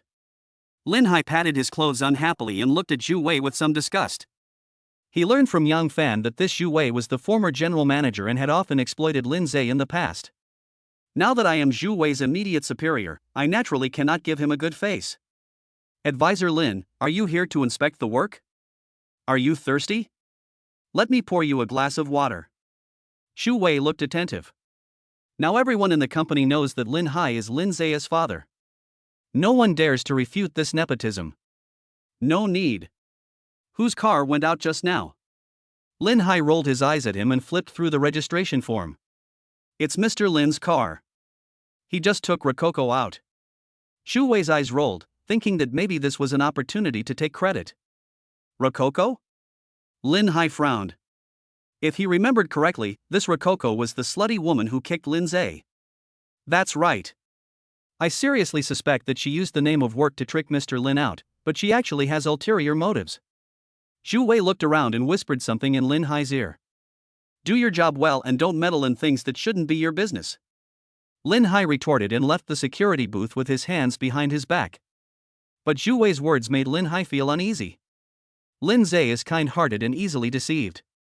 What if he is really tricked by Rococo and something unexpected happens? Thinking of this, Lindseay trotted back to the office, took out the Su Group's phone book, and directly dialed the president's assistant. Sister Leah, how have you been these past 2 days? Lindseay pushed the door open and entered the Western restaurant, walking straight towards Leah, who was busy at the bar. The restaurant is undergoing renovations. Some items need to be purchased in advance. Didn't you see the sign at the door saying it was temporarily closed? Leah looked up and saw that it was Lindseay, but she didn't care. However, when she saw Rococo behind Lindseay, what she was doing suddenly stopped. I'm sorry, you're not welcome here. Without waiting for Rococo to speak, Leah ordered her to leave. Sister Leah, we have work matters to discuss, not personal matters. Lindseay glanced at Rococo, who looked embarrassed, and quickly came to the rescue. Although he and Rococo no longer have any relationship, Rococo is still an artist of the company and some aspects still need to be taken care of. Is it really work? Leah looked at Lindseay doubtfully. Yes, it's work. Sister Leah, I haven't eaten yet. Can 2 steaks be served? Lindseay found a seat by the window and sat down. Okay, I'm giving you face. Leah looked at Rococo with contempt and walked into the kitchen. Go ahead, what do you want to say? Lindseay saw Leah walk into the kitchen and looked at Rococo. Lindseay, I admit that I failed you. I used to be greedy and had no bottom line. Now I have changed. I am still the same Rococo you first met. Rococo sat opposite Lindseay, her tone tearful. She felt deeply disgusted by Leah's attitude towards her just now. She knew that it was because she had ruthlessly abandoned Lindseay that Leah treated her like this. I repeat, this matter is a thing of the past. Please do not mention it again. Lindseay knocked on the table, with a hint of warning in his tone. Yes, people can change and forget the past. But once you break someone's heart, it becomes a bottomless pit that cannot be filled no matter how hard you try. But, Just when Rococo was about to explain, the door of the Western restaurant was pushed open from the outside. A man wearing a hat and whose face could not be seen walked in slowly. Lindseay looked up at him, a hint of confusion and doubt between his brows. There was a sign clearly saying temporarily closed at the door of the store, so why did this person still go in? The man glanced at where Lindseay was and quietly reached his right hand into his arms. When Lindseay saw the man's strange posture, he suddenly had a bad premonition. The man took out a black pistol and pointed it directly at Lindseay. Bang! A gunshot with a silencer was heard, shooting directly at where Lindseay was. Oh no! Get down! Lindseay was shocked and quickly pulled Luo Kiki to lie down to the side. Unfortunately, it was too late. The bullet pierced his left arm and embedded itself into the sofa. Lindseay, are you okay? Luo Kiki saw that Lindseay was shot in the arm and shouted immediately. Lindseay was so angry that he wanted to curse. The bullet hit him, but Rococo was still standing there shouting. Get down now, you idiot! Lindseay pulled Rococo down and moved his body while enduring the pain. Leah heard the shouting and came out of the kitchen, only to see a man at the door holding a gun and shooting at Lindseay. Leah subconsciously ran back to the kitchen and frantically found her cell phone, but she didn't know who to call. Bang, bang, bang. Gunshots continued to ring out, and the man slowly walked towards where Lindseay was. Seeing the man approaching, Lindseay's breathing became rapid. Rococo was so scared that she curled up to the side, not daring to move. Just when Lindseay was about to give it a try, a loud noise suddenly occurred. A black shadow broke in through the window, knocked down the man with the gun, and then they started fighting. Seeing the pistol being knocked down in front of him, Lindseay stared at the gun. This is a real gun that can shoot through his arm. Lindseay hesitated for a moment. He didn't know whether he should pick up the gun that almost killed him. But when he saw the dark shadow struggling with the man, an inexplicable courage suddenly rose from the bottom of his heart. Don't move. If you move again, I'll beat you to death. Lindseay held the gun in his right hand and pointed it directly at the back of the man's head as he was about to fight back. The man hesitated for a moment, but the black shadow seized the opportunity and pushed him to the ground. The black shadow swiftly took out handcuffs, handcuffed the man, and then fell to the ground, gasping for breath. Lindseay, are you okay? Hearing that there was no sound outside, Leah quickly ran out of the kitchen, her hand holding the phone still shaking. Lindseay, you are injured. Seeing that the man was being controlled, Luokiki quickly crawled out from under the table to check Lindseay's injuries. Lindseay's hand holding the gun was shaking a little, and blood was constantly flowing from his left arm, dripping onto the ground. Tell me, who sent you? The black shadow seemed to have regained some strength, and kicked the man and questioned him angrily.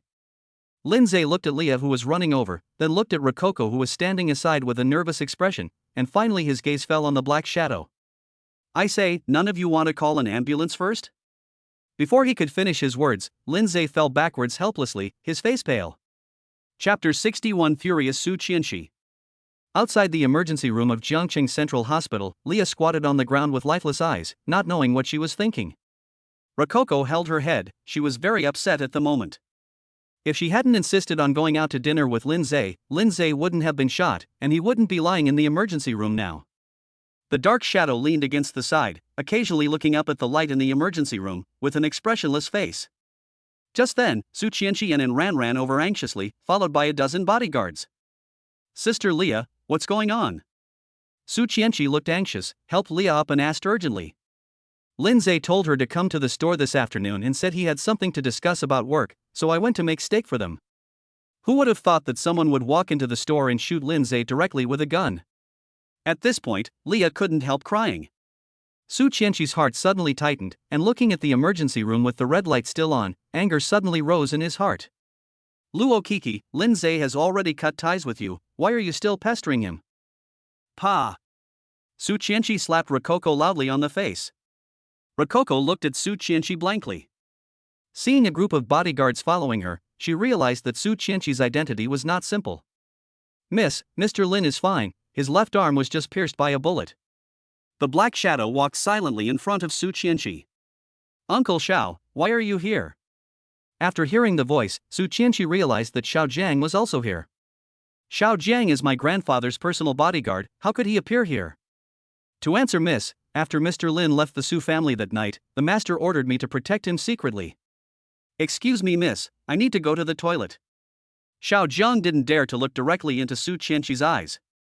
After all, it was his negligence that caused Lindseay to be injured. Uncle Xiao, he was shot in the left arm, and you told me he's okay? Su Chenshi was now furious and didn't care about Xiao Jiang's identity. Where's the gunman? I sent him to the police station. Director Zhang is interrogating him personally. Xiao Jiang sighed helplessly. Looking at Su Chenshi's current temper, it was estimated that the world in Jiangcheng was about to turn upside down. And Ran, send someone to investigate for me. I want to know who was behind this. Su Chenshi yelled at Ran, then looked at the door of the emergency room nervously. Ran did not dare to delay, so she left behind a few bodyguards and led her men out of the hospital. At this moment, Rococo seemed to have guessed Su Chenshi's identity. Based on what those people said just now, it should not be difficult for her to guess that Su Chenshi is the president of the Su group and the jewel in the crown of the Jiangcheng Su family. Rococo touched her red cheeks, shook her head helplessly and smiled bitterly. Faced with such a behemoth, what can we use to compare with it? Body? Appearance? Family? It was obvious that in either case she was humiliating herself. 5 minutes later, the lights in the emergency room finally went out, and Lindseay was pushed out with a pale face. Honey, how are you? Are you okay? Su Chenshi ran up to him and held his cold hand tightly. I'm fine, don't tell my mom. Lindseay's weak voice reached Su Chenshi's ears, making her feel heartbroken. Ms. Su, Mr. Lin's left arm was pierced by a bullet. He has been sutured, but he has lost too much blood and needs to rest now. The doctor's voice was respectful. After all, this hospital was invested and built by the Su family. Okay, let's go to the ward first. Let's go to the ward first. Su Chenshi held Lindseay's hand tightly, tears streaming down her cheeks. Looking at Lindseay, who was heading to the ward surrounded by doctors, nurses, Su Chenshi, and Leah, Rococo slowly slid down the wall. She knew that after this accident, it was completely impossible for her and Lindseay to be together. Looking at Lindseay, who had fallen asleep, Su Chenshi asked Ran to stay with him first, and he walked out of the ward. Uncle Xiao, why did my grandfather send you to personally protect Lindseay's safety? Su Chenshi had regained his composure at this moment, staring at Xiao Jiang intently.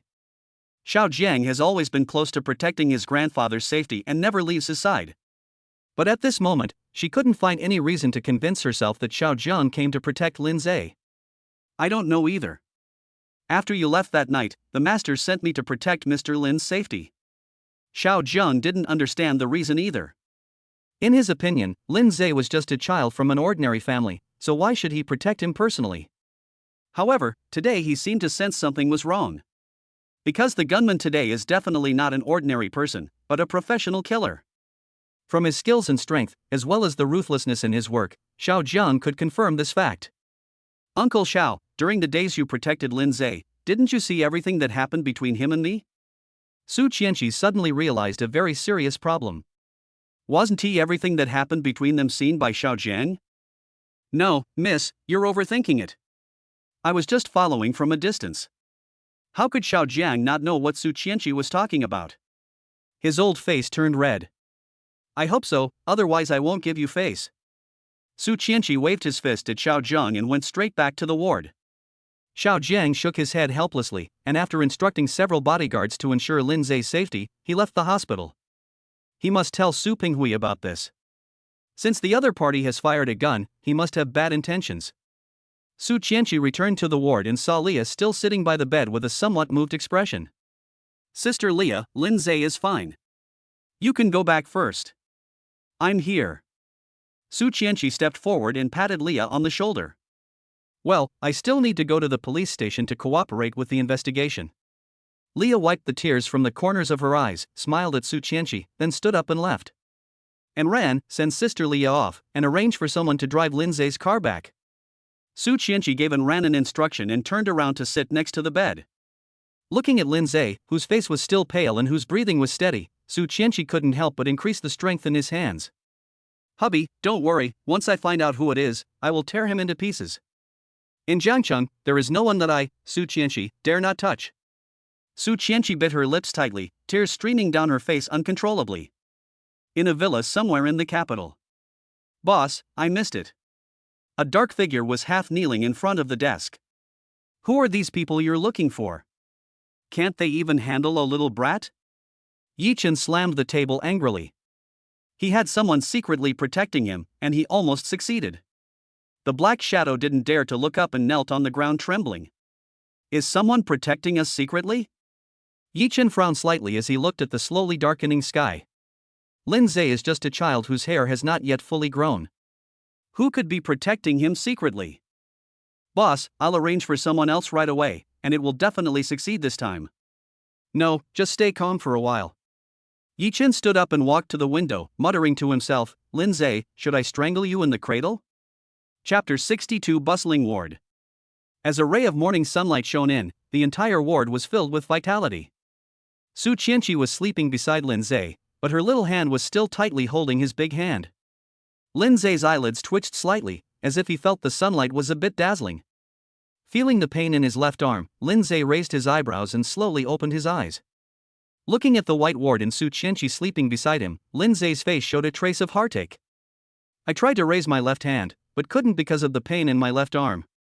He wanted to raise his right hand, but Su Chenshi held it tightly, and Lindseay didn't want to wake her up. He shook his head helplessly and just looked at Su Chenshi's sleeping face quietly. The door was gently pushed open, and Ran walked into the ward with 2 breakfasts. Brother, you. Gu Fong, who was following closely behind him, was about to speak, but was silenced by Lindseay's look. Lindseay tilted his head, indicating not to wake Su Chenshi. Gu Fong quickly covered his mouth, tiptoed to Lindseay's side, and gently poked his wound. Gu Fong, do you fucking want to die? Lindseay grimaced in pain and roared in a low voice. Gu Fong waved his hands quickly and lowered his head to check Lindseay's injuries. Brother, who did you offend? They even pulled out guns. Gu Fong didn't dare to speak loudly, his voice was as soft as a mosquito. How should I know? I'm still depressed. I got shot for no reason. Lindseay looked at his arm, which was bleeding to some extent inside. Mr. Lin, who did this? I'm going to kill him. Just then, a roar came from the door of the ward. Immediately afterwards, a young man wrapped in gauze rushed into the ward despite the bodyguard's obstruction. Pa! A loud slap hit the boy directly in the face. Seeing Enran's ruthless attack, Gu Fong subconsciously shrank back. The two bodyguards held the boy tightly, but seeing that he was covered in bandages, they eased their grip a little. Su Chenshi, who was sleeping soundly, was suddenly awakened by the sound. Seeing the boy being held, he flew into a rage. Are you all useless? You can't even stop a single patient. Although Su Chenshi recognized that the man was the boy that Lindseay had rescued, he was still furious because he was afraid of disturbing Lindseay's rest. Hey, let him go, we're one family. Lindseay coughed lightly and winked at Enran. Honey, are you awake? Su Chenshi burst into tears of joy when she heard Lindseay's voice. He quickly turned around to check Lindseay's injuries, his face full of tears. Silly girl, I'm not dead, why are you crying? Lindseay raised his numb right hand and wiped Su Chenshi's cheek. Pa. Don't say such discouraging words. Su Chenshi quickly spat a few times, his eyes full of pain and love. Xiao Wu, how do you know I'm here? Lindseay touched Su Chenshi's head and looked at Xiao Wu in confusion. When I was changing the dressing just now, I heard the nurse say that you were injured and admitted to the hospital. I couldn't control myself for a moment. Seeing that Lindseay was safe and sound, Xiao Wu scratched his head in embarrassment. Since you're here, let me introduce myself. Lindseay motioned Su Chenshi to help him up, and pointed at Xiao Wu. His name is Xiao Wu, he is my brother, and everyone's brother. Xiao Wu, this is your sister-in-law, the president of the Su group and the apple of the eye of the Jiangqing Su family. This is Enran, your sister-in-law's personal assistant and best friend. From now on, you can call me Sister Ran or Sisterin. He is my good brother Gu Fong. From now on, I will call him Brother Fong. Lindseay introduced several people to Xiao Wu one by one and motioned Xiao Wu to find a place to sit down. Xiao Wu nodded respectfully and sat obediently on the sofa opposite. Shishino, who is my sister-in-law? Hearing Lindseay's words, Gu Fong looked at Su Chenshi in shock, his hands shaking. He always thought that Su Chenshi was a rich second generation who was willful because of his family's wealth. But when he heard Su Chenshi's true identity, he found it hard to accept. Are you deaf? Didn't you hear it? Enran walked up to Gu Fong and kicked him. Yes, I want to confirm it. Confirm your sister, why don't you hurry up and bring breakfast to Lin Xiao? Enran rolled her eyes at Gu Fong, but her tone was gentle. It seems like you two are making rapid progress. Lindseay teased as he watched the two flirting. Xiao Wu, let me tell you, it's a good thing for young people to be full of youthful vigor, but they have to consider the consequences. Don't just go for violence. We need to use our brains in a society ruled by law. Lindseay admonished Xiao Wu earnestly. Xiao Wu kept nodding his head, realizing that he had indeed been impulsive just now. In his current state, he would probably be knocked down before he even leaves the house. Su Chenshi couldn't help but roll her eyes as she listened to Lindseay's earnest words. What does it mean that a society ruled by law requires the use of brains? Isn't this teaching people to play dirty tricks? Enran, how's the investigation going? Su Chenshi was too lazy to pay attention to Lindseay and turned to look at Enran. Boss Su, this person is not from Jiangqing. We are still investigating. When Enran heard Su Chenshi asking about this, she couldn't help but lower her head. What did Director Zhang say? It was still under investigation last night, and I didn't have time to ask. Enran quickly replied, she knew Su Chenshi's temper best. That man is called Dai Lei. He is a professional killer and is on the list. A deep voice came from the door, followed by the figure of Su Penghui entering the ward. Is this what you call a professional killer? He is fine, and he is not as accurate as me when playing games. Gu Feng muttered to himself when he heard this. The next second, Gu Feng felt cold sweat on his back. He looked up and was stunned. Everyone in the ward was staring at him, especially Xiao Wu, whose eyes seemed to want to kill him. I'm sorry, my parents didn't teach me well, And Ran looked at Su Chenshi's expression, which was about to get angry, and quickly dragged Gu Feng out of the ward. Grandpa, why are you here? Su Chenshi forced himself to control his temper that was about to explode, forced to smile and looked at Su Penghui. Grandpa Su, why don't you get some sleep so early in the morning? Lindseay didn't expect that his injury would alarm the old man of the Su family. My grandson-in-law was almost killed, how can I sleep? Seeing that Lindseay could still joke, Su Penghui couldn't help but breathe a sigh of relief. Hey, why are you here? Lindseay looked at Xiao Jiang behind Su Penghui. If he remembered correctly, it was this person who appeared in time and saved his life. Mr. Lin, I am Xiao Jiang, the master's personal bodyguard. I failed to protect you yesterday.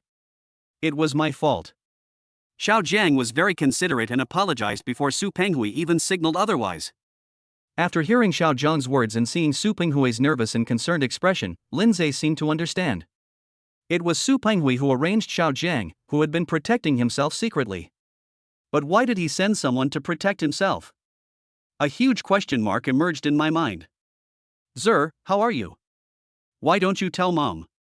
Two hurried figures appeared at the door of the ward, but were stopped in time by the bodyguards. Chapter 63 Yining's Worries. Hearing the sound, Lindseay leaned back subconsciously. Let them in. Su Chenshi ordered quickly. Accompanied by Lao Gu, Yining rushed in and went straight to the bed. Zer, what's going on? Why don't you tell Mom? Yining looked at her son nervously, and when she saw that only his left arm was injured, she breathed a sigh of relief. Mom, I'm fine, you're fine. Lindseay wanted to raise his left hand, but accidentally pulled the muzzle of the gun, and the pain came directly. Don't move. Lie down. Yining's commanding tone made Lindseay dare not disobey. Auntie, Lindseay didn't let me tell you because he was afraid that you would worry. Su Chenshi looked at Yining cautiously. Silly child, do you think you can hide such a big thing? Yining glared at Lindseay. Since one project was related to the Su group, Yining sent people to keep an eye on the developments of the Su group. But who knew that instead of finding out any other news, they found out that the general manager of Su group was injured and hospitalized. When Yining found out that the general manager of Su group was her son Lindseay, she immediately called Lao Gu and rushed to the hospital. Mr. Lin, I'll go back to the ward first. Seeing such chaotic interpersonal relationships, Xiao Wu decided to stay away from this place full of unknowns. Seeing Xiao Wu covered in gauze, Yining was about to ask, but saw Su Penghui standing beside her with a frown on his face. From the moment Yining entered the ward, Su Penghui stared at her. Yining's appearance reminded him of someone. When she heard Lindseay calling her mom, she became more certain of her previous guess. Auntie, let me introduce you. This is my grandfather. His name is Su Penghui, I know. Before Su Chenshi finished her introduction, Yining interrupted her and looked into Su Penghui's eyes. The person who fired the shot was a professional killer named Dai Lei. He was sent to the police station for questioning yesterday, but he still hasn't said who sent him. I guess the person behind him is not in Zhangcheng.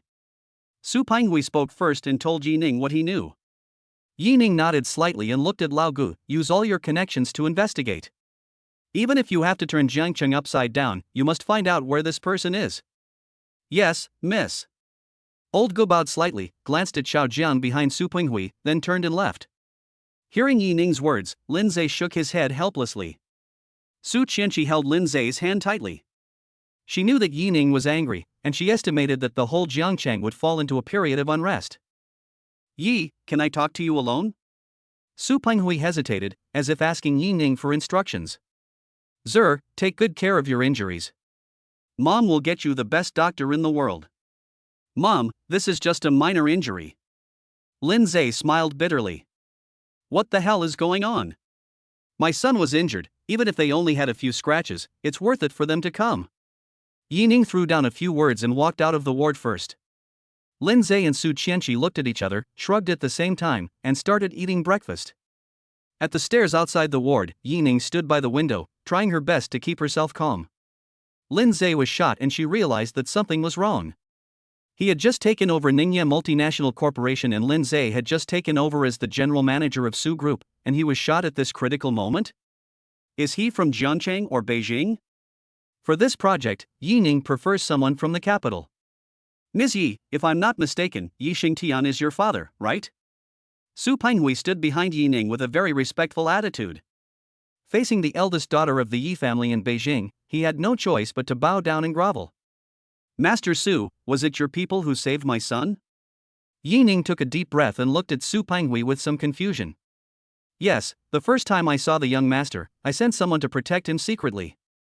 How dare I let the young master of the Yi family get hurt in Jiangcheng, but... Su Penghui's face looked a little ugly. Although he sent people to protect him secretly, Lindseay was still shot. How do you know he is the young master of the Yi family? I saved Yi Xingtian in the past. When he was young, he looked somewhat similar to Lindseay. After hearing Su Penghui's explanation, Yining breathed a sigh of relief. Thank you, Master Su. If it weren't for your people, I'm afraid Zaire would have been killed. Yining bowed to Su Penghui very seriously. No, you must not do that. Su Penghui quickly helped Yining up. You saved my father's life back then, and now you've saved my son's life. This favor is too great. Tears glistened in Yining's eyes. The gratitude for saving her life was self-evident. No, Lindseay is my grandson-in-law now, and this is what I should do. Yes, you see, I was so anxious that I forgot about this matter. Yining wiped her tears and smiled brightly. Master Su, I hope you can keep my affairs in Jiangcheng secret, as well as Lindseay's identity. Don't worry, there is no one in the Su family who knows his true identity except me. No, Chenshi knows it too. Su Penghui's face froze when he heard this. This little girl is really a traitor. Okay, I'll go back and see Zaire. Seeing that the conversation had been opened, Yining returned to the ward anxiously. Master, who is she? Why do you feel like you are afraid of her? Xiao Jiang saw Yining walk into the ward and stepped forward to ask. She has the entire dragon nation behind her. I can't afford to offend her. From today on, send more people to secretly protect Lindseay and the young lady. Remember, they must be experts. Su Penghui gave an order, thought for a moment, and then left the hospital. Mom, I'm really fine, go ahead and do your work, Chenshi is here. Seeing Yining busying around for him, Lindseay reminded her with some reluctance. You became the general manager of the Su Group without telling me. How long has it been since you last visited me? Yining stood up straight and complained by flicking Lindseay's head. I just wanted to give you a surprise. Surprise? I think it's more like a shock. Yining rolled her eyes at him and started packing Lindseay's clothes. You don't want these clothes anymore. I asked your sister to buy new ones. I think she will be here soon. Yining threw the blood-stained clothes into the trash can, packed them up and carried them to the door. Husband, you have a sister? Su Chenshi looked at Lindseay in surprise. Why has she never heard Lindseay mention that he has a sister? Well, you'll know when you meet her. Lindseay scratched his head. He really didn't know how to answer this question. At this moment, Yining, who had walked out of the door, returned to the ward, and a beautiful figure followed closely behind her. Lindseay, are you okay? You know how scared I was. After my mom told me about it, I was totally shocked. Shu Yunyun's anxious voice came into the ward, and she was holding 2 large bags of clothes in her hands. Hearing a somewhat familiar voice, Su Chenshi raised his eyes and looked towards the door. When she saw the person who walked in, her eyes widened. Sister-in-law? Why is it you? Chapter 64, Rococo is captured. Shu Yunyun quickly put down the 2 bags of clothes and greeted Su Chenshi. Hi, Chenshi, have you had breakfast? Such an awkward opening statement instantly made the entire ward fall into silence. Auntie, what's going on? Su Chenshi looked at them in confusion, and finally stopped his gaze on Yining. Well. Chenshi, you also know that I took over Ningya Multinational Corporation, and Yunyun is very much in my heart. She has no father or mother, so I felt sympathy for her. Yining's explanation made Su Chenshi feel relieved. Shu Yunyun is indeed very outstanding, and she admits this. Otherwise, it would have been impossible for him to hold the position of general manager of Ningya Multinational Corporation based on his own abilities. But this incident was still too shocking for her. Husband, why didn't you tell me? Su Chenshi pointed the finger directly at Lindseay. Well, I didn't want to tell you when we got to Mom's new house. Who knew so many things would happen in between? Lindseay pointed to his injured left arm and smiled awkwardly. Yes, I sold the old restaurant. You haven't been to the new one yet. When Zaire recovers from his injury, come to my house for a reunion dinner. Yining wiped her sweat. Since when did the mother-in-law become afraid of her daughter-in-law getting angry? But she is my sister-in-law, and then she is your sister, how should I call her from now on? Su Chenshi kept snapping his fingers, trying to figure out the relationship. That's easy. When you're with me, call me sister. When you're with your brother, call me sister-in-law. What if we were together at the same time? Then we can call each other names. Even if Sunan finds out, there's nothing he can do. His wife and sister are on my side. Hearing Lindseay's shameless words, the three women laughed at the same time. Okay, just get it out of the way. We will soon be competitors, so we must not let anyone find out about our relationship. Yining pondered for a moment and stated the problem that everyone was about to face. Yes, Lindseay is now the general manager of Su Group. The relationship between the four of us is really complicated. Chu Yunyun crossed her arms and looked Lindseay up and down. Sister, this is not my wish. Su Chenshi's father forced me into this position. Lindseay had a bitter look on his face. He was really wronged in this game. Chenshi, it seems that your father doesn't like Zaire and wants to see him make a fool of himself. Yining's eyes flashed, and she seemed to understand Su Yoqing's intention. Oh, Auntie, my dad is just a stubborn guy, just ignore him. I believe that the Su family and Ningye will always be a perfect match in the end, don't you think? Su Chenshi winked at Yining coquettishly. Hey, excuse me, are you here to see me or to discuss work? Lindseay quickly changed the subject, as he got a headache when it came to work. Look, our Master Lin doesn't want to. Okay, let's not discuss work anymore. Chu Yunyun took a glass of water, handed it to Lindseay, and stuck out her tongue at him. At the door of the ward, Rococo glanced at the people inside who were laughing and talking happily, and clenched his hands again. Thank you, brothers. I won't go in and disturb you. Rococo thanked the two bodyguards at the door in a low voice, then turned and walked downstairs. Mr. Lin is really popular with women. The quality of the women who came this morning is comparable to that of celebrities. If you don't speak, no one will think you are dumb. Do you want the lady to throw you into the sea to feed the sharks? The two bodyguards couldn't help but feel a little emotional as they watched Rococo's disappearing back. Rococo didn't sleep last night. She felt filled with remorse when she thought about Lindseay being shot while protecting her. But after learning Su Chenshi's true identity, she didn't dare to get close to Lindseay. Walking on the street in a depressed mood, Rococo no longer cared about his image as an artist. God seemed to sense her emotions. The sky darkened and a light rain began to fall. Rococo stopped outside the zebra crossing, letting the raindrops hit her body, quietly enjoying the solitude at the moment.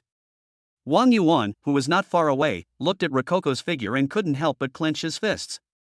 Bitch, I haven't used you enough yet, and you dumped me first. Thinking about how Rococo had personally proposed to break up with him the day before yesterday, Wang Yuan was furious. He has always been the one dumping women, and no woman has ever dared to dump him first. What is even more infuriating is that when he went to Dynasty Media yesterday to try to get back together with Rococo, he actually saw her sitting in Lindseay's passenger seat. Thinking of this, Wang Yuan's anger level soared. Master Wang, shall we move? The bald man with a devil tattoo on his head looked at Wang Yuan with some impatience. Although they are doing the job for money, they can't just sit here and do nothing. Brother Gue, did you see that woman? Take her into the car and send her to the place I specify. The 50,000 yuan will be yours. Wang Yuan gritted his teeth and pointed at Rococo, who was still standing on the side of the road. No problem, leave it to me. Brother Gue touched his bald head and gave a wicked smile. He had noticed Rococo a long time ago. Her charming figure and appearance had already made him drool all over the floor. Even if I can't get this woman, no one will know if I take advantage of her, right? Thinking of this, Brother Gue waved to his younger brothers behind him and ran into the car quickly. Looking at the red and green lights in front of him, Rococo sighed in self-mockery. As soon as she took a step forward, a white van suddenly stopped in front of her. Just as Rococo was looking at the white van with a confused look on his face, the door was suddenly opened and two gangsters pulled Rococo into the car. Poor Rococo, he didn't even have time to cry for help before the white van closed its door and sped away. Stinky bitch, stop shouting.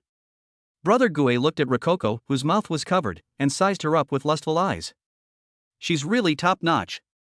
It's been a long time since I played with a girl of such high quality. Hearing what Brother Gue said, Luo Kiki widened her eyes in horror, tears streaming from the corners of her eyes. Brother Ghost, why don't you just do it? After you finish your class, let the brothers have some fun, right, brothers? A yellow-haired man stared at Rococo with his eyes wide open, licking his lips from time to time. Get lost. There's a knife hanging over your head because of lust, don't you know that? Besides, do you dare to touch the person that young Master Wang wants? Brother Gue slapped the yellow-haired boy in annoyance, and touched Rococo's smooth face with his hand dishonestly. Seal her mouth and tie her up. I'll kill anyone who dares to touch her. When Huang Mao heard Brother Gui's cold tone, he did not dare to delay and quickly took out the rope. When Luo Kiki heard the word Wang Xiao, she seemed to guess who ordered them to kidnap her. I prayed silently in my heart that as long as these vicious bastards didn't touch me, everything would be fine. At this moment, Lindseay's image appeared in her mind, and she wished so much that Lindseay could come and save her. Unfortunately, she knew she was daydreaming and no one would come to save her. Watching the car moving away from the city and driving on the suburban road, Rococo secretly swore. If Wang Yuan dares to touch her, she will die with him. Chapter 65 Xiao Wu volunteers. The white van finally stopped in a deserted villa area in the suburbs. Looking at this villa area, Rococo suddenly had a ridiculous idea. This group of people are really unprofessional. They didn't even put on blinders all the way here. I remembered their appearance and wrought clearly in my mind. Could it be that they never intended to let me get out alive? Rococo shook off the distracting thoughts in her mind. She no longer had the fear she had at the beginning.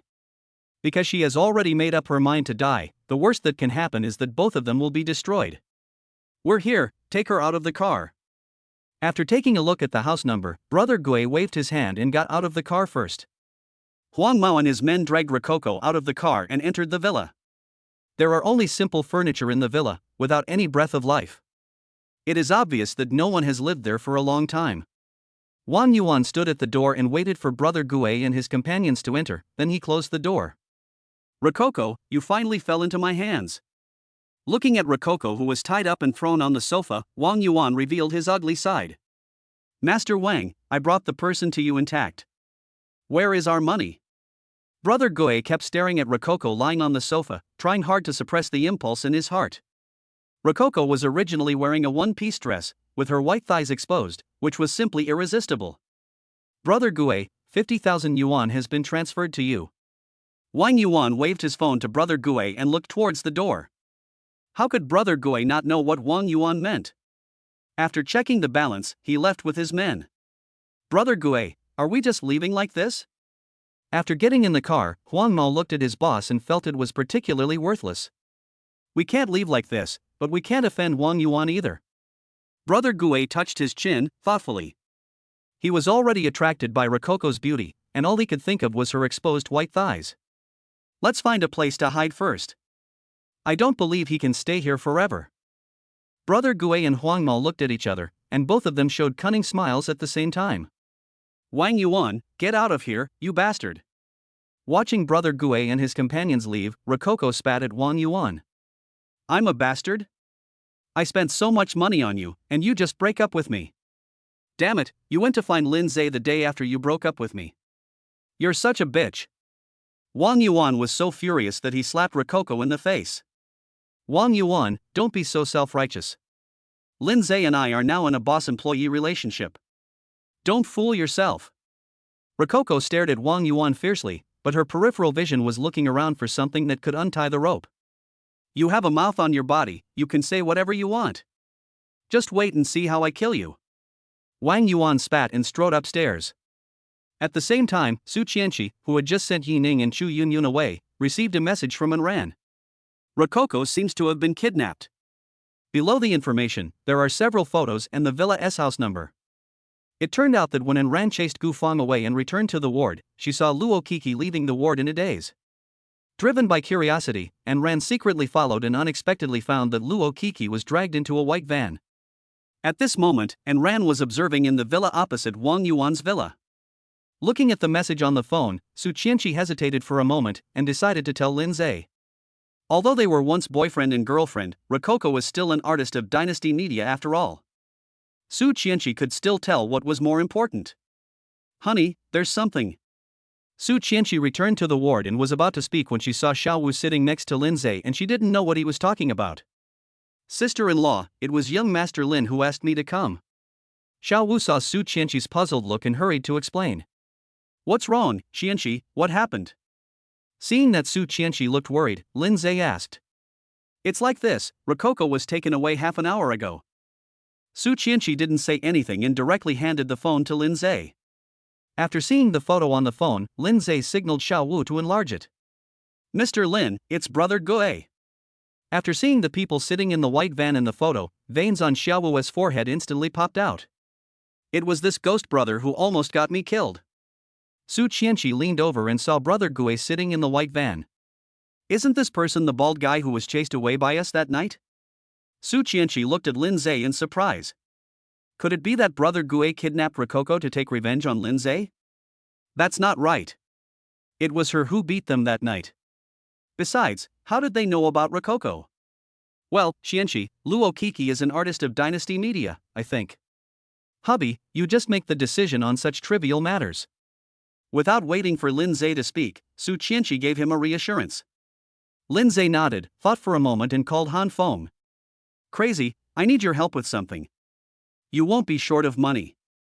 As soon as the call was connected, Lindseay went straight to the point. Mr. Lin, let's not talk about money in our relationship. It hurts our relationship. Just tell me what you want to say.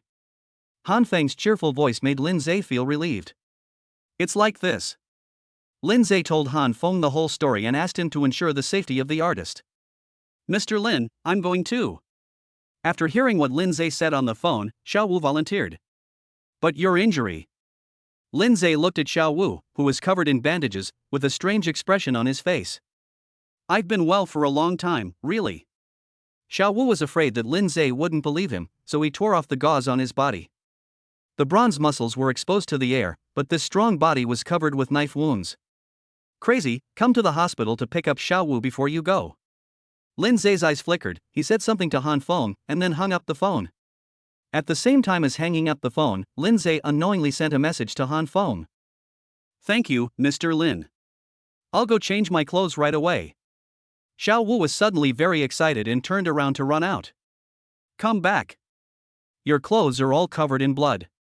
Just pick out a new set from me and change into them. Lindseay called Xiaowu and pointed at the shopping bag thrown on the sofa. Xiaowu looked at the expensive clothes in the shopping bag and looked at Lindseay hesitantly. Mr. Lin, this is not appropriate. If I say it's suitable, then it's suitable. Pick one quickly. Lindseay waved his hand impatiently. It wasn't his money anyway.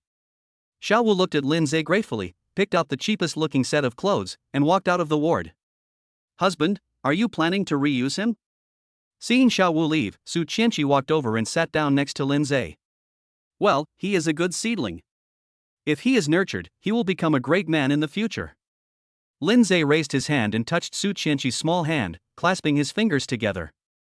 We just met, and you're so confident in him doing this kind of thing? Su Chenshi was a little puzzled. That's why I let him do it. Only after he has done it, will we know whether he is devoted to me or not. Chapter 66 Rescue Rococo. Looking at Lindseay's shrewd eyes, Su Chenshi felt that he was so unfamiliar. Honey, I feel like you've changed. What? Have I been mean to you? Hearing Su Chen's words, Lindseay looked at her in confusion. I'm not talking about the relationship between us, but I feel that your style of doing things has changed. You've become more decisive, and even have a bit of murderous aura. Su Chenshi hurried to explain. She didn't want Lindseay to misunderstand her intentions. Silly girl, when I knew my true identity, I knew that the road ahead would not be easy. If I don't make myself stronger as soon as possible, how can I protect my family and my loved ones?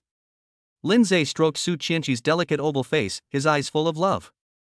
Su Chenshi's heartbeat suddenly quickened, and a warm current of happiness flowed through his body. Hubby, I will listen to you. No matter what you do, I will be by your side. Lindseay stroked Su Chenshi's head gently and looked into the distance. He had a hunch that this shooting was just the beginning and that more dangers were waiting for him. After Han Feng picked up Xiao Wu, he drove directly to the villa area in the suburbs. Before entering the villa area, I saw the white van in the photo parked in an inconspicuous location.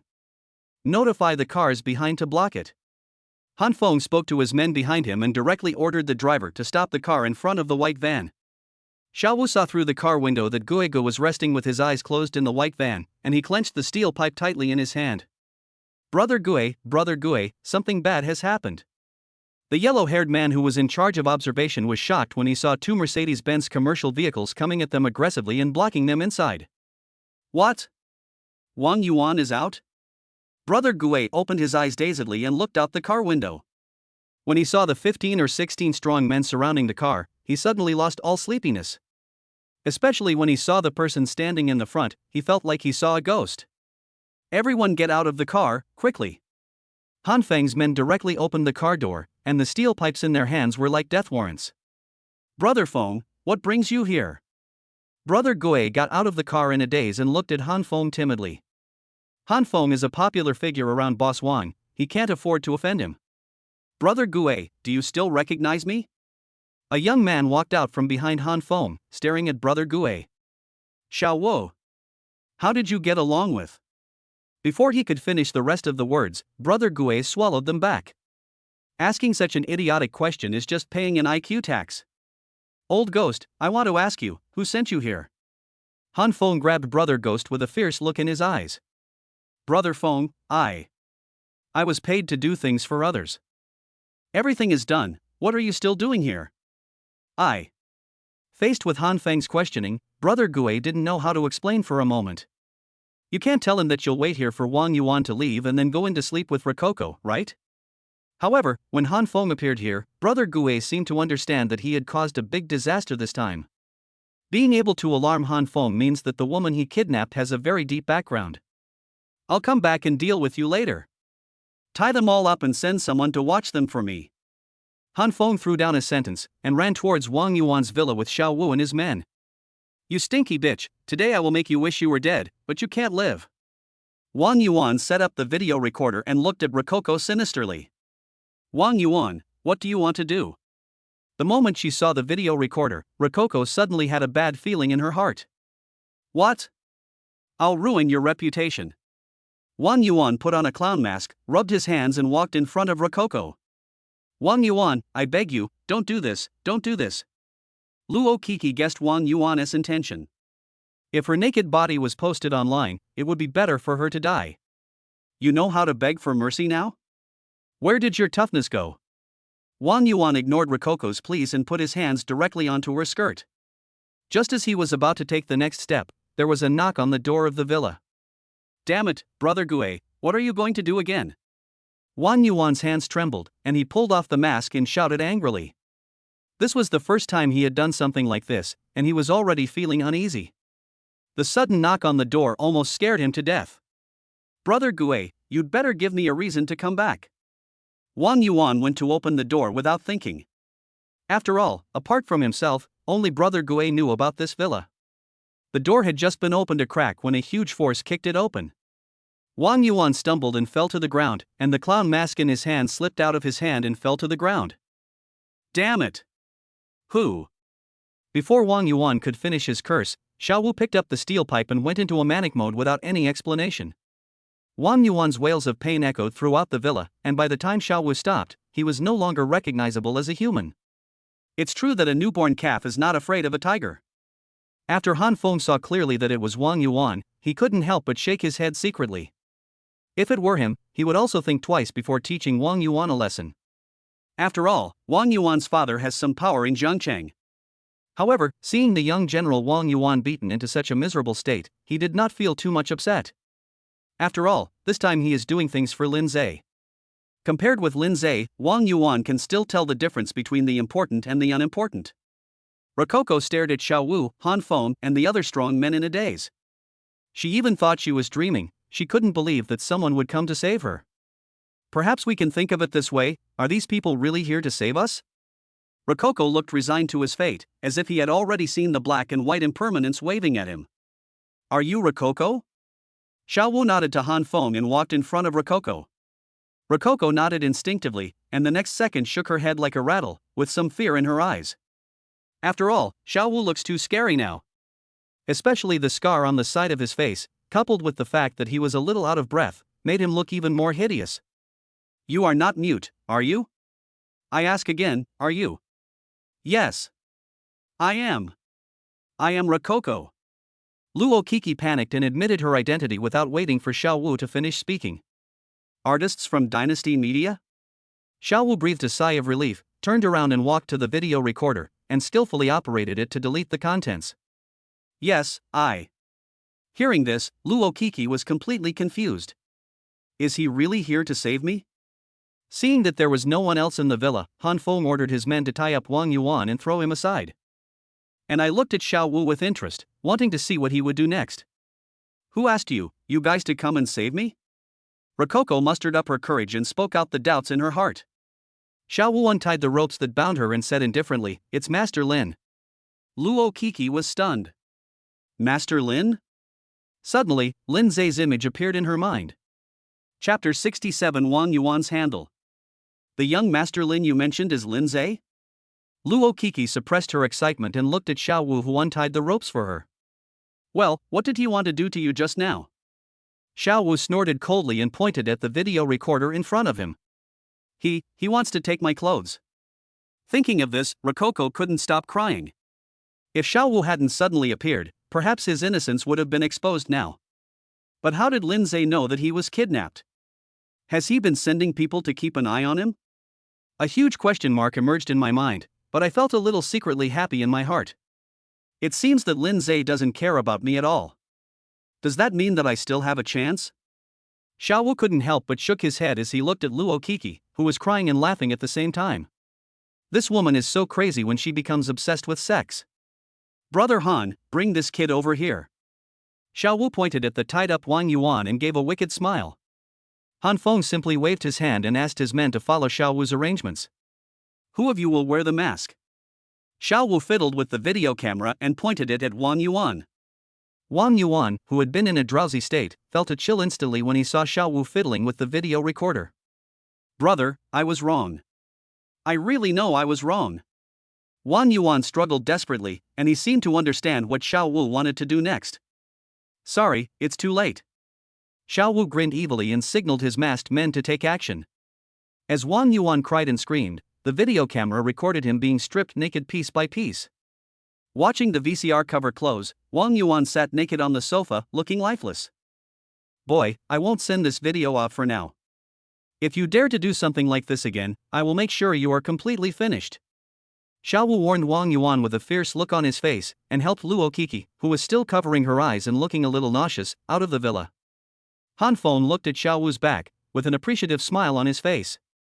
And Ran, who had been observing from the opposite side, saw Rococo walk out of the villa unharmed, so she put away her phone and left the villa area from another direction. Go wait for me in the car first, it will be over in a moment. Seeing Rococo being helped into the car, Xiao Wu walked towards Brother Gue and the others holding the steel pipe. Xiao Wu, what do you want to do? Brother Gue looked at Xiao Wu, who had a fierce look on his face, and wanted to get up, but he forgot that he was tied up. What do I do? Xiao Wu smiled grimly, looking at Brother Gue like a devil. I will return the favor you gave me. Before he finished speaking, Xiao Wu swung the steel pipe in his hand directly at Brother Gue. Brother Feng, are you just going to watch him beat me? Brother Gue howled and screamed, crying to Han Feng for help. Han Feng simply chose to ignore it, whispered a few words in his subordinate's ear, then turned around and got into the car. Just as Han Feng stepped onto the car, steel pipes in the hands of a dozen sturdy men rained down on Brother Gue and others. Xiao Wu didn't stop what he was doing until Brother Gue and the others were lying on the ground covered in blood and motionless. He took out a dagger from his waist and ruthlessly cut the tendons of Brother Gue and several others. Seeing Xiao Wu's ferocious look in the car, Rococo subconsciously curled up in her seat. In her opinion, Xiao Wu is not very old, even younger than her. But this young man was like a devil and destroyed those ghost brothers who had once made him fall into fear. Miss Luo, Master Lin asked me to bring you a message. Han Feng retracted his gaze and turned to look at Luo Kiki. Do your job well and don't bother him anymore. Hearing this, the glimmer of hope that had risen in Rococo's heart was completely extinguished. It turns out that Lindseay sent someone to rescue her just to end things completely with her. Han Feng looked at Rococo, who suddenly looked lonely, and couldn't help but shook his head and smiled bitterly. Some women in today's society are like this. They always fantasize about unrealistic things, and in the end they are the only ones who get hurt. Brother Han, I'm sorry, I hit you a little too hard. Xiao Wu walked into the car and gave Han Feng an apologetic smile. Xiao Wu, you have a future. I'm optimistic about you. Han Feng laughed and patted Xiao Wu's arm, signaling the driver to drive. At the same time, he instructed the people in the other car to clean up the mess. Miss Luo, where are you going? I'll take you there. Seeing the car driving onto the city road, Han Feng turned and looked at Rococo. Can I go to the hospital to see Lindseay? Rococo's voice was very low, as if she was afraid of being rejected. What's wrong with young Master Lin?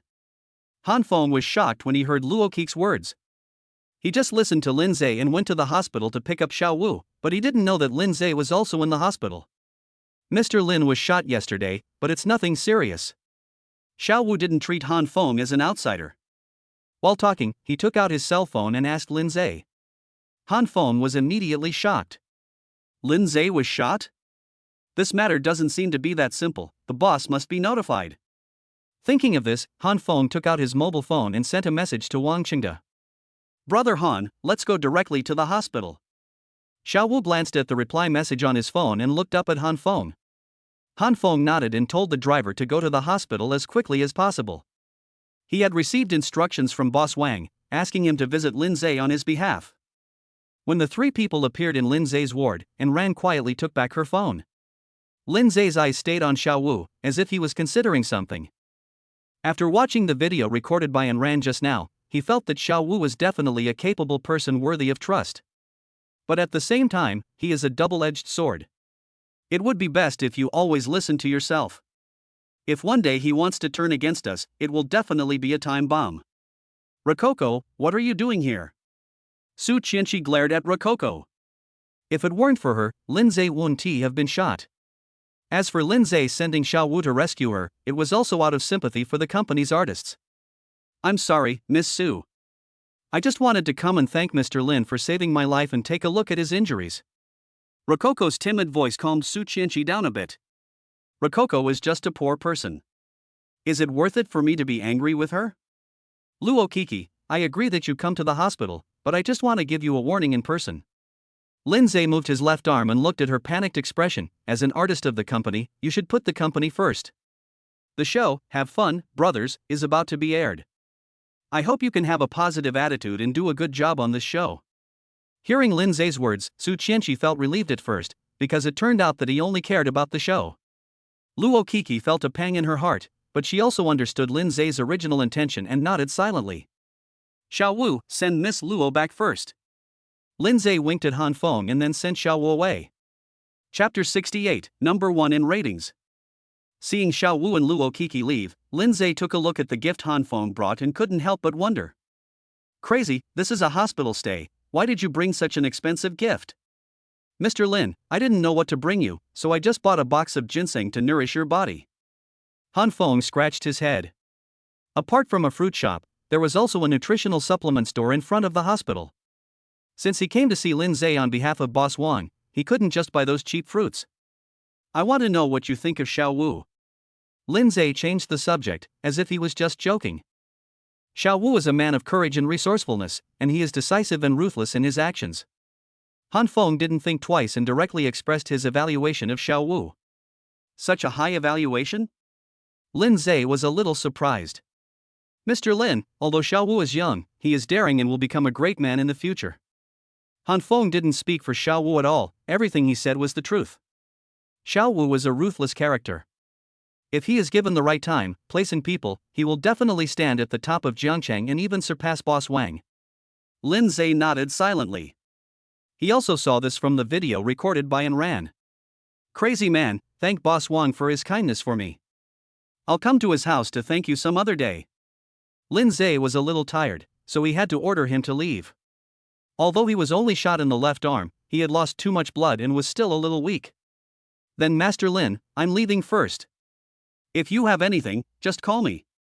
Han Feng also noticed that Lindseay looked a little tired, so he left the ward directly. Hubby, Xiao Wu is someone you can trust. Su Chenshi, who had been silent all this time, spoke directly after seeing Han Feng leave. Well, I'll think about it. Lindseay's voice was a little weak, so he simply closed his eyes and began to rest. Su Chenshi waved to Enran, and the two walked out of the ward. Enran sent someone to secretly observe Xiao Wu.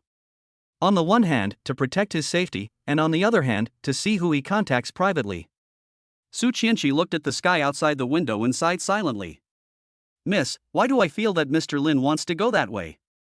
Enran hesitated for a moment, but still expressed her concerns. This shooting was definitely not accidental and I can understand his intention in doing so. I may be able to keep him safe in Jiangcheng, but what about outside of Jiangcheng? Su Chenshi did not tell Enran that Lindseay was the young master of the Yi family in Beijing. With his status, he would definitely not be able to avoid the internal fighting and disputes of the family, or the spying of the hostile family. If he didn't have his own trump card. Just like he said, what can he use to protect his family and the people he loves? Enran nodded, not quite understanding. I'll arrange for someone to keep an eye on him. Enran might understand what Su Chenshi meant. Xiao Wu might be Lindseay's confidant in the future, so this confidant must not have any problems. In fact, I am looking forward to it. I hope that one day he will be in a position that everyone looks up to. Su Chenshi smiled sweetly and turned back to the ward. At 8:30 on Saturday morning, in the conference room of Dynasty Media, Han Su and other senior executives looked at the big screen nervously. Today is the day when Let's Have Fun, Brothers will be on the screen for the first time. Over the past half month, everyone has been working overtime to wait for this day. Mr. Han, the ratings have not yet reached expectations. 20 minutes into the show, the head of the planning department looked at her with some regret. Han Su was a little nervous. She had set her sights on ranking in the top 3 on the weekend show. And now it is only ranked 15th. Keep calm, the show has just begun, don't be in a hurry. Han Su comforted himself and at the same time comforted everyone present. Chung Jun and Luo Kiki looked at the screen nervously. Chung Jun was afraid that the ratings would be low because he was afraid that it would affect his reputation as a first-line artist.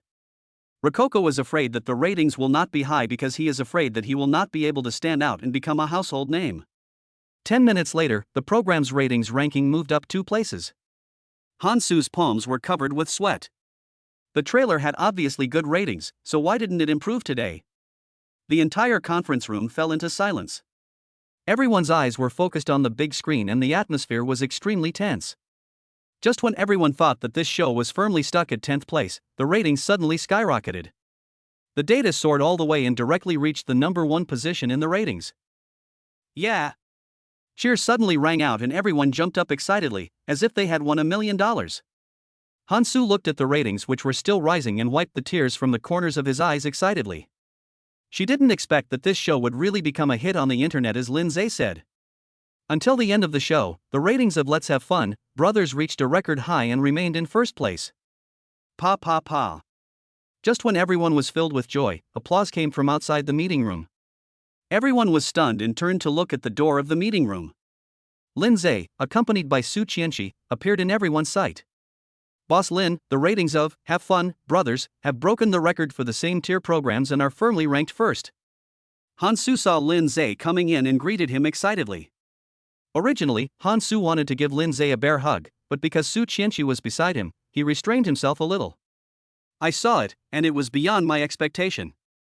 Lindseay originally thought that it would be great if this program could rank first in ratings, but he didn't expect it to break a new record.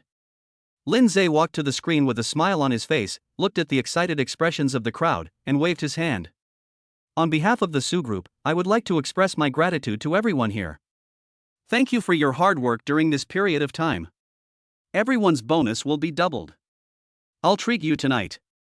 Everyone can't leave until they are drunk. As soon as he finished speaking, deafening applause broke out in the conference room. The double bonus already made them excited, and when they heard that Lindseay was going to treat them dinner in the evening, they were even more excited. Tears welled up in Rokoko's eyes.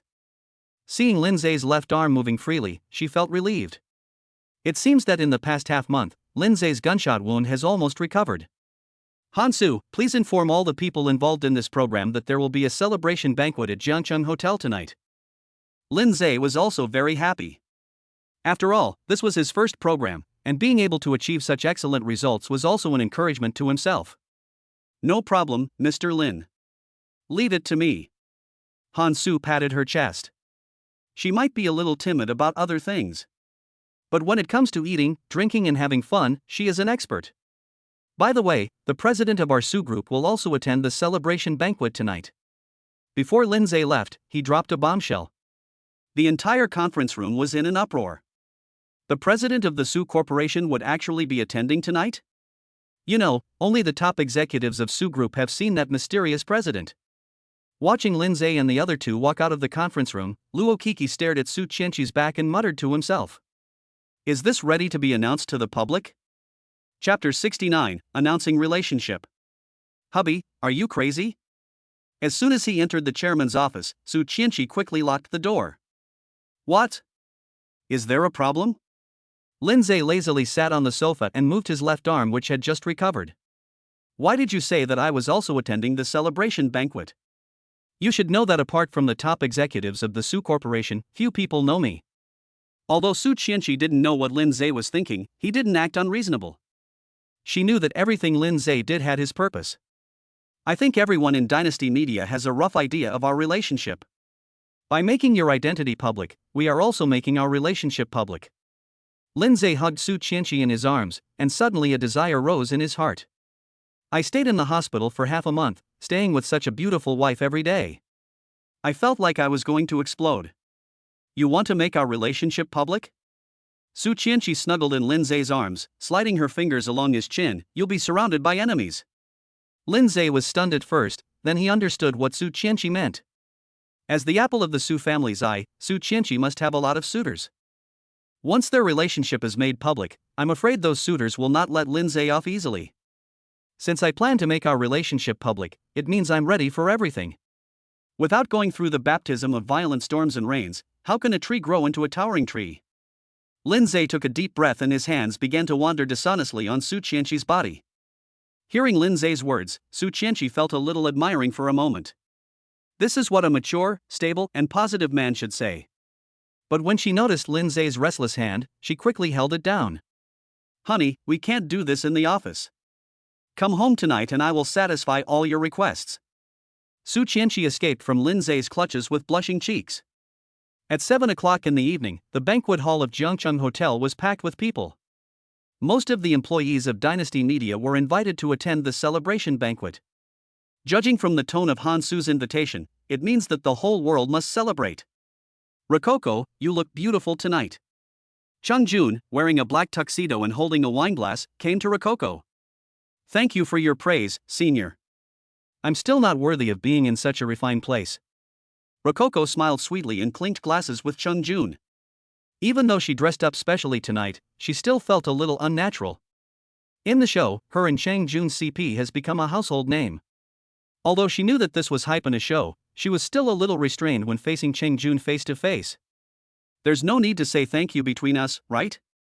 Cheng Jun looked at Rococo's current clothes and took a sip of wine. Of course it's necessary.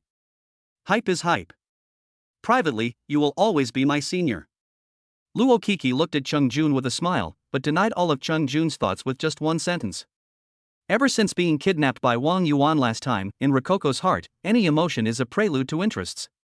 But just when Cheng Jun was about to say something, the door of the banquet hall was pushed open from the outside. Lindseay was wearing a light brown custom-made suit, which looked so dazzling under the light. Beside him, Su Chenshi, in a white jumpsuit, gently held his arm, looking so pure and otherworldly. Sister Han Su, they are not really in love, are they? Yang Fan walked up to Han Su and whispered gossipingly. I'm warning you, even though you're having an affair with Consultant Lin, your mouth can cause trouble. Han Su glared at her, warning her that some things were better kept in her heart. Yang Fan stuck out his tongue, glanced at Lin Hai sitting in the corner, and his cheeks turned red. During this period, she had frequent and in-depth communications with Lin Hai, and seemed to have completely taken him to heart. Lindseay walked onto the stage and looked at the crowded banquet hall with a smile on his face. He tapped the microphone, and his mature and confident voice spread throughout the banquet hall. Today is the celebration party for our Dynasty Media's first large-scale entertainment program. Have fun, brothers. The show's premiere ratings, and even its rerun ratings, are firmly at the top of the entertainment show charts. Before he finished speaking, deafening applause broke out from the audience. Every employee and even artist of Dynasty Media looked very excited. I would like to thank everyone for their joint efforts. Only by unity can we reap the rewards. Lindseay glanced at all the employees in the room, and glanced at Su Chenshi, who seemed a little nervous, and said calmly, "I think 80% of the people here are familiar with me. Yes, I am the intern who has been at Dynasty Media for only a few months and obeys orders. But I have another special identity, no, I can say two." Lindseay paused and looked at the facial expressions of everyone in the audience. After hearing this, most of the employees showed an expression of knowing it. Very few executives smiled as if they had known this would happen. Rococo's hand holding the wine glass was trembling slightly. She was now particularly looking forward to Lindseay's next words. "The person next to me is the mysterious president of the Su Group, the apple of the eye of the Jiangcheng Su family. She's also my girlfriend, Miss Su Chenshi." Lindseay looked at everyone's expectant eyes, took Su Chenshi's hand, and made a high-profile announcement. Hearing Lindseay's words and Su Chenshi's shy expression, the whole audience was in an uproar. No one expected that the beautiful female assistant was actually the mysterious president of Su Group. As for the authenticity of this news, I won't explain it in detail. There is a lot of information about the president on the group's internal website. Lindseay looked at everyone's shocked expressions, the corners of his mouth slightly raised. This was exactly the effect he wanted. After taking a quick look around, Lindseay's gaze stopped at the corner diagonally opposite. There was a man wearing sunglasses, quietly moving a pinhole video recorder. After taking a look at the man in sunglasses, Lindseay held Su Chenshi's hand tightly and spoke again. "Many people are wondering if I am the son of a wealthy family or some rich young master who has come to the grassroots to train. I can clearly tell you here that I am a second-generation rich man, a rich kid from a wealthy family." Hearing the affirmative words coming from Lindseay's mouth, the entire banquet hall suddenly fell into incomparable silence. Everyone stared at Lindseay on the stage with open eyes, and everyone fell into deep thought. They didn't know whether everything Lindseay said tonight was true. But one thing is certain, if he was just an ordinary man, the president of Su Group would not be interested in him. Moreover, if he was not a rich young man, how could he have become the general manager of Su Group in just a few months? The man in sunglasses quietly slipped out of the banquet hall without anyone noticing. The moment he closed the door, he secretly gave a thumbs up to Lindseay on the stage. Chapter 70: Mysterious Identity. "It's great to meet you all in this way." Su Chenshi took the initiative to step forward and took the microphone. When they heard Su Chenshi speak, everyone shut their mouths at the same time and looked at her respectfully on the stage. The president of Su Group, this identity is enough to make them respect him. Everyone knows that the son-in-law of the Su family must be of equal status. Maybe everyone thinks that it was Lindseay who climbed up my high branch, but actually it was me who climbed up his big tree. Su Chenshi glanced at Lindseay and looked at everyone with a smile. As soon as he finished speaking, the whole audience was in an uproar. Everyone's eyes turned to Lindseay. The jewel in the crown of Jiangcheng Su's family actually said that she married above her station? What is Lindseay's identity? A huge question mark appeared in everyone's mind. When Cheng Jun and other artists looked at Lindseay again, their eyes were full of awe. They didn't expect that Lindseay was someone that even the Su family was afraid of. Only Rococo was petrified on the spot. She had been in a relationship with Lindseay for 3 years, but she didn't even know Lindseay's true identity. According to Su Chenshi, the power behind Lindseay is definitely huge. Thinking about the day when Wang Yuan kidnapped him, those fierce-looking men who rescued him were all following Lindseay's orders. Damn it! What on earth did I miss? Ever since Lindseay became the chairman of Dynasty Media, Rococo has been in deep regret. Unfortunately, no matter what I say now, it will be in vain. Because after Lindseay rescued her, he completely cut off all ties with her. Everyone, please stop standing there, let's officially begin the celebration banquet. Lindseay coughed lightly and raised the wine glass in his hand. Everyone didn't dare to delay and quickly raised their glasses, colliding with Lindseay in the air and drinking it all in one gulp. After saying a few encouraging words, Lindseay handed the celebration banquet over to Han Su. He took Su Chenshi and left Jiangcheng Hotel. "Chenshi, you shouldn't say that to me." Sitting in the passenger seat, Lindseay gently held Su Chenshi's hand. "Hubby, I know you don't want everyone to know your identity. But if you make our relationship public, you should know that many wealthy young men in Jiangcheng will oppose you. Only by revealing your mysterious identity can they be cautious. Su Chenshi placed her face in Lindseay's palm, her tone very gentle. Do you think I'm afraid of them? Lindseay stroked Su Chenshi's soft and elastic face with a wicked smile. I know you won't be afraid of them, because you are the only one in my heart. Actually, the person I'm most afraid of is your dad. Why are you afraid of him? He won't dare to do anything to you while I'm here. Lindseay smiled knowingly and kissed Su Chenshi on the forehead. Let's go home. Honey, I really feel like you can change your car. Su Chenshi seemed to be talking to himself as he started the car and left the parking lot. Passing a night market area, Su Chenshi suddenly stopped the car. Honey, I suddenly want to eat stinky tofu. Oh my, Miss Su is going to start enjoying the daily life? Go away, will you buy it for me? Su Chenshi pinched her waist and pouted, looking pitiful. Bye, wait for me here. Lindseay pinched Su Chenshi's cheek and got out of the car. Looking at the bustling night market street, Lindseay followed the crowded crowd and began to look for the stinky tofu stall. Hello, boss. 1 serving of stinky tofu. After finally finding the most famous stinky tofu stall, Lindseay paid and stood aside waiting. Don't touch me. Suddenly, a frightened voice came from behind Lindseay. Lindseay took the stinky tofu handed over by the boss, glanced behind him, and prepared to leave without any interest. I'm warning you, I'm from the Jiangqing Su family. Lindseay had just taken a step when he heard the voice coming from behind him again and stopped immediately. He turned around to look at the girl who was surrounded by 3 or 4 little hooligans, thought for a moment and then walked over. Sorry to bother you. Lindseay politely patted the little hooligan in front of him. Are you fucking blind? Can't you see I'm having a great time? The little gangster turned around cursing and looked at Lindseay. Sorry to bother you for a minute. I want to ask you something. Lindseay clasped his fists to the little hooligans and walked straight towards the shouting girl regardless of their opinion. You just said that you are from the Su family? Lindseay looked the girl up and down. With her low-cut dress, miniskirt and curvy figure, it would be strange if she didn't get teased. Yes, I am from the Su family in Jiangqing. When the girl saw Lindseay dressed in a suit and tie and knew the Su family, she felt like she had met a savior. How do you prove it? Although Lindseay doesn't like to meddle in other people's business, if the person is really from the Su family, he won't just sit there and watch. My mother's name is Su Ru, my grandfather's name is Su Penghui, and I. Stop. Su Chenshi is your sister? Hearing Su Penghui's name, Lindseay interrupted her directly. When the girl saw that Lindseay knew Su Chenshi, she nodded excitedly. What's your name? Lindseay glanced at the confused little hooligans around him and knew that he had no way to escape today. My name is Su Luodan. I just came back from abroad and haven't had time to go home yet. I wanted to go shopping at the night market. Who knew? Su Luodan tried hard to hold back the tears that were about to fall and looked at Lindseay with grievance. Okay, follow me. Lindseay was too lazy to listen to her nagging anymore, so he waved to her and walked out. Hey, what the hell are you doing?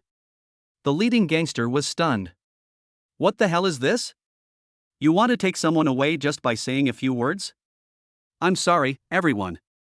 She's my sister. She just returned to China and doesn't know much. Please don't bother with her. Lindseay's tone was still polite, and he had no intention of conflicting with them. Who can prove that she is your sister? I said she is my sister. Another little hooligan knocked the stinky tofu out of Lindseay's hand, his eyes wide open in anger. Lindseay looked at the stinky tofu scattered on the ground and couldn't help but clench his hands. This is what Su Chenshi wanted, and how could it be soiled by them? Brother, can you beat them? Su Luodan followed Lindseay cautiously. If I can't beat you, can you collect my body? Sure, my family is rich. Hearing Su Luodan's weak words, Lindseay rolled his eyes. Has this girl gone crazy after staying abroad? Kid, stop looking for trouble. Get out of here now. We won't make things difficult for you. The leading gangster kept his eyes on Su Luodan and didn't take Lindseay seriously at all. If you had said that at the beginning, I might have left. But now my stinky tofu has been soiled by you, what do you think we should do about this? Lindseay glanced at them, and the veins in his arms bulged instantly. Su Luodan was dumbfounded. It turned out that this man's outburst was not because of her, but because of this worthless stinky tofu? Chapter 71 Hero Saves Sister. Boy, I think you are not going to accept my toast and you will be punished. The leading gangster couldn't stand Lindseay anymore and punched him. Lindseay protected Su Luodan behind him and kicked the little gangster away with a whip kick. When the other hooligans saw their boss being beaten, they all attacked with their fists raised. Lindseay did not hesitate and unleashed a perfect combination of punches in the not very spacious space. Those little hooligans were no match for Lindseay. In less than 5 minutes, they all fell to the ground, howling. The crowd immediately applauded, as if they were watching a good show. "Brother, do I need to pay you?" Su Luodan hadn't finished speaking when she saw Lindseay's angry look and shut her mouth. Lindseay glared at her with a dark look on his face, then turned and walked to the stinky tofu stand. "Boss, I want to buy another portion of stinky tofu." Okay, right away." The owner of the stinky tofu stall quickly collected his thoughts and quickly made a portion of stinky tofu for Lindseay. "Will you come with me?" After Lindseay paid again and got the new stinky tofu, he glanced at Su Luodan who was standing behind him.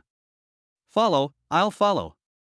Looking at the little hooligan who was about to get up, Su Luodan grabbed the corner of Lindseay's clothes and followed closely. "Hubby, I just bought some stinky tofu, why are you taking so long?" Seeing Lindseay walking out of the night market, Su Chenshi came up to him anxiously. "There was a little accident. Do you recognize this person?" Lindseay pointed at Su Luodan, who was walking with his head down behind him, with a somewhat gloomy expression on his face. Looking in the direction Lindseay pointed, Su Chenshi looked at the girl with some confusion. The moment Su Luodan raised her eyes, she happened to meet Su Chenshi's gaze. The two people looked at each other in confusion at the same time, as if they didn't know each other at all. "Little girl, are you kidding me?" Seeing this scene, Lindseay immediately got angry. "So the two of them don't know each other?" "No, husband, wait a moment." Su Chenshi stopped Lindseay. "Are you Luodan?" Su Chenshi looked up and down at the girl in front of him, a little surprised. You are Sister Chenshi?" Su Luodan seemed to recognize Su Chenshi as well. She couldn't control her tears anymore and threw herself into her arms. "Sister, I miss you so much. I was bullied when I first came back, and it was this little brother who saved me. I want to marry you, but please don't tell my mom." Su Luodan kept crying and complaining, leaving Lindseay speechless for a moment. "I said, haven't you two sisters seen each other for a long time? Why does it take so long to confirm?" Lindseay put the stinky tofu in the car and looked at the two people carefully. It's true that they look a bit alike. She went abroad when she was 10 years old. I haven't seen her for 10 years now. Of course, I feel a little strange. Su Chenshi wiped Su Luodan's tears and explained to Lindseay. "Luodan, you can't give yourself to him. He is your brother-in-law." Pulling Su Luodan to the front of the car, Su Chenshi directly took Lindseay's arm. "What? Brother-in-law?" Su Luodan's eyes suddenly widened. "Do you think I would save you for no reason? I'm not that kind." Lindseay spread his hands helplessly. If it weren't for her words "I'm from the Su family," he would have probably gone home by now. "What's going on?" Su Chenshi looked at them with some confusion. "Sister, I just got off the plane and planned to visit the night market in Zhangcheng, but who knew I'd run into some hooligans? If it weren't for this little brother-in-law taking action, I would probably have been bullied." "Sister, has the Su family fallen into decline? Why doesn't it work when I mention the Su family?" Su Luodan wiped away the tears from the corners of her eyes and began to chatter again. "Do you think everyone knows about the Zhangcheng Su family?" Su Chenshi couldn't help but roll her eyes at her and turned to look at Lindseay. "Hubby, are you okay?" "I'm fine, just a few kids." "Girl, don't bring back the foreign style of clothing, otherwise no one will save you next time." As Lindseay spoke, he put his coat on Su Luodan. "That's right, Luodan, you're wearing something too revealing. If my aunt knew about this, she would beat you to death." Su Chenshi also felt that her outfit was a little inappropriate. "I just came back, I haven't." Su Luodan was about to explain, but her eyes glanced not far away and she subconsciously hid beside Lindseay. "Brother-in-law, those people are here again." Hearing Su Luodan's words, Lindseay looked back in surprise, and sure enough, those little hooligans were walking towards them. "It's really haunting." Lindseay shook his head helplessly. Su Chenshi looked at the gangsters staggering towards him and directly opened the trunk and took out the golf clubs. "Boy, you want to leave after you beat us? Leave that girl here and kowtow to me, and we'll settle this matter today." The leading gangster shouted at Lindseay from a distance, but when he saw Su Chenshi, he swallowed the rest of his words. He looked at Su Chenshi with lustful eyes, and then looked at Su Luodan, who was hiding beside Lindseay. The little gangster's eyes suddenly brightened. No, I changed my mind, keep them all. The little hooligans seemed to have forgotten the pain they had just felt and began to look at Su Chenshi and Su Luodan unscrupulously again. I've seen stupid people before, but this is the first time I've seen someone so fierce. And he's here to get beaten? Lindseay opened the car door, let Su Luodan get in, and then took the golf club handed to him by Su Chenshi. What are you doing? I told you not to move. This is a society ruled by law. When the little gangster saw Lindseay and Su Chenshi walking towards them with golf clubs in their hands, he suddenly panicked. You also know that it is a society ruled by law? You know this is a society ruled by law, but you still flirt with girls in public? Lindseay smiled. There are all kinds of birds in a big forest. Hubby, stop talking nonsense to them. If you dare to bully the people of my Su family, crippling them is the least of their worries. Su Chenshi's face gradually turned cold. She also knew that if Su Luodan had not met Lindseay, her reputation would probably be ruined. After all, in this society, no one is stupid enough to care about things that have nothing to do with them. I'm warning you. I've called someone and they'll be here soon. Seeing Lindseay and Su Chenshi getting closer, the little hooligans subconsciously retreated. Just now Lindseay defeated them all by himself, and now there is another woman who doesn't know her own limits. The little hooligans were completely panicked. If they hadn't called someone to come over, how could they be so stupid as to come and provoke these two evil gods? Thank you for your reminder. I'll beat you up before those people get here. Lindseay didn't hesitate at all, he strode forward and swung the club. Stop. We are Brother Xiaowu's men. If you dare to do that again, Brother Xiaowu will not let you go. Seeing that the club was about to fall on his head, the little gangster shouted hurriedly. Brother Xiaowu? Lindseay suddenly stopped what he was doing and looked at the little hooligans in front of him in confusion. Chapter 72 Xiaowu's Club. Seeing Lindseay stop, the little gangster breathed a sigh of relief. If he had known that moving Brother Xiaowu out would be more effective, why would he have gone through all that trouble? Well, I won't touch you. I want to see who you are calling. Lindseay took Su Chenshi back to the car and sent a message to Xiaowu. Hubby, the Xiaowu brother they are talking about can't be. Su Chenshi leaned over to Lindseay's ear and spoke in confusion. During this period, Ran also reported to her that Xiaowu seemed to have become the leader of a small gang. He is also very close to Han Feng and is considered a rising star in the Jiangcheng underworld. But if these people are really Xiaowu's subordinates, then it's really a bit. I have already informed Xiaowu. Everything will be clear when he arrives. Lindseay asked Su Chenshi to get into the car as well, and he himself stood with his golf club quietly waiting for the other party to arrive. 3 minutes later, 20 or so gangsters came running from a distance and surrounded Lindseay. Who hit you? The bald leader looked fierce. Brother Hui, it's that kid. When the little gangster saw the large group arriving, his back straightened instantly. Brother Hui looked up at Lindseay, who was leaning against the Maybach, his expression somewhat unnatural.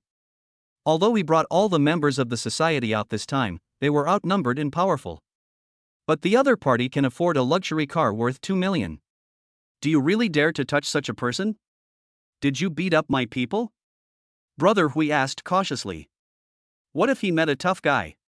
Lindseay glanced at him without saying anything, but quietly looked at the group of people who had come. He is probably around 24 or 25 years old, and from his complexion and aura, one can tell that he is someone who often gets into fights. Compared to those 3 little hooligans, he is several times stronger. Sister, can my brother-in-law do it alone? Su Luodan looked at the nearly 20 people surrounding the car and felt a little worried. It's okay, trust your brother-in-law.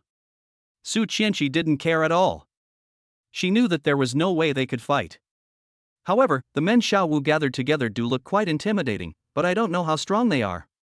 Su Luodan glanced at Su Chenshi, turned his head to look out the car window, his eyes full of worry. Hey! Are you deaf? Didn't you hear Brother Hui talking to you? The little gangster walked towards Lindseay arrogantly, pointing his finger at his head. Didn't your parents teach you not to point at others? Lindseay's eyes turned cold, and he swung the golf club to break the little gangster's raised arm. Ah! You! The little gangster immediately knelt on the ground, covering his arms and wailing. Brother, you're going too far. When Brother Hui saw that his menace arms were broken by Lindseay in front of him, his face turned pale. The men around him took out batons from their waists and pressed forward towards Lindseay. Lindseay remained calm, retracted his golf club and looked coldly at the little hooligan whose arm was broken. If you don't kill someone from the Su family, you're lucky.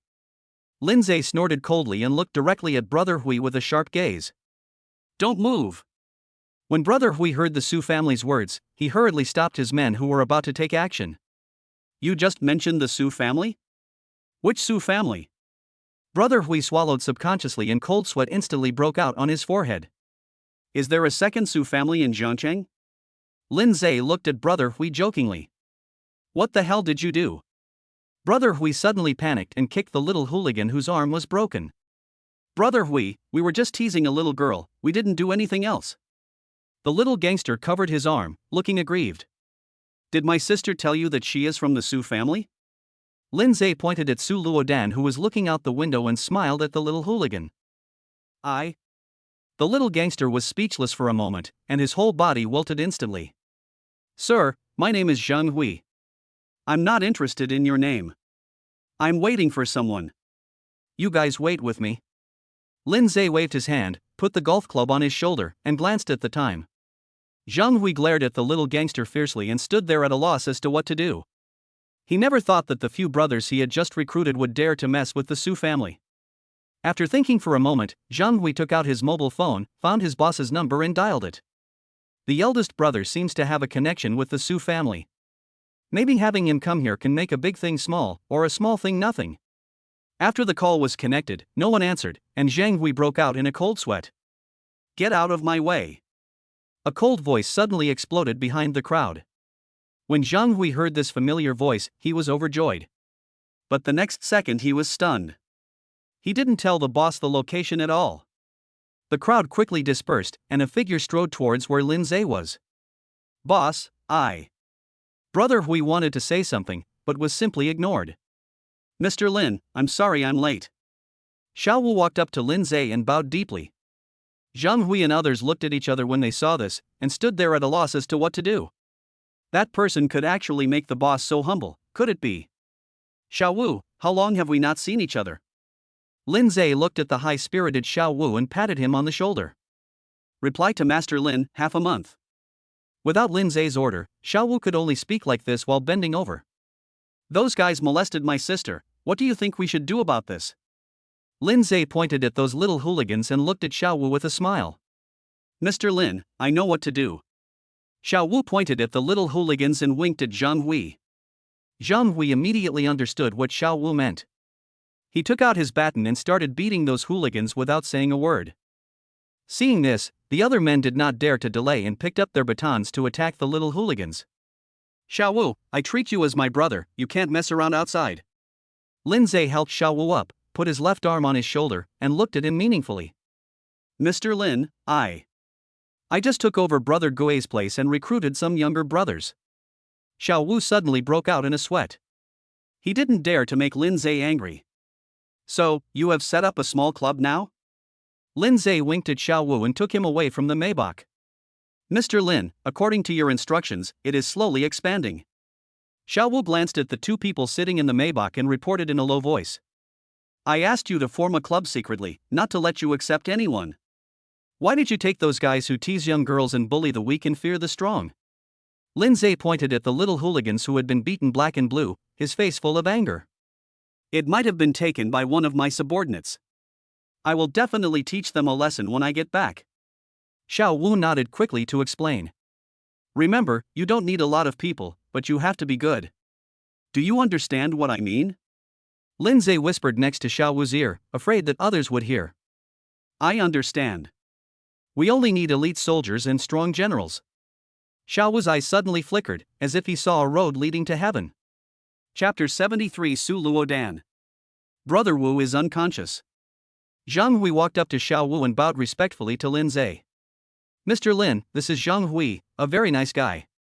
Xiao Wu nodded and quickly introduced him to Lindseay. You have good sense, much better than those little bastards. Follow Xiao Wu carefully, I won't treat you unfairly. Lindseay glanced at Zhang Hui meaningfully, then turned and walked towards the Maybach. Honey, is it solved?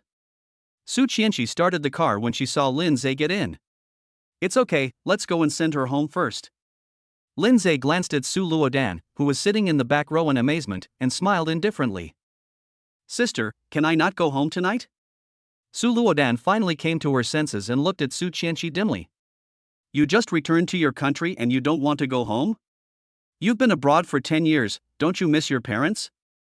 Su Chenshi looked at Su Luodan, whose face was full of pleading, through the rearview mirror and sighed helplessly. I don't want to go home so late, I'm afraid my dad. Sister, can you just take me in for one night? Su Luodan looked at them tenderly, but her eyes fell on Lindseay from time to time. She was full of curiosity about this brother-in-law whom she had never met. Not only is he good at fighting, he can also frighten more than 20 people with just one sentence, and he is so handsome. If I remember correctly, you cried and shouted about leaving the country just to avoid your father, right? After hearing Su Chenshi's words, Su Luodan's eyes suddenly became much dimmer. She may have been born into a wealthy family, but she had an unforgettable childhood. Okay, stay at my place for one night, and I'll take you back tomorrow. Su Chenshi shook his head and gradually stepped on the accelerator. Seeing those little hooligans being taken away by the ambulance, Xiao Wu sat on the side of the road and smoked silently. Boss, who was that just now? Zhang Hui dismissed his men and sat down next to Xiao Wu. That's my boss. Without him, I would have been dead. Xiao Wu looked at the traffic on the road, wondering what he was thinking. Are you talking about the son-in-law of the Su family? Zhang Hui was suddenly shocked. He could never have imagined that someone who looked so young could have such a terrifying identity. Yes, the son-in-law of the eldest lady of the Su family is also a person that Boss Wang is afraid of.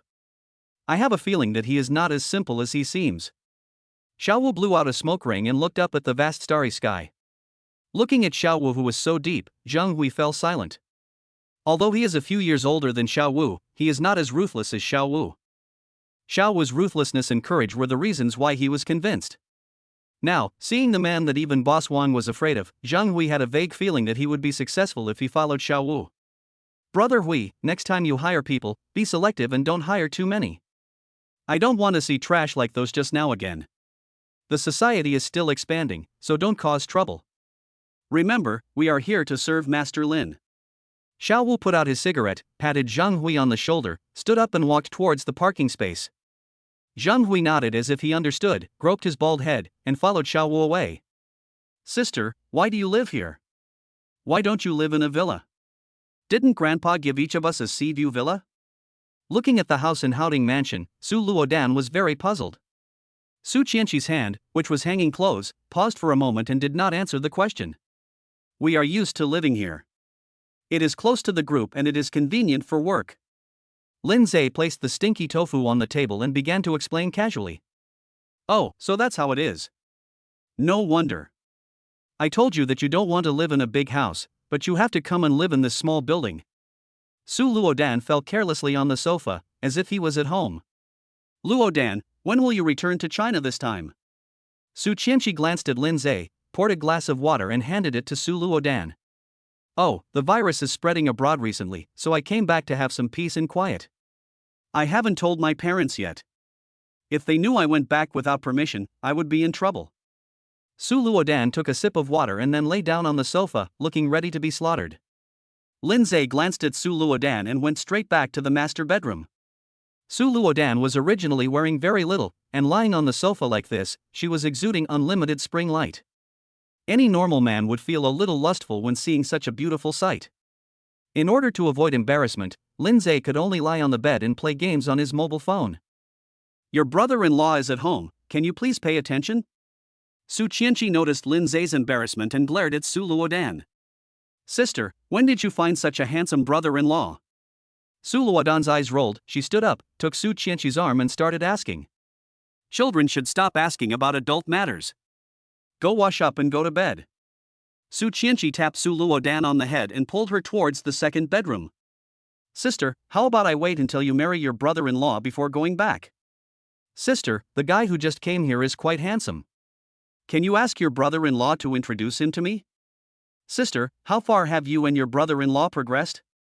The living room was only 8 steps away from the second bedroom, and Su Luodan began to chatter again. I never saw you talk so much when I was a kid. Go take a shower and go to bed.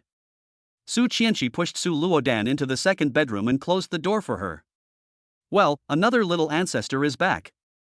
Su Chenshi looked at the door of the second bedroom, patted his forehead, then walked to the dining table and sat down. It's cold. Why don't you just not eat it? I'll buy you a new one tomorrow. Lindseay heard the sound of the second bedroom door closing, and then he walked out of the master bedroom. It's okay. I haven't eaten stinky tofu for a long time. I really want the taste. Su Chenshi smiled brightly at Lindseay, picked up a piece of stinky tofu and put it into her mouth. Your sister is quite nagging. Has she always been like this? Lindseay glanced at the door of the second bedroom and turned to look at Su Chenshi. Luodan is actually a good girl. It can only be said that she met a not-so-good father. Or maybe my aunt found an unqualified husband. Su Chenshi shook her head helplessly. I didn't see my uncle last time I went to your house. Did he go out for something? After hearing Su Chenshi's words, Lindseay remembered that only Su Ru showed up at the Su family last time. My uncle is a gambler and alcoholic. He doesn't come home every day. Grandpa doesn't like him, so he never lets him set foot in the Su family. Su Chenshi seemed to have no appetite and pushed the stinky tofu in front of him aside. Lindseay did not ask any further questions.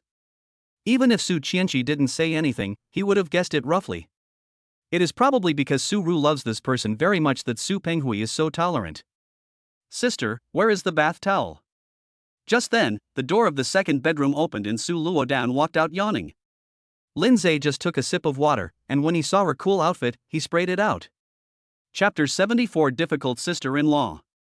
Su Luodan. You're crazy. When Su Chenshi saw Su Luodan's clothes, he quickly covered Lindseay's eyes. I'm sorry, sister. I thought my brother-in-law was in the bedroom. Su Luodan was also startled and quickly retreated back into the room, using the door to cover his face so that only his head was exposed. Even if your brother-in-law is in the bedroom, you can't come out in just your underwear. When Su Chenshi saw Su Luodan retreat back to the room, he quickly found a bath towel and threw it directly on her exposed head. I'm warning you, if you dress so revealingly again, I'll tell your mother what happened tonight. Su Chenshi pulled Lindseay, who was looking nostalgic, back to the master bedroom and closed the door. At this moment, Lindseay's mind was filled with the image of Su Luodan wearing underwear. Her slender figure was well proportioned, and she was simply a man-harvester. Hey! What are you thinking about? Su Chenshi became unhappy when she saw Lindseay's face full of aftertaste. Oh, I was thinking about the bidding with Ningya Multinational Corporation tomorrow afternoon. Lindseay quickly wiped the saliva from the corner of his mouth and spoke nonsense seriously. I don't believe you. It turns out that all men are bad. Are you such a work-loving person? I think you are reminiscing about Luodan's body. Su Chenshi pressed Lindseay directly onto the bed, punching him continuously with her little fists. I was really thinking about work, and besides, I didn't look at it on purpose. Lindseay turned over and pressed Su Chenshi under him, staring straight into her eyes. As if sensing a change somewhere in Lindseay, Su Chenshi's cheeks suddenly blushed. Honey, I was wrong. I won't argue with you anymore. I'm sleepy. Su Chenshi wanted to break free, but Lindseay directly blocked her red lips. Hubby, Luodan is at home, don't. Su Chenshi pushed Lindseay, wanting to accept or reject him, and pointed in the direction of the second bedroom. Be gentle and keep your voice down, it's okay. Lindseay didn't listen to Su Chenshi at all, and his hands began to wander around dishonestly. The distant mountains are calling me. I have passed by them thousands of times. Su Luodan blew her wet hair and hummed her favorite song. It feels good to be home. I don't know what I was thinking back then that I had to go abroad. Lying lazily on the bed, Su Luodan had no desire to sleep at all. At this time, if you were abroad, it would probably still be daytime. This damn jet lag. Su Luodan turned over in frustration and took out his cell phone to look through the photos he took at the night market. Hey, there's a photo with my brother-in-law. When he saw the last photo, Su Luodan sat up suddenly. In the photo, I am taking a selfie, and Lindseay happens to be paying, with their backs to each other. My sister can't know about this photo. Su Luodan rolled her eyes and hid the photo in her WeChat favorites. What's that sound? Su Luodan was just about to go to bed happily when she heard a series of low voices. When she was lying on the wall and heard the sound coming from the master bedroom next door, her face suddenly turned red. Don't you know I'm next door? Su Luodan touched her burning cheeks and quickly hid in the quilt. Even though she was covered with the quilt, the subtle sound still continued to reach her ears. Damn it! I want to sleep. Su Luodan covered his ears and forced himself to close his eyes and sleep. The next morning, Lindseay yawned and walked out of the master bedroom and went straight into the kitchen. Ever since he found out that Su Chenshi couldn't cook last time, he took the initiative to make breakfast every morning. He suddenly found some pleasure in cooking and even became obsessed with the mood when cooking. Good morning, brother-in-law. Su Luodan rubbed her dark-circled eyes and leaned outside the kitchen door. Good morning, you haven't adjusted to the jet lag yet? Lindseay subconsciously glanced at Su Luodan's outfit. When I saw her wearing a fitted pajamas, she looked a little disappointed. Yeah, I haven't adjusted to the jet lag yet. What delicious food can I make? Su Luodan rolled her eyes at him shyly and looked down at the chopping board. Sandwiches, millet porridge, tea, eggs and hot milk. Lindseay withdrew his gaze and busied himself with the breakfast in his hand. No wonder my sister got fat. It turns out she got fat because of you. A hint of envy flashed in Su Luodan's eyes, and she uttered something sourly. Who said I was fat? You haven't seen me for 10 years, how do you know I'm fat? Su Chenshi appeared at some point and watched Lindseay cook with great interest. I guess. The food my brother-in-law cooks looks appetizing. Su Luodan looked at Su Chenshi unconvincedly and pouted. Okay, you two sisters, stop arguing. Go and clean up quickly. After dinner, send Luodan home. Lindseay stopped the argument between the two in time. Su Luodan stuck out her tongue at Su Chenshi, then turned around and went back to the bedroom. Hubby, you've worked hard. Su Chenshi walked into the kitchen, gave Lindseay a sweet kiss, and then skipped off to wash up. Lindseay looked at Su Chenshi's childlike back and served the millet porridge with a smile. Sister, can I stay here for a few more days? Su Luodan took a bite of the sandwich and suddenly spoke. No way, don't even think about it. Su Chenshi rejected it directly without any hesitation. Su Luodan's rash behavior last night almost made her unable to get out of bed. If I stay a few more days, won't Lindseay torture me to death? Sister, I don't want to go home yet. I'm afraid of my dad. Su Luodan shook Su Chenshi's arm pitifully, like a wronged kitten.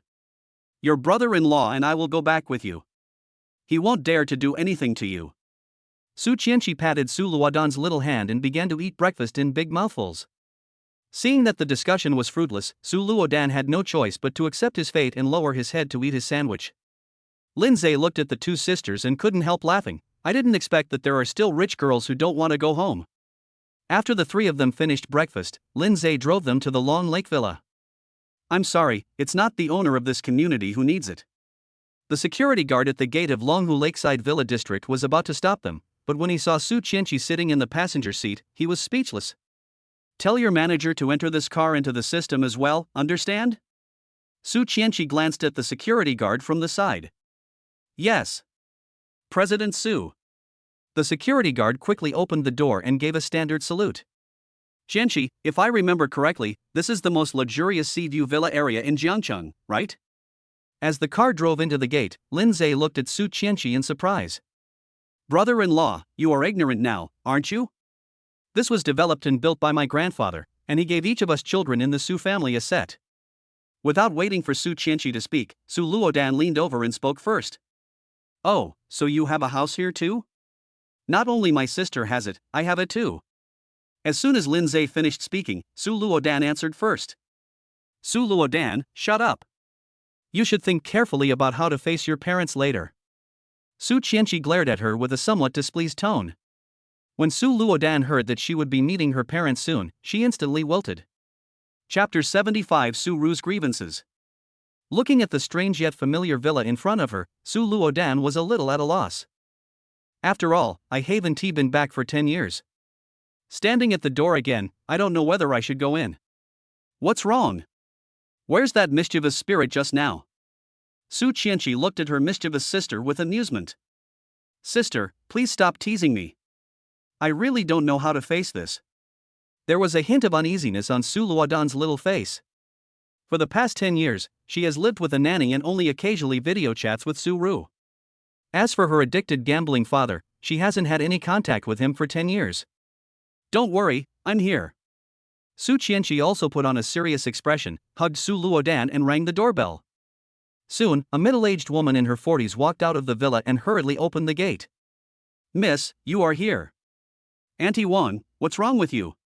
Seeing Aunt Wang's worried look, Su Chenshi hurriedly asked.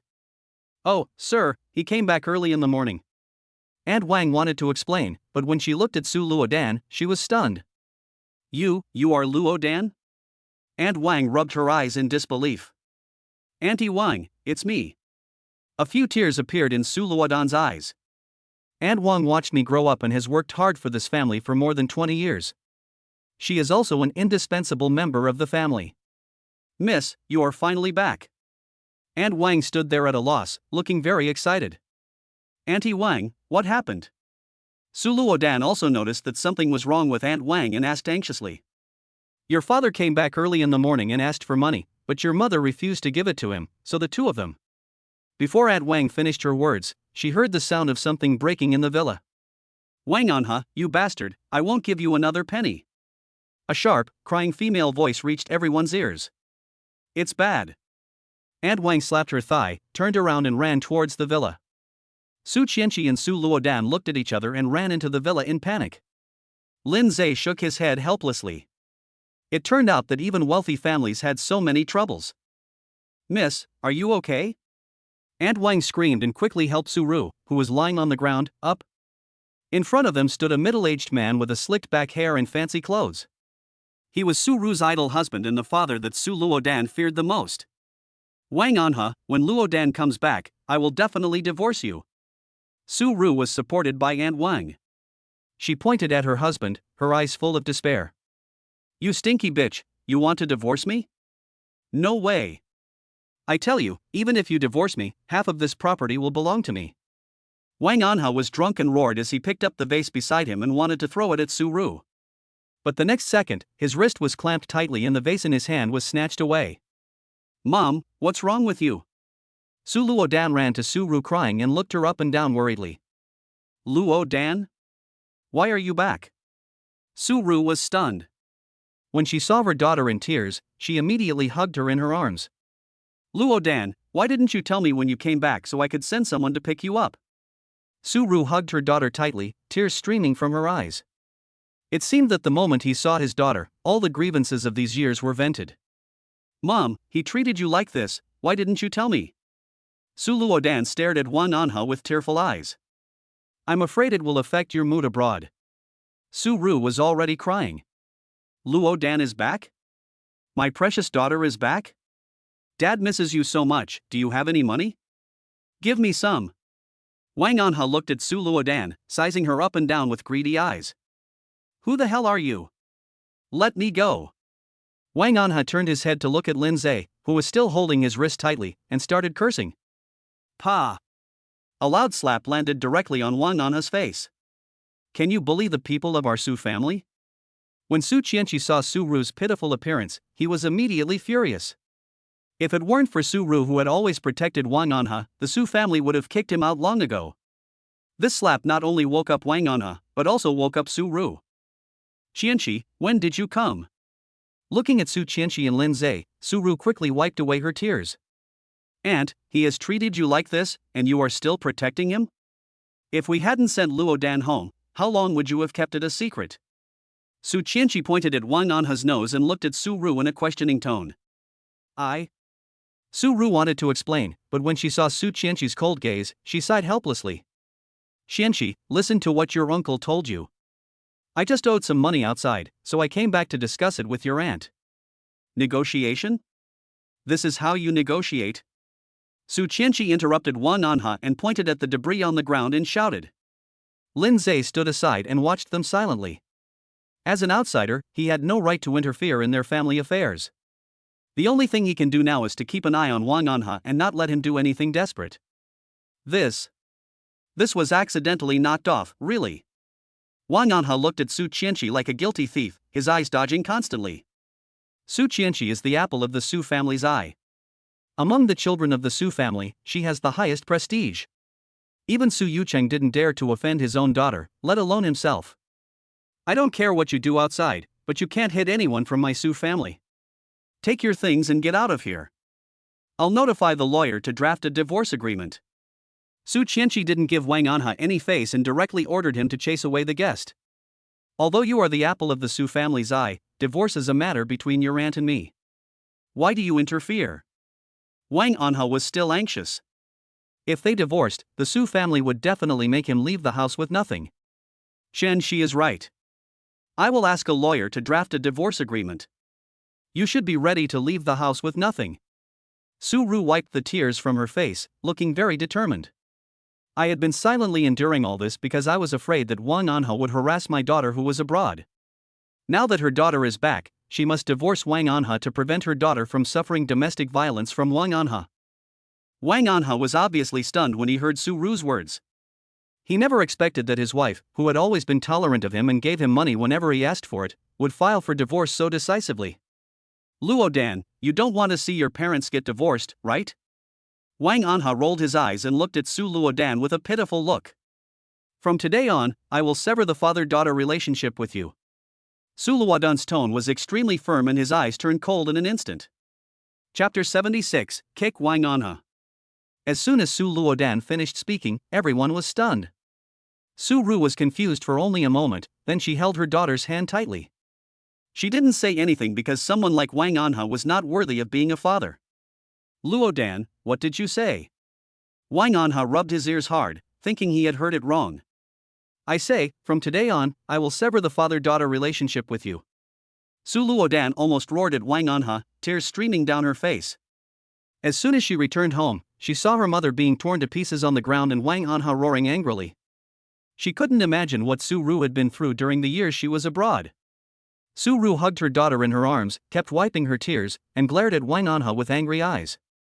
Wang Anha, you are not welcome here, please leave immediately. Su Ru pointed in the direction of the door and roared hysterically. At this moment, Wang Anha seemed to have not reacted yet, and there was a hint of disbelief in his eyes. Over the years, Su Ru has always spoken for him, and even in front of Su Penghui, she has tried her best to protect him. And now, she actually took the initiative to file for divorce, and her daughter, whom she hadn't seen for 10 years, directly proposed to sever the father-daughter relationship with her. This series of dimensionality reduction attacks suddenly made Wang Anha feel so unreal. Ever since he entered the Su family, he has been idle, and it has been Su Ru who has been supporting him and giving him money to squander outside. If he didn't have the Su family as his strong backing, what would he do with the gambling debts he owed and the people he offended? Plop. Wang Anha knelt down in front of Su Ru and her daughter, crying bitterly. Xiaoru, Luodan, please forgive me this time, okay? I swear I won't do it again. In order to save his life and to repay the money, Wang Anha had no choice but to resort to this last resort. Get out of here. Get out. When Su Ru saw Wang Anha's attitude, her attitude suddenly became very calm. She looked at her daughter in her arms, and the stubborn self from before seemed to have completely come to her senses. Wang Anha, please leave here. A man's knees are made of gold, and Su Chenshi hates this kind of man the most. Seeing that Su Chenshi was also angry, Lindseay kicked Wang Anha, who was kneeling on the ground and still holding on to a glimmer of hope. Hey, didn't you hear me telling you to get out? Since Su Ru wanted to divorce him and Su Luodan wanted to sever the father-daughter relationship with him, Lindseay had no need to be polite to him. Anyway, he is no longer a member of the Su family, so there is no need to be nice to him. Boy, you dared to kick me. Seeing that this trick didn't work, Wang Anha stood up and transferred his anger to Lindseay. In his eyes, Lindseay was not a member of the Su family and he could bully him at will. What's wrong with kicking you? If you don't leave, I'll beat you up. Lindseay waved his hand to stop Su Chenshi, who wanted to move forward, and looked at Wang Anha harmlessly. Boy, why don't you go out and find out who I, Wang Anha, am? Wang Anha clenched his fists and his expression became ferocious. Don't think that I won't touch you just because you have the same last name as Wang Chengde. Even if you are Wang Chengde's brother and you bully the Su family, I will still beat you. Before he finished speaking, Lindseay kicked Wang Anha aside with a whip kick. Wang Anha was obviously stunned when he heard Lindseay mention Boss Wang's name. But after being kicked twice in succession by a junior, his face suddenly became extremely gloomy. Su Ru raised her hand to stop him, but when she thought of the atrocities Wang Anha had committed against her over the years, she put her hand down again. Lindseay saw all of Su Ru's actions, and then kicked Wang Anha towards the door. How dare you hit me? Before the divorce, I was still the son-in-law of the Su family. Wang Anha was furious. He picked up an object beside him and hit Lindseay on the head. Lindseay raised his hand and clamped Wang Anha's hand, holding the object tightly, snorting coldly. If it weren't for your aunt protecting you, do you think the Su family would have tolerated you? At the moment when Wang Anha was stunned, Lindseay kicked him out of the door. Bang!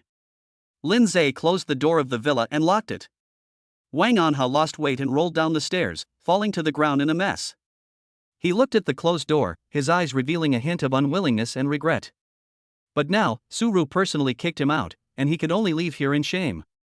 He walked out of the courtyard gate, looked back at the floor-to-ceiling window, and walked out of the villa area in a daze.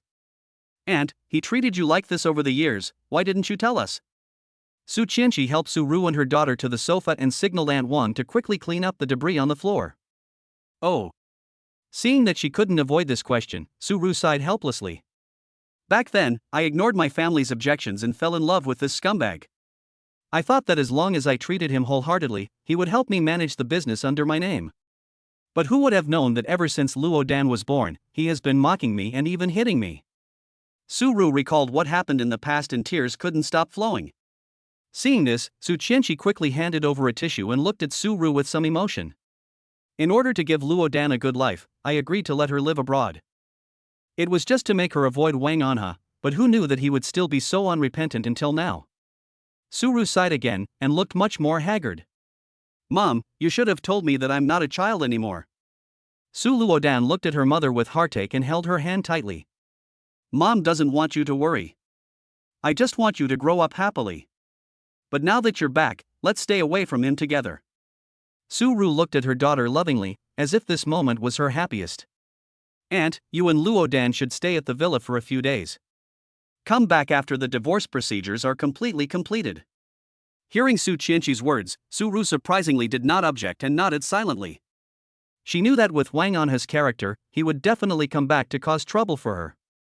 Although returning to the villa cannot avoid Su Pinghui's questioning, it is better than letting her daughter get hurt. Auntie Wang, just pack your things. I'll take you to the villa. Su Chenshi breathed a sigh of relief. As long as Su was willing to return to the villa, everything could start over again. Lindseay put the 2 suitcases into the trunk and drove towards Su villa with a few people. Looking at the mother and daughter sitting in the back row and asking about each other's well-being, Lindseay suddenly remembered that he hadn't visited his mother for a long time. Looking at the scenery passing by outside the window, Lindseay tapped the steering wheel gently. Honey, what are you thinking about? Su Chenshi felt that Lindseay was worried about something and couldn't help feeling curious. Nothing, I was thinking about the bidding with Ningya Multinational Corporation this afternoon. Lindseay answered casually, and when he looked at Su and Su Luodan again, a question suddenly popped up in his mind. Why is Luodan's surname Su instead of Wang? Chapter 77, Love Fermentation. Wang Anha married into our Su family, so Luodan's last name is Su.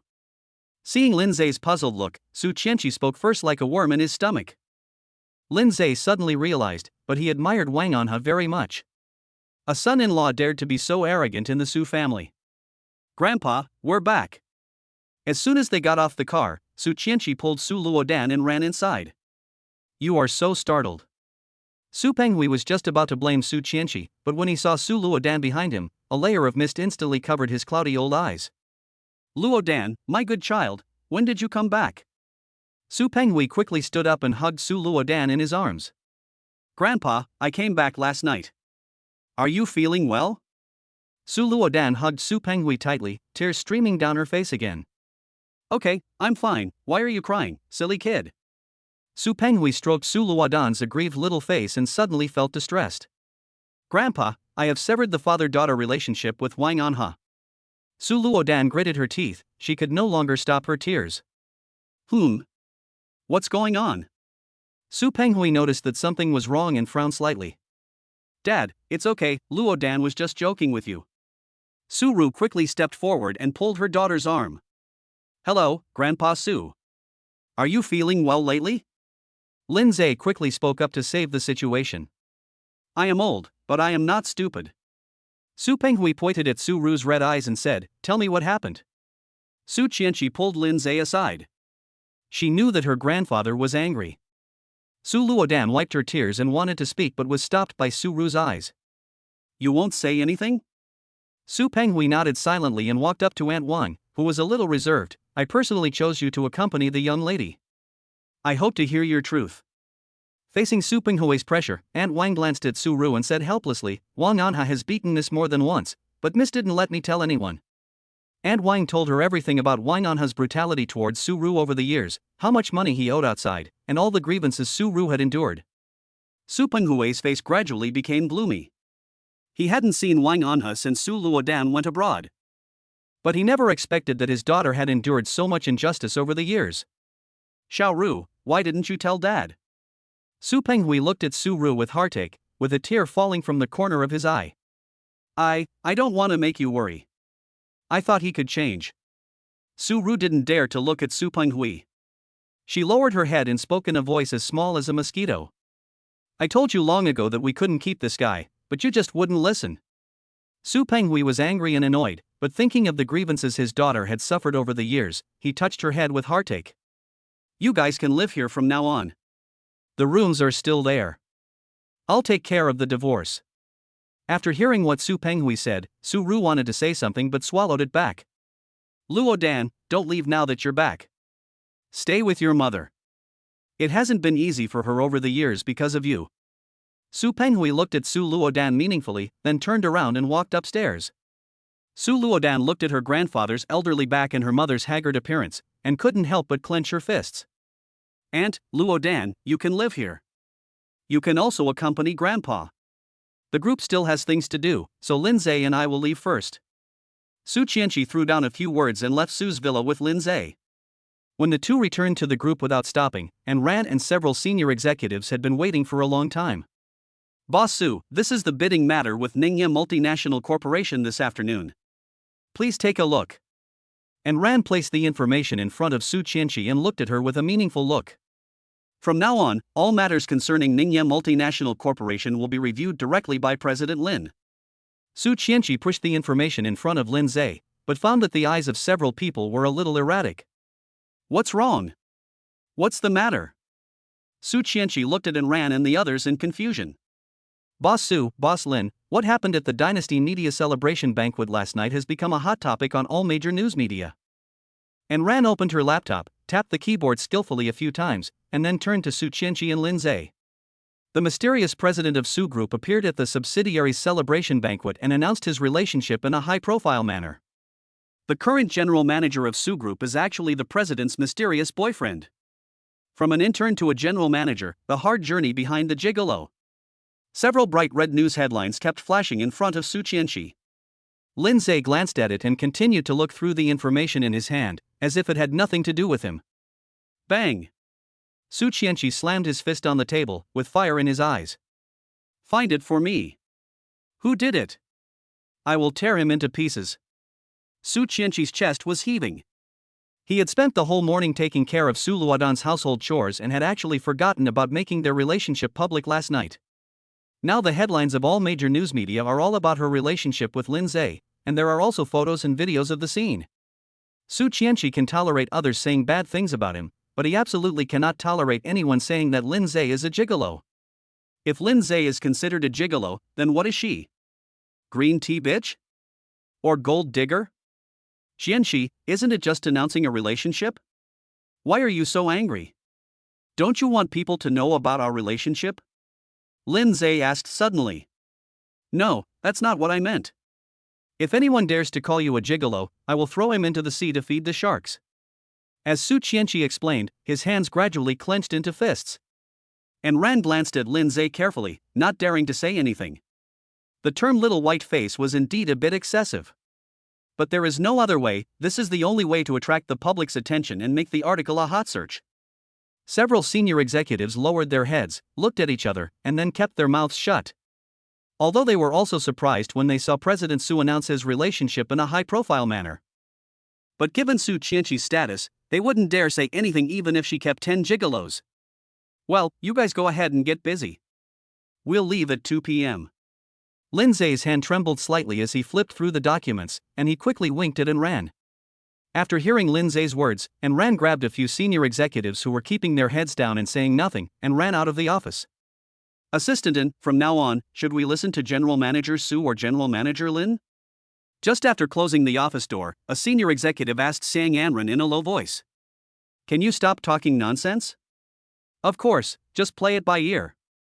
After hearing Anran's incoherent words, several senior executives showed bitter expressions. Chenshi, can I discuss something with you? When Lindseay saw Anran and others leave, he looked at Su Chenshi very attentively. Husband, do you still need to discuss this with me? Su Chenshi didn't quite understand what Lindseay meant. We need to discuss this. Can you please not throw me into the sea to feed the sharks? Are you kidding me? Why would I throw you away?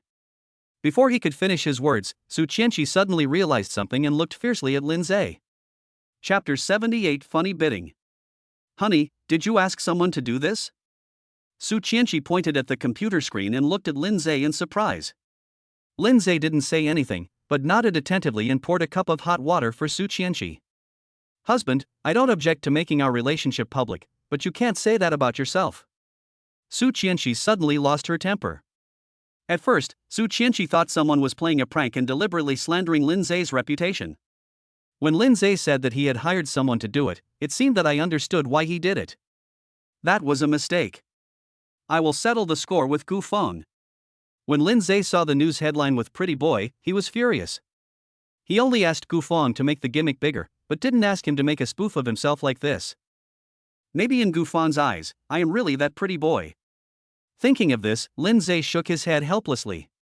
You two brothers are amazing. Su Chenshi rolled her eyes at Lindseay, then suddenly thought of something and stared into his eyes. Is Anran involved too? She didn't believe that with Lindseay and Gu Feng's current abilities, they could convince the major news media in Zhengqing to make this matter the headlines. Gu Feng is Anran's boyfriend now, so this matter must be related to Anran. Well. Lindseay held Su Chenshi's oval face and said with a smile, you know what? It's not a good thing for a woman to be too smart. Hearing Lindseay's words, Su Chenshi rolled his eyes. I don't care what you want to do, but you have to promise me that you will protect your own safety. Su Chenshi took a sip of hot water and looked at Lindseay indifferently. She knew that the man in front of her would never be content with the status quo. Even an eagle needs to spread its wings and fly high, let alone Lindseay, a dragon lying in the shallows. Don't worry, I know my limits. Lindseay patted Su Chenshi's head. Having an understanding and sensible woman behind him may be every man's dream. At 2:30 in the afternoon, Lindseay and his group stood in front of the Administrative Bureau office building. Just as everyone was about to go upstairs, they saw a group of people walking towards them from a distance. Seeing the two people in the lead, Su Chenshi quietly took a step back and stood behind Lindseay. Boss Lin, what a coincidence. Yining strode up to Lindseay and stretched out her hand with a smile on her face. Boss Yi is joking. The president of the Su group is our boss Su. Lindseay did not shake hands, but pulled Su Chenshi and tried to stand in front of him. Boss Lin, you are fully responsible for the business with Ningye, so of course you are in charge of the overall situation. Su Chenshi pulled Lindseay and directly held Yining's hand, which was hanging in the air. Looking at Su Chenshi's successful look, Lindseay's face was full of black lines. What does this have to do with anything? A son shaking hands with his mother? It's ridiculous to think about it. Xu Yunyun, who was standing by, saw Lindseay's embarrassing look and covered her mouth with her hands, laughing. Boss Yi, now that we are here, let's go up together. Su Chenshi invited Yining generously and glanced at Lindseay playfully. Okay, Su Chenshi, just wait for me. Lindseay gritted his teeth, wishing he could execute Su Chenshi right now. The representatives of both parties tacitly agreed not to speak anymore, walked out of the elevator and headed straight for the bidding meeting room. Shall we begin? The two administrative specialists looked at the representatives of the two leading companies sitting in front of them and asked for their opinions. Su Chenshi and Yining nodded at the same time and sat up straight.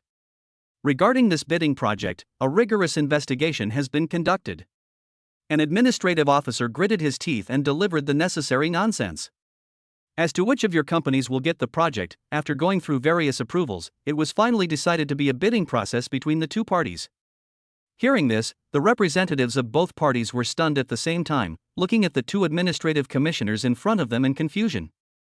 That's right. Both companies are the most experienced and capable enterprises in Zhengqing. The higher-ups have no choice.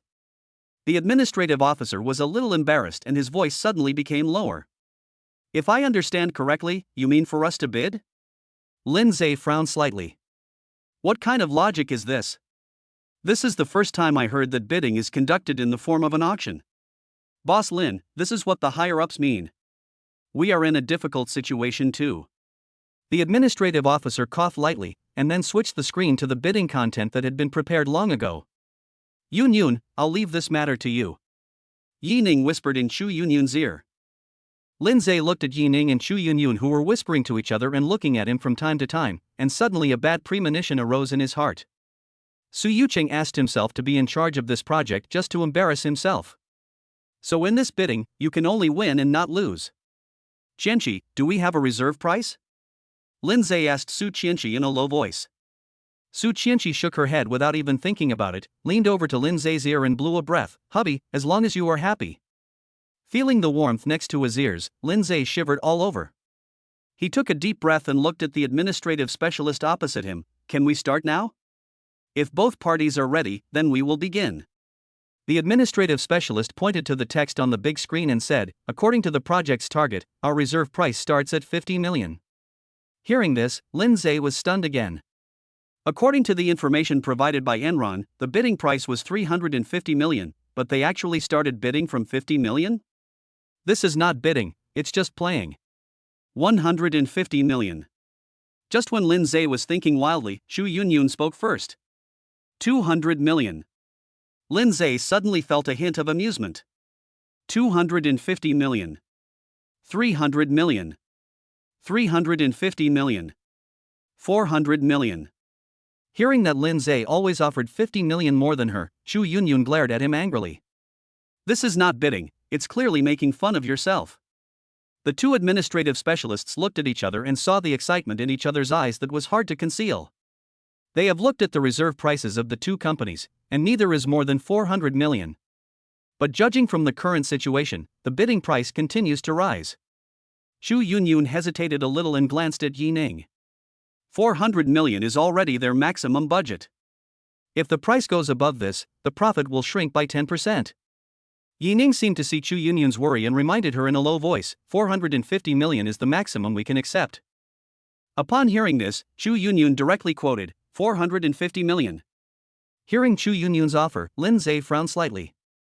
This price is already beyond the Su Group's budget. If we add more, who cares? It's not my own money. After thinking this through, Lindseay spoke without hesitation, 488,880,000. As soon as Lindseay finished speaking, the entire conference room fell into silence. Everyone looked at him in disbelief, as if he were a freak. 488 million, 88 million? What kind of weird price is this? There are both zeros and whole numbers. A huge question mark appeared in the minds of Su Chenshi and Ran, Chu Yunyun and Yi Ning at the same time. What kind of weird train of thought is this? Chapter 79 Su Yucheng's Difficulties. Facing everyone's surprised looks, Lindseay knocked on the chair without paying any attention. 2 minutes passed silently. Seeing that no one spoke, the two administrative specialists looked at Yi Ning cautiously. Boss Yi, will you raise the price again? No need to add more. The Su Group is rich and powerful. We are willing to admit defeat. Yi Ning stopped Chu Yunyun, who wanted to speak, and smiled indifferently. Boss Lin, let me confirm again, regarding the bid for this project, has the Su Group confirmed that it will bid 488,880,000? The administrative commissioner spoke again. He was really afraid that Lindseay or Su Chenshi, who had been silent, would go back on his word. After all, this 488,880,000 has exceeded the actual bid price by 40%. Confirmed. I don't like the number 4, so I'll use 8,888. Seeing the confusion in everyone's eyes, Lindseay explained playfully. Everyone rolled their eyes at the same time. What a damn train of thought. Only Su Chenshi, after Lindseay finished speaking, lowered his head and murmured, it turns out that he doesn't like this number. It seemed that Su Chenshi didn't take Lindseay's spending of 188.8 million seriously at all. Then I declare that the Su Group has won the bid for this project with a bid price of 488.8 million. The administrative specialist quickly typed on the keyboard, and a bright red number appeared on the big screen. 488 million. Boss Lin, Boss Su, the bid documents will be sent to your group by someone tomorrow at the latest. The administrative commissioner made a promise to Lindseay and Su Chenshi, and after nodding with Yining, he left the meeting room. After walking out of the administrative building, and Ran tactfully got into the car with a few senior executives. Shu Yunyun whispered some instructions and asked the others to get in the car and wait. You're really good, this project is worth at most 450 million, and you just opened your mouth and asked for nearly 500 million. Seeing that there was no outsider around, Yining looked at Lindseay with a kind and amiable look. Mom, it was you and my sister who made fun of me first. Now you're talking back to me. Do you have the nerve to do that? Lindseay spread his hands indifferently. He called this reciprocity. Auntie, our Su group has given in this time. Su Chenshi smiled mischievously. I didn't intend to win the bid. I just came to accompany Zaire to go through the formalities. Yining's words made Lindseay and Su Chenshi suddenly freeze in place. What this means is that they wasted 138.88 million in vain? Su Yucheng asked Lindseay to be the general manager to deal with our Ningye just to embarrass him. As a mother, how could I tolerate my future-in-laws treating my son like this? Yining smiled brightly, and seemed to be very happy to see the expressions of the two people at the moment. Mom, you are worthy of being the queen of the business world. This really kills two birds with one stone. Lindseay couldn't help but give a thumbs up. Yining's actions not only raised Lindseay's status in the Su family, but also made Su Yucheng cough up more than 130 million. Su Chenshi couldn't help but look at Yining again. The Yi family would rather give up a project worth 1 billion yuan to establish authority for their son. It turns out that they are rich and powerful. Well, you all come to my house for dinner tonight, and it's time to get to know your home. Yining threw down a sentence and dragged Shu Yunyun away. Yining's words also reminded Lindseay. Ever since Yining sold the restaurant, I seem to have never been to Yining's new home. After watching Yining and her group leave, Lindseay got into the car. Let's go back to the group first. Seeing that it was still early, Lindseay prepared to go back to the office to rest. After spending nearly 500 million yuan in one day, Lindseay needs to digest this matter. When the two walked out of the elevator, they were surprised to find that the door of the general manager's office was open. Didn't you close the door when you left? Su Chenshi looked at Lindseay in confusion. Please, I've been staying in your office all day. Lindseay was also puzzled. He didn't open the office door today, so why was it open now? With puzzled expressions, the two walked to the door of the general manager's office and looked inside. When they saw the middle-aged man standing in front of the huge floor-to-ceiling window, both of their expressions froze at the same time. Dad, why are you here? Su Chenshi gave Lindseay a reassuring look and strode into the office. Su Yucheng, wearing a well-fitting suit, turned to look at Su Chenshi who was walking beside him. Lindseay, how about bidding? Su Yucheng ignored his daughter and turned to walk towards Lindseay. Su Chenshi was so angry that her face turned red. She kept waving her little pink fists behind Su Yucheng, but she didn't dare to hit him even a little bit. Uncle Su, the bid was successful. Lindseay replied with a wry smile. Oh? How much did you bid? A hint of surprise flashed in Su Yucheng's eyes. He didn't think that Lindseay would be successful in the bid from the beginning. After all, his opponent was Ningye Multinational Corporation, which was on par with the Su Group. 488 million. How many? Su Yucheng rubbed his ears hard and looked at Lindseay in disbelief. Dad, it's like this, the administrative bureau. Did I ask you? Su Yucheng interrupted Su Chenshi's words with a look. Su Chenshi puffed his cheeks, sighed helplessly, and cast a look at Lindseay that wished him well. Lindseay, I remember the price tag for this project was 350 million, why is it nearly 500 million? Su Yucheng seemed very angry and sat directly on the sofa.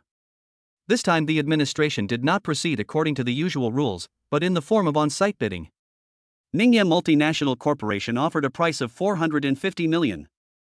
I know that you, uncle, value this project very much, so I negotiated a lucky number and won the project.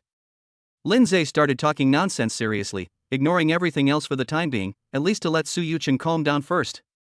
Ningye actually offered 450 million? Su Yucheng was stunned. This project was worth at most 1 billion yuan, and 350 million was already the upper limit. Ningye Multinational Corporation offers such a high price. Is there any clue in this project? More than 20 years of business experience told Su Yucheng that there was definitely a huge conspiracy here. But Lindseay only paid less than 40 million more than Ning Yi, which could be considered as minimizing the loss. Su Chenshi secretly gave Lindseay a thumbs up behind Su Yucheng's back. She could feel that her father's anger was subsiding. Lindseay's back was covered with sweat. When he saw Su Yucheng, he knew that he was here to see him embarrass himself.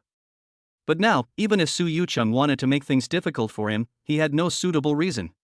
Well, what are you going to do next? Su Yucheng pondered for a moment and looked up at Lindseay. Isn't the bidding over already? The bidding is over, but you still need to follow up on the progress of the project. Hearing Su Yucheng's words, Lindseay rolled his eyes. This old fox. Chapter 80 Yi Ning's New Home. Lindseay had read from the information that this project was a relocation and reconstruction project, which meant that demolition had to be carried out if the project was to start. Everyone in this world knows that construction is easy, but demolition is extremely difficult. Su Yucheng did not let Lindseay embarrass himself this time, and he set his sights on the early demolition work of the project. Uncle Su, I would like to ask, are you planning to let me be in charge of this project? Lindseay took a deep breath and spoke directly what was in his mind. Well, being able to win the bid shows that you have the ability. So I decided that you will be fully responsible for this project. Su Yucheng looked at Lindseay seriously, with a cunning smile on his face. Since I didn't see you embarrassed in the bidding, I will make you embarrassed in the demolition. That's a huge shantytown, not a place you can deal with just having money. Su Yucheng wanted to see what Lindseay had in mind to successfully complete the slum demolition task this time. Su Chenshi showed a trace of worry, but she couldn't refute what her father said. If he refuted his father's words, it would be tantamount to admitting Lindseay's incompetence. And Su Chenshi wants Lindseay to prove his ability with actions and make Su Yucheng look at him with admiration. So how much can I get when this project is completed? What did you say? Lindseay's sudden words made Su Yucheng unable to react. What I mean is, I will be in charge of this project from today onwards, so how much money can I get after it is completed? Lindseay simply stopped hiding it. Since Su Yucheng was planning to mess with him, he would naturally not suffer any loss. Su Yucheng was stunned. He had never thought about this problem. Because in his heart, he never thought that Lindseay would be able to successfully complete the demolition of the shantytown, let alone complete it. When he saw Lindseay's determined eyes, Su Yucheng gritted his teeth and promised directly, if you can complete the project on schedule, I will give you 50% of the profit. Deal. Chenshi will be the witness. Lindseay agreed decisively without any hesitation. He doesn't need to invest a penny in this project, and there is still a 50% profit. Only a fool would not agree to it. As for what kind of difficulties he would encounter inside, Lindseay decided to just fight against them with his own strength. It just so happens that I also need such an opportunity to gain experience, so I can have the best of both worlds. Lindseay, you have to think carefully. Although the profit is considerable, if you can't deliver on time, you will have to pay the penalty yourself. Su Yucheng didn't expect Lindseay to agree so readily, and reminded him with some surprise. Uncle Su, don't worry, we will ensure it will be completed on schedule. Hearing Lindseay's firm promise again, Su Yucheng's eyes became a little hesitant. Lindseay's seriousness and determination made him feel that he had said too much. It's good to be young and energetic, but you have to do things within your means. Su Yucheng didn't say anything else. He patted Lindseay on the shoulder and walked out of the office. Hearing the office door locked, Lindseay gasped and poured a glass of water, gulping it down. Su Chenshi lay on the office chair and looked at Lindseay with interest. She didn't expect that Lindseay would agree so readily. The shanty towns are the toughest nut to crack. Husband, you have to think carefully. It's not so easy to demolish the shanty town. Seeing Lindseay sitting on the sofa, Su Chenshi came directly to his side. I know, but your dad is obviously trying to put me on the spot. How can I refuse? If I refuse directly, my place in your father's heart will probably fall to the ground. Lindseay loosened his collar. It was really hard to be the son-in-law of the Su family. Then do you have confidence? If you don't have confidence, just take it one step at a time. I believe man can conquer nature. Lindseay's gaze became extremely determined. Perhaps this was also a step that would allow him to completely step into the top class of society. I believe you. Su Chenshi's eyes flashed. At this moment, she suddenly felt that Lindseay exuded a particularly attractive aura, and that kind of confidence was unmatched. In a blink of an eye, it was 5:30. Looking at the employees leaving the group one after another, Lindseay also put away the information about the project. It's almost time, we should go. Lindseay patted Su Chenshi, who was lying on the sofa with her eyes closed, and pulled her up. Hubby, where did Auntie move to? Su Chenshi rubbed her hazy eyes and snuggled in Lindseay's arms. Let me take a look, it seems to be. Lindseay took out his cell phone uncertainly. When he saw the location sent by Yining, he was stunned. Half an hour later, Lindseay drove Su Chenshi to the gate of Longhu Lake Villa District. Looking at this somewhat familiar villa area, Su Chenshi's face was full of confusion. Hubby, Auntie doesn't live here, does she? Yeah, the location my mom sent me is right here. Lindseay's eyes were also filled with shock. Yining sent him the location of his new home a long time ago, but he didn't take it seriously and didn't look at it carefully. Just before he was about to come, he carefully looked at the location information and was completely dumbfounded. The Maybach slowly drove into the villa area, went straight to the innermost part, and stopped in front of a 3-story villa. Honey, is it here? Su Chenshi looked at Lindseay in shock. That should be it. Look at the house number written above. Lindseay handed the phone to Su Chenshi half doubtfully, and looked at the appearance of the villa. In the entire Longhu Lakeside Villa District, there are only 5 3-story villas, and the rest are all 2-story villas. Judging from the decoration outside this villa, it should be the most luxurious decoration in the entire Longhu Lake. Hubby, I remember my grandfather said that the reason why 5 3-story villas were built in Longhu Lakeside was to leave them for the nobles of the Su family back then. Your Yi family doesn't have any connection with our Su family, right? Su Chenshi confirmed the address on the phone again and swallowed subconsciously. The villa in front of us is the largest one in the entire Longhu Lake, with a total area of 600 square meters. Let's go. Stop sitting in the car like a bunch of idiots. We look like country folk coming to the city. Thinking of what Yining once mentioned, that there were 10 billion in her black card, Lindseay felt relieved. The eldest daughter of the Yi family, who has 10 billion in pocket money, lives in a 600 square meter villa, which doesn't seem to be luxurious at all. Young master, Miss Su, you are here. Just when Lindseay and the other person walked to the gate of the courtyard, Lao Gu came towards them and opened the door lock directly. Uncle Gu, was this villa bought by my mother? Although Lindseay was relieved, he was still very curious. To be exact, it was given to the master by the Su family. The master gave this villa directly to the eldest lady. Lao Gu didn't think much about it and told the truth directly. Give? Su Chenshi was stunned. What kind of connection does the Yi family have with the Su family that could allow Grandpa to give them a luxurious villa? A huge question mark completely hung over Su Chenshi's head. Chapter 81: A 100 million yuan gift. Lindseay was stunned. This villa was actually given to his grandfather by Su Penghui? Thinking of the first time he met Su Penghui and the fact that he sent people to secretly protect him, Lindseay seemed to have a guess in his mind. Young master, Miss Su, and Miss Su are waiting for you in the restaurant. After opening the door of the villa, Lao Gu respectfully moved aside. Hearing Lao Ji's voice, the two of them woke up from their wild thoughts at the same time, nodded slightly and walked into the villa. The interior decoration of the villa is magnificent, like a palace, giving people a feeling of incomparable luxury and nobility. Seeing the style of the villa, Su Chenshi couldn't help but secretly smack his lips. It's even better than the decoration of Su's villa. The two followed the stairs up to the second floor and, under the guidance of the maid, successfully arrived at the restaurant. In the restaurant, 2 maids were busy arranging the dishes. Yining and Shu Yunyun had already sat down at the dining table, and no one knew what they were talking about. Lindseay, Chenshi, come and sit down quickly. Shu Yunyun looked up and saw Lindseay and the other man standing at the door of the restaurant, and hurriedly greeted them. Mom, isn't this villa too luxurious? After Lindseay pulled out a chair for Su Chenshi to sit down, he looked at Yining with admiration. When you return to the Yi family in the future, you will know that this is just a drop in the bucket.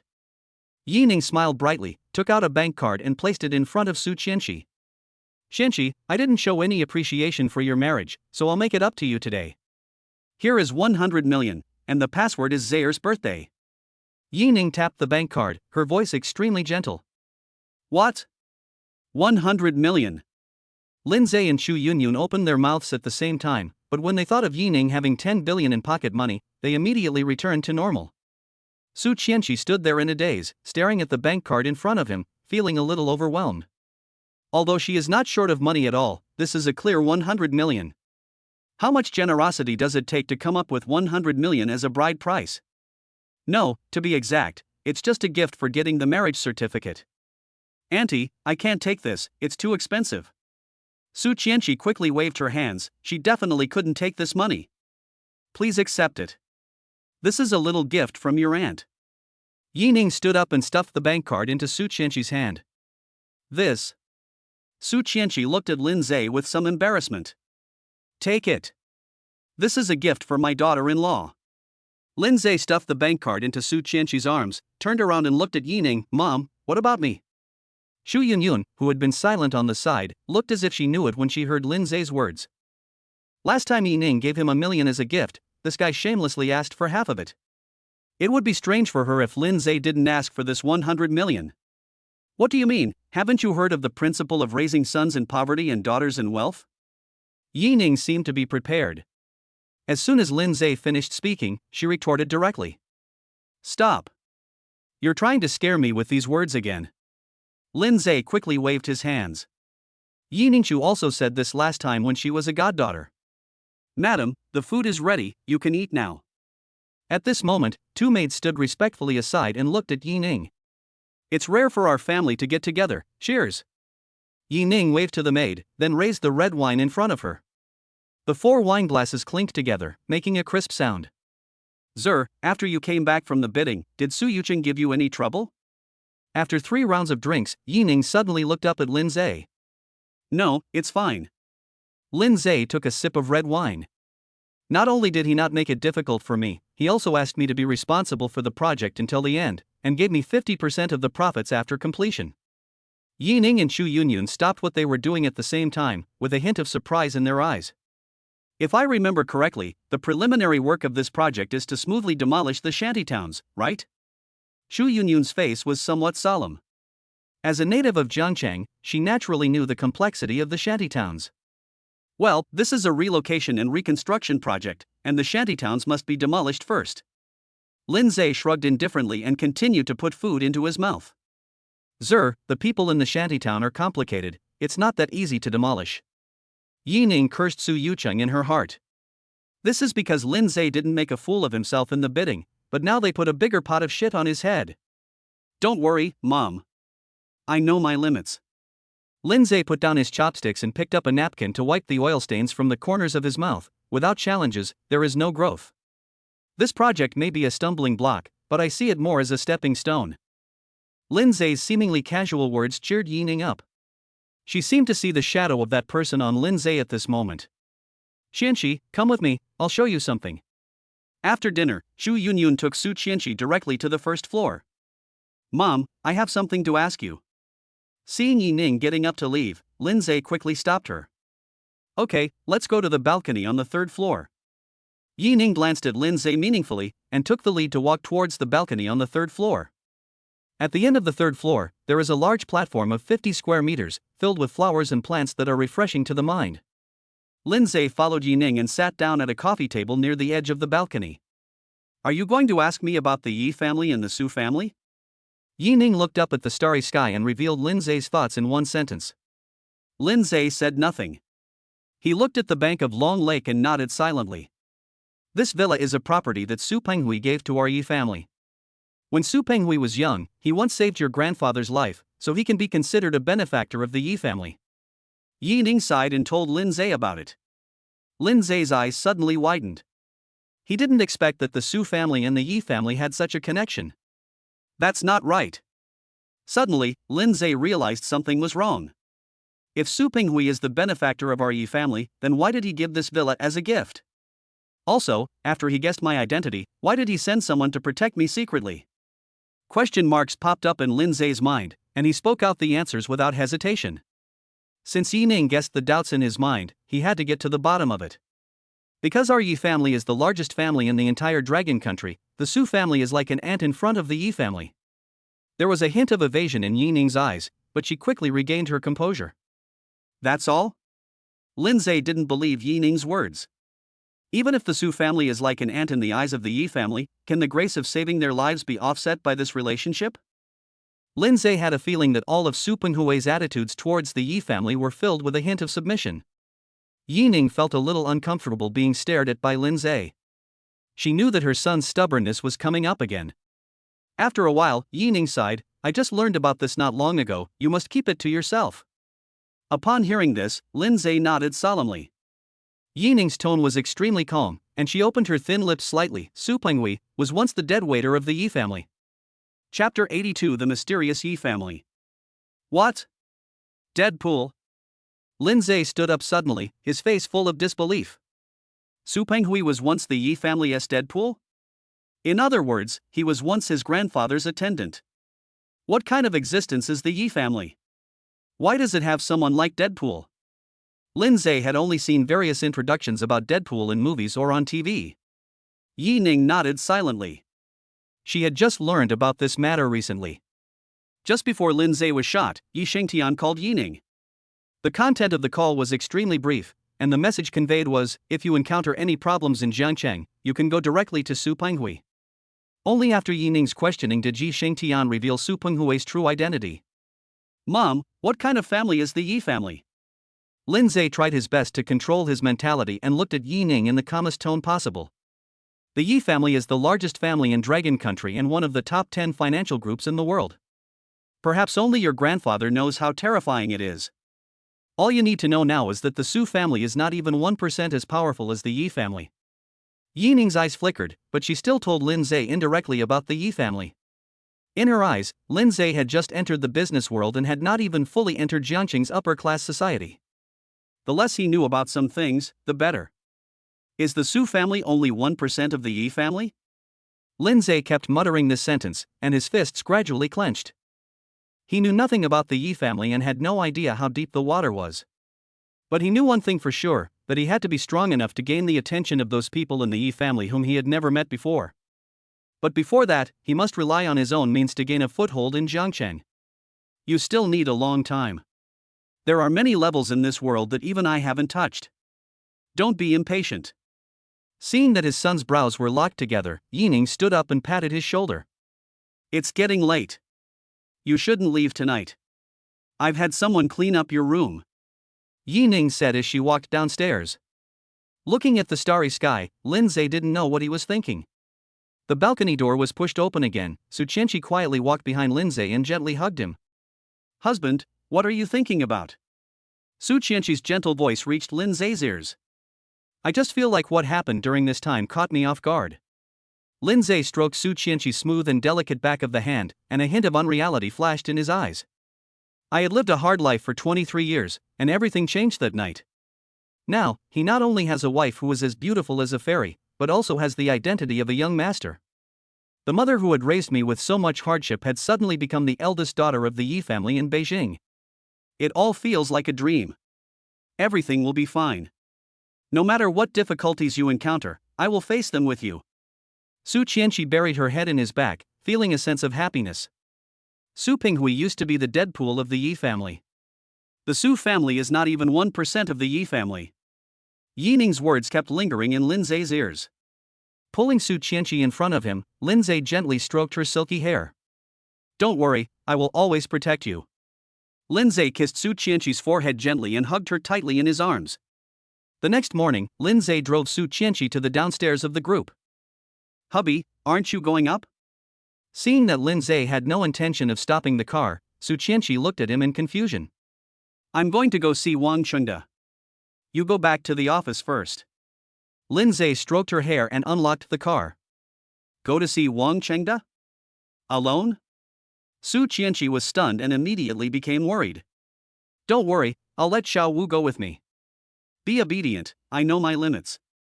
Lindseay gave Su Chenshi a reassurance and signaled her to get out of the car first. Su Chenshi nodded silently, got out of the car and walked straight into the building without hesitation. Looking at Su Chenshi's back, Lindseay's face, which was originally full of smiles, suddenly turned cold. Xiao Wu, where are you? Okay, wait for me there, I'll pick you up later. Lindseay dialed Xiao Wu's number, and after learning his location, he stepped on the accelerator and rushed out.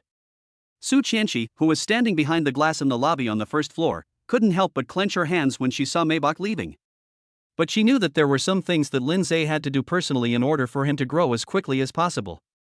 Husband, as long as you want it, I will give it to you in Jiangcheng. Su Chenshi bit her red lips lightly, turned around, and walked into the elevator. Mr. Lin, what's the matter? After Xiao Wu got in the car, he looked at Lindseay with a serious expression. In Xiao Wu's opinion, something big must have happened when Lindseay came to see him. It's okay, let them do what they need to do. Lindseay pointed at the people in several cars around. Xiao Wu smiled awkwardly and took out a small walkie-talkie. Zhang Wei, let's disperse everyone. Seeing more than 20 young men in uniform getting out of several cars, Lindseay started the car and left Xiao Wu's base. Mr. Lin, where are we going? Xiao Wu frowned slightly when he saw the Maybach driving towards the suburbs of Jiangcheng. Go see Wang Qingde. What? Xiao Wu suddenly became nervous when he heard Lindseay's words and quickly took out his phone. What? We're going there to chat, not to fight over territory. Lindseay snatched Xiao Wu's phone and immediately hung up the call. Mr. Lin, Wang Qingde is the biggest gangster in Jiangcheng. Xiao Wu didn't understand Lindseay's intention. If they were going to see Wang Qingde, they must be prepared for any eventuality. You've had a lot of contact with Han Feng recently, right? Do you think that he is doing things for me and helping you remove obstacles on his own? Lindseay looked at the manor not far away and smiled indifferently. You mean that all of Han Feng's actions were directed by Wang Qingde? Xiao Wu suddenly realized, but he didn't understand why Wang Qingde did this. Why would the biggest gangster in Jiangcheng let his confidants help Lindseay and himself to create a society? Is it just because Lindseay is the son-in-law of the Jiangcheng Su family? Otherwise, do you think Han Feng would be so attentive? You'll have to follow my instructions when you get there, but I don't think Wang Qingde will do anything to us. After all, in today's society, one more friend is better than one more enemy. Lindseay's words made Xiao Wu fall into silence. He is right. In this society ruled by law, if you want to expand your power and develop steadily, you cannot make enemies everywhere. Mr. Lin, if Wang Qingde doesn't give us face, what should we do? If he really doesn't give me face, then I don't mind making him disappear in Jiangcheng. Lindseay subconsciously clenched his fists, and a chill emanated from his eyes. Xiao Wu stared at Lindseay in a daze, and the aura of a king became stronger and stronger. Chapter 83 First Meeting with Wang Qingde. When the Maybach stopped at the gate of the manor, two people who looked like bodyguards stopped the car directly. Hello, this is a private residence and you cannot enter. Although the bodyguard looked fierce, his tone was very harmonious. I'm going to find Wang Qingde and tell him my name is Lindseay. Lindseay stared at the bodyguard. The two bodyguards looked at each other in surprise. They had never seen the young man in front of them before, but there were very few people in Jiangcheng who dared to call Boss Wang by his name. Seeing the bodyguard's puzzled expression, Lindseay spoke again. I am the general manager of Su Group, Lindseay. Hearing this title, a trace of solemnity flashed across the faces of the two bodyguards. Please wait a moment. I will go and ask for instructions. The bodyguard's attitude changed 180 degrees.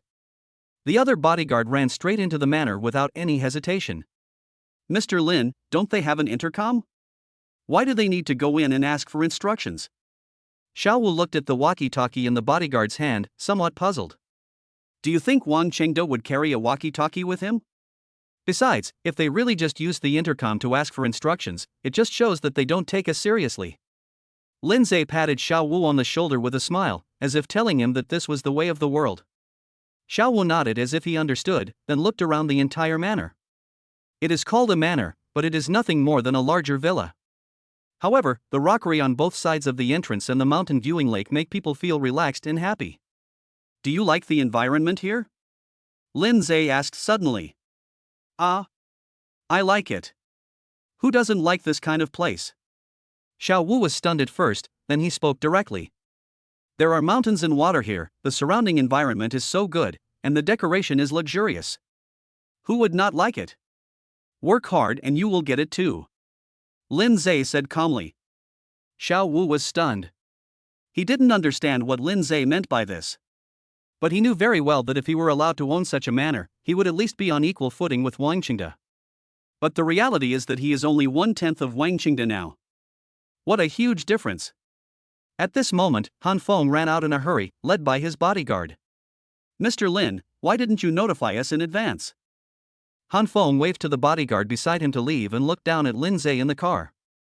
"Oh, I just suddenly wanted to come and pay a visit to Boss Wang." It was a spur-of-the-moment decision. Lindseay looked at Han Feng with a smile. "Then come with me, my brother is waiting for you upstairs." Han Feng signaled Lindseay to park the car aside and took them into the villa. After entering the villa, Lindseay looked at the decoration and layout inside.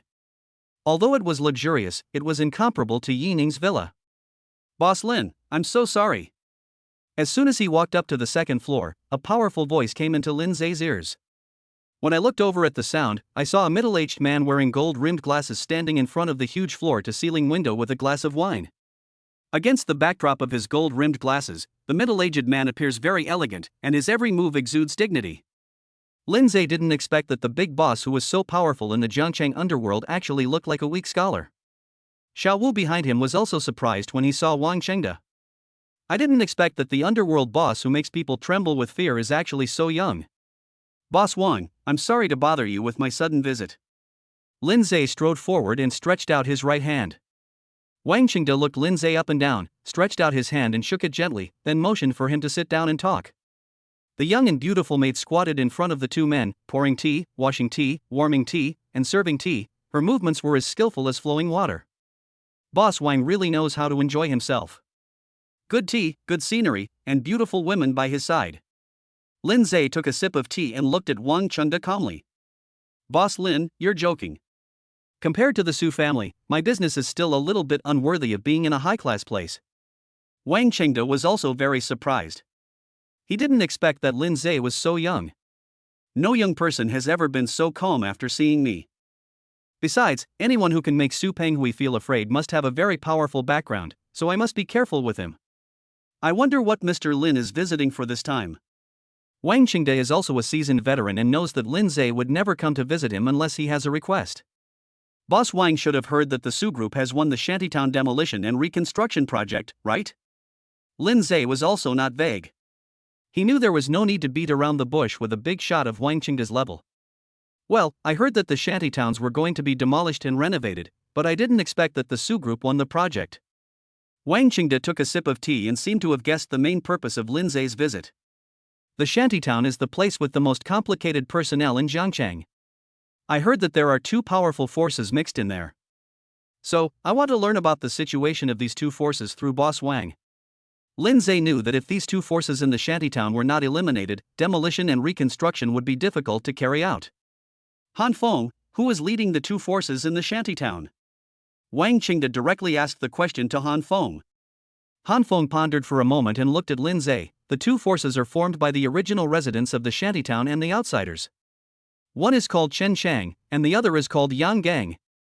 They have 40 to 50 people under them, and there have been constant disputes in recent years. They all want to become the boss of the shantytown." Hearing Han Feng's introduction, Lindseay frowned slightly. Both Chen Shang, the indigenous people, and Yang Gang, the immigrants, are on the difficult side. Shantytowns are already a mixed bag of people, and if the discussions are not clear, it will directly lead to project delays. "Boss Lin, this shantytown is not something that ordinary people can interfere with. It's like a small, closed fortress, and it's hard for outside forces to shake it." Wang Chengde saw Lindseay frowning and kindly reminded him. He knew that with the Su family's ability, it would not be difficult to forcibly demolish the shantytown. But if someone dies, it will not end well. Boss Wang has said so. It can be seen that this is indeed a difficult matter. Lindseay nodded, but seemed to be hesitant to speak. "Boss Lin, since you are here and I have given you a warm reception, just speak frankly." Seeing that Lindseay seemed to find it difficult to speak, Wang Chengde took the initiative to extend an olive branch to him. "Since Boss Wang said so, I won't be polite either. I want Boss Wang to help Xiao Wu when necessary." Lindseay narrowed his eyes slightly, with a hint of cunning between his brows. "Ha?" Wang Chengde was stunned. He turned his head to look at Xiao Wu, who was a little reserved beside him, and didn't quite understand what Lindseay meant. Xiao Wu looked at Lindseay with a confused look on his face. What did this mean? Han Feng, who was standing by, seemed to understand what Lindseay meant and looked at him in surprise. "Mr. Lin, you don't want Xiao Wu to swallow up those two forces, do you?" Chapter 84 Reaching a Consensus. After hearing Han Feng's words, Wang Chengde and Xiao Wu looked at Lindseay at the same time. The former's face was filled with shock, mixed with a hint of disbelief. On the other hand, the latter's eyes revealed a hint of excitement and a desire to expand the club. Boss Lin, I need to remind you that the shantytowns are a tough nut to crack. Although the two forces are at odds, they are united in facing the outside world. There was a hint of worry between Wang Qingda's brows. He didn't know what Lindseay was trying to do. Even he wouldn't dare to step into the shantytown and use force. If a gunfight breaks out between the two sides and causes casualties, it will be difficult to explain to the higher-ups. I don't intend to confront them head-on. We live in a society ruled by law. Boss Wang, just answer me, is it possible or not? Lindseay's eyes were deep, as if he could see through everything. Wang Qingda looked into Lindseay's eyes and fell into deep thought. He was not afraid of the two gangs of Chen Chang and Yang Gang, but was weighing whether this matter was worth it. Don't worry, Boss Wang. I will take responsibility for any problems that arise. Noticing Wang Qingda's concerns, Lindseay quickly gave him a promise. Boss Lin, although you are the general manager of the Su Group and the future son-in-law of the Su family, this right to speak. Wang Qingda stared at Lindseay with shrewdness. He wanted to take this opportunity to dig out the relationship behind Lindseay. Xiao Wu has been making quite a fuss recently, and I heard that the police have been alerted. If Lindseay doesn't have a strong backing besides the Su family, he still has to think twice. Boss Wang, it seems you are still a little wary of me. Lindseay looked at Wang Qingda with a smile, stood up and walked to the floor-to-ceiling window. Wang Qingda was shocked and confused, so he just followed Lindseay to the floor-to-ceiling window. Boss Wang, you have planted a lot of flowers and plants in this manner. Can you tell me what that green thing is? Lindseay pointed to a patch of plants in the yard, his tone unpredictable. Green? Wang Qingda was stunned and blurted out, of course it's leaves. Besides leaves, what else is there? Suddenly, Wang Qingda stopped talking, and he seemed to realize that something was wrong. Even a 3-year-old child knows that the green things on the plants can only be leaves. Lindseay pointed at the leaf specifically. Could it be? An answer suddenly popped up in Wang Qingda's mind, which made him feel cold on his back. Boss Lin, excuse me, how are you and the Yi family in Beijing related? Wang Qingda's tone was full of suspicion, and he couldn't quite believe it. I like dealing with smart people, and obviously Boss Wang is that kind of person. There was a hint of warning in Lindseay's eyes. Although he did not admit it, there was a hint of acquiescence in his words. Wang Qingda's pupils suddenly contracted and he subconsciously took a step back, his hands still covered in cold sweat. No wonder Su Penghui personally sent someone to remind me not to offend Lindseay. It turns out that his background is so deep. Anyone from the Yi family in Beijing, even if they are direct descendants, can make themselves disappear in Jiangcheng with just a few words. Wang Qingda swallowed his saliva, and his attitude suddenly became respectful. Mr. Lin, as long as you need me, I, Wang Qingda, will do whatever it takes. After hearing Wang Qingda's words and his sudden change of attitude, Lindseay felt relieved.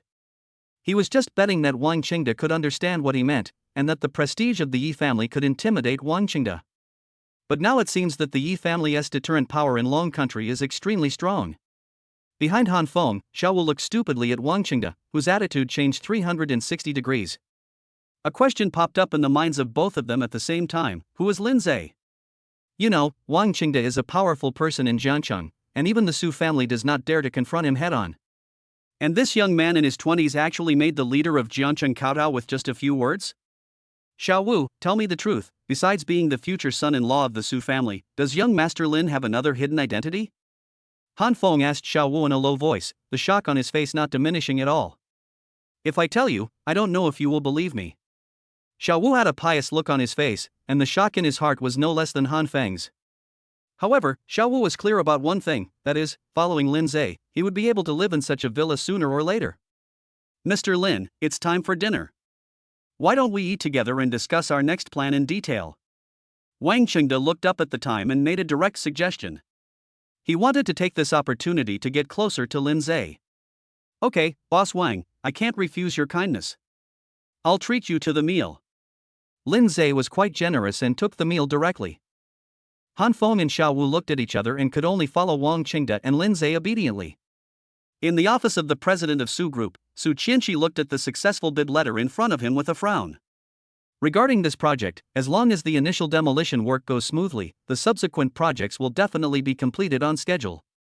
After all, the Su Group is wealthy and powerful, and it is the top entity in the entire Jiangcheng in terms of financial, human, and material resources. But this shantytown is a mixed bag of good and bad people, and it is a tough nut to crack. Mr. Su, I have an appointment with Mr. Su from Yusin Construction at noon. It's almost time. What do you think? And Ran glanced at the schedule and asked Su Chenshi. Let's go. Don't keep President Su waiting anxiously. Su Chenshi tidied himself up, stood up, and walked out of the office. In the private room on the second floor of Jiangcheng Hotel, Shuzhou was like an ant on hot pot, sitting on pins and needles. He received a notice early this morning that the president of Su Group wanted to have lunch with him. The purpose of this meal is to carry out the preliminary work on the shantytown demolition and reconstruction project. As the only contractor on this project, Shuzhou felt that his road had come to an end. In the whole Jiangcheng, everyone knows that the two major forces in the shantytowns are united against the outside world. It is harder than climbing to the sky to demolish the place. At this moment, the door of the private room was opened, and a swaying figure appeared in front of Shuzhou. Shuzhou originally thought it was Su Chenshi, but when he saw the person who came in, he was stunned. Mr. Su, you seem to be in a very elegant mood. Why are you eating here alone? Chen Chang was obviously very drunk and was even walking unsteadily. Hey, isn't this Brother Chang? Are you eating here too? Shuzhou hurriedly went up to him and helped Chen Chang walk out of the private room. I'm sorry, Mr. Su, I may have gone to the wrong room. It should be next door. Chen Chang was supported by Shuzhou and walked out of the private room. He leaned against the door and refused to move. It's okay, Brother Chang. I'll help you get back. Shuzhou glanced at the time. General Su would be here soon, so he had to get rid of the drunkard. At this moment, Su Chenshi, accompanied by Ran, appeared in the corridor on the second floor and walked straight towards Shuzhou. Boss Su, these two girls are here to see you, right? Chen Chang narrowed his eyes slightly, looking at Su Chenshi, who was getting closer and closer, and saliva unconsciously flowed from the corners of his mouth. Boss Su, one for you and one for me, brother. Isn't that too much? Before he finished speaking, Chen Chang drunkenly opened his arms and hugged Su Chenshi. Chapter 85, Unexpected Incident. Pa! Without waiting for Shuzhou to stop him, a loud slap landed directly on Chen Chang's face. And Ran stood in front of Su Chenshi and glared at Chen Chang. Bitch, how dare you hit me? Chen Chang was sobered up by the slap and flew into a rage. I'm warning you, if you take another step forward, I won't mind making you disappear in Jiangcheng. And Ran took a step forward and stared at Chen Chang without fear. Misunderstanding, it's all misunderstanding.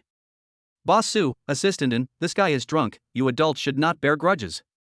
Seeing that things were getting out of control, Shuzhou stepped forward to explain. Get out of here. Damn it, these two bitches are giving me this memorial? Chen Chang was almost sober and pulled Shuzhou aside. Pa! Another loud slap hit Chen Chang's face, but this time it was Su Chenshi who slapped him. Shuzhou was dumbfounded. He knew he couldn't solve the problem by himself, so he turned around and ran to Gao Yuan for help. After all, this hotel is high-end, and everyone who comes here, no matter how old or big, will give it some face.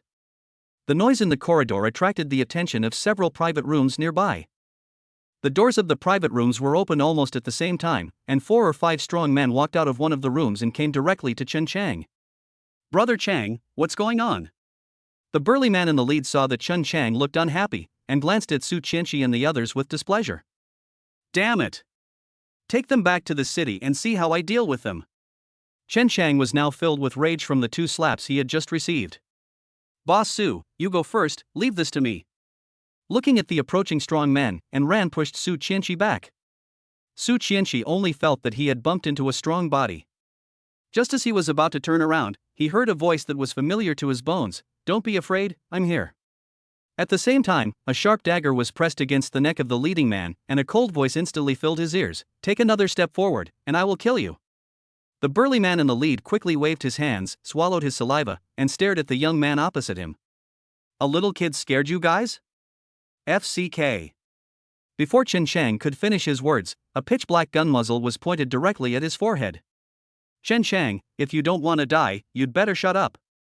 Han Feng pointed the gun at Chen Chang's head, his tone extremely cold. Everyone, please give Gao some face. At the critical moment, Gao Yuan ran over panting, accompanied by several waiters. When he saw the two groups of people, he was so scared that he swallowed his saliva. On one side is Han Feng, the eldest daughter of the Su family and Boss Wan's confidant, and on the other side is Chun Chang from the shantytown. For him, both sides are people whom he cannot easily offend. Gao Yuan, let everyone else disperse. Just when Gao Yuan didn't know how to end the situation, Wang Qingde walked out of the private room nearby. When Gao Yuan saw Wang Qingde, he was stunned for a moment. No one informed him that Boss Wang was having dinner in his own hotel. Chen Chang was completely sober after Wang Qingde appeared. He might not give face to others, but he dared not offend the leader of the Jiangqing underworld. Get back here. You are such a disgrace. Chen Chang ignored the gun pointed at his head and angrily cursed his men. Boss Su is here? Why don't we have dinner together? Wang Qingde saw Su Chenshi nestling in Lindseay's arms and made a gesture of invitation. Mr. Su, let's go together. Su Chenshi did not refuse and waved to Su Zhou behind Gao Yuan. Su Zhou was completely terrified. He never dreamed that Wang Qingde would be here. Madman, ask him to come in and have a simple meal together. Lindseay hugged Su Chenshi and walked to the door of the private room and glanced at Han Feng. Let's go, our master Lin wants to talk to you. Han Feng put away his gun helplessly. What a narrow road the enemies meet. Crazy, who is this young man? Chen Chang felt relieved when he saw Han Feng put away his gun. Han Feng is Wang Qingde's confidant and a notorious madman. If you make him mad, you'll really be shot. Did you see that woman? She is the apple of the eye of the Jiangqing Su family, and young Master Lin is her fiancé. But I have to remind you that young Master Lin has a special status, and even my eldest brother has to treat him with caution. Han Feng was afraid that Chun Chang might get angry, so he applied eye drops to him in advance. Gao Yuan breathed a sigh of relief when he saw everyone enter a private room. He ran to the kitchen without hesitation and prepared to ask the chef to prepare a few signature dishes to apologize. It seems that we are all destined to be together today. Since we are gathered here, I will introduce you to each other. Wang Qingde looked at Xiao Wu, who had been standing behind Chun Chang, and coughed lightly. Boss Su, the president of the Su group, and the eldest daughter of the Jiangqing Su family. Mr. Lin, general manager of Su group, and Mr. Su's fiancé. As for this person. Wang Qingde looked at Chun Chang, not knowing how to introduce him. If I'm not mistaken, you are Chen Chang, the leader of the shantytown natives, right? Lindseay narrowed his eyes and stared at Chun Chang. Just now, he accidentally heard Han Feng calling out his name, and naturally thought of the person they were discussing today. Su Chenshi was stunned. She didn't expect that this person was the difficult problem they were about to face. However, when Su Chenshi thought of the dirty words Chen Chang had just said to her, her face instantly fell. Observing Su Chenshi's mood, Lindseay gently held her hand. Mr. Lin, right? I wonder what you want me to do. Chen Chang spoke toughly, but his heart was in a mess. This is not his fortress. If the other party wants to kill him, he won't even have a chance to run away. After all, Wang Qingde is here, so he doesn't dare to do anything suicidal. I wonder if Boss Chen has heard that the shantytowns are going to be demolished and renovated? So what? The old fortress can't be demolished just because someone wants to. Chen Chang didn't take Lindseay's words seriously at all, and his tone remained arrogant. Old walled city? Lindseay muttered to himself, so they call the shantytown the old city. I am happy to tell you that it is our Su group that is responsible for the demolition of the shantytowns. As soon as Lindseay finished speaking, Chen Chang's expression became very unnatural. Wang Qingde also looked at Lindseay in surprise. He didn't expect that Lindseay would play by his own rules and go straight to the point. So, what is your purpose in calling me in and sitting here? Chen Chang suddenly realized that he seemed to have accidentally fallen into a trap set by Lindseay. No matter what they talked about here, once others knew that he had met Lindseay before the old city was demolished. That is equivalent to printing the word traitor directly on your forehead. Don't get me wrong, Boss Chen. I just want to discuss something that will benefit both of us. Lindseay narrowed his eyes and looked into Chun Chang's eyes, and an irresistible aura instantly emanated from him. What's the mutually beneficial and win-win thing? Chen Chang seemed a little tempted. Lindseay pointed at Xiao Wu behind him and said slowly, "Be his subordinate and work for me." Chapter 86, inducing Chen Chang to join the game. Lindseay's words floated throughout the room, and the temperature in the room suddenly dropped. Be his subordinate and work for me. These words kept echoing in everyone's mind. Except for Shuzhou, the others all showed a playful smile. Wang Qingda secretly gave Lindseay a thumbs up. It turns out that people with strong backgrounds have different thinking patterns than ordinary people. Chen Chang's expression kept changing, with a weird look in his eyes. He looked at Lindseay opposite him suspiciously. Lindseay did not speak in a hurry, but instead showed a harmless smile. Chen Chang looked at Xiao Wu's still childish face from the side, and the corner of his mouth twitched slightly. I didn't expect that young Master Lin likes to joke so much. No, I'm serious, I'm not kidding. Lindseay shrugged, picked up the wine glass in front of him, and clinked glasses with Chen Chang across the air. Chen Chang slowly clenched his hands, and the blue veins on his arms were clearly visible. Mr. Lin, I am the leader of the old city, walled city after all. You want me to follow a little kid who hasn't even grown all his hair yet? Besides, why should I listen to you and do things for you? Chen Chang gritted his teeth. If Wang Qingda hadn't been there to support him, he would have probably gone berserk long ago. Regarding the demolition of the shantytowns, it is the will from above, and no one can go against it. I think that for the future development of Jiangcheng, even if the shantytowns don't cooperate, they will use necessary tough measures. Boss Chen, if they use those methods, I guess you or Yang Gang won't be able to stop them, right? Lindseay looked at Chen Chang with a smile, slowly painting a big picture for him. He was blatantly threatening Chen Chang to join the game. Only by taking this opportunity to make Chen Chang relax his mind could he better control the situation. Mr. Lin, do you mean you can protect us? Chen Chang's tone was not as tough as before. I think Boss Wang can give you a clear answer to this. Lindseay directly threw the question to Wang Qingda. Because he understood that the answer he got from Wang Qingda was far more convincing than what he said himself. Chen Chang, the shanty town, oh yes, you call it the old city. You should know best how chaotic the old city is now. Mr. Lin is backed by the Su family. I don't need to elaborate on the Su family's influence in Jiangcheng, right? Wang Qingda immediately understood Lindseay's meaning and simply painted a bigger pie for Chen Chang. But even though he was just making empty promises, he was still telling the truth.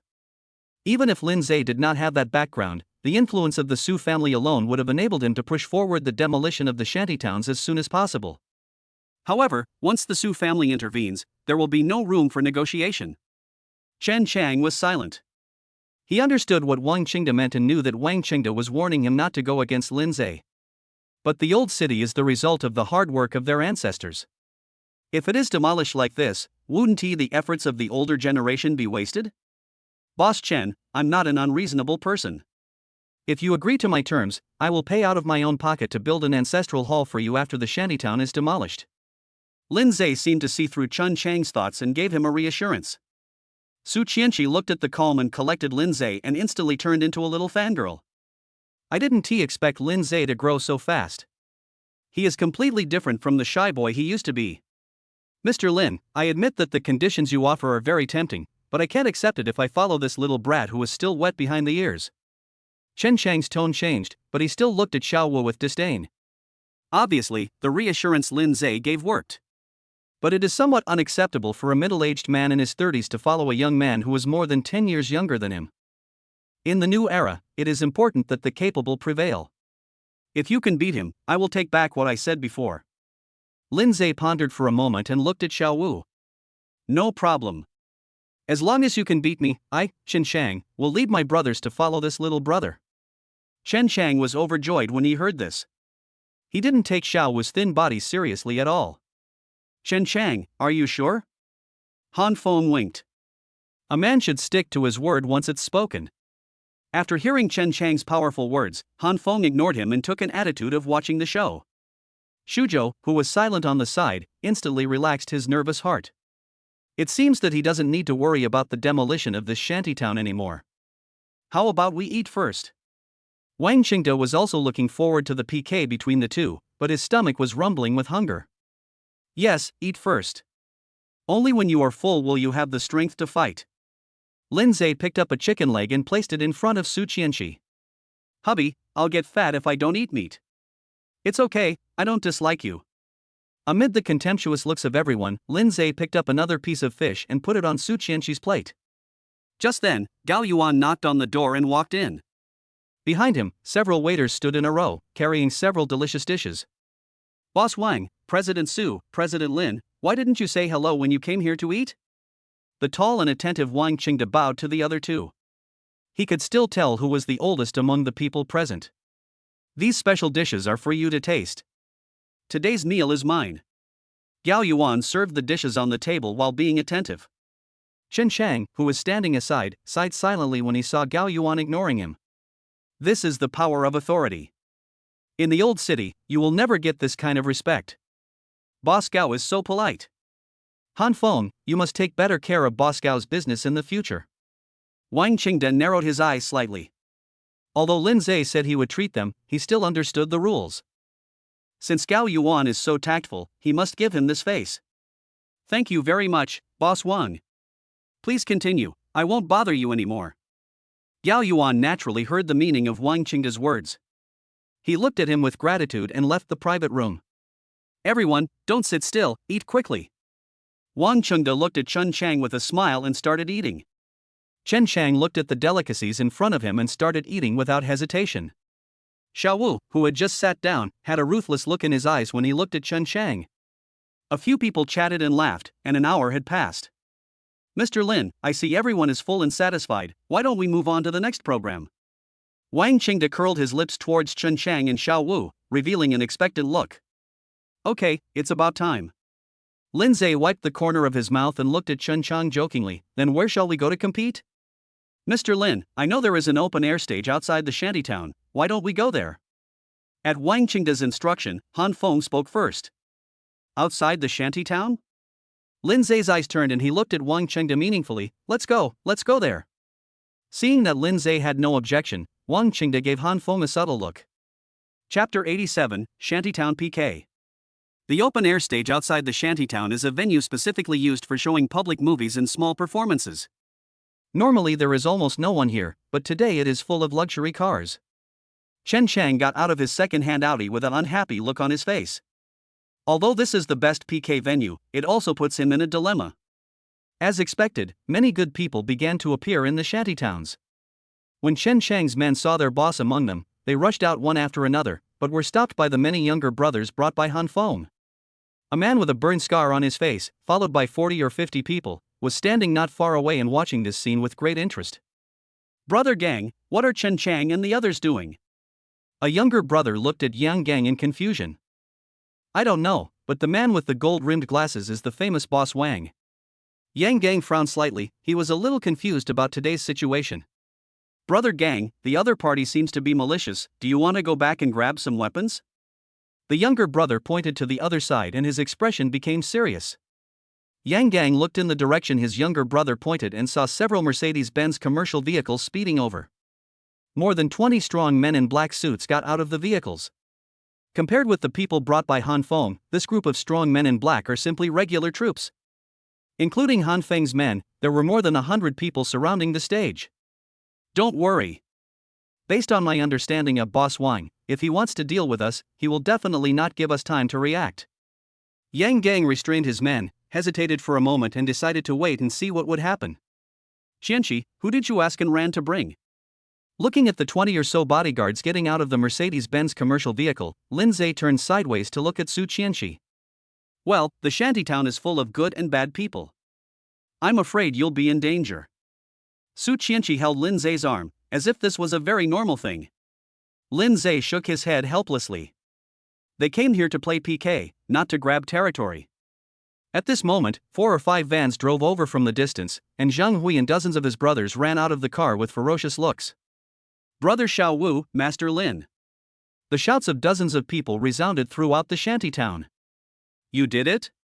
Lindseay pointed at Zhang Hui and his group and looked at Xiao Wu in confusion. Mr. Lin, there are many new recruits here. We asked them to come here just to establish our authority. Xiao Wu leaned over to Lindseay's ear and explained in a low voice. Lindseay glanced around, understood Xiao Wu's intention, nodded silently and stopped talking. Han Feng, has Xiao Wu developed to this point? Wang Qingde frowned when he saw those dozens of murderous men. Boss, as far as I know, there were only about 20 people before. I don't know when they recruited so many people. Han Feng looked at the situation on the opposite side, then glanced at his men behind him, feeling a little ashamed of himself. It is only because of Boss Wang's prestige that so many people follow him. And Xiao Wu is so young, but he has so many people following him wholeheartedly, it's hard not to make people jealous. Wang Qingde held his chin, glanced at Lindseay who was chatting and laughing, then glanced at Xiaowu who was standing obediently beside him, and a sense of crisis arose spontaneously. Not to mention how powerful Lindseay's background is, if Xiaowu is allowed to develop like this, sooner or later he will be on par with himself. Who knows, he might even surpass himself and take the leading position in Zhengcheng. Looking at the dozens of big men who bowed down to Xiaowu, Chen Chang suddenly felt a little regretful. If Xiaowu was really a little brat, how could he have so many young people in their 20s and 30s following him? At this moment, the stage was surrounded by a large crowd of people. However, everyone was tactful enough to stand behind their respective bosses, and there was no noise at all. Boss Chen, time waits for no one, shall we begin?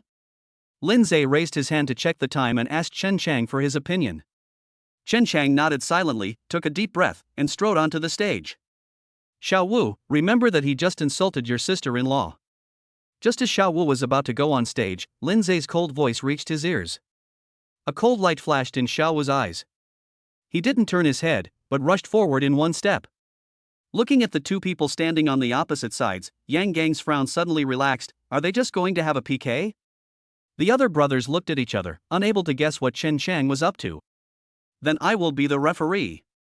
At the instruction of Wang Chengde and with Lindseay's consent, Han Feng jumped directly to the center of the stage. As we say, the winner takes it all. We must stop here today and not harm the other party's life. Han Feng's high-pitched voice floated around the stage. As he slowly stepped back, the two people slowly began to move. Xiaowu's face was full of sinisterness, his fists were clenched so hard that they made a creaking sound, and the veins on his arms instantly bulged.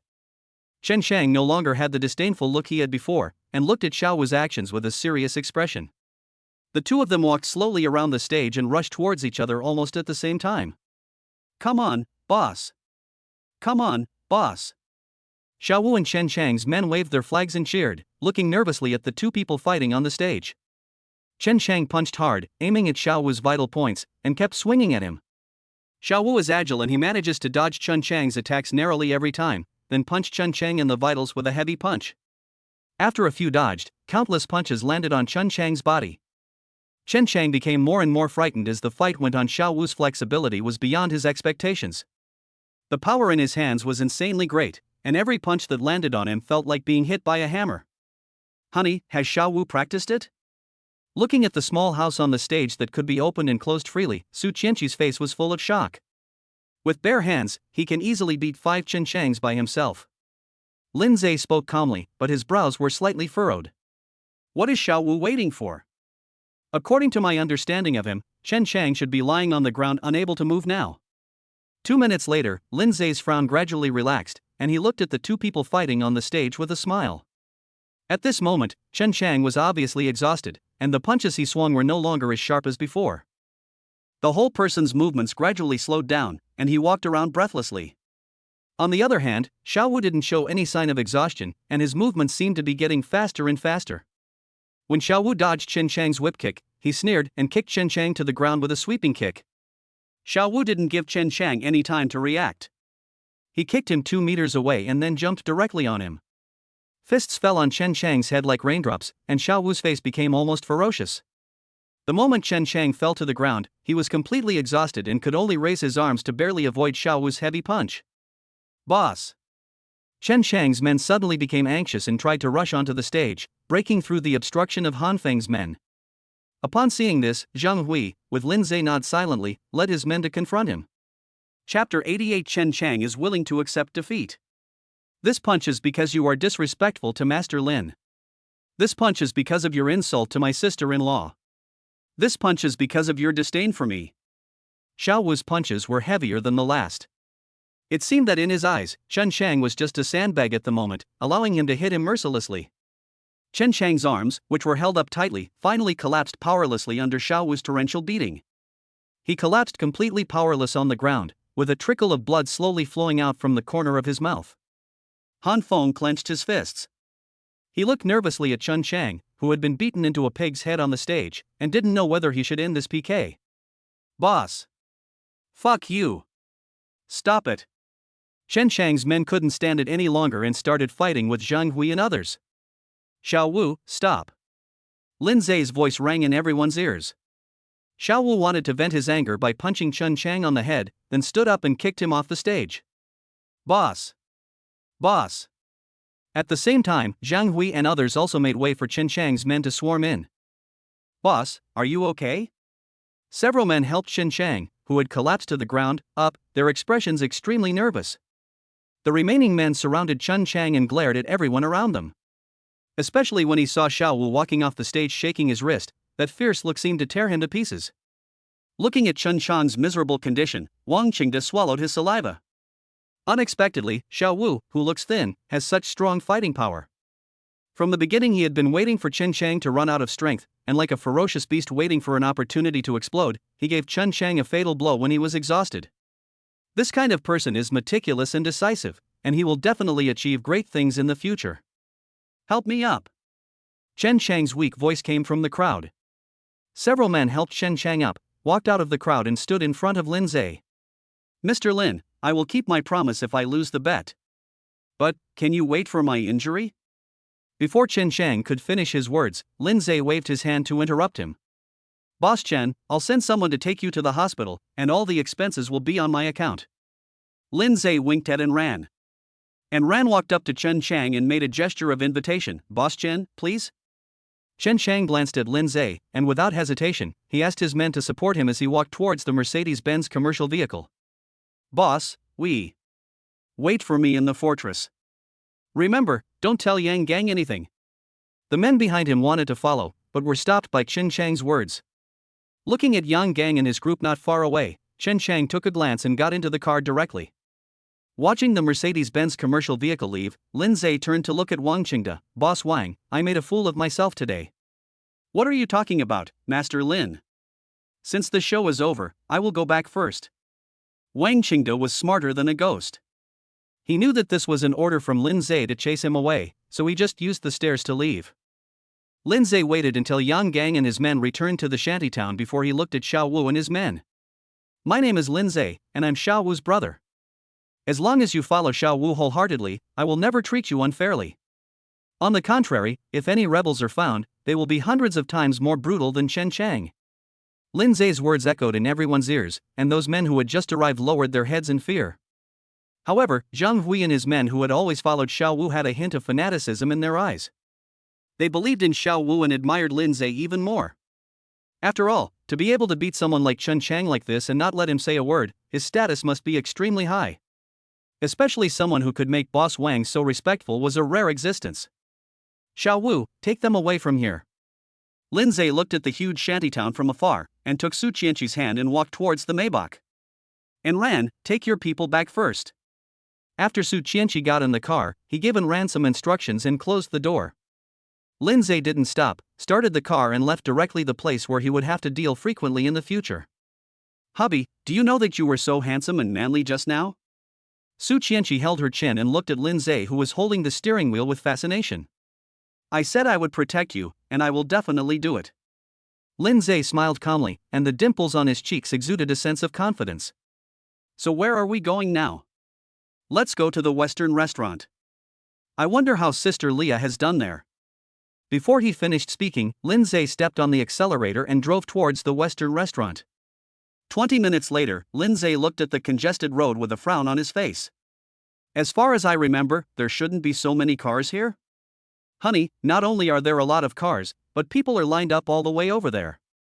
Su Chenshi pointed to the end of the road, where a huge crowd of people lined up in an orderly manner under the scorching sun. Honey, are these people going to the Western restaurant? It's not even dinner time yet. Su Chenshi glanced at the time. It was only 4 o'clock in the afternoon. Looks like we have to walk over there. Lindseay smiled bitterly and shook his head, then parked the car on the side of the road. Looking at the long dragon extending from the entrance of the Western restaurant to both sides of the road, Lindseay and Su Chenshi looked at each other and quickened their pace. Hey, why are you cutting in line? As soon as Lindseay and Su Chenshi walked to the door of the Western restaurant, the young couple began to grumble reluctantly. Sorry, we are here to work. Lindseay smiled apologetically and knocked on the door directly. When the young couple heard that Lindseay was here to work, they didn't say anything else. However, he looked up and down at their clothes and couldn't help showing a hint of surprise. Wearing all branded clothes to work here? After knocking for a while but no one opened the door, Lindseay had to take out his cell phone and call Leah. "Sister Leah, I'm at the entrance of the Western restaurant." After the call was connected, Lindseay went straight to the point. After hearing Lindseay's words, the person on the other end of the phone hung up. A minute later, the door of the Western restaurant was opened a crack, and Leah directly pulled Lindseay and the other two in, completely ignoring the expectant gazes of the diners at the door. "Sister Leah, what's going on at the door?" Seeing that Leah was facing a formidable enemy, Lindseay asked even though he knew the answer. "You are such a cool and carefree boss. How long has it been since you came?" Leah looked at Lindseay with some complaint, and pulled Su Chenshi to sit at the bar. "Since that first-line artist Chung Jun and your ex-girlfriend Luo Kiki came here for a meal last time. Since then, it's been unstoppable. There's always a long queue outside the door every day. I'm so busy." Leah held her chin and looked at the crowd of people at the door with a frown on her face. "Sister Leah, being busy is a good thing. It means we have become famous." Su Chenshi hurried to comfort her. "Yeah, I know that, but there's only so much space here, and with so many people coming to eat every day, the kitchen is overwhelmed." Leah still had some complaints, and suddenly she seemed to remember something and looked straight at Lindseay. "Do you know that Rococo is dating Cheng Jun right now?" Chapter 89: The Hot Western Restaurant. Lindseay was stunned, not quite understanding what Leah meant. "I can see that you are a hands-off boss wherever you go." Leah rolled her eyes at him, then took out her cell phone, opened an interface and placed it in front of Lindseay. Ever since the song, "Let's Have Fun, Brothers," went viral, the news that first-tier artist Chung Jun and 18th-tier artist Luo Kiki are a couple has also gone viral. They are now the hot topic in the entertainment industry. Look at how their number of fans is increasing. Leah was like a gossipy old lady, chattering non-stop to the two of them. Lindseay looked at the entertainment headlines on his phone and didn't take it seriously. "These gimmicks were originally proposed to Han Su by me, but I didn't expect that they would bring such a big response. But this is not a bad thing. It not only improves the ratings of Have Fun, Brothers, but also increases the fame of the Western restaurant, killing two birds with one stone.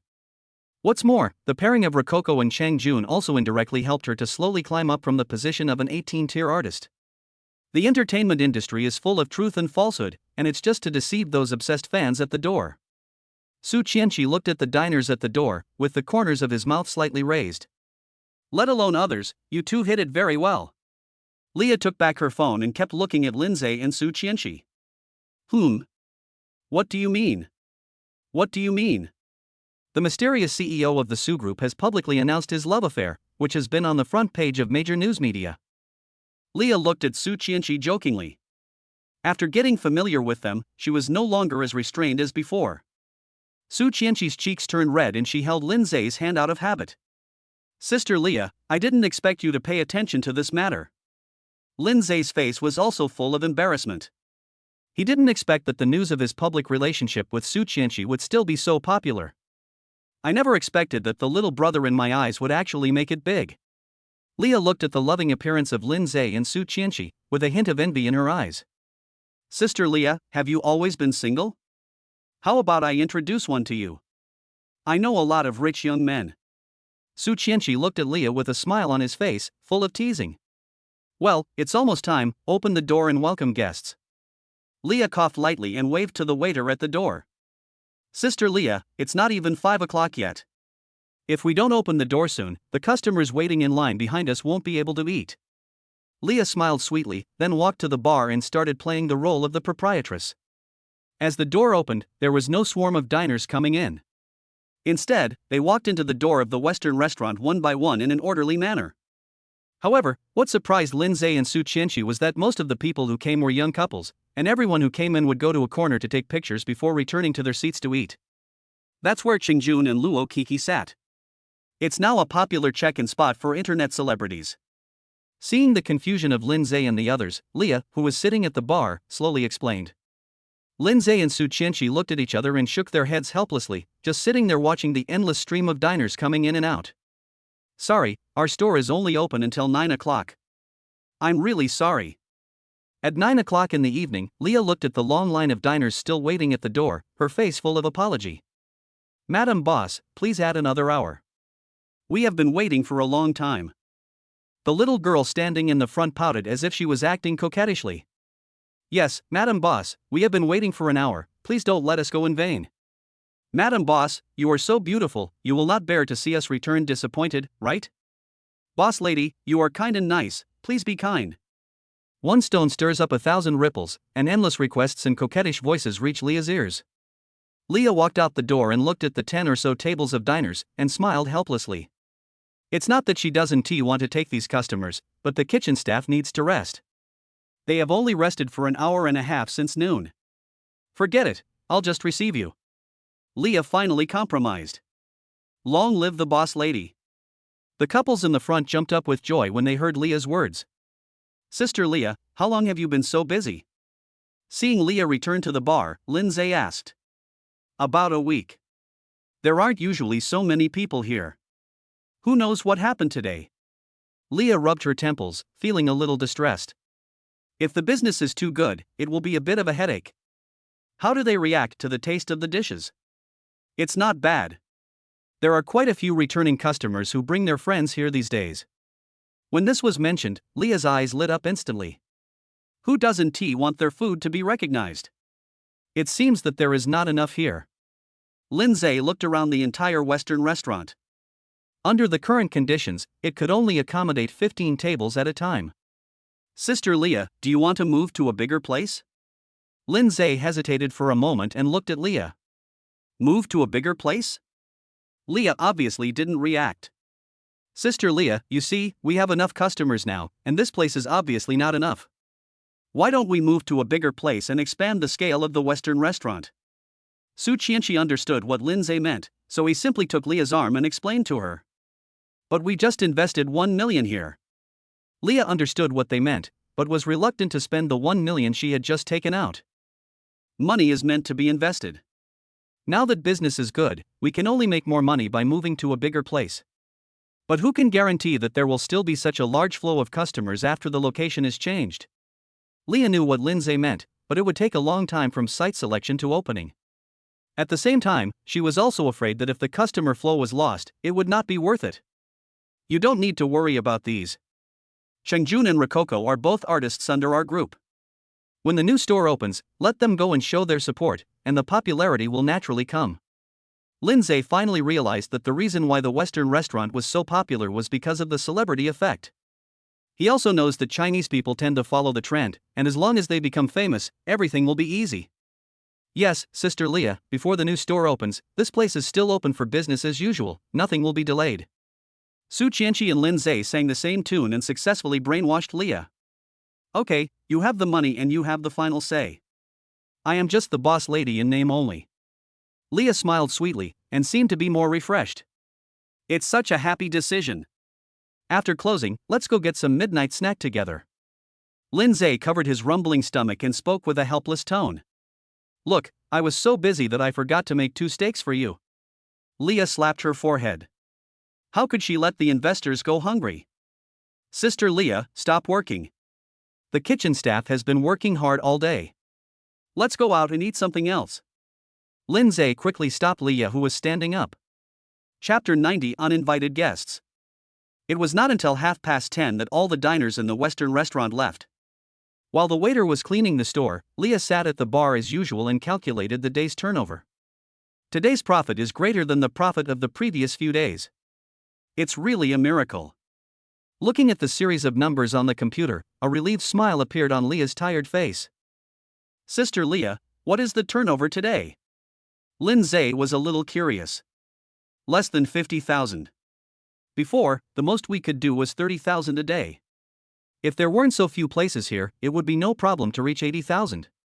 There was a hint of regret in Leah's tone, but she was already very satisfied. The previous Western restaurant's daily turnover was only 10,000 at most. Lindseay calculated in his mind that if the daily turnover was calculated at 30,000, after deducting all necessary expenses, the net profit would be around 10,000. If you keep going like this, it will be no problem to earn 2 to 3 million a year. But this is not what he wants. With such a strong background and resources, earning only 2 or 3 million a year would make others laugh. It seems that the most important thing is to hurry up and determine the location of the new store. Come on, what shall we eat? Leah waited until everyone got off work before closing the door of the Western restaurant. I think all the hotels are closed at this time. Why don't we go eat some wild wontons? I know a very popular wonton shop. The taste there is amazing. Su Chenshi took the lead in proposing, with a glimmer of anticipation in his eyes. Okay, then let's go to the place you mentioned. Don't fight over anything tonight. It's my treat. Leah smiled sweetly and sat directly in the back seat of the Maybach. After Su Chenshi closed the car door, Lindseay started the car and drove towards the wild wonton shop. 15 minutes later, Lindseay parked the car on the side of the road, and the three of them walked straight to the crowded Yi wonton shop. Madam, please give me 3 servings of the same combination as before. Su Chenshi walked into the Yi wonton shop and greeted the proprietress very familiarly. Hey, here comes the little beauty, long time no see. Okay, do you want to sit inside or outside? The proprietress looked up and saw Su Chenshi, and immediately smiled kindly. Sit outside, there are too many people inside. Seeing that the store was already crowded, Su Chenshi simply pointed to an empty table outside.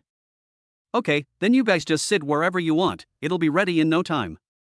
The proprietress didn't greet her again and started to busy herself with her work. Chenshi, did you come here often before? Lindseay looked around the not-so-big store, full of curiosity. As the eldest daughter of the Su family in Zhangchang, she is surprisingly so familiar with the proprietress of this small shop. When I first took over the group, I was busy until late every day. I happened to pass by here once and thought the food was good, so I often come here for a midnight snack. Su Chenshi found a seat in a corner and pulled Lindseay and Leah to sit down. It seems that you also have a share of worldly concerns. Lindseay looked at Su Chenshi jokingly. Hate it, you're just a talker. No matter how rich a person is, he still needs to eat. He can't eat delicacies from land and sea every day, right? Su Chenshi pouted and glared at Lindseay with dissatisfaction. Hey, can you two please consider the feelings of single people? Is it really appropriate to show off your affection so openly? Leah standing by couldn't bear to watch it anymore. Did she really want to eat this overwhelming amount of dog food? Lindseay and Su Chenshi looked at each other, clasped their fingers together, and kissed each other under Leah's shocked gaze. You guys are going too far. Leah suddenly felt goosebumps all over the floor and her scalp was numb. My dear little lady, your meal is ready. Just then, the proprietress and a waiter put their orders on the table. My little beauty, your boyfriend is so handsome, you two are such a perfect match. The proprietress just saw the two people kissing and her heart was suddenly filled with curiosity. After all, Su Chenshi had always come alone before, and at most was accompanied by a woman. This was the first time she saw Su Chenshi bring a man with her. Thank you for your kind words, Madam Boss. Your shop is still so popular. Su Chenshi pointed inside and outside the store and praised the proprietress. This kind of place is only busy at night, not during the day. Eat it while it's hot. I'm going to get busy now. Seeing that she couldn't get any information out of him, the proprietress simply turned around and went back to the store. Sister Leah, you see, as long as the taste is good, good wine will sell itself. I'm starving, let's go. After Lindseay said something without any clue, he started to eat his meal. Leah tasted the wild wontons and felt the delicious taste, and couldn't help but nodded silently. She looked around and saw that there were less than 20 tables inside and outside the store, but there were only a few empty tables. However, the profits of this type of fast food shop are relatively low. It seems that Lindseay is right. We still need to expand the store to make more money. Leah murmured softly, and the moment she looked away, she suddenly saw a somewhat familiar figure. When she confirmed the identity of that figure, she was stunned. The phoenix eyes revealed a hint of love, but also mixed with a touch of complicated emotions. When she saw the figure walking straight towards her, Leah came back to her senses and lowered her head to eat, at a loss. Sister Leah, what's wrong with you? Noticing Leah's abnormality, Lindseay looked at her in confusion. It's okay. I'm a little tired. Please finish eating and send me home. Leah's voice was very soft, so soft that only the three of them could hear it clearly. Su Chenshi frowned slightly. As a woman, she could sense Leah's emotional fluctuations. Seeing Leah's eyes glancing to the side from time to time, Lindseay and Su Chenshi turned their heads to look there at the same time.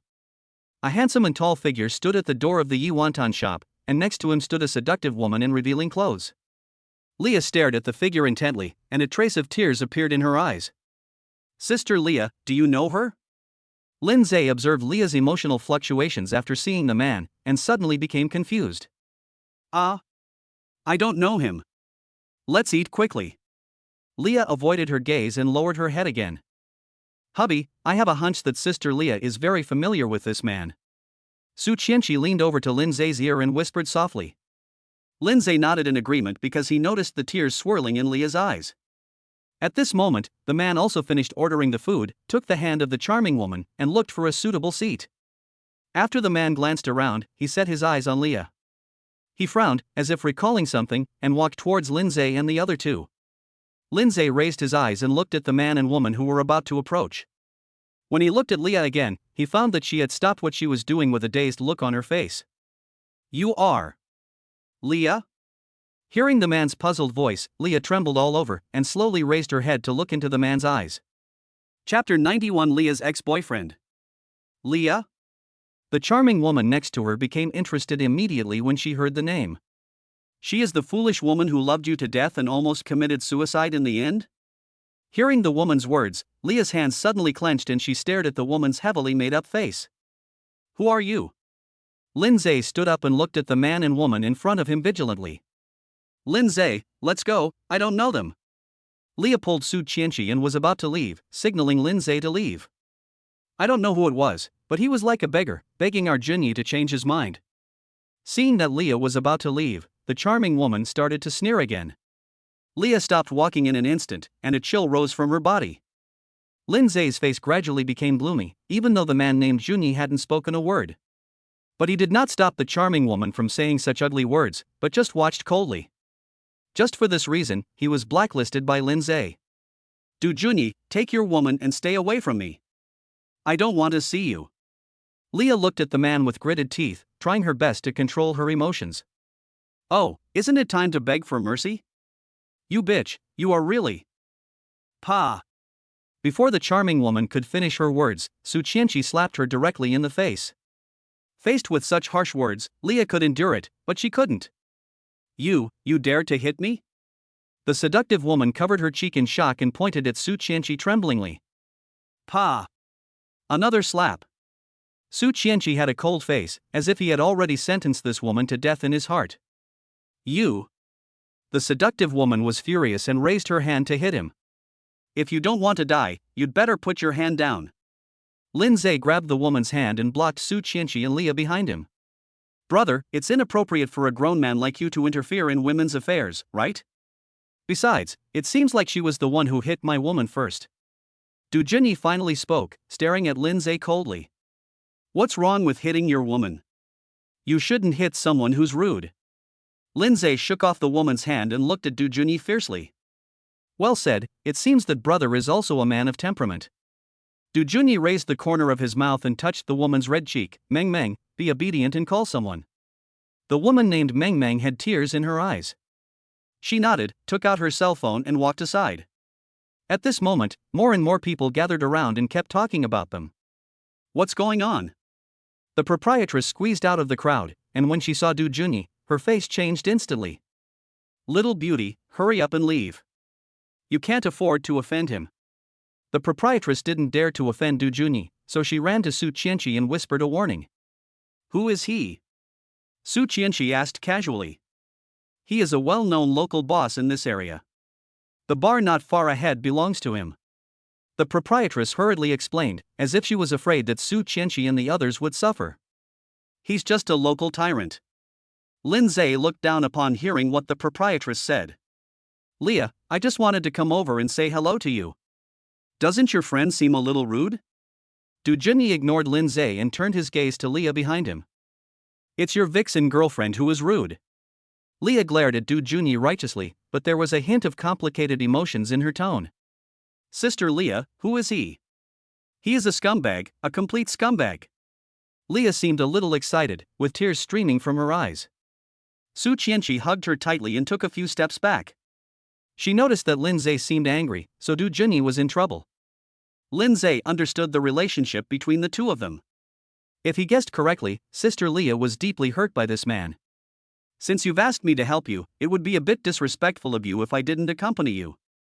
Lindseay smiled playfully, took out his cell phone and dialed Xiao's number directly. 5 minutes later, a dozen thugs armed with sticks came running over aggressively. "Brother Du, who hit my sister-in-law?" The leading gangster came up to Du Junyi and glanced at everyone with a fierce look. "Where are your people?" Du Junyi did not answer, but looked at Lindseay jokingly. "In a society ruled by law, how much money do you plan to pay?" Lindseay did not answer his question directly, but started to tease him instead. "Boy, you are quite crazy. Believe it or not, I can beat you to a pulp in a minute." The leading gangster pointed at Lindseay's nose angrily, very provocatively. "You'll pay for what you said." Lindseay snorted coldly, raised his hand, grasped his fingers, and bent them downwards with force. Crack! With a crisp sound, the gangster's fingers were instantly broken, and then he let out a miserable scream. "My dear little brother, I didn't realize that you were so ruthless." Du Junyi's eyes turned cold, and the veins on his forehead gradually bulged. 200,000 for this finger, how about that?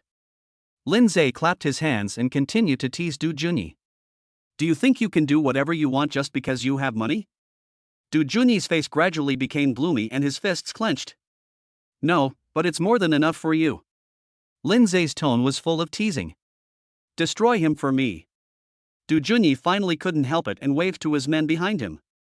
At this moment, a series of harsh break sounds were heard, and more than 50 big men in uniform, holding batons, surrounded Du Junyi and others. "Mr. Lin!" The deafening shout completely broke the peaceful night. "Mr. Lin, what should we do?" Xiao Wu glanced at Du Junyi and his group with a vicious look, then bowed and stood in front of Lindseay. Du Junyi swallowed subconsciously, and the anger he had just felt was instantly extinguished after seeing so many big men. It was not until this moment that he realized what kind of being he had offended. Leah looked in shock at the many big men in black who suddenly appeared and was stunned for a moment.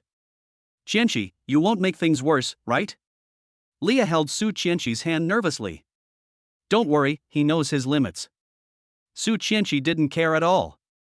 The crowd watching on the side wisely dispersed to avoid the imminent battle. The proprietress even ran back to the store and hid. Her experience told her that she could not afford to offend Lindseay. "My people are here. I've given you face. You decide what to do."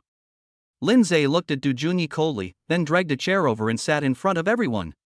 "Sir, I think there is a misunderstanding here." "Yes, it must be a misunderstanding." Du Junyi smiled awkwardly. Being able to gather so many people within 10 minutes, he must be a big boss. But he had never heard of a big man named Lin appearing in Zhangcheng. And still so young. "Brother Du, that person seems to be the boss of Cine society, Brother Xiao Wu." A gangster leaned over Du Junyi's ear and pointed at Xiao Wu, trembling. "What? Why the hell didn't you say that earlier?"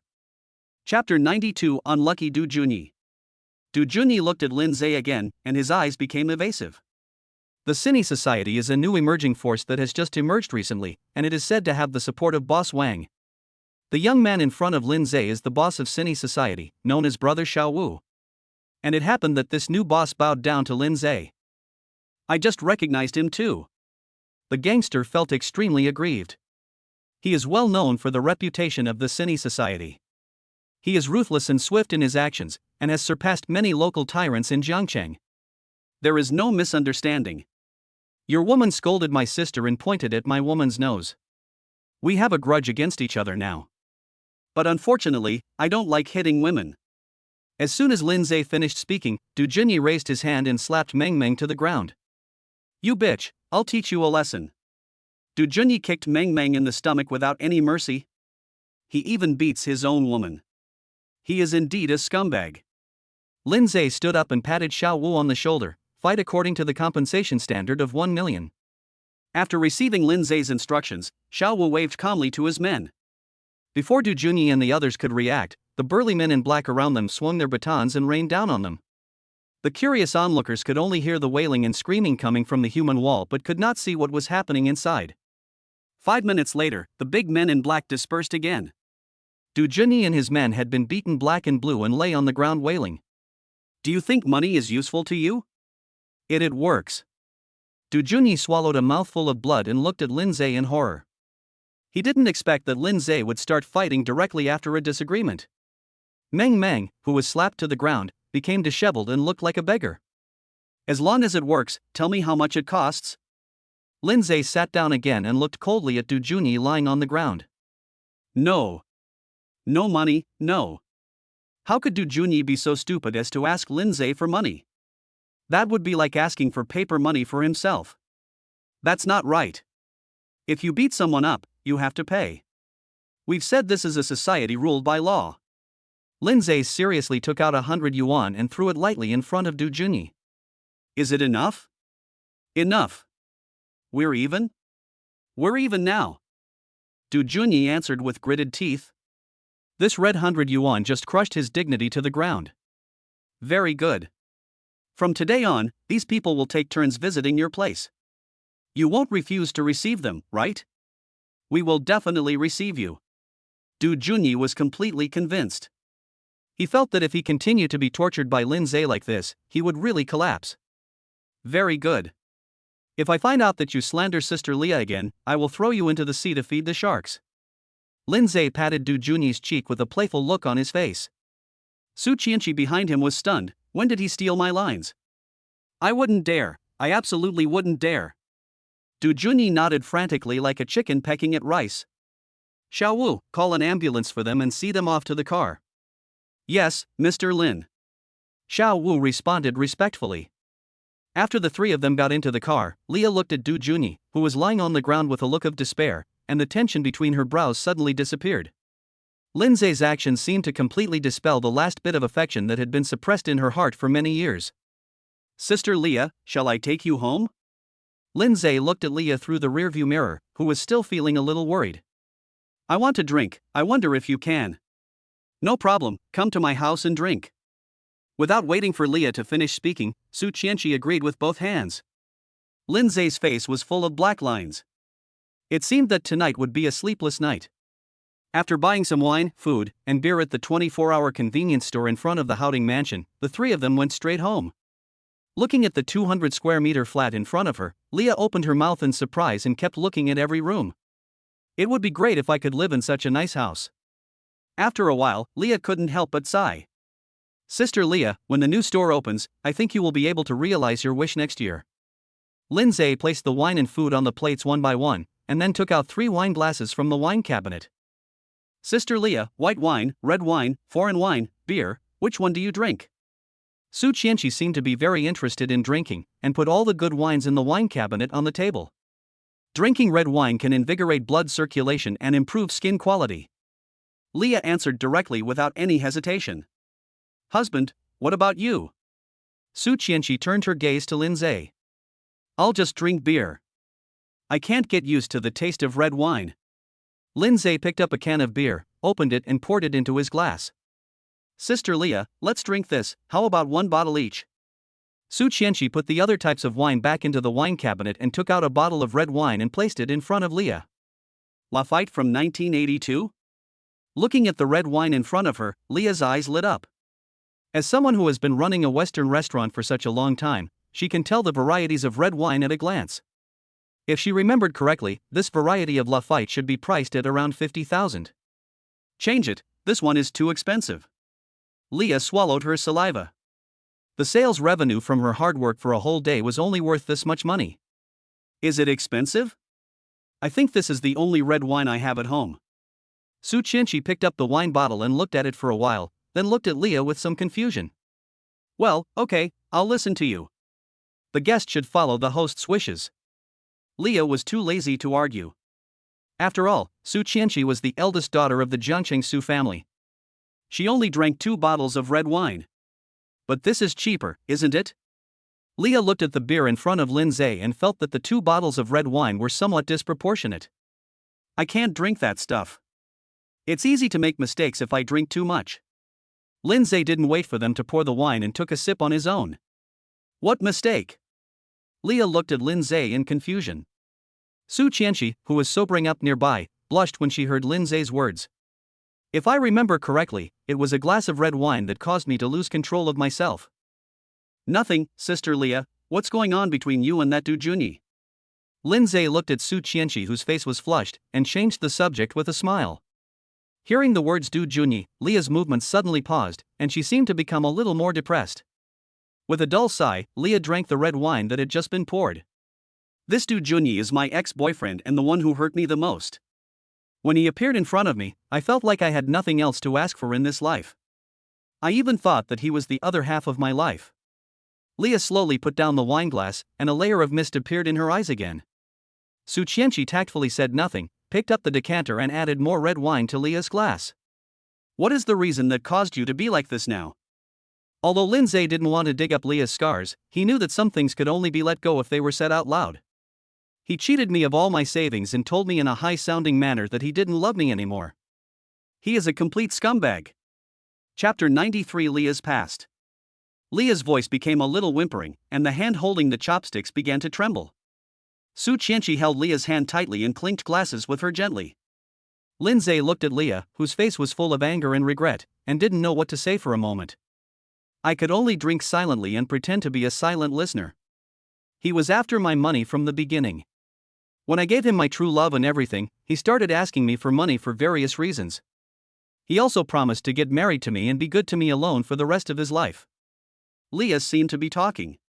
She took a sip of red wine and began to complain endlessly. Lindseay and Su Chenshi looked at each other, clinked glasses lightly, and nodded from time to time. In Leah's words, Du Junyi is a villain who will do anything for money. Taking advantage of Leah's feelings for him, he began to demand money recklessly. When he found out that Leah no longer had any more money to give him, he found all kinds of reasons to quarrel and break up with her. Then how did you break up in the end? Su Chenshi couldn't help but feel curious. Lindseay glared at her, then cast a curious look at Leah. I remember that day it was raining heavily. He appeared in front of me with that woman and told me very seriously that he wanted to break up with me. She also told me that they had been together for a long time and I was just a shameless mistress. Having said that, Leah showed a hint of self-mockery, and poured a full glass of red wine and drank it all in one gulp. Damn it! This bastard!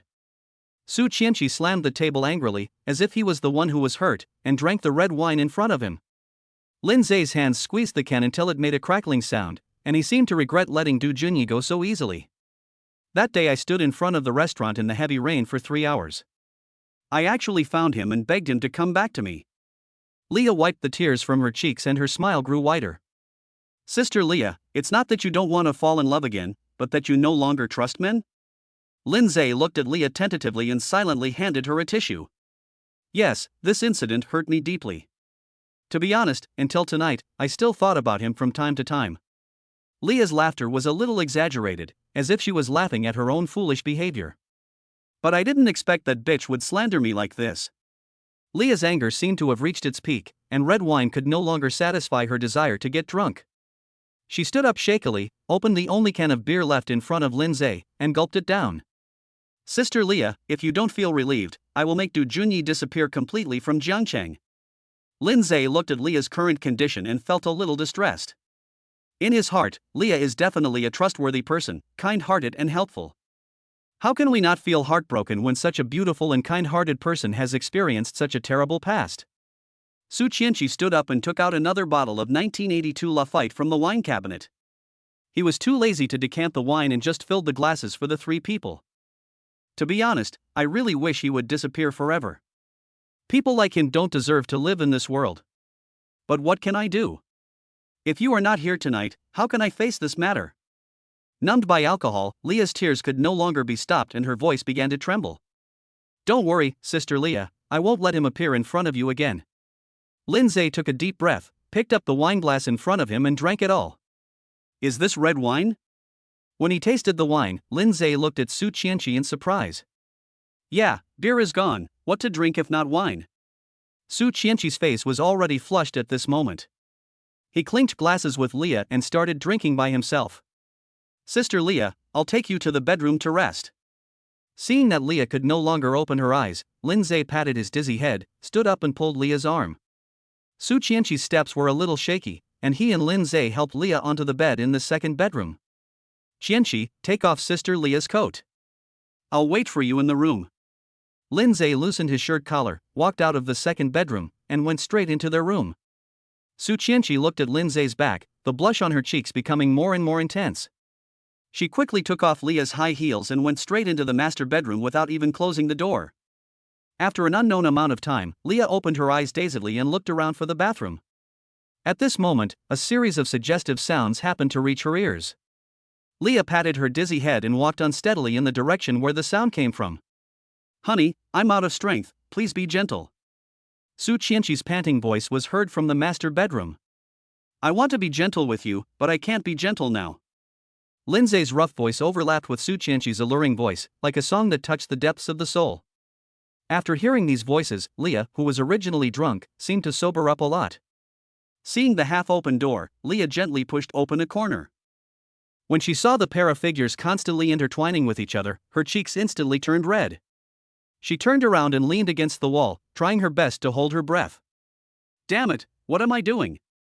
Leah shook her head in annoyance, but couldn't help but sneak a glance at the crack in the door. Taking advantage of the moonlight, Leah found the bathroom along the wall and quietly closed the door. The moment the door closed, Leah dared to breathe deeply and stared at herself in the mirror in a daze. She has fair skin and a proud figure. Although she is nearly 40 years old, she is not inferior to those young girls. "Leah, did Du Junyi make you so embarrassed? Is he worthy of you mistreating yourself like this?" Leah talked to herself in the mirror, as if she had let go of everything at this moment. After washing her face thoroughly, Leah walked out of the bathroom and tiptoed towards the second bedroom. The sound coming from the half-open door made Leah's breathing gradually speed up. "Damn it, I can't listen to this noise anymore." Leah quietly closed the door, covered her ears and closed her eyes tightly. As Leah gradually fell asleep due to the alcohol, the sounds in the master bedroom stopped abruptly. Su Chenshi's face turned red as she lay weakly on Lindseay's strong chest, her 3,000 strands of hair falling freely. "Honey, you are so awesome tonight." Su Chenshi's voice is extremely gentle, like a docile kitten. "Don't mix my wine with anything else in the future. If you're not around, it might get taken advantage of by other women."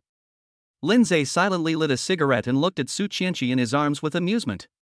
"If you dare to do that, I'll throw you into the sea to feed the sharks. Are you willing to do that? What do you think?" Su Chenshi's blurred eyes flickered through the moonlight as she stared at Lindseay's cheek. "Go to bed early. I have a date with a very important person tomorrow." Lindseay glanced at the full moon hanging high in the sky, hugged the beauty in his arms tightly, and slowly closed his eyes. Chapter 94 Awkward Misunderstanding.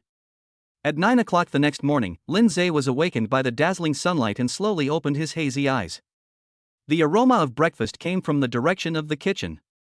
Looking at the empty bed beside him, Lindseay raised a happy smile.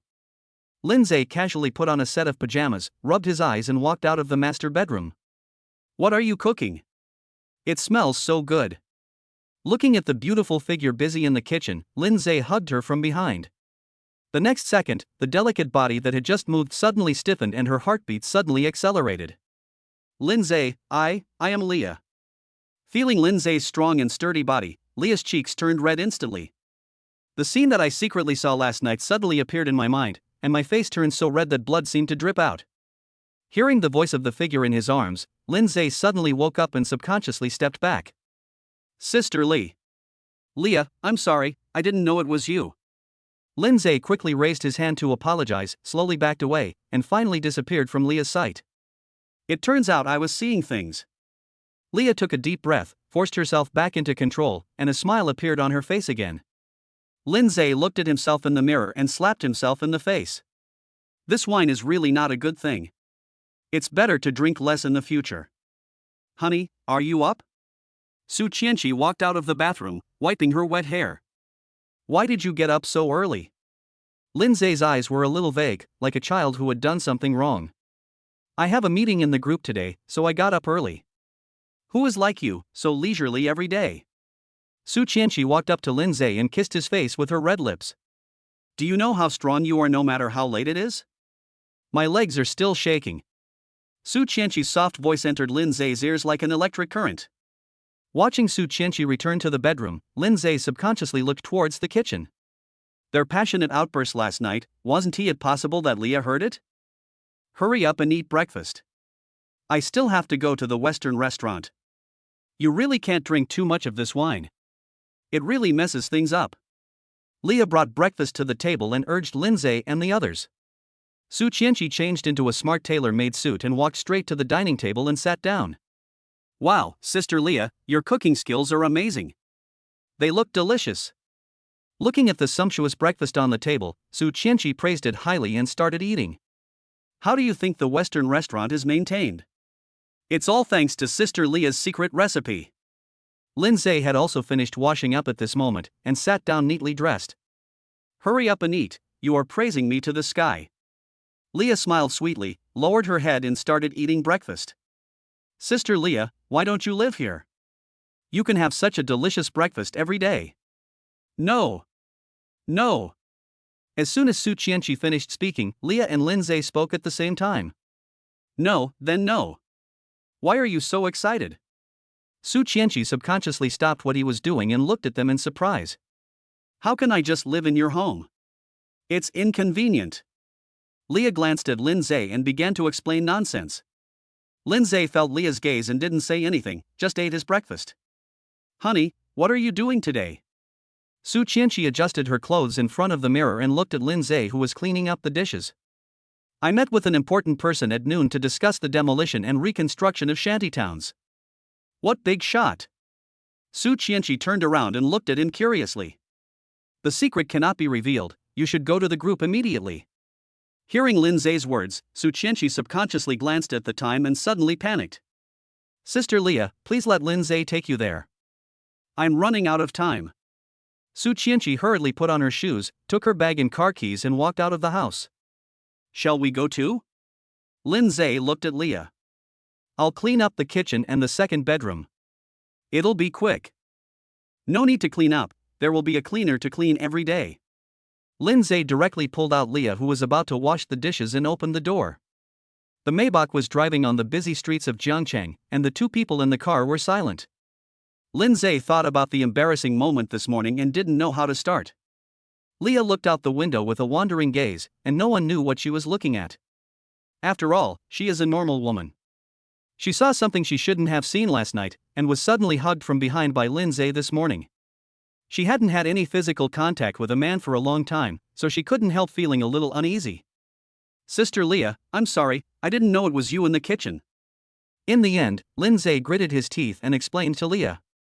He didn't want Leah to think that he was a playboy. After all, in his heart, Leah was his good sister. Silly brother, we all drank too much last night. I even mistook the kitchen for the bathroom when I got up this morning. Leah smiled calmly, but took a deep breath secretly. She had indeed always regarded Lindseay as her own brother, but since last night her mental defenses seemed to have loosened. But she knew that even if she had feelings for Lindseay, she could only hide it in her heart. Indeed, you really can't drink too much of this wine, it can easily cause trouble. Lindseay heaved a sigh of relief when he heard that Leah didn't blame him at all. Sister Leah, I will go find a location for the new store this afternoon and try to finish it and open it in a month. Lindseay was in a good mood, and he looked at Leah without the same evasive gaze as before. Okay, you're the boss, you decide. Now, I just need to follow you and drink some soup. Leah also regained her composure, concealed her emotion and smiled sweetly. The Western restaurant, which was on the verge of being transferred, has now achieved its current success, all thanks to Lindseay. Leah was also very clear that with Lindseay and Su Chenshi's identities, even if she just followed behind them and got a share of the profits, the money she earned would be enough for her to squander for the rest of her life. Looking at the long queue of people at the door, Lindseay dropped Leah off at the door of the Western restaurant. Leah waved to him casually, then ran anxiously into the Western restaurant to start a busy day. Looking at Leah's disappearing back, Lindseay took out his cell phone and called Xiao Wu. Wait for me at Jiangcheng Hotel in 20 minutes. Remember to bring the new tea, and keep your mouth shut. After hanging up the phone, Lindseay stepped on the accelerator and left the Western restaurant amid the discussions of the people in the queue. Mr. Lin, everything is ready. Seeing Lindseay's car stop, Xiao Wu and Zhang Hui hurried forward to open the door. You have an appointment with an important person at noon today, so you must be fully alert. Zhang Hui, after you hear me cough twice, let Xinchayan, understand? Lindseay threw the keys to the car boy and walked into the hotel lobby while giving instructions. Mr. Lin, is this big shot important to us? Xiao Wu still couldn't hold back his curiosity. It's very important. His attitude can directly determine our future survival in Jiangcheng. Chapter 95 Meeting with the Big Shot. In room 888 of Jiangcheng Hotel, Lindseay glanced at the time and silently tapped the table. Xiao Wu stood behind him stiffly, filling his teacup from time to time. On the dining table in front of Lindseay, 8 dishes were neatly arranged. Although there are only 8 dishes, each one is enough to buy a W24 mobile phone. When the clock reached 11:30, the door of the private room was slowly pushed open. "Mr. Lin, your guest has arrived." Gao Yuan looked at Lindseay respectfully, then made way and made a gesture of invitation. A slightly plump but strong figure appeared behind Gao Yuan. "Mr. Sun, you're here." When Lindseay saw the person, he immediately went up to him with a very sincere attitude. "Are you the general manager of Su Group, Lindseay?" The visitor raised his eyebrows when he saw the young Lindseay. Mr. Sun has a sharp eye. "It's me." Lindseay opened the VIP seat and made a gesture of invitation. "Since Su Penghui and Wang Qingda jointly asked me to come forward, I guess you are not an ordinary person." The middle-aged man, who was respectfully addressed as Mr. Sun, sat down in the VIP seat without any hesitation. When he saw the expensive dishes on the table, Mr. Sun's eyes flashed with light. "Mr. Lin, Mr. Sun, please enjoy your meal. I won't disturb you anymore." Gao Yuan tactfully left the room and closed the door gently. "Boss Gao, who is this person who just came in? Why are you so afraid of him?" Seeing Gao Yuan coming out, the manager next to him asked curiously. "That's the sky of our Jiancheng. If you offend him, you will die without knowing how." Gao Yuan looked around and whispered, "Don't accept guests in the rooms next door at noon. Wait until they leave." The manager quickly agreed, glanced at the room with a hint of fear, and quickly left with Gao Yuan. "Pour some wine for Mr. Sunday." Lindseay sat down confidently and instructed Xiao Wu, who was standing beside him. "Manager Lin, no need for wine, let's talk business first." Mr. Sun raised his hand to stop Xiao Wu, who was about to pour the wine, and looked at Lindseay meaningfully. Lindseay smiled calmly, tapped his glass toward Xiao Wu, and then looked at Mr. Sun. "Mr. Sun, you should know that the demolition and reconstruction of the shantytown was won by the Su Group." Xiao Wu stood silently beside Lindseay, poured him some red wine, and then stood behind him politely. Mr. Sun glanced at the young Xiao Wu and said silently, "What do you want to say?" In his eyes, it was already common knowledge that the Su Group had won the shantytown demolition and reconstruction project. Lindseay was trying so hard to call me out, it must not be as simple as it seems. The project bid amount is 350 million. And my Su Group paid out a full 488.8 million. Lindseay uttered a word, looked at Mr. Sun deeply, and drank the red wine by himself. "Lindseay, what do you mean? I'm warning you, I have the final say in Jiangcheng now, even Su Penghui and Wang Qingda can't do that." President Su blushed and slammed the table angrily. "Mr. Sun, please calm down and don't get angry." Lindseay looked at Mr. Sun with a forced smile. "In fact, we are all understanding people. Since you are here, you know what I want to do. The 188 million is a gift from the Su Group to you. Besides this, I will give you another 12 million to make it even." Lindseay took out a check from his pocket and silently pushed it in front of Mr. Sun. Mr. Sun glanced at the number on the check angrily, and a light flashed in his eyes again. Lindseay raised the corner of his mouth. He had taken in all of Mr. Sun's micro-expressions from the moment he entered the room until now. He could conclude that the big shot in front of him, who was omnipotent in Jiangcheng, was a very greedy person. "Tell me, what do you want me to do?" Mr. Sun looked around the room and looked at Lindseay in a gentle tone. "You know that shanty towns are not so easy to demolish, and some unexpected incidents are inevitable. So I would like to ask Mr. Sun to tell the people below to turn a blind eye to the demolition and reconstruction of shanty towns. Of course, it would be best if we could turn a deaf ear to it." Lindseay raised his glass with a smile and looked at Mr. Sun meaningfully. Mr. Sun looked directly into Lindseay's eyes and quietly put the check into his pocket. "I knew that the person who could make Su Penghui and Wang Qingda appear at the same time must have something extraordinary. You look so young, but I didn't expect you to be so cunning." Mr. Sun's frown gradually relaxed, and he raised his wine glass and winked at Xiao Wu. Xiao Wu understood immediately and quickly stepped forward to fill the glass of red wine. "Mr. Sun, congratulations on our pleasant cooperation." Lindseay raised his glass and looked at him with a smile. "Boy, I'm counting on you." Mr. Sun picked up the wine glass, clinked it with Lindseay in the air, and then drank it all in one gulp. Cough, cough. Lindseay drank the red wine and coughed twice. Just then, the door of the room opened. Mr. Sun was stunned and looked towards the door. When he saw the person walking in, his eyes suddenly lit up. "I saw a pure and beautiful girl wearing a tight miniskirt, low cut and waist-exposed top, swaying her graceful figure and slowly walking into the room. Xiao Wu winked at the pure and beautiful girl, suggesting that her target was Mr. Sun. The pure and beautiful girl immediately smiled happily and walked towards Mr. Sun. "Boss, do you like tea?" Under Mr. Sun's surprised gaze, the beauty sat directly on his lap. The refreshing fragrance from the beautiful woman wafted into Mr. Sun's nose, causing his heart to beat faster for a moment. "Mr. Lin, what's this?" Mr. Sun cast a puzzled look at Lindseay, who was leisurely drinking red wine. When there were outsiders present, Mr. Sun was tactful enough not to call Lindseay by his first name. "Mr. Sun, this is new tea. I think it should suit your taste. If you feel it is inconvenient now, I will ask Xiao Wu to deliver the tea to where you want to go." Lindseay winked at Mr. Sun, and the meaning of his words was self-evident. Mr. Sun's face suddenly revealed an unconcealable glow, and his eyes kept looking at the beauty in his arms. Those restless hands began to roam freely on the beautiful woman's body. "Mr. Lin is indeed a man who can accomplish great things. He is very much in my heart." Mr. Sun hugged the beauty tightly, and his hand even reached into that private part. "Please forgive me for making fun of you, Mr. Sunday. As long as you like, I will pick them for you even if they are the stars in the sky." Seeing that this trick worked, Lindseay was immediately delighted. Just as he expected, all crows are black, and these big shots are all greedy and lustful. "Since Master Lin said so, I won't be polite." Mr. Sun laughed heartily, staring at the beauty in his arms as if she were a treasure, and his breathing became a little heavy. "Mr. Sun, I suddenly have an important call to make.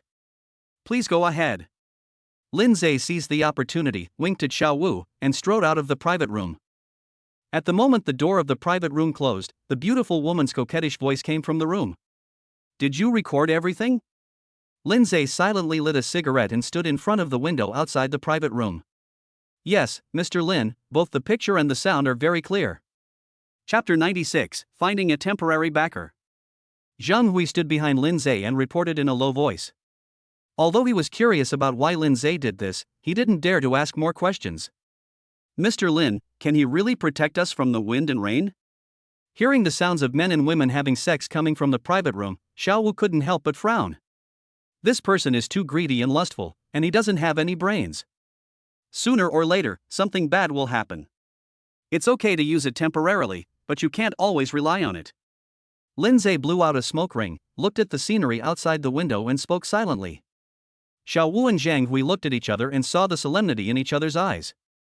At Xiao Wu's signal, Zhang Hui gritted his teeth and looked at Lindseay. "Mr. Lin, who is this Mr. Sun?" Lindseay turned around and looked at the two people, and slowly said, "He is the sky of Jiangcheng, his real name is Sun Weidao, and he is known as Mr. Sun." Upon hearing this, Xiao Wu and Zhang Hui both widened their eyes. As a gangster in Jiangcheng, who hasn't heard of Sun Weidao's name? Mr. Lin, could he be the municipal party committee of Jiangcheng? Before Xiao Wu could finish his words, Lindseay stopped him with a look. "Some things should be kept to yourself. Speaking them out will only lead to your own death. Do you understand?" Lindseay patted Xiao Wu, glanced at Zhang Hui with a warning look, then put out his cigarette and walked to the door of the room. Xiao Wu and Zhang Hui looked at each other in surprise. They never expected that the greedy and lustful man inside had such an ulterior motive. Hearing that the sound in the private room had disappeared, Lindseay waited for another 5 minutes before knocking on the door and entering. "I'm really sorry, Mr. Sunday, something happened at the company, so I had to hold a video conference. I hope I didn't neglect you." Lindseay walked into the room and saw the pure beauty's messy hair and Sun Weidao's breathless face, with a smile on his face. "Not only did I not neglect it, I was also very satisfied. Brother Lin, this tea is good. I wonder if it can." Sun Weidao glanced at the pure beauty beside him with a smile and winked at Lindseay. Hearing Sun Weidao's change of address, Lindseay swaggered back to his seat and looked at him with a smile. "As long as Mr. Sun likes it, I'll have someone personally deliver this tea to your door." Hearing Lindseay's words, Sun Weidao smiled even more and touched the beautiful woman twice hesitantly. "Brother Lin, I've made you spend a lot of money today, why don't we get drunk?"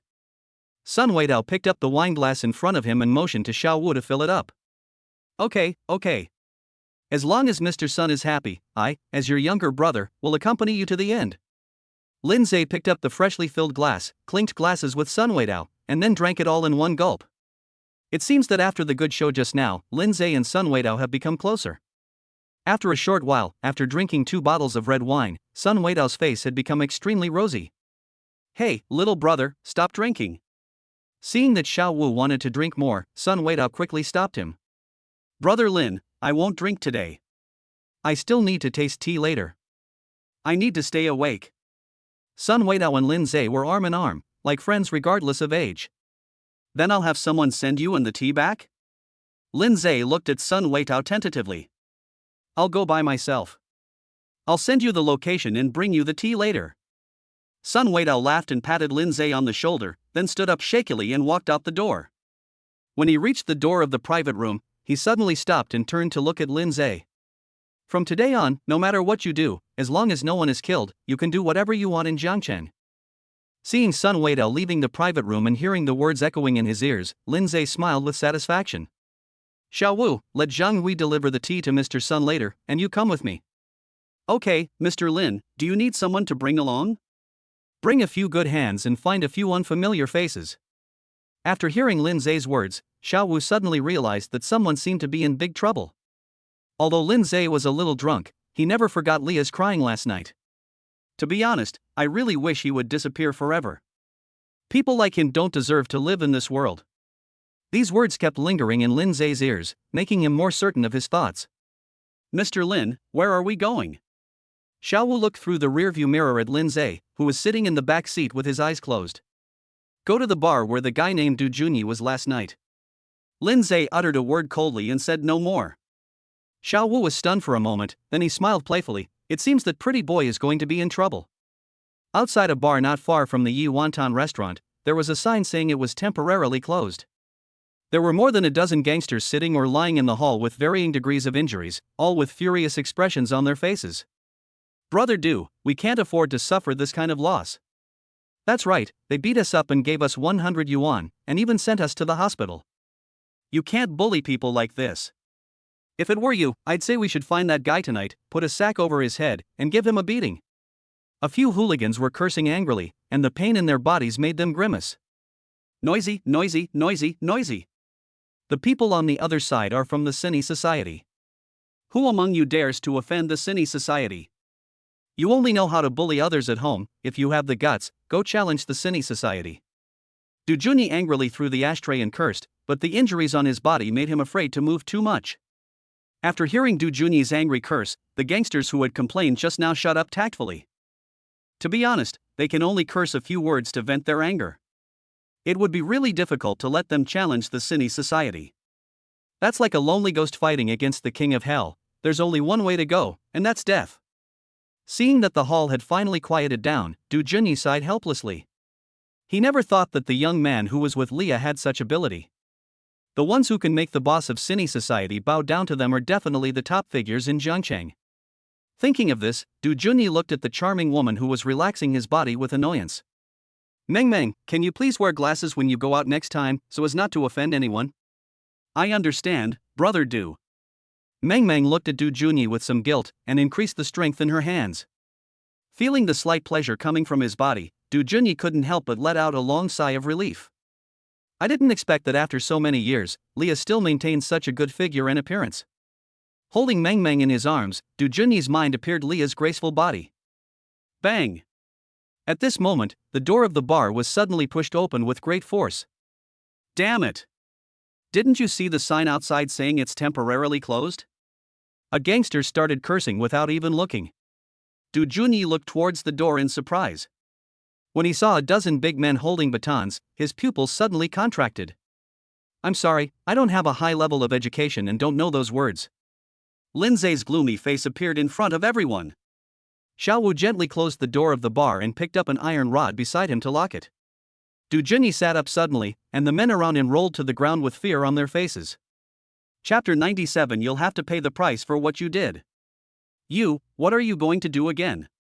Du Junyi looked at Lindseay with fear on his face, and Meng Meng behind him huddled into a ball, not daring to look up.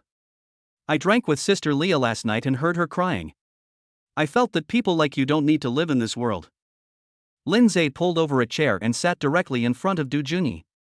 Xiao Wu waved to his men, and miserable cries were heard again from all around. Du Junyi looked around in horror, only to see a dozen big men waving batons and beating his defeated troops. Sir, I was wrong. I was really wrong. Can you please forgive me? Du Junyi knelt down in front of Lindseay and begged bitterly. If he heard correctly, Lindseay was going to kill him. Okay, just cut your own tendons and forget about it. Lindseay looked at him jokingly and waved to Xiao Wu beside him. Xiao Wu understood what he meant, slowly took out a black pistol from his arms and handed it to Lindseay respectfully. My lord, Grandpa. You can't do this. The moment he saw the gun, Du Junyi was instantly frightened and a hot stream slowly flowed out from his lower body. Meng Meng behind him secretly glanced at what Lindseay's hand, rolled her eyes and fainted. Xiao Wu, turn off all the surveillance cameras here and destroy all the hard drives. Lindseay pointed his gun at the surveillance camera above his head and turned to instruct Xiao Wu. Xiao Wu nodded silently, whispered a few words to his men behind him, and pointed to the second floor. Several big men immediately understood and ran to the second floor without hesitation. Du Junyi, it's not that I look down on you, but you're such a grown-up and you still wet your pants? Lindseay covered his nose with his left hand and pointed the gun in his right hand directly at Du Junyi's head. Grandpa, I was really wrong. I will give you all the money I cheated from Leah. Du Junyi subconsciously leaned back and waved his hands in fear. How much? 3. No, less than 400,000. So what did you do with the 500,000? Du Junyi was about to respond when he suddenly realized that what Lindseay said was wrong. It was clearly less than 400,000, so how come it became 500,000 in his mouth? Isn't this blatant banditry? However, when he saw the black muzzle of the gun, he had to accept it even if Lindseay offered 600,000. I used that money to open this bar. Du Junyi's voice trembled a little, and he didn't dare to look directly into Lindseay's eyes. So how much money has the bar made over the years? No. Less than 3 million. Very good, give me the 4 million now. What? Du Junyi was completely dumbfounded after hearing Lindseay's words. He did open this bar with Leah's money, and he did make less than 3 million over the years. But there are also all the expenses such as labor, rent, water, electricity, etc., all these money are included. Even if we put aside all the expenses and make a net profit of 3 million, plus Leah's 400,000, it's only 3.5 million. How did he get 4 million in the blink of an eye? Grandpa, I don't have so much money now. Du Junyi could see that there was no way he could reason with the young man in front of him. Don't call me Grandpa, I'm afraid it will shorten my life. I don't care. There are so many of you. Find a way to get it out for me. Lindseay didn't give Du Junyi a good look at all and pointed the gun directly at his head. Feeling the cold muzzle of the gun, Du Junyi trembled all over. I'll give you this bar as collateral. There's still 1.5 million left on the card. This is really all I have. Seeing Du Junyi slumped in a pool of urine, Lindseay shrugged helplessly. Okay, Xiao Wu, bring me the transfer contract. Lindseay smiled playfully and extended his hand to Xiao Wu. Looking at the transfer contract that had been prepared in front of him, Du Junyi looked at Lindseay with empty eyes. It turns out that he had already prepared everything, just waiting for me to jump in. Du Junyi took the pen from Xiao Wu with a frustrated look on his face and signed his name tremblingly. After telling Lindseay the password of his bank card, Du Junyi lowered his head in despair. I have worked so hard for so many years, but in the end I am still penniless. Mr. Lin, all surveillance has been cleared. After hearing the report from his men, Xiao Wu whispered it to Lindseay. Throw them all into the sea to feed the sharks. I don't want to see them in Jiangcheng again. Lindseay uttered lightly, then pointed the gun at the panicked Du Junyi. Kid, remember this, Jiangcheng is not the place you should come to. Before he finished speaking, Lindseay pulled the trigger. Squeak! Du Junyi was so scared that he closed his eyes, but he felt a stream of water slowly flowing down his forehead. He opened his eyes in confusion, only to see the gun in Lindseay's hand pointing at him. With just this little courage, you still dare to call yourself the big brother? Lindseay said something disdainful, turned the water gun and walked out the door.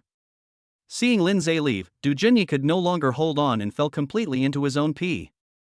Master Lin, do you really want to throw them into the sea to feed the sharks? Xiao Wu quickly opened the door of the bar for Lindseay and asked carefully. We live in a society ruled by law. How could someone commit murder and robbery? Lindseay looked at Xiao Wu's increasingly puzzled gaze and spoke slowly. Send those unfamiliar faces to those poor countries. The more difficult the conditions, the better. Looking at Lindseay sitting in the passenger seat, Xiao Wu couldn't help but give him a thumbs up. Lindseay had just closed the car door when his cell phone suddenly rang. Take Chenshi home for a quick dinner tonight. Looking at the message sent by Su Pinghui, Lindseay sighed silently.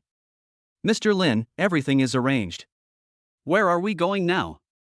5 minutes later, Xiaowu sat in the driver's seat and turned back to ask Lindseay. Go to Su Group to pick up Chenshi, and then go to Su Villa. Lindseay said lightly. When Xiaowu heard the word Su's Villa, his eyes flickered and he started the car and drove away. Just when Lindseay picked up Su Chenshi and headed to Su's Villa, a figure quietly emerged in a villa somewhere in the capital. Boss, these are the news I have found out recently. The black shadow knelt in front of Yi Chen, silently waiting for the next instruction. In just 1 month, he has grown to this extent? Yi Chen looked at the photo in his hand silently and squeezed it into a ball. Boss, if we don't take action now, I'm afraid. The black shadow saw Yi Chen's cold gaze and swallowed the last 4 words back.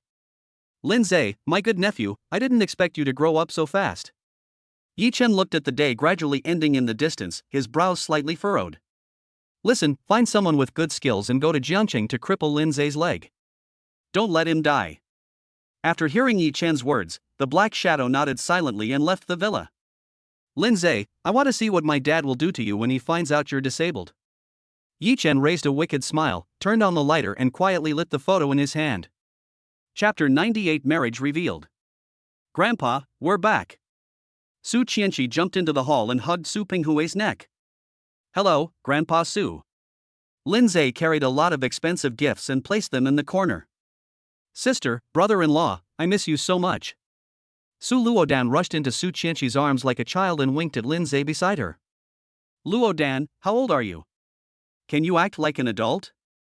Su Chenshi looked at Su Luodan speechlessly and rolled his eyes. Lindseay, come here for a moment. Su Yucheng walked down from the 2nd floor and waved to Lindseay. Lindseay looked at Su Yucheng in confusion as he walked towards the back garden. Although he was puzzled, he still followed him. Don't get involved in their affairs, just talk to Grandpa. Su Pinghui pulled back Su Chenshi, who was about to follow. Okay, Grandpa, I'll chat with you. Su Chenshi looked at Lindseay's disappearing back and sat next to Su Pinghui. I heard from the old man that you met Mr. Sun today? Su Yucheng stood beside the pond, quietly feeding the fish and seemed to be talking to himself. Yes, Uncle Su. Lindseay did not hide it. If I'm guessing correctly, you plan to let Mr. Sun pave the way for you in the shantytown demolition and reconstruction project? Su Yucheng turned and looked at Lindseay, his sharp eyes constantly scanning him. The shantytowns are a hodgepodge of good and bad people. Once the project starts, some unpleasant things are bound to happen. Instead of dealing with these troubles later, it is better to take care of everything in advance. Lindseay told Su Yucheng half of Sun Weidao's value, and there were some things he didn't need to tell him. I have to admit, I underestimated you before. It is rare for a college student who has just entered society to have such a meticulous mind. Su Yucheng and Lindseay looked at each other, and the previous contempt was no longer in their eyes. But I want to warn you that Mr. Sun is a double-edged sword. If you are not careful, you will be doomed. I know, Uncle Su, I feel a little uncomfortable in my stomach, I'm going to the bathroom first. Lindseay found an excuse to slip away. He didn't like listening to Su Yucheng's long speech. Looking at Lindseay's hurriedly leaving back, Su Yucheng shook his head silently. Brother, this kid is interesting. After Lindseay left, Su Yi slowly appeared beside Su Yucheng. Indeed, young people of his age are rarely so cunning. Su Yucheng nodded in agreement. He did underestimate Lindseay. Chenshi has been living with him. Haven't you ever doubted their relationship? Su Yi looked at his elder brother and felt a little worried for him. Let young people solve their own problems. I'm not at the point where I need to be concerned about everything. That's right, then there's no need for me to tell you that they've already obtained a marriage certificate. What did you say? Su Yucheng's eyes widened instantly and he looked at Su Yi in disbelief. My dear brother, you are the richest man in Jiangcheng after all. You can find out about this kind of thing by just making a phone call. They say a daughter is a person's best friend. If I were you, I would have checked it out long ago. Su Yi patted his eldest brother's shoulder and turned to walk towards the living room. Su Yucheng's face became more and more gloomy. He had planned everything, but he never expected that his precious daughter would secretly get a marriage certificate with Lindseay. That's right, a family should sit together more often, that's the way it should be. Looking at his children and grandchildren sitting on both sides of the dining table, Su Penghui smiled with satisfaction. We were missing Luo Dan and Sunan before, but now that Luo Dan is back, we can finally be together again. Sun Penghui picked up the wine glass, glanced at Lindseay, and clinked glasses with everyone else. Su Ru, how is the divorce going? After drinking a glass of wine, Su Yucheng looked at Su Ru thoughtfully. I'm going to go through the divorce procedures tomorrow and completely sever ties with him. Su Ru smiled calmly. She had completely gotten over this incident. Now, she just wants to cut off ties with Wang Anha as soon as possible. Are we going to make him leave the house with nothing? Little sister Su, she suddenly asked. He must be kicked out of the house. I've long said he's not a good guy. Su Penghui took over the conversation directly, his expression somewhat moved. The brothers and sisters looked at each other and no longer discussed the topic. Aunt, Lindseay, and I will go with you tomorrow so that we can take care of you. Su Chenshi became worried when she thought of Wang Anha's brutality against Su Ru that day. Okay, let's go together. Without waiting for Su Ru to speak, Su Luodan agreed first. Well, let's go together. You can get a divorce at the same time. Su Yucheng suddenly said something that made everyone in the audience dumbfounded. Su Chenshi's expression froze instantly, and even Lindseay stopped what he was doing at the same time. Brother, who are you asking to divorce? Little sister Su, she seemed not to understand and asked again. Of course it's my precious daughter, who else could it be? Su Yucheng's tone was somewhat unkind. This time, it really became like a married girl, spilled water. Chenshi, are you married to Lindseay? Sister, brother-in-law, are you really married? Su Ru, Huolin, and Su Luodan exclaimed in surprise at the same time and looked at them in disbelief. Oh my god, when did it happen? Su Shi opened his mouth wide, as if he had heard something terrible. Well, listen to my excuse. Su Chenshi sighed helplessly. It turned out that there is no wall that is completely airtight. Chenshi, I admit that Lindseay is a good kid, but given his family background, is it really okay for you to get married without telling your family? Although Su Shi's tone was gentle, it was full of contempt. Su Yu didn't say anything, just stared at Lindseay coldly, as if he was laughing at him. Chenshi, you shouldn't have hidden your marriage from your family. After all, our Su family. That's enough. Su Ru just opened her mouth to say something but was stopped by Su Penghui. I agreed to their marriage. What? I don't have the final say in this family? Su Penghui raised his eyebrows slightly, his face full of anger. He naturally noticed his children's dissatisfaction and ridicule towards Lindseay. It was normal for this situation to happen given the Su family's status. But Lindseay is not an ordinary person, he is the young master of the Yi family in Beijing. For his Su family to be able to marry someone of such status was already a great honor to their ancestors. Dad, you mean you asked them to get the marriage certificate without telling us? As Su Chenshi's mother, Huolin was even more confused. My daughter is getting married without telling her family, and she doesn't need their consent? Yes, I am very optimistic about Lindseay's child, and Xianxi likes him, so I let them get the marriage certificate in secret. What's the problem? Su Penghui swept the entire audience with a sharp gaze, his tone unquestionable. Since the old man had spoken, Su Yucheng and others didn't dare to say anything else. However, the way they looked at Lindseay seemed to have changed. Lindseay gave Su Penghui a grateful look and breathed a sigh of relief. Don't worry, the Su family has grandpa in charge, they dare not say anything. Su Chenshi clasped Lindseay's hands with her 10 fingers and smiled sweetly. Chapter 99 Default Identity. Feeling the strange looks from everyone, Lindseay chose to eat in silence with his head down. He knew that whatever he said now would be in vain. Only when he had his own true strength could he make them take him seriously. Since they learned that Su Chenshi and Lindseay obtained their marriage certificate with Su Penghui's permission, everyone has remained silent. Lindseay, come with me to the study. Seeing this, Su Penghui threw down his chopsticks, stood up and walked to the second floor. Lindseay was stunned. After looking around at everyone's expressions, he quickly put down his chopsticks and chased after him. Chenshi, stop right there. Seeing that his daughter was about to follow him again, Su Yucheng stopped her directly. Okay, I won't go. You guys go ahead and start. I can't get a divorce anyway. Su Chenshi simply gave up and pulled a chair over to sit in front of his parents.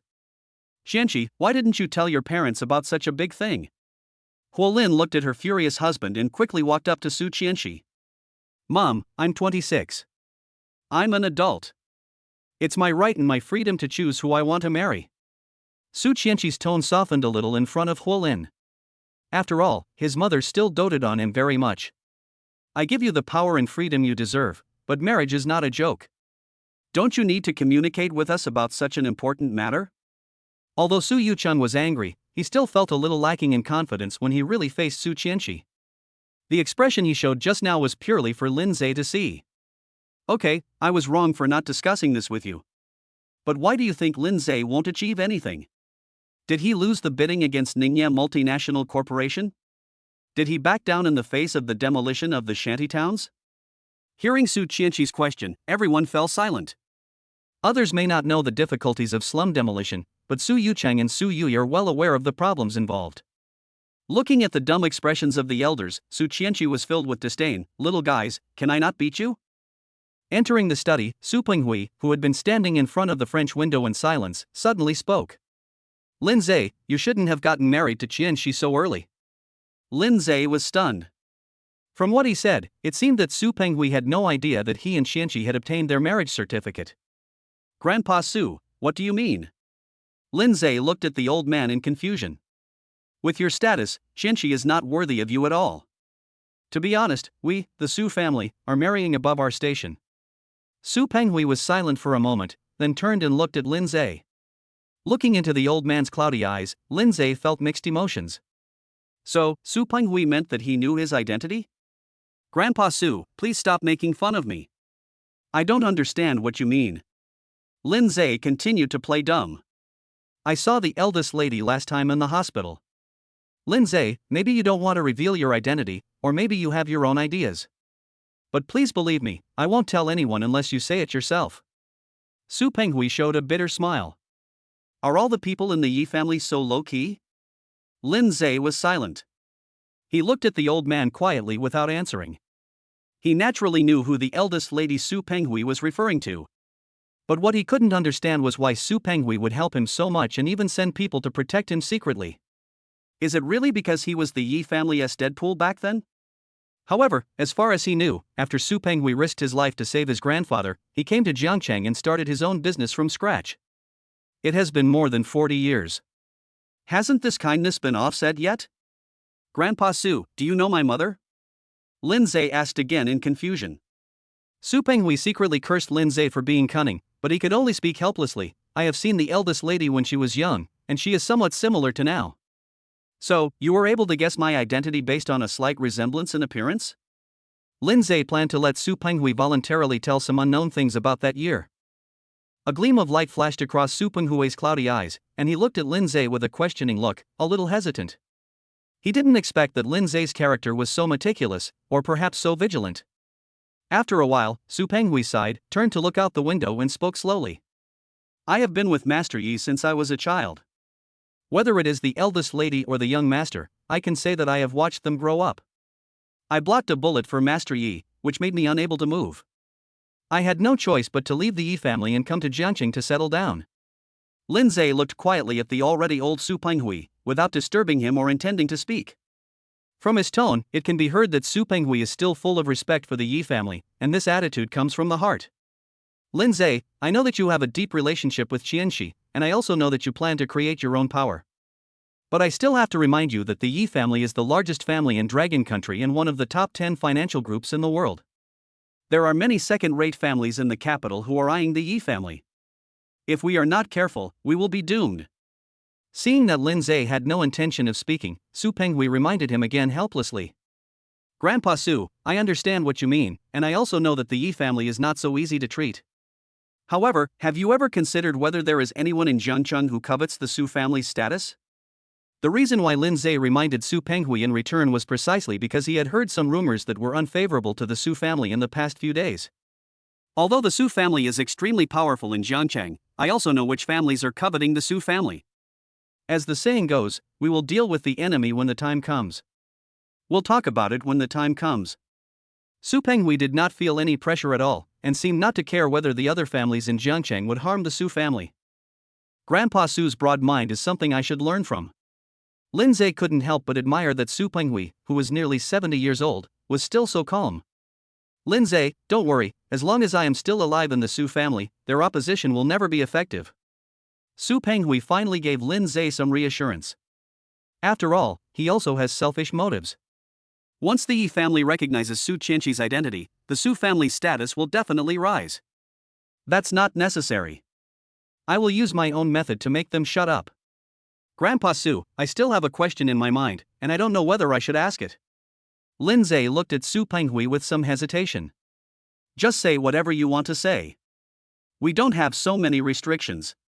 Su Penghui's eyes flashed, as if he had guessed what question Lindseay would ask. You were my Yi family's deadbeat back then, but more than 40 years have passed. Why do you still support the Yi family so much?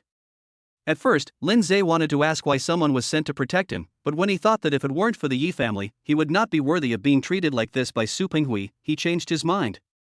Su Penghui smiled indifferently. He knew that this was the question Lindseay wanted to ask. As the Yi family's dead servant, it is my duty to save the master. But if there was no master, how could there be the Su family today? Chapter 101 Year Agreement. Lindseay was stunned. Could it be that? After a few seconds of confusion, Lindseay suddenly felt relieved. Su Penghui became unable to move due to the difficulty in saving Yi Xingtian, so he naturally could not continue to serve as the Deadpool of the Yi family. He led his family to Jiangcheng. Without the secret manipulation of the Yi family, how could Su Penghui stand at the top of the pyramid of Jiangcheng in just over a decade?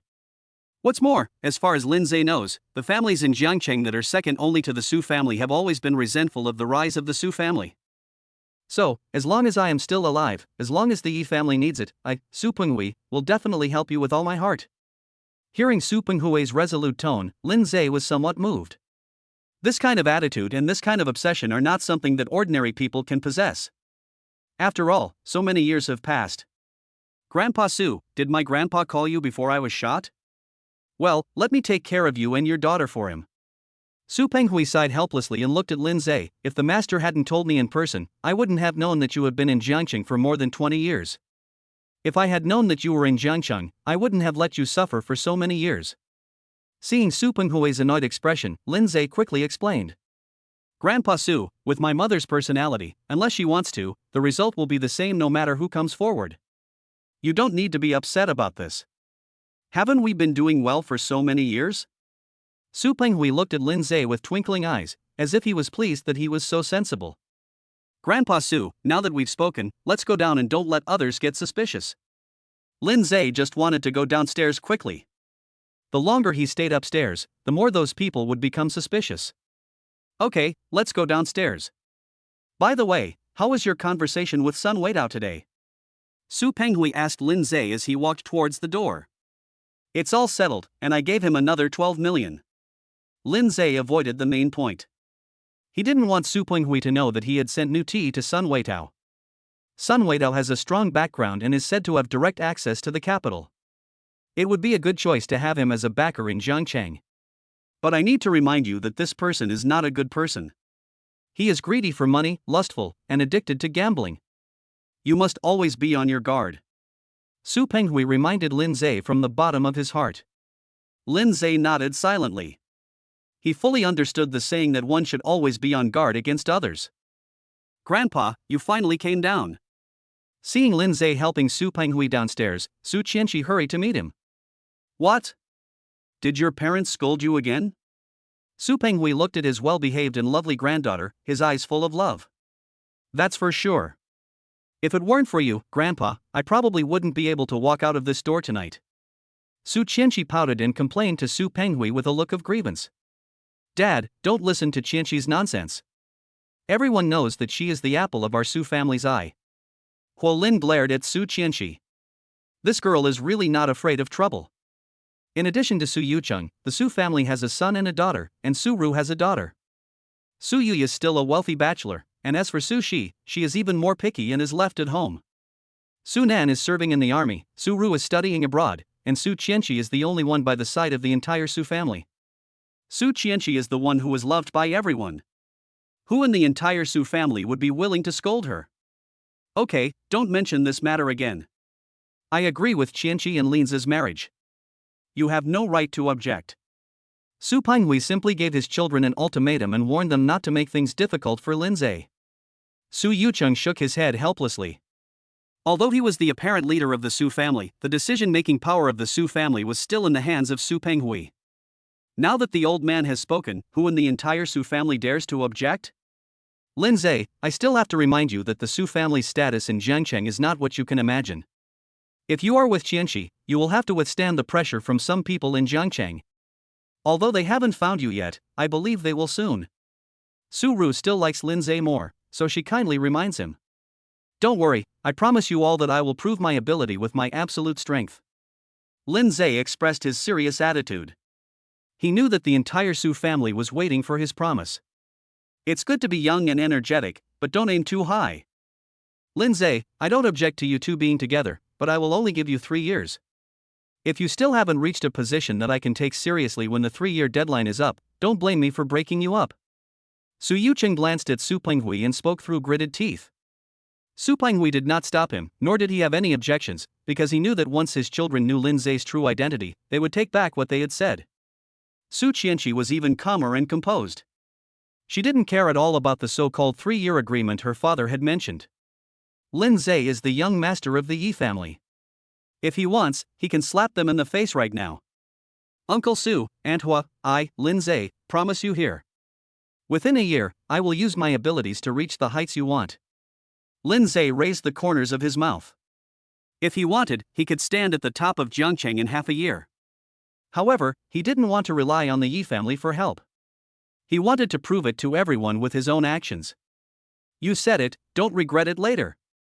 Su Yucheng smiled cunningly, he just wanted to lure Lindseay into a trap. He didn't believe that without the support of the Su family, Lindseay could reach that level in just 1 year. Well, it's getting late, you should go home. Su Penghui rolled his eyes at his son. He really didn't know what expression he would have when he knew the truth. Seeing the old man ordering everyone to leave, everyone tactfully left one by one. Aunt, Lindseay, and I will pick you up early tomorrow morning, don't forget. Su Chenshi reminded Su Ru before leaving. I got it.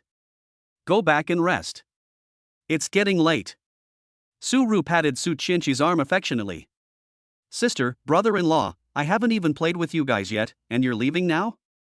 Su Luodan was reluctant to leave Su Chenshi alone, and spent the whole night discussing their marriage certificate, without even having a good chat with them. After we finish our work tomorrow, we'll take you out to play. Lindseay touched Su Luodan's head lovingly and agreed on behalf of Su Chenshi. Luodan, your brother-in-law has spoken. Where do you want to go tomorrow? How about we all go with you? Su Chenshi directly agreed with Lindseay's answer and looked at Su Luodan, who was somewhat reluctant. Okay, this is what you said, it's a deal. Su Luodan suddenly jumped up excitedly and began to plan tomorrow's trip. Husband, do you really intend to reach the level my father wants within a year by your own ability? After leaving Su's villa, Su Chenshi held the steering wheel and looked at Lindseay with some concern. Put your heart in your stomach and believe in my ability. Lindseay rubbed Su Chenshi's head and turned to look out the window. Perhaps he should speed up his pace. Chapter 101 He Family, He Pang. The next morning, Lindseay gave Su Chenshi, who was still sleeping, a light kiss and got up. It seems to have become his habit to prepare breakfast on time every morning. Thinking of how Su Chenshi understood him more and more last night, Lindseay's mouth corners unconsciously raised. As the hot breakfast was placed on the table, Su Chenshi rubbed his hazy eyes and walked out of the bedroom. Thank you for your hard work, husband. Su Chenshi went straight into Lindseay's arms, like a docile little rabbit. Hurry up and wash up and eat. Don't delay in picking up Aunt and Luodan. Lindseay kissed Su Chenshi's forehead gently and pushed her towards the bathroom. Honey, I have a suggestion, do you want to hear it? After washing up and eating breakfast, Su Chenshi suddenly looked up at Lindseay. You look so serious, tell me. Don't drive that car anymore. Get a better one, okay? Just have a car to drive, why waste all that money? Lindseay knew that it was another suggestion about changing the car. Su Chenshi had been nagging him about this these days. He just couldn't understand what was wrong with a Maybach worth more than 2 million yuan. You know that the young masters in Jiangcheng who are second only to the Su family in power all drive cars worth tens of millions. I'm worried that if they see you driving a car of this level, they will make fun of you in public. Su Chenshi hesitated for a moment, but still spoke out what was in his mind. I don't see them, why are they making fun of me? But, there is a banquet in 3 days, and I have also received an invitation. Su Chenshi avoided his gaze and was somewhat afraid to look directly into Lindseay's eyes. So you mean, those people will all go to this banquet? Lindseay's eyes rolled, and he seemed to understand what Su Chenshi was worried about. Well, there are suitors of mine among them, and I'm afraid they will verbally attack you. It's okay. I'll deal with it as soon as it happens. Besides, I really like that car. Let's eat. Lindseay casually said something to Su Chenshi, then lowered his head and started eating. He had a feeling that the banquet 3 days later seemed to be aimed at him. Seeing that he still couldn't persuade Lindseay, Su Chenshi had no choice but to lower his head and eat. At 8:30 in the morning, Lindseay's Maybach appeared at Su's villa on time. Accompanied by Su Luodan, Su Ru walked slowly out of the villa and got directly into the car. Aunt, are you ready? Su Chenshi saw that Su Ru looked a little nervous. Don't worry, I've had enough of that kind of life. Su Ru forced a smile. Don't worry, Aunt. He won't dare to do anything with me here. Lindseay comforted Su Ru and went straight to the Civil Affairs Bureau. Boss Su, that person is here and on the 2nd floor. As soon as the 4 of them arrived at the door of the Civil Affairs Bureau, a staff member came up to them. He came here by himself? Su Chenshi raised his eyebrows and looked at the staff. Well, there is also a man who looks fierce. The staff member hesitated. I knew he wouldn't divorce me so easily. Su Ru suddenly looked worried. Su Luodan nervously held Su Ru's arm, as if she was afraid to see Wang Anha again. Don't worry, everything will be fine with me here. Lindseay gave Su Ru and her daughter a reassuring look, then strode up to the 2nd floor. Brother He, you must not let me leave the house with nothing. Wang Anha walked back and forth in the reception room anxiously, his eyes wandering. Okay, stop turning, it's giving me a headache. How did you manage to not be able to handle a woman? He Pang rubbed his temple and looked at Wang Anha, who was wandering in front of him with some impatience. Brother He, she is from the Su family, what do you want me to do? Besides, I'm just a son-in-law and have no say at all. Wang Anha sat next to He Pang with a depressed look on his face, looking worried and at a loss. Okay, it's just the Su family. He Pang was very disdainful. Brother He, you are not afraid of the Su family, but I am. The Su family in Jiangcheng. Before Wang Anha could finish his words, the door of the reception room was slowly opened. Lindseay and his group, accompanied by staff, appeared in their sight. Why is he here? As soon as Su Chenshi entered the room, he saw He Pang sitting inside and immediately frowned. Chenshi, do you know that person? Lindseay glanced at He Pang and looked at Su Chenshi in surprise. His name is He Pang. He is the current head of the He family in Jiangcheng. His power is second only to the Su family. I didn't expect that Wang Yin and this bastard were actually colluding with him. Su Chenshi slowly clenched her fists. She was a little surprised by He Pang's appearance. He family. Lindseay murmured, looking at He Pang with complicated eyes. As far as he knew, the He family was an old family in Jiangcheng. If the Su family had not risen, the He family would probably be the largest family in Jiangcheng. I didn't expect that the Su family would have so many people coming just for a divorce. He Pang glanced at them, his eyes full of disdain. He Pang, this is our Su family's family affair. It's not your turn as an outsider to butt in. Su Ru looked at He Pang and Wang Anha, who was standing beside him, and was immediately furious. She knew He Pang's character very well, and he would not do anything without benefits. What's more, for so many years, the He family has been secretly against the Su family. Although Su Luodan didn't know He Pang, she knew that he was the reinforcement Wang Anha had invited, and she stared at Wang Anha. Of course it has something to do with me. Wang Anha owes me a gambling debt. Shouldn't you pay it off for him? He Pang stood up and walked towards Su Ru with a stern look on his face. He Pang, I advise you to be more sensible. Su Chenshi flashed in front of Su Ru, with a look of vigilance on his face. Although the Su family is not afraid of the He family, once the two families go to war, they will definitely kill 1,000 enemies and lose 800 of their own. Su Chenshi, why are you here to meddle in other people's affairs if you're not busy with your relationship?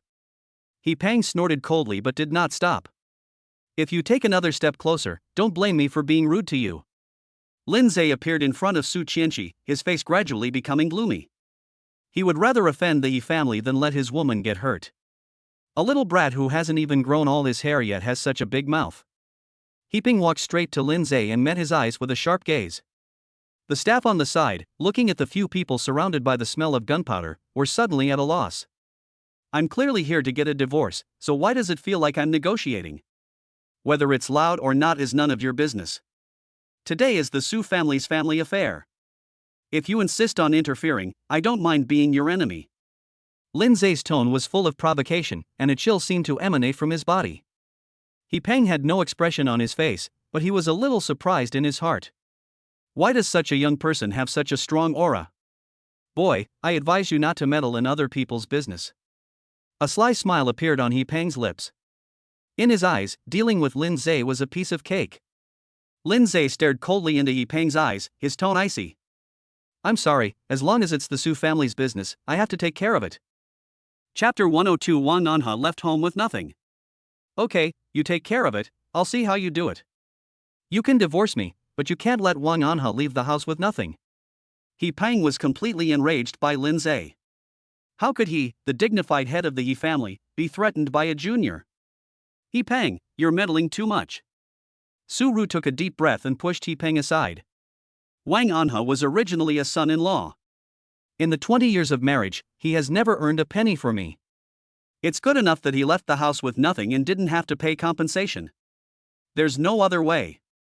Su Ru changed her previous cowardly attitude and stared at Peng fiercely. She admitted that she had been subjected to domestic violence for more than 10 years and had developed a great fear of Wang Anha in her heart. But she also knew that if she continued to be so weak, it would be unfair to herself and Su Luodan. Then I don't care. Wang Anha owed me money during your marriage, so you and your wife are both responsible for repaying the money. Hearing Peng's words, Wang Anha, who had been silent behind him, suddenly brightened up. It seems that he made the right decision to invite the reinforcements this time. Sorry to bother you. The staff looked at them timidly. According to the law, the other party to the gambling debt has no right to repay. As soon as she finished speaking, two cold gazes fell directly on her. Peng wished he could shut this staff member's mouth. He was really talking about things that were irrelevant. Wang Anha glared at the staff fiercely and cursed in his heart, this woman is so mean. Don't waste your time here. You won't give him a penny. If you don't get a divorce certificate today, you'll be sued. Remember one thing, if you file a lawsuit, Wang An and the domestic violence issue will definitely be investigated. Lindseay lost his remaining patience and decided to speak frankly. Peng deliberately made things difficult for Su Ru. His purpose was to see the Su family make a fool of themselves, not to help Wang Anha. As for the unfounded gambling debt, according to the law it has nothing to do with Su Ru. Domestic violence?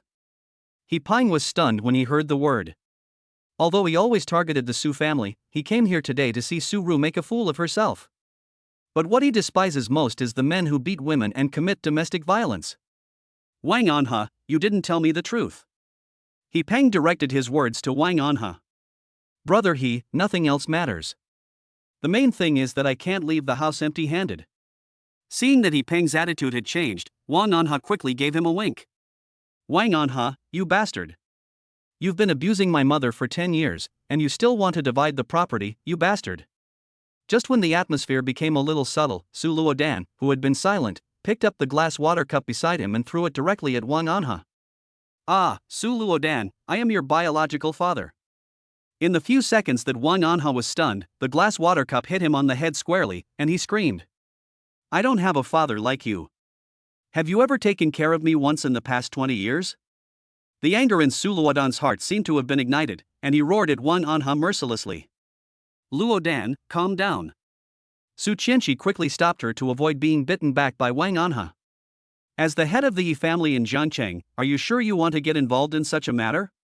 Are you not afraid that the major news media in Jiangcheng will expose the scandal of the Yi family's patriarch causing a scene at the Civil Affairs Bureau tomorrow morning? Lindseay thought the time was ripe, so he quickly added fuel to the fire. Since I have already offended him, I might as well offend him thoroughly. When Su Chenshi heard Lindseay's words, his eyes rolled, and then he took out his mobile phone and turned on the camera. Seeing the two people's actions, Peng's expression became more and more ugly. If they really took some photos and posted them online, I wouldn't be able to explain myself. What's more, Su Luodan's anger didn't seem to be fake. Was she really helping a domestic violence man? After much thought, Peng decided not to get involved in this matter to avoid getting into trouble. If you want to deal with the Su family and make them look bad, there are plenty of opportunities, so there is no need to rush. Thinking of this, He Peng looked up at the time, then turned to look at Wang Anha. I have something else to do at the company, I'll leave first. Regardless of whether Wang Anha agreed or not, He Peng turned around and left. When he walked in front of Lindseay, He Peng stopped and looked at him coldly. Boy, I will remember you. My name is Lindseay. If the patriarch of the Yi family is unhappy about what happened today, you can come to me anytime. Lindseay introduced himself and did not take He Peng's threats seriously at all. Lindseay, right? Very good. He Peng gritted his teeth and walked downstairs angrily. Looking at He Peng's disappearing back, Lindseay shrugged indifferently. Are you going to get a divorce or not? Seeing He Peng leaving, Su Ru looked directly at Wang Anha. Wang Anha was dumbfounded. He thought that by inviting his savior, he would not have to leave the house with nothing. But who would have known that Cheng Yaojin would show up unexpectedly and force He Peng away? Wang Anha glared at Lindseay. It was this guy who kicked him out of the house last time. Today he was the one making alarmist remarks again, forcing He Peng to consider the reputation of the He family. Wang Anha, let me ask you again, should we get a divorce or not? Seeing Wang Anha staring at Lindseay, Su Ru raised her voice and questioned again. I don't want to leave, can you agree? Facing Su Ru, Wang Anha was completely wilted. No. Su Ru and Su Luodan spoke almost at the same time. Then let's get a divorce. Wang Anha sat down dejectedly. When He Peng was around, he still had some confidence. Asking him to face the Su family alone now is undoubtedly like an egg hitting a stone.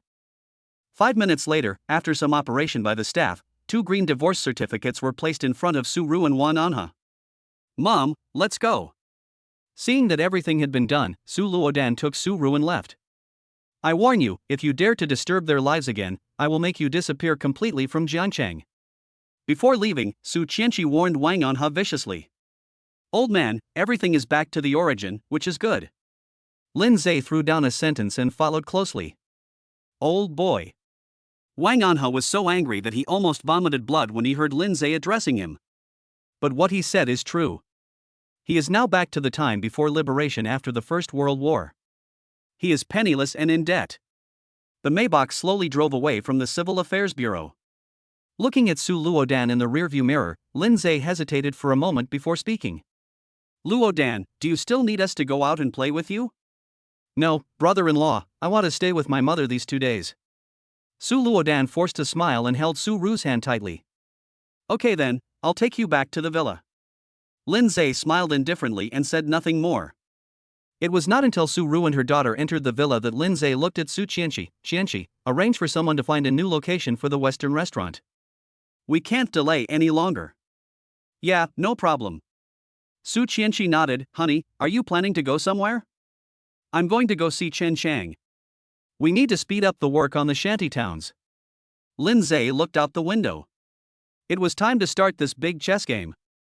Chapter 103 Difficulties in Shantytowns. After sending Su Chenshi back to Su Group, Lindseay picked up Xiao Wu and went straight to the hospital.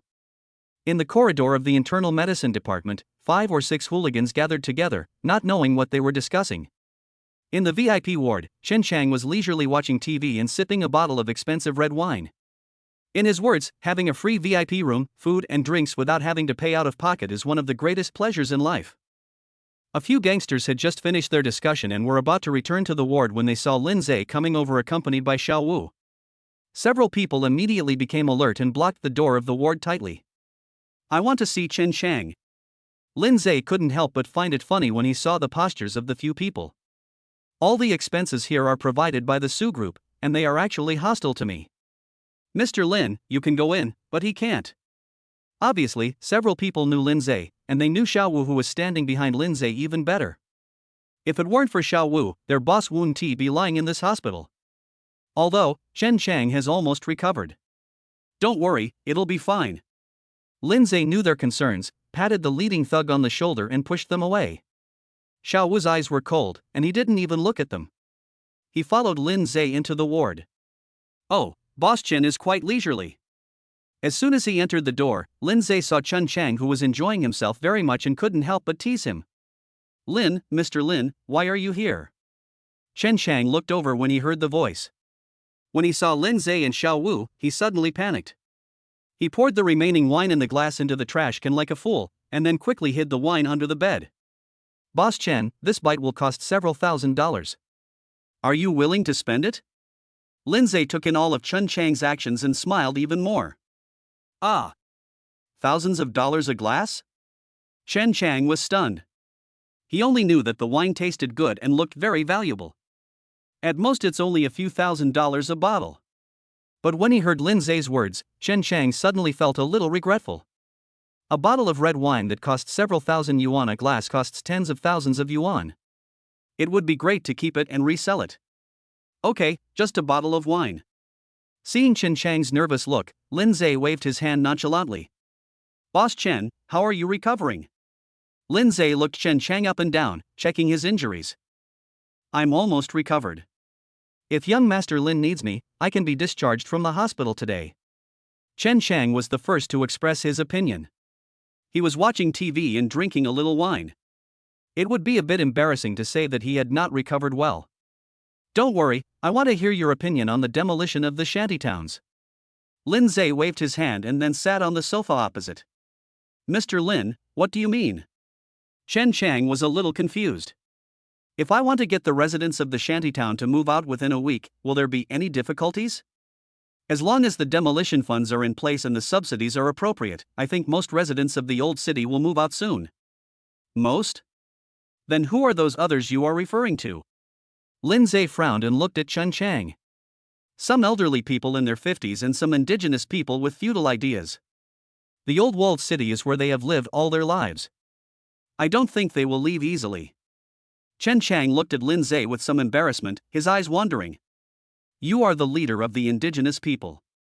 You have to solve their problems. I can only exceed the original budget by 2% at most.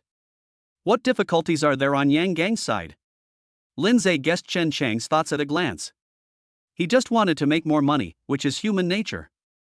Most of the outsiders like Yang Gang are workers. The reason they stay in the old city is because the rent here is cheap. If we can solve their housing problems or provide them with stable jobs, it won't be too difficult. Chen Chang scratched his head in embarrassment. Now that Lindseay had seen through his thoughts, he dared not hide anything anymore. What do you think of Yang Gang? Lindseay savored what Chen Chang had just said, deep in thought. This person is ruthless in his actions, but he is only doing it to protect his own interests. It was because of Yang Gang's ruthlessness that those outsiders were able to gain a foothold in the old city. Speaking of Yang Gang, Chen Chang still admires this man quite a lot. He is decisive and ruthless in his actions, and is a man who can accomplish great things. Unfortunately, due to the general environment, he had no choice but to stay in this small old castle. How is your relationship with Yang Gang? Fortunately, although they are in opposition to each other, the relationship is still harmonious. Well, you can be discharged from the hospital tomorrow and make an appointment with Yang Gang for me. Mr. Lin, do you want to invite Yang Gang to dinner? Chen Chang was stunned. Why should he invite an outsider? With the strength of the Su group, couldn't he just be kicked out? Well, in a society ruled by law, it's better to use your mouth instead of your fists. Lindseay smiled harmlessly. Xiao Wu, who was silent on the side, couldn't help but give Lindseay a blank look. Why not use your hands less if you can use your mouth? Du Junyi was just dismissed a few days ago, and now he is governing the society with righteous words? The mind of my master is really hard to figure out. Chen Chang's face twitched as well. Wasn't he conquered by him using force? Boss Chen, you have 2 tasks tomorrow. First, accompany the people from the Su group to persuade all the indigenous people to relocate. Second, ask Yang Gang to meet at Jiangcheng Hotel at 7 o'clock tomorrow night. After Lindseay gave his instructions, he stood up and prepared to leave. Mr. Lin, didn't you ask me to go with Brother Wu? Chen Chang asked quickly when he saw Lindseay was about to leave. On the surface, you and Xiao Wu, but in reality, you follow my orders. Do you understand? I understand. Take care, Mr. Lin. Chen Chang bowed respectfully. Seeing Lindseay and the other 2 leave, several thugs walked in anxiously.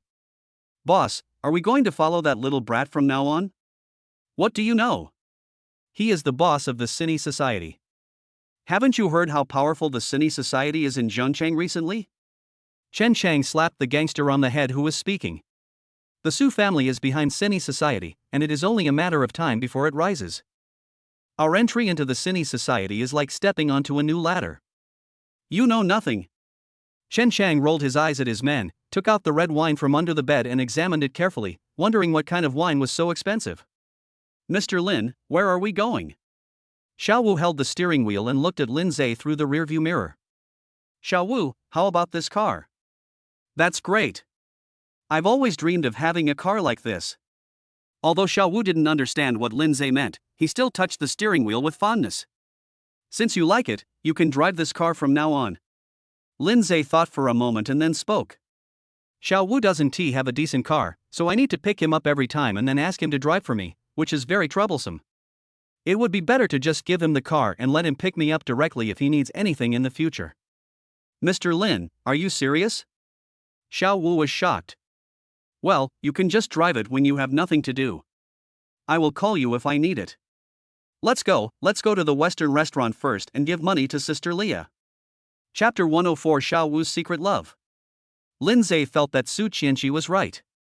In the top circle, this car was indeed not presentable enough. Even if she didn't care, she couldn't let those people laugh at Su Chenshi for finding a poor husband. Maybe I really should change my car to one that is closer to the top luxury cars in those circles. There was still a long queue in front of the Western restaurant, and Lindseay seemed to have become accustomed to this situation. Sister Leah, there are quite a few people here today, why are you so leisurely? Seeing Leah lying on the bar playing with her mobile phone, Lindseay couldn't help but feel a little surprised. We have hired a few more kitchen staff and waiters in the past few days. I've come to terms with it. Instead of working so hard myself, I might as well hire someone to do the job. After all, money can't be earned in one day. Leah was not surprised at all by Lindseay's sudden appearance. She would have been surprised if he had greeted her in advance. That's right, this is what a boss should be like. As Lindseay spoke, he took out a bank card from his pocket and pushed it in front of Leah. What's this? This is the 400,000 yuan that Du Junyi cheated you of. The total amount including principal and interest is 1.5 million yuan. Lindseay smiled calmly, took out a contract and handed it to Leah. This is the transfer contract of his bar. I have signed it for you. Looking at the bank card in front of her and the 2-sheet thick contract, Leah's eyes were misty. Did he give this to you on his own initiative? Leah looked at Lindseay in disbelief. When you were drunk that day, you said you wished he would disappear forever and that people like him didn't deserve to live in this world. So, what did you do with him? Hearing Lindseay's words, a trace of regret and worry flashed in Leah's eyes. In a society ruled by law, what can I do to him? Just drive him out of Jiangcheng to avoid him causing you trouble. Lindseay shrugged indifferently and sat on the chair next to him. Lindseay, thank you. Leah looked at him with complicated feelings, and the obsession in her heart completely dissipated. What are you thanking me for? You are the boss of our Western restaurant now. The bar can be open anytime. As for security, I'll have Xiao Wu send someone over. Lindseay pointed at Xiao Wu who was standing beside him, but found that his mind was not here at all. Following Xiao Wu's gaze, Lindseay saw a young couple who looked very affectionate sitting in a corner eating. However, from their direction, they could only see the man's smirking face and could not see the girl opposite them at all. Xiao Wu, do you know him? Lindseay asked doubtfully. I'm sorry, Mr. Lin, I was distracted.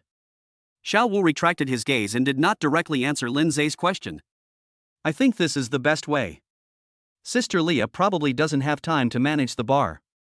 Xiao Wu, you can be the boss and manage it for Sister Leah. Seeing that Xiao Wu didn't answer, Lindseay was too lazy to ask further questions. Mr. Lin, I'm fine. I wonder about Sister Leah. Xiao Wu glanced at Leah, seeming a little worried. I'll accept this 1.5 million. After all, it's my own money. As for the bar, you guys can do whatever you want. I don't care. Leah shrugged and put the bank card into her pocket without hesitation. The 400,000 yuan that Du Junyi swindled away was his only savings, so it was understandable that he charged some interest over the years. That's it. Xiao Wu will be in charge of the bar from now on, and you two can split the profits 40% to 60%. How do you think? Lindseay thought about it and felt that this was the safest approach. I'll take 30%, after all, it's just for free, and the rest will be given to Xiao Wu. That won't do. Master Lin asked you to give me the bar. I'm only responsible for looking after it. I only want 10% of the profits. When Xiao Wu heard that Leah only wanted 30%, he immediately became anxious. Not to mention 70%, even if I gave him 30%, it would be something I got for free.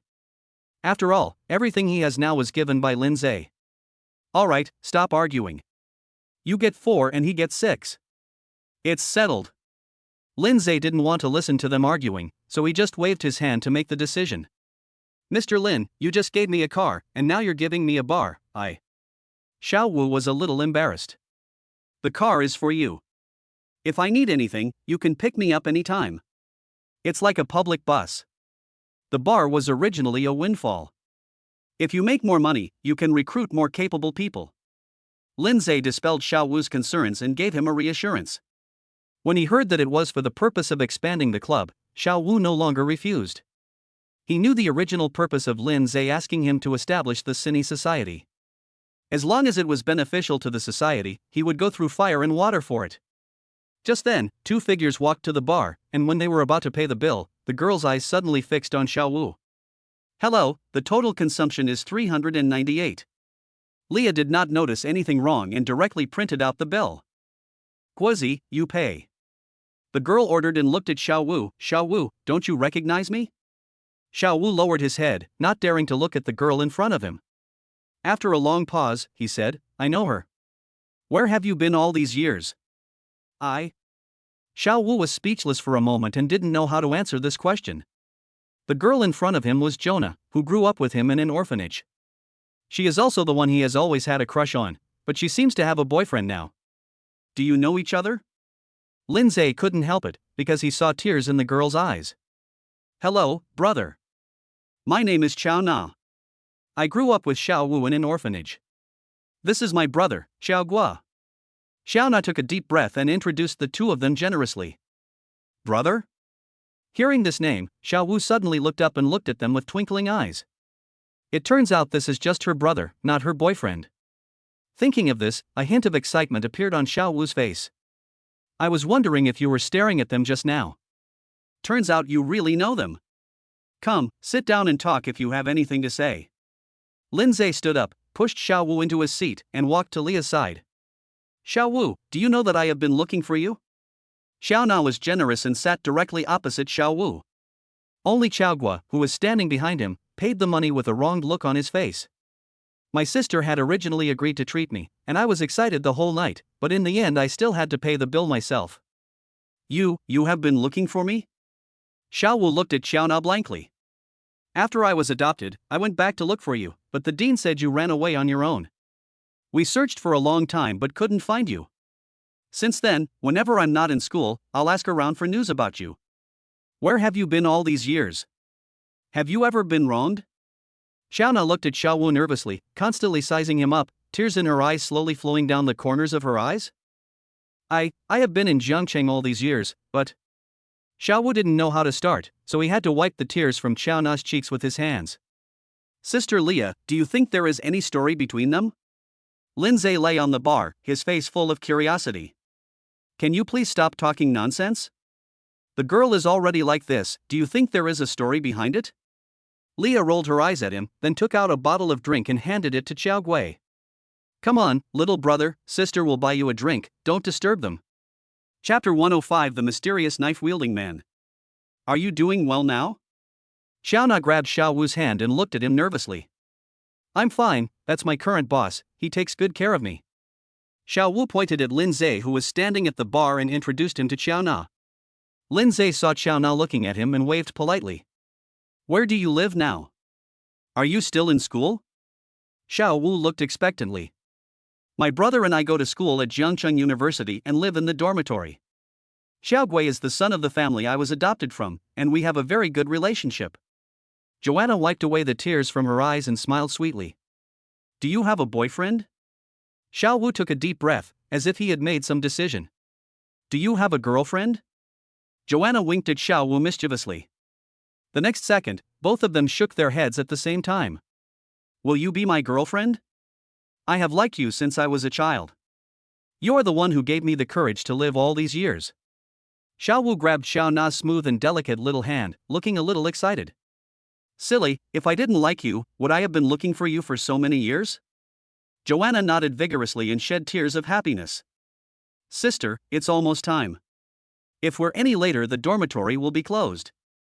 Seeing that the two people were actually exchanging glances, Xiaoguo couldn't help but step forward to remind them.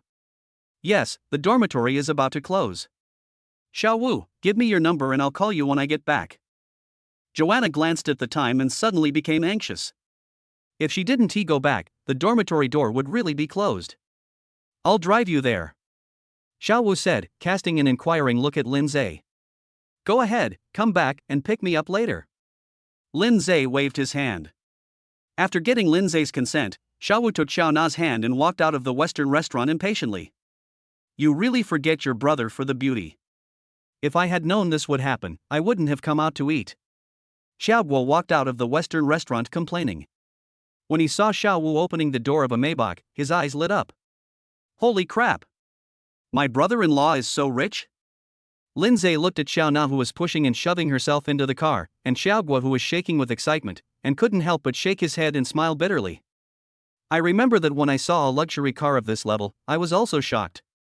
Sister Leah, look, Xiaowu is in love, why don't you hurry up? Lindseay looked at Leah teasingly. Get lost. Leah rolled her eyes. It's so good to be free. There are so many scumbags nowadays. No matter how many scumbags there are, you can't be single forever, right? Besides, there are many good men like me. Don't slap them all to death. Lindseay looked at Leah speechlessly. He couldn't think that there were no good men in the world just because he was hurt by Du Junyi, right? Okay, then find me a considerate and caring man like you. Leah raised the corners of her mouth and deliberately teased Lindseay. Well, I guess you won't be able to find another me even with a lantern. Lindseay looked at Leah seriously. Then why not choose you? I don't mind being the third party. Hey, stop kidding me. I'm going out to smoke a cigarette. Hearing Leah's words, Lindseay coughed awkwardly. Thinking of the misunderstanding that day, he found an excuse and walked out of the Western restaurant. You're really funny. Leah looked at Lindseay's back and smiled sweetly. But having said that, this guy is really excellent. Leah shook her head, lowered her head and started her work. Walking out of the Western restaurant, Lindseay stood on the side of the road and silently lit a cigarette. At this moment, the number of people queuing at the entrance of the Western restaurant has decreased, and there are only a few couples. Looking at the time, Lindseay called Su Chenshi. Still in the group? Well, I went to confirm the new location of the Western restaurant in the afternoon, and then I went back to the group and have been busy until now. Su Chenshi's somewhat tired voice came from the microphone. When will you be done? I'll pick you up later. No need, just let Ran take me home. Where are you? I'm here with Sister Leah, Xiaowu will be here in a while. Before he finished speaking, Lindseay suddenly felt a dark shadow flash behind him. Behind him, a sharp machete chopped down directly from top to bottom. Lindseay dodged subconsciously and narrowly avoided the knife. Who are you? Lindseay roared. The one who wants to kill you. The black shadow raised the knife again, at an extremely fast speed. Bang! A Maybach rushed over and knocked the black shadow away. The pedestrians around screamed and scattered in panic. Honey, what's wrong with you? Lindseay dropped the phone on the ground, and Su Chenshi's anxious voice came out. Unfortunately, no one could answer her question at this moment. Xiaowu shook his head, opened the car door, and held a Nepalese machete in his hand. In front of the car, the black shadow spat out a mouthful of blood, climbed up with difficulty, and reached for the machete that had fallen to the side. Lindseay stood aside in shock as the Maybach had just rushed past his body. The huge crash attracted the attention of all the surrounding shops and even pedestrians. Leah also followed the crowd out of the Western restaurant. When she saw Lindseay, who looked a little embarrassed, she suddenly panicked. Lindseay, are you okay? Leah rushed to Lindseay and checked his body worriedly. Sister Leah, please leave here first. Lindseay pushed Leah away, stretched his limbs, and slowly walked towards the shadow. Only then did Leah see that Xiaowu was holding a knife and confronting the black shadow opposite. In a panic, Leah had to call Su Chenshi. Who are you? Lindseay opened the trunk and took out a golf club. The one who wants you dead. The black shadow stood in front of them with difficulty and spat out a mouthful of blood foam. Since you don't want to talk, I'll beat you until you talk. Lindseay's face was gloomy. He looked at Xiao Wu, and the two of them rushed forward directly. However, even though Black Shadow was injured, it did not affect his skills at all. It took the two of them, one with a stick and one with a sword, to barely fight the Black Shadow to a draw. The crowd around slowly dispersed, and many people took out their mobile phones to record the scene, but after seeing such an intense scene, they hesitated for a moment and put their phones down again. Anyone who can be hacked to pieces in the street must not be a good person. Anyone who hacks people is definitely not a good person, and anyone who drives a Maybach into people must be a ruthless person. No matter which side it is, ordinary people like them cannot afford to offend. If someone finds out that the video came from my hands, I might lose my life. Tear. Xiao Wu cut the Black Shadow's right arm with a knife, and his clothes were also cut. Lindseay knocked the machete out of the Black Shadow's hand and kicked him to the ground. With Xiao Wu's Nepalese machete placed on the Black Shadow's neck, the 5-minute battle finally ended. Who sent you? Lindseay stepped hard on the Black Shadow's injured calf with a cold look. He couldn't believe that someone would chop him in the street for no reason. At this moment, the shrill sound of sirens resounded through the sky, and 2 police cars were speeding towards them. On the opposite direction, more than 20 Mercedes-Benz business cars, led by a Rolls-Royce, appeared in everyone's sight at lightning speed. Chapter 106: Su Chenshi's Battle. 5 minutes ago, Su Chenshi heard Lindseay's sudden pause and was a little confused at first. But when she heard Lindseay's roar and the sound of a violent collision, her heart suddenly lifted. Honey, what's wrong with you? Although Su Chenshi shouted anxiously into the phone, no one answered. All that came through the microphone were the exclamations of passers-by and some noisy sounds. Ran. Su Chenshi hurriedly ran out of the office, notify everyone to gather at the Western restaurant. Hearing Su Chenshi's anxious shouting and her flustered footsteps, Ran seemed to realize the seriousness of the matter. She grabbed the car keys and followed Su Chenshi while making 3 consecutive calls. When the Rolls-Royce drove out of the gate of Su Group, 5 Mercedes-Benz business cars drove out of the underground parking lot and followed closely behind. As 3 groups of bodyguards and more than 20 Mercedes-Benz business cars quickly gathered, Su Chenshi received a call from Leah. Chenshi, it's bad, someone wants to kill Lindseay.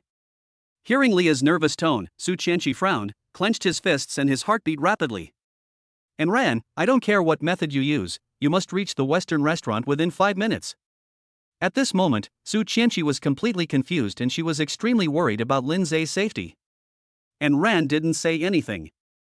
She held the steering wheel with one hand and made a few more calls. The normal journey from Su Group to the Western restaurant takes 15 minutes. After hanging up the last call, Ran stepped on the accelerator and increased the speed to 180 miles per hour. The traffic lights at all intersections turned green at the same time, and the Rolls-Royce shuttled through the streets where traffic was already light, like an afterimage. The streets were filled with the appearance of the Rolls-Royce at lightning speed and the 20 or so Mercedes-Benz business cars barely following behind it. The eyes of the surrounding crowd were completely attracted by this shocking scene. Such a large lineup made the 2 police cars that had just stopped on the opposite side look a little weak and helpless. Whoosh! More than 20 Mercedes-Benz business cars opened their doors at the same time, and more than 100 black figures appeared in everyone's sight in an instant. The crowds of onlookers who stopped to watch along the entire street swallowed their saliva subconsciously when they saw such a huge scene. This plot, which was just like a Hong Kong movie, was actually happening right before their eyes. Many people were whispering, and some timid ones had already started to leave. Ran got out of the car quickly, but before she could open the door, Su Chenshi had already jumped out of the car anxiously. When she saw a familiar figure holding a golf club and stepping on a dark shadow, she breathed a sigh of relief. Ran, seal off this place. Su Chenshi left a word and strode towards Lindseay. Sieve this place up, all non-essential personnel, stay 5 meters away. Ran shouted at the bodyguard captains who ran up to her, then turned and walked towards the 2 police cars. As the bodyguards drove them away, the crowd tactfully retreated. Honey, are you okay?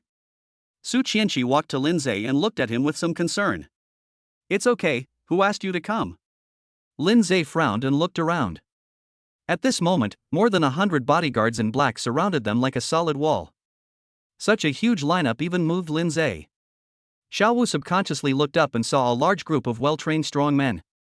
He couldn't help but swallow his saliva. Is this the strength of the Su family?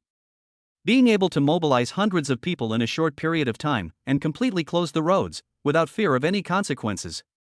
Lindseay knocked off the hat on the Black Shadow's head and saw an extremely unfamiliar face.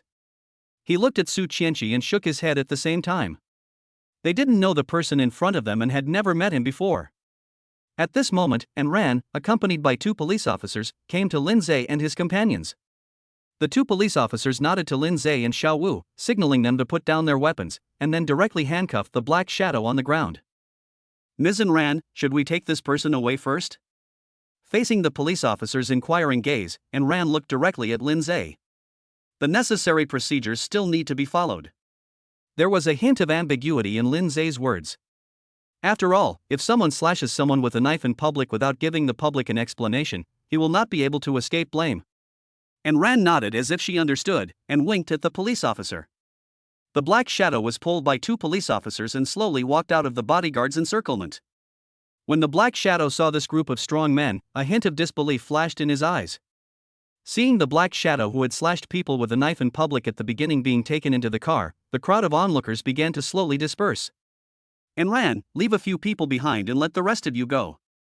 Su Chenshi took a deep breath and ordered Ran to send people away. At this moment, she was a little annoyed that she had acted impulsively and mobilized almost all the bodyguards of the Su family. As the police cars and most of the Mercedes-Benz commercial vehicles left, the crowd of onlookers finally left. Ran, send this car to be repaired. I'll let Xiao Wu drive it later. Lindseay threw the golf club back into the trunk and walked into the Western restaurant. Xiao Wu quickly threw the Nepalese machete back into the cab and followed Lindseay closely. He couldn't leave Lindseay anymore. If he hadn't come back in time, the consequences would be. Su Chenshi whispered a few words to Ran, then took Leah, who was still in a daze, back to the Western restaurant. What on earth is going on? Although the person had been taken away by the police car, Su Chenshi was still very confused. How come a killer suddenly appeared for no reason and wanted to assassinate Lindseay? Boss Su, this is it. Xiao Wu explained somewhat stiffly, I just came back from Jiangcheng University, and I saw Lin Xiao standing on the side of the road smoking. I wanted to stop the car first, but I saw a man suddenly rush to Lin Xiao's side. I got so anxious that I just drove my car into it. After listening to Xiao Wu's description, Su Chenshi frowned slightly. Sister Leah, check the surveillance footage from the moment I entered the Western restaurant. Lindseay was too lazy to think about it and walked straight to the bar. Leah didn't dare to delay. She seemed to have not yet recovered from what happened just now and looked through the surveillance video nervously. The surveillance footage showed that when Lindseay and Xiao Wu entered the Western restaurant, the man followed them. It was not until Xiao Wu pulled Xiao Na and Xiao Guo out of the Western restaurant that this person slowly moved towards the door. So, this person has been following me for a day? Lindseay raised his eyebrows. He really couldn't understand who he had offended to deserve such a fatal blow. Honey, where have you been today? Su Chenshi subconsciously thought that Lindseay had offended someone when he went out today. You should know where I went today. I went to the Civil Affairs Bureau this morning. Then we separated and I went to the hospital. Before he finished speaking, Lindseay suddenly looked at Su Chenshi. Su Chenshi seemed to remember something, looked into Lindseay's eyes, and spoke slowly. Could it be He Peng? Chapter 107, Lingering in the Car. He Peng? Xiao Wu silently memorized the name in his heart. Chenshi, based on your understanding of He Peng, is he the kind of person who will take revenge for any slight? Lindseay was a little confused.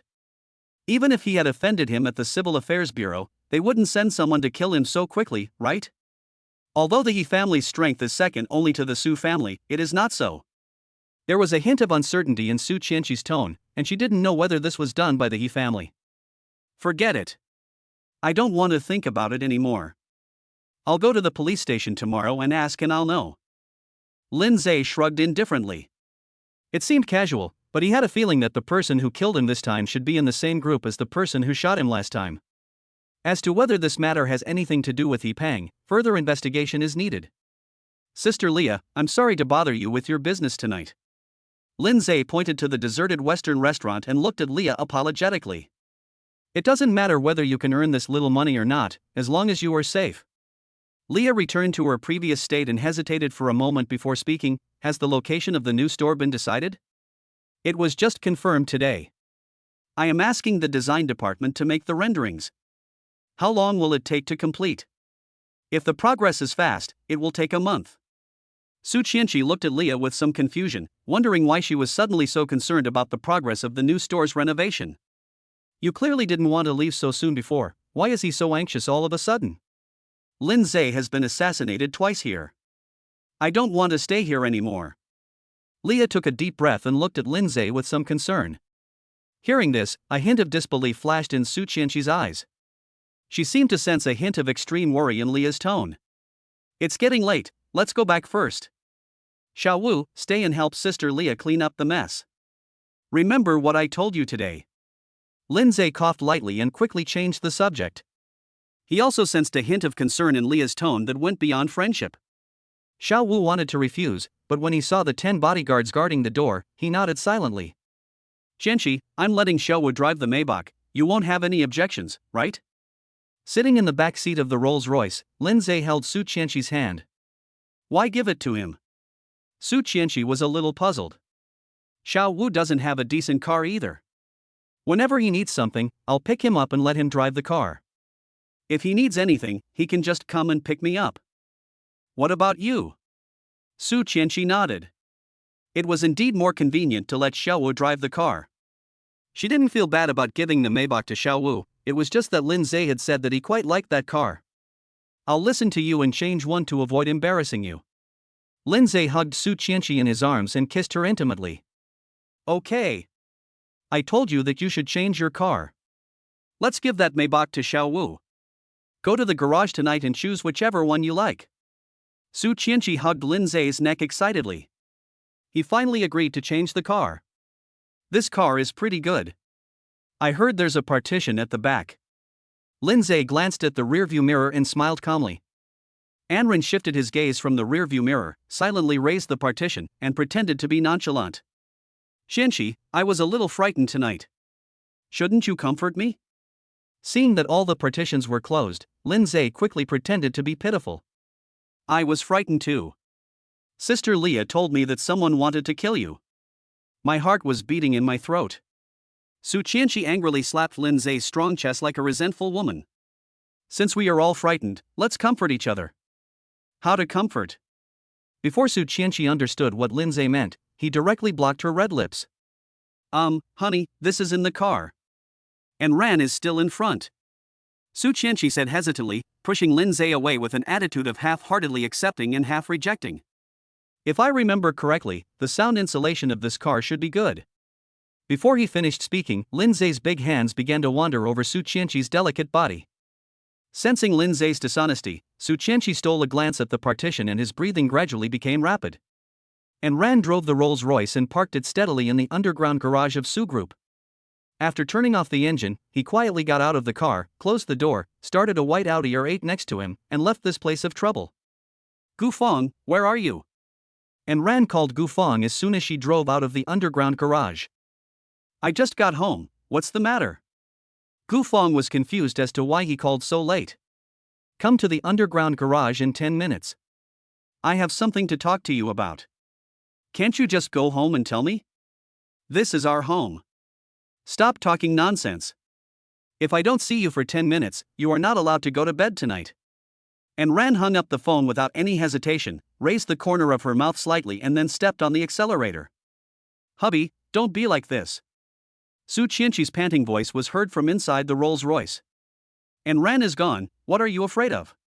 Lindseay's voice was a little hoarse, as if he had reached a point where he couldn't stop. This is the garage of the Su Group.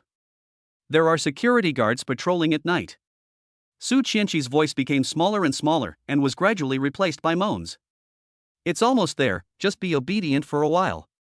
At this moment, Lindseay no longer cared whether there was security patrol or not. He turned Su Chenshi to a different direction while panting. Husband, please be gentle. Su Chenshi's voice was slowly covered by Lindseay's heavy breathing. 10 minutes later, the slightly shaking Rolls-Royce finally calmed down. Lindseay buttoned up his shirt, took a long breath, opened the car door and strode out. Su Chenshi glared at him with a flushed face, but there was a hint of satisfaction in her eyes. At this moment, two beams of light shot out from a distance, and the dazzling light forced Lindseay to raise his hands to cover his eyes. Who's there? An angry shout was heard, followed by two hurried footsteps. As the footsteps slowly approached, the voice-controlled light above my head slowly lit up. Chun Lei! Turn off the flashlight! Lindseay shouted loudly after seeing who was coming. Hearing someone calling his name, Lei subconsciously tilted the flashlight to the side. Mr. Lin, why are you here?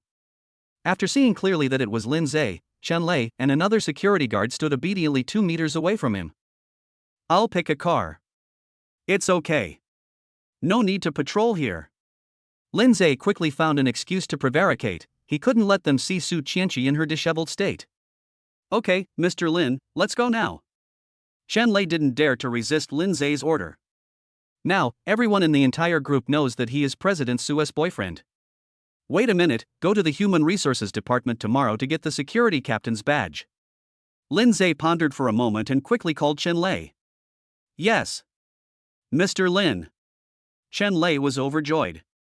He dragged his confused colleague and disappeared from Lindseay's sight. Hubby, you're pretty smart. Have you done this more than once? Hearing the appointment of Lei from Lindseay's team, Su Chenshi got out of the car and looked at him with a sly smile. Chapter 108 Killer Phone How is shaken? What a joke! How is that possible? Hearing Su Chenshi's question, Lindseay hurried to explain. This was the first time he had done that in a car, but it was definitely something special. If I remember correctly, this Lei is just a team leader, right? Su Chenshi glared at him shyly, then looked in the direction where Lei disappeared. Well, he was the one who showed me the way when I first entered the Su group. In fact, I have secretly observed him. He is serious and responsible in his work and is an honest person. Mentioning the position of captain is also a recognition of his work. It was rare for Lindseay to say something seriously, which made Su Chenshi a little dazed. You are the general manager. Personnel deployment is your responsibility. You can do whatever you want. Su Chenshi was too lazy to care about such trivial matters and pulled Lindseay aside. You can choose a supercar, off-road vehicle, or sedan. Only then did Lindseay discover that this garage, which belonged to Su Chenshi alone, was filled with luxury cars worth tens of millions. Just as Su Chenshi said, the Maybach is the lowest-end one among them. Forget it, let's just go with this Rolls-Royce. After all, it already has our scent in it. Lindseay glanced around and finally set his sights on the Rolls-Royce they had just been in. Supercars and hardcore off-road vehicles, although valuable, do not suit his style. He has a long way to go in the future, and this Rolls-Royce is suitable for his status. You're the only one who talks too much. Su Chenshi's cheeks suddenly flushed. It's getting late, let's go home early. I have to go to the police station tomorrow. Lindseay opened the passenger door and motioned for Su Chenshi to sit down. He went to the driver's seat, sat down, started the car, and drove out of the Su Group's underground garage. At 8:30 the next morning, Lindseay drove his new car to the gate of Jiangcheng Police Station. After parking the car in a less conspicuous place, Lindseay strode into the police station. Excuse me, what are you doing here? The police officer on duty stopped Lindseay and glanced at the Rolls-Royce parked on the side of the police station. If he remembered correctly, this Rolls-Royce with the license plate, .88888, belonged to the Su family in Jiangcheng. Sorry, I want to talk to Zhang Yu, Director Zhang. Lindseay's attitude was very sincere. But after seeing the surprised look of the police officer on duty, he suddenly regretted driving the car. Although he parked in an inconspicuous place, the eye-catching license plate and car model could not attract people's attention. Please wait a moment, I will contact someone. The police officer on duty was very polite and turned to walk into the duty room. 2 minutes later, the police officer on duty walked out of the duty room and looked at Lindseay. Director Zhang is waiting for you in the director's office on the 3rd floor of the office building over there. Following the direction pointed by the police officer on duty, Lindseay nodded slightly and strode towards the office building. Standing at the door of the director's office, Lindseay took a deep breath and knocked on the door. Come in. Following a strong voice, Lindseay pushed the door open and walked in. Hello Director Zhang, my name is Lindseay, the general manager of Su Group. When Lindseay saw the imposing Zhang Yu, he introduced himself directly. I guess you are Su Punhui's grandson-in-law, Mr. Lin Zealand? Zhang Yu looked Lindseay up and down and smiled. It seems Director Zhang still understands me. Lindseay didn't hesitate and sat directly opposite Zhang Yu. Mr. Lin, you came to the police station so early, is it because of what happened last night? Zhang Yu did not hide anything and spoke frankly. Yes, I wonder if Director Zhang has found out the identity of that person? Lindseay met Zhang Yu's gaze, looking forward to his answer. Come on, follow me. Zhang Yu looked at Lindseay meaningfully, then stood up and walked out the door. Mr. Su Penghui and I are old friends. The guy who was arrested the last time you were shot is already in jail. But he is very tight-lipped. He would never tell you who sent him to assassinate you. Zhang Yu talked as they walked, and soon they arrived at the interrogation room in a nearby building. His name is Feng Hao. Like Dai Lei from last time, he is a professional killer and is on the list. Zhang Yu pointed at the exhausted black figure lying in the interrogation room and introduced him to Lindseay. Director Zhang, are you saying that they are all under the command of one person?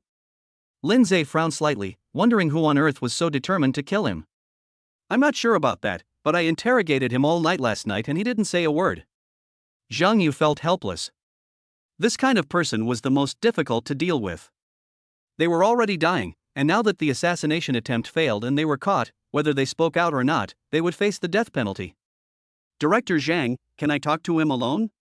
Lindseay pondered for a moment and tried to make this unreasonable request. Others may not be able to do it, but you can, but only for 15 minutes. Zhang Yu nodded to the police officer guarding the door without any hesitation. I'll wait for you in the monitoring room. Zhang Yu said this and walked into the monitoring room next to him. Lindseay's eyes flickered, and after hesitating for a moment, he walked into the interrogation room. Feng Hao obviously hadn't slept all night. He had dark circles under his eyes and was lying exhausted on the iron bench, with his hands and feet locked. Feng Hao, who sent you to kill me? Lindseay walked up to Feng Hao and knocked on the iron bench. Feng Hao raised his head in a daze. When he saw that it was Lindseay, a light flashed in his cloudy eyes, but it was fleeting. His lips moved slightly, and after 2 seconds he lowered his head again. You don't want to say it? Lindseay saw Feng Hao's intention. Feng Hao simply closed his eyes and let Lindseay talk to himself in front of him. Then let me ask you, how much money did he Pang give you? Lindseay decided to cheat Feng Hao first. Feng Hao still didn't move and continued sleeping. Well, it seems I guessed wrong. If it's not He Peng, then it must be someone from the capital. Lindseay seemed to be talking to himself, but his eyes were fixed on Feng Hao's facial features. When Feng Hao heard these words about the capital, his eyelids, which had been expressionless until now, suddenly moved. Dai Lei was just like you.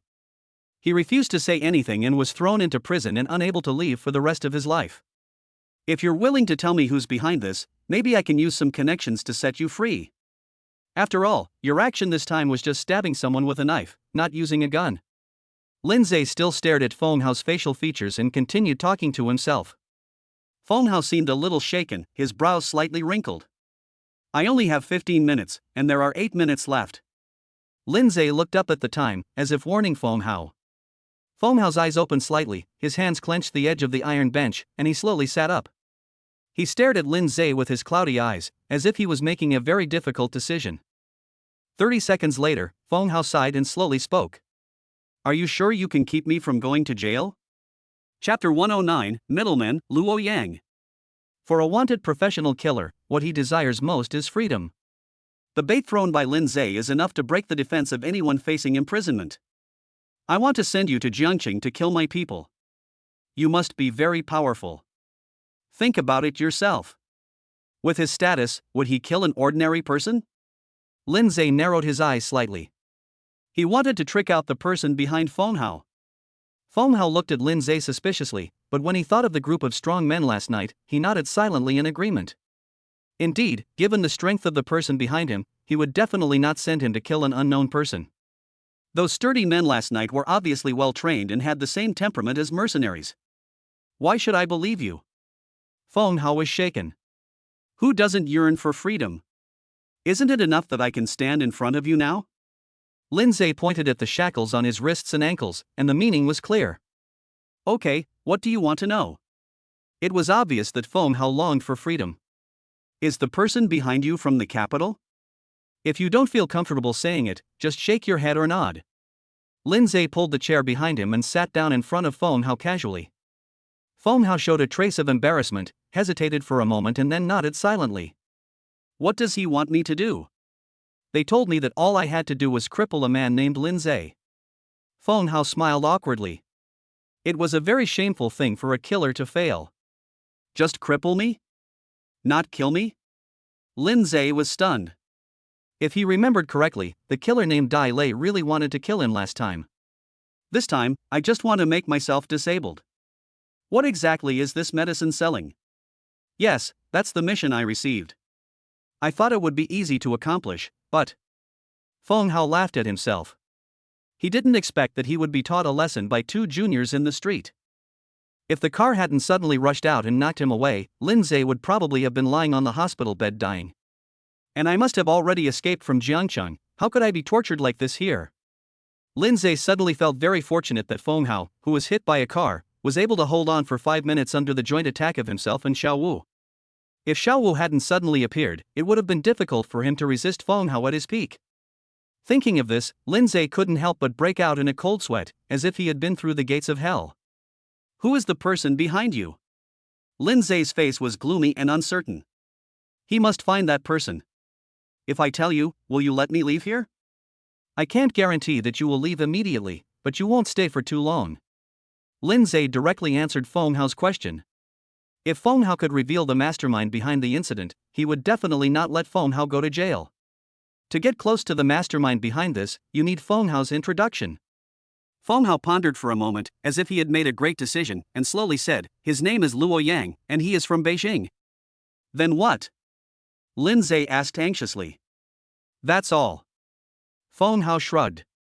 I only know his name is Luo Yang and he has some abilities in the capital, that's all. Lindseay's face was filled with black lines.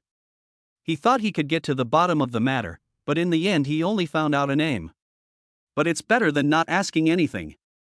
At least I have a general direction. Okay, I'll check this person first. Lindseay stood up and walked out. Hey! Don't forget what you promised me. Seeing Lindseay was about to leave, Feng Hao quickly reminded him. Don't worry, as long as you are useful, I won't let you die. Lindseay threw down a sentence and closed the door of the interrogation room. Director Zhang, please help me check Luo Yang. Lindseay turned and entered the monitoring room. He knew that Zhang Yu had heard all the conversations that had just happened clearly. I don't think there's any need to check this person. Zhang Yu looked at Lindseay deeply, and then said. He is a well-known middleman in the capital, specializing in this kind of shady business. He's called the Beijing Trader. Hearing this, Lindseay's face turned pale and he looked at Zhang Yu hesitantly. In other words, he is just a second-hand dealer who takes money to do things? You could think so. Since you all know, why don't you arrest him? He was very cunning and never left any evidence. After hearing Zhang Yu's explanation, Lindseay knew that he had encountered a difficult problem this time. Whether it was Feng Hao or Dai Lei from last time, they were both found by the middleman Luo Yang. Therefore, even if they knew now that it was Luo Yang who ordered them to kill them, it was useless. Mr. Lin, are you sure you want to protect this Feng Hao? Zhang Yu thought of the conversation between Lindseay and Feng Hao just now, and looked at him with some embarrassment. Now that we know that Luo Yang is just a middleman, Feng Hao is equivalent to having no value at all. Director Zhang, people like this who are guilty of heinous crimes must be severely punished. Lindseay looked at Zhang Yu seriously, as if what he said in the interrogation room just now did not come from his mouth. Zhang Yu's face darkened. He didn't expect that Lindseay was so young but had such a sinister heart. Just now he vowed to protect Feng Hao, but now that he knows Feng Hao has lost his value, he is acting so righteous again. It is said that women are fickle, but compared to Lindseay, they are nothing. Director Zhang, I suddenly remembered that I have something else to do, so I won't disturb you from working. Thinking that the person was from the capital, Lindseay felt that he needed to go see his mother. Don't bother me, Mr. Lin, come and see me anytime if you need anything. Zhang Yu smiled and sent Lindseay to the police station gate, then watched him drive away. Director Zhang, which family member is this young master from? The police officer on duty at the door looked at Zhang Yu curiously. Su family? No, he is not from the Su family. But his power is greater than that of the Su family. Zhang Yu smiled bitterly and shook his head. It was just a small Jiangcheng, how could it attract such a huge monster? Looking at Zhang Yu's leading back, the police officer on duty scratched his head in confusion.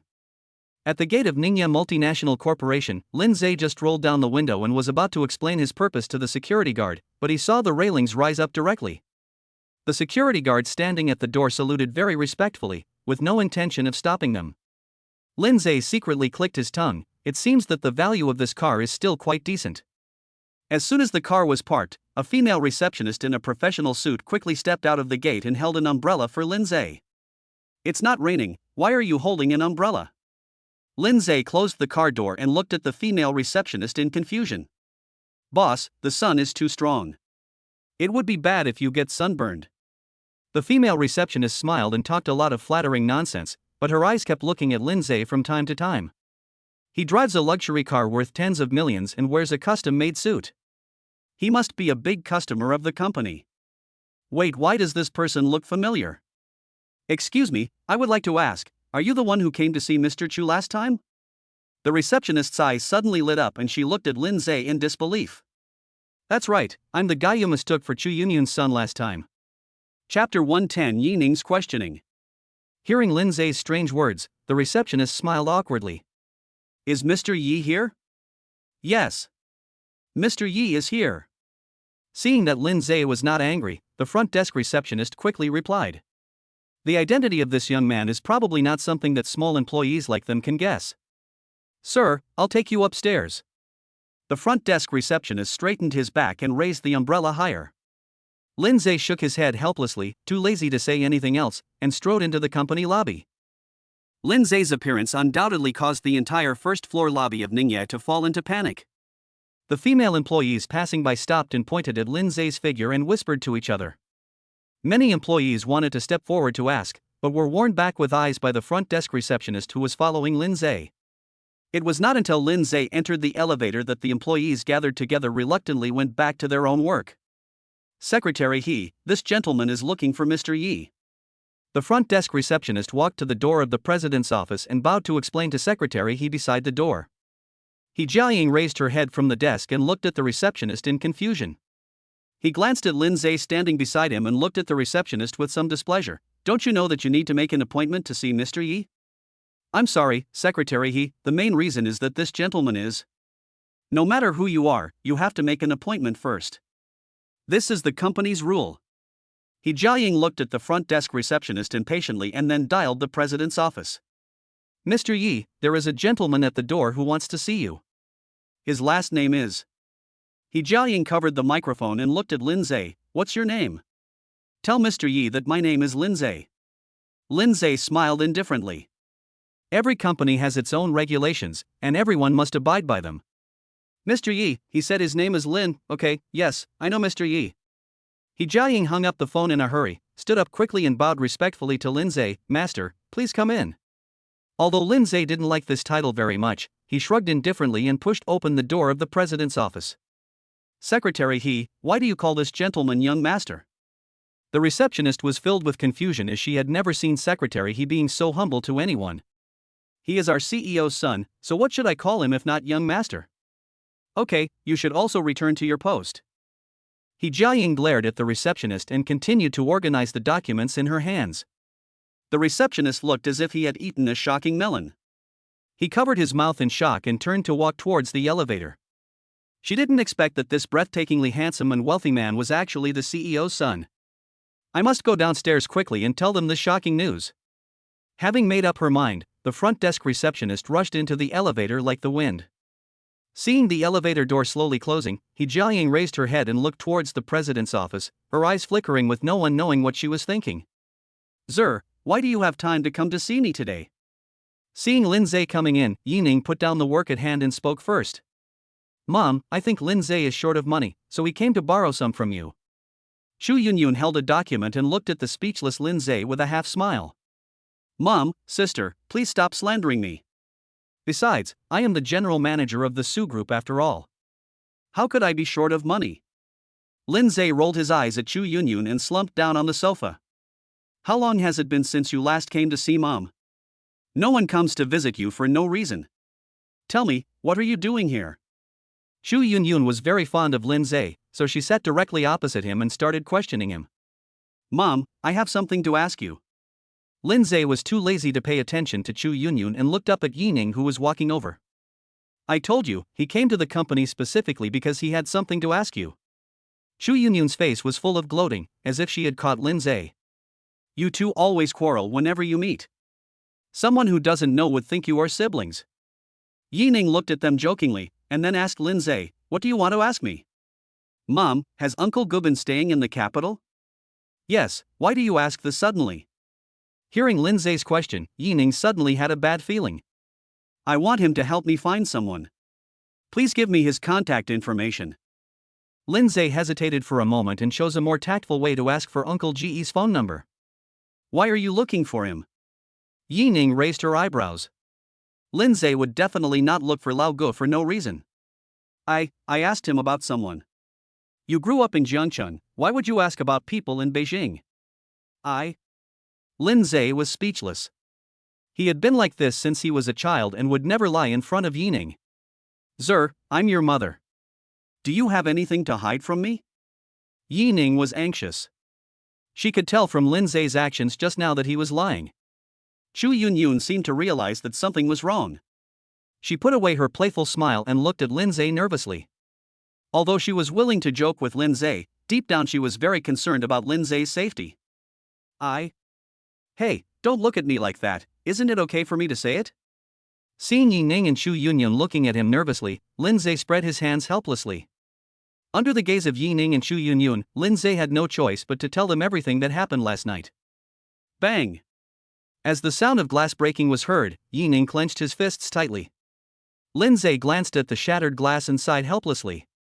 Lindseay, when something so big happens, why don't you let us know immediately? Chu Yunyun looked at Lindseay with an angry look, and quickly stood up to support Yining, who was about to go berserk.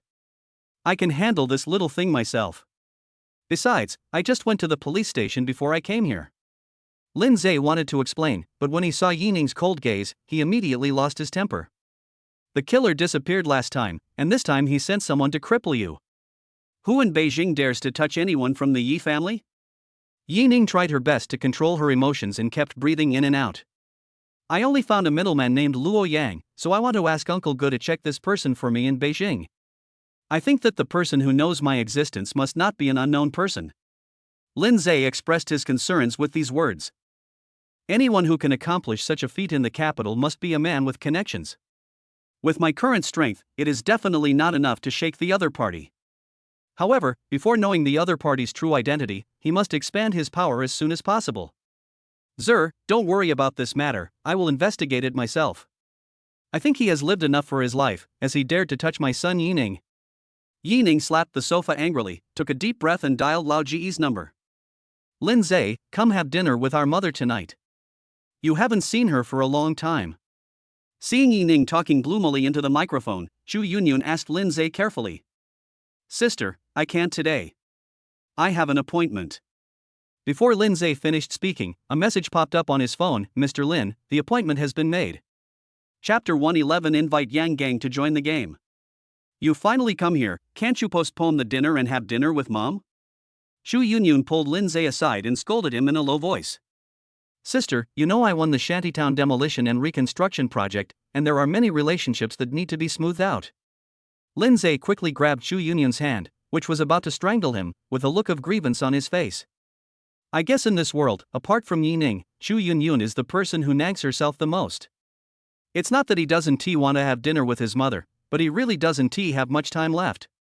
Oh yeah, you see I forgot about that. Chu Yunyun slapped his forehead. There were too many things going on recently. Bring more people with you when you go out next time, just in case, do you hear me?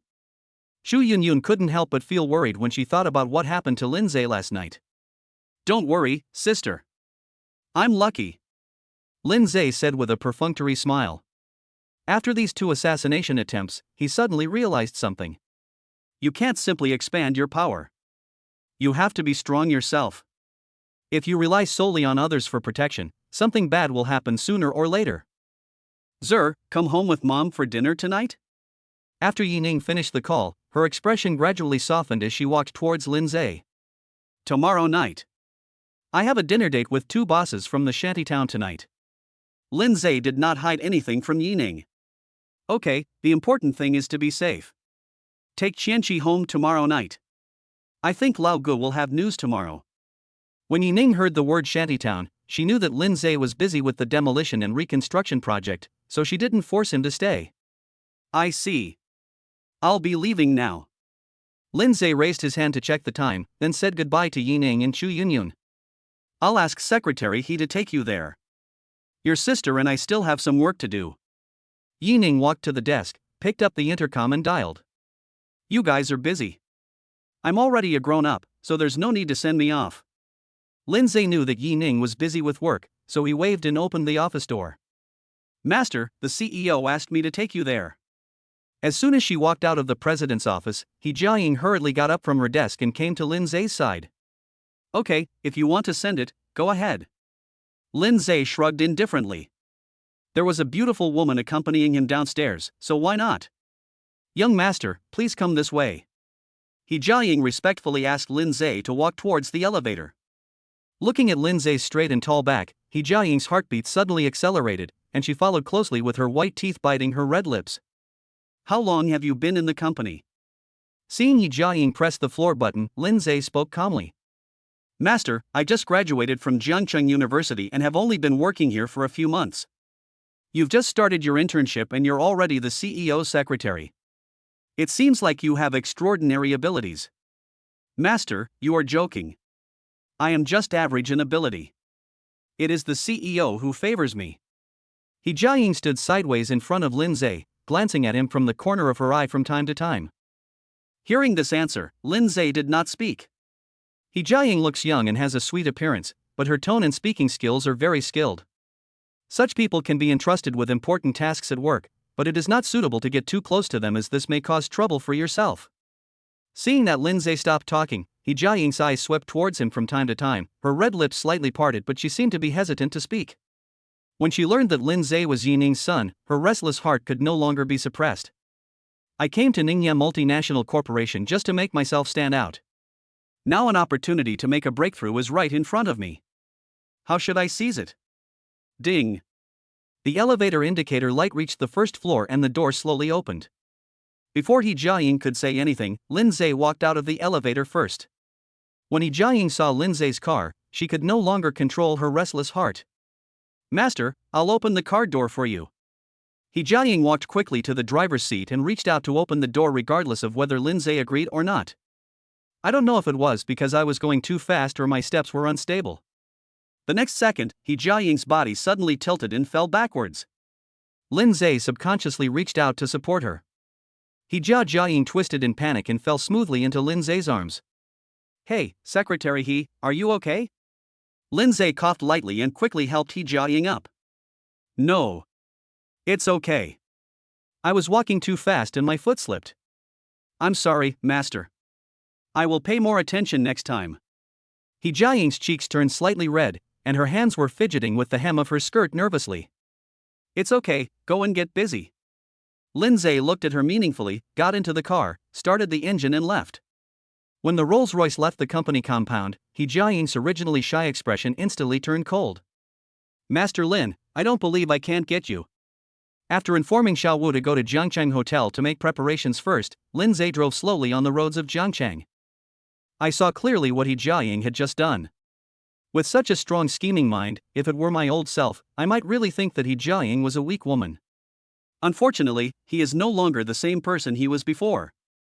How could he not understand He Jiaying's thoughts? It seems like I should remind my mom and sister to be careful of this scheming woman.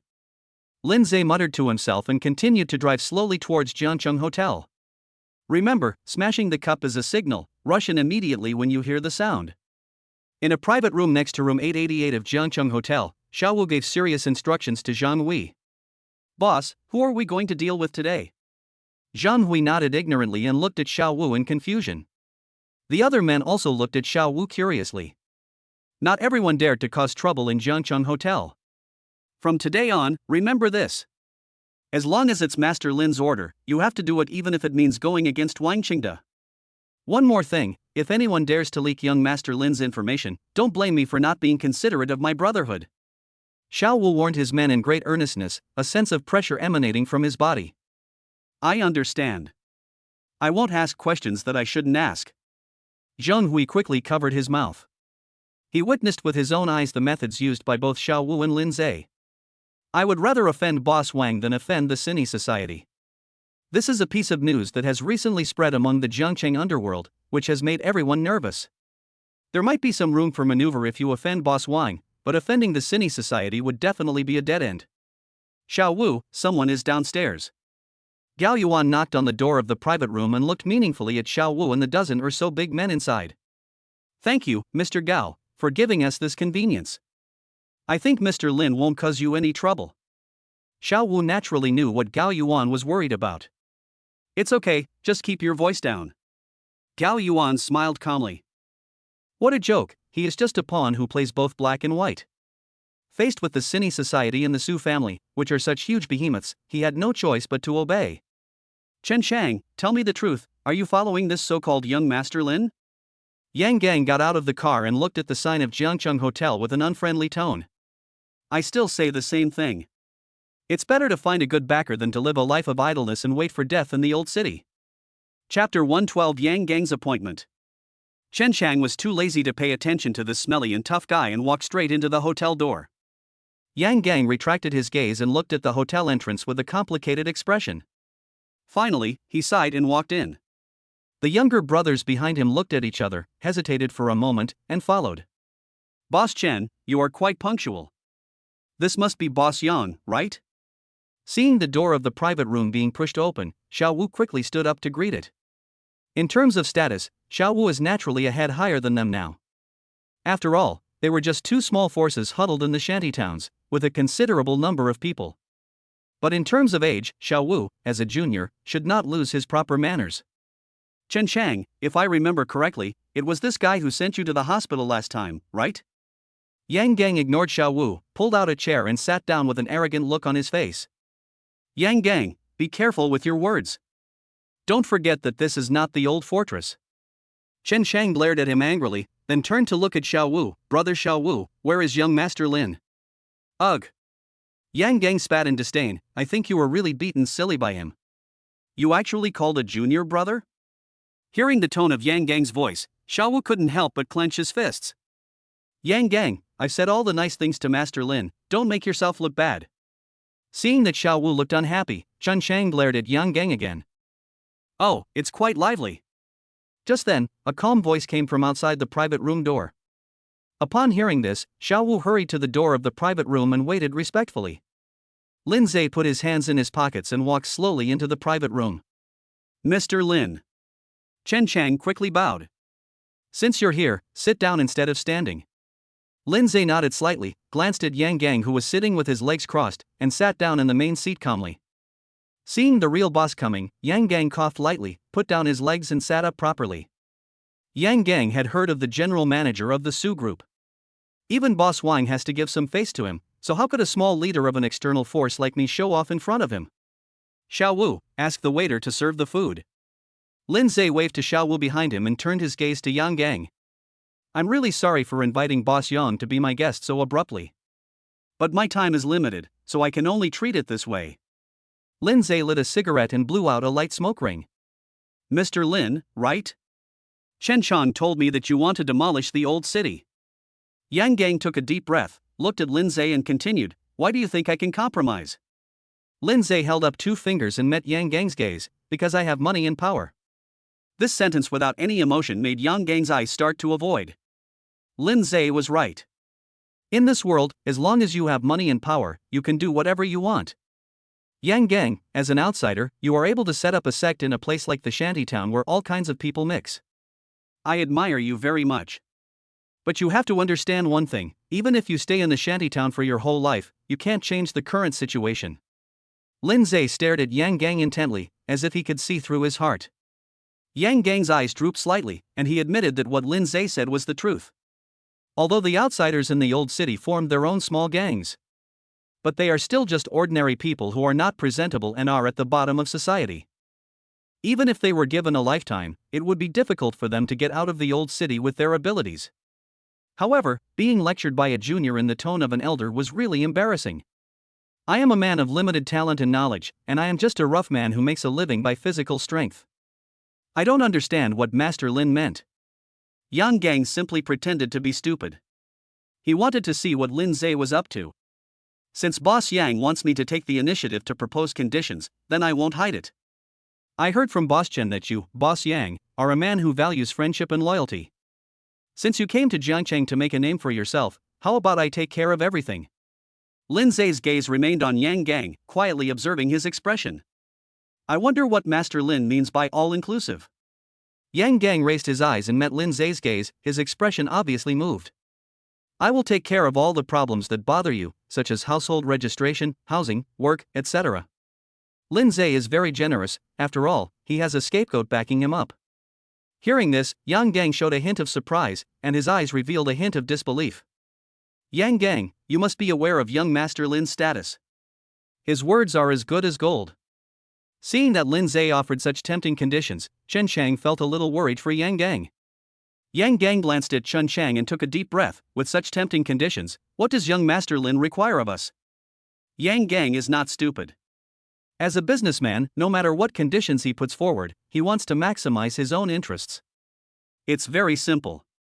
As long as Boss Yang is like Boss Chen, he will obey my orders. Lindseay calmly spread his hands and waited quietly for Yang Gang's answer. Just then, Xiao Wu pushed the door open and walked in. Then one by one the waiters brought the prepared dishes to the table. Several of Yang Gang's men who were sitting nearby were looking at the table full of delicacies from land and sea and kept wiping their saliva. Yang Gang's eyes also subconsciously swept around the dining table and he swallowed lightly. Lindseay took in the expressions of several people and raised a subtle smile at the corner of his mouth. Perhaps he was not completely sure about dealing with greedy people. But when dealing with those who yearn for a better life and are full of expectations for the future, he still knows how to prescribe the right remedy. What's the benefit of following you? After a while, Yang Gang finally uttered a few words slowly. Yang Gang, you are usually a very energetic person, why are you so stupid at this critical moment? Mr. Lin is the son-in-law of the Su family. I don't need to tell you what the Su family's status is in Jiangcheng, right? Chen Chang couldn't sit still anymore. This guy was simply a blockhead. Lindseay put out his cigarette and smiled calmly. If you are absolutely loyal to me and obey me, I promise to let you and your brothers enjoy wealth and glory. After these words were spoken, Yang Gang and his men's eyes all lit up. What decision to make? You can think about it while eating. Lindseay did not rush Yang Gang to express his opinion, but directly picked up the chopsticks and started eating. As Lindseay started to eat, Xiao Wu and Chen Chang then picked up their chopsticks to eat. Yang Gang winked at his men and began to take action. Looking at the way Yang Gang and the others were eating, Lindseay shook his head helplessly, thinking to himself, people like this are really easy to satisfy. About 5 minutes later, Yang Gang burped and looked at Lindseay. I can be absolutely loyal to you, but there is one condition. Oh? What conditions? Lindseay wiped the corner of his mouth and suddenly became interested. Yang Gang gulped down a glass of wine and said in a firm tone, I want to fight you in a duel. Chapter 113 Lindseay takes action in public. What did you say? Xiao Wu put down his chopsticks, stood up suddenly, and stared at Yang Gang. Seeing Xiao Wu getting angry, several of Yang Gang's men stood up at the same time and confronted Xiao Wu arrogantly. If you can't even defeat me, how can you be our boss? Yang Gang stood up and looked at Xiao Wu with disdain. Yang Gang, you are courting death. Challenge me if you dare. Without Master Lin, who do you think you are? Yang Gang didn't care about Xiao Wu's threat at all. In his opinion, he was just a little kid who knew how to use tactics in a fight. Say that to me again, damn it. Xiao Wu angrily threw the wineglass. As the wineglass shattered on the ground, the door of the private room was pushed open forcefully. A dozen big men holding batons surrounded Yang Gang and his companions with ferocious looks. Yang Gang was stunned, but immediately realized that this was a hangmen banquet. When several men saw the aggressive man, they instantly lost their confidence and dared not say a word. Lindseay didn't say anything, just drank quietly, his eyes scanning everyone one by one. Everything Xiao Wu did was based on his own suggestions. All he wanted was to see Yang Gang's attitude. If Yang Gang chose to surrender in this situation, he might not necessarily look down on this person. Mr. Lin, what do you mean? Yang Gang glanced at the big men who surrounded him, and did not seem to be panicked. Instead, he looked at Lindseay calmly. He was certain of one thing, as long as he was useful to Lindseay, no one could touch him in this place. What do you mean? Who do you think you are to challenge Master Lin in a duel? Yang Gang, don't forget your status. It's not your turn to make decisions in Jiangcheng. At Lindseay's instruction, Xiao Wu took over the conversation with a fierce look on his face. Zhang Hui, who was standing behind Yang Gang, took a step forward and put a sharp Nepalese machete directly against Yang Gang's neck. Feeling the coolness on his neck, Yang Gang glanced at it out of the corner of his eye and his throat rolled. Mr. Lin, brother Xiao Wu, harmony brings wealth, harmony brings wealth. Upon seeing this, Chenshi quickly stood up to smooth things over, but his back was already wet with cold sweat. He never imagined that this was a hangmen banquet. After all, he was the one who called Yang Gang here. If anything went wrong, those outsiders in the old city would probably not let it go. Yes, that's right, I am really shit in Jiangcheng. But I still have hundreds of outsiders from the old city behind me. If I don't support them, who will care about their lives? Yang Gang took a deep breath, ignoring the coldness on his neck, and slowly stood up. Lindseay looked at him with admiration. These words completely touched his heart. No matter where we are or what our identity is, only by uniting and strengthening ourselves can we avoid being bullied. Giving Zhang Hui a look, Lindseay slowly said, "It's just as Boss Chen said. Boss Yang is a man of loyalty and righteousness. He's a real man."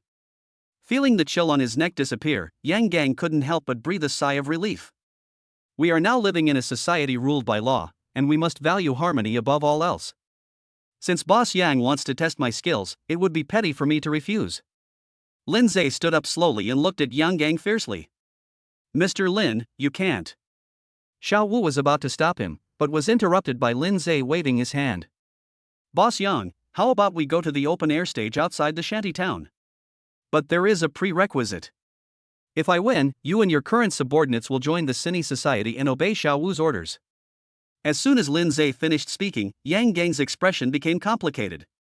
Just like what Chenshi was thinking at that time, he actually had to obey the orders of a little brat. What if I win?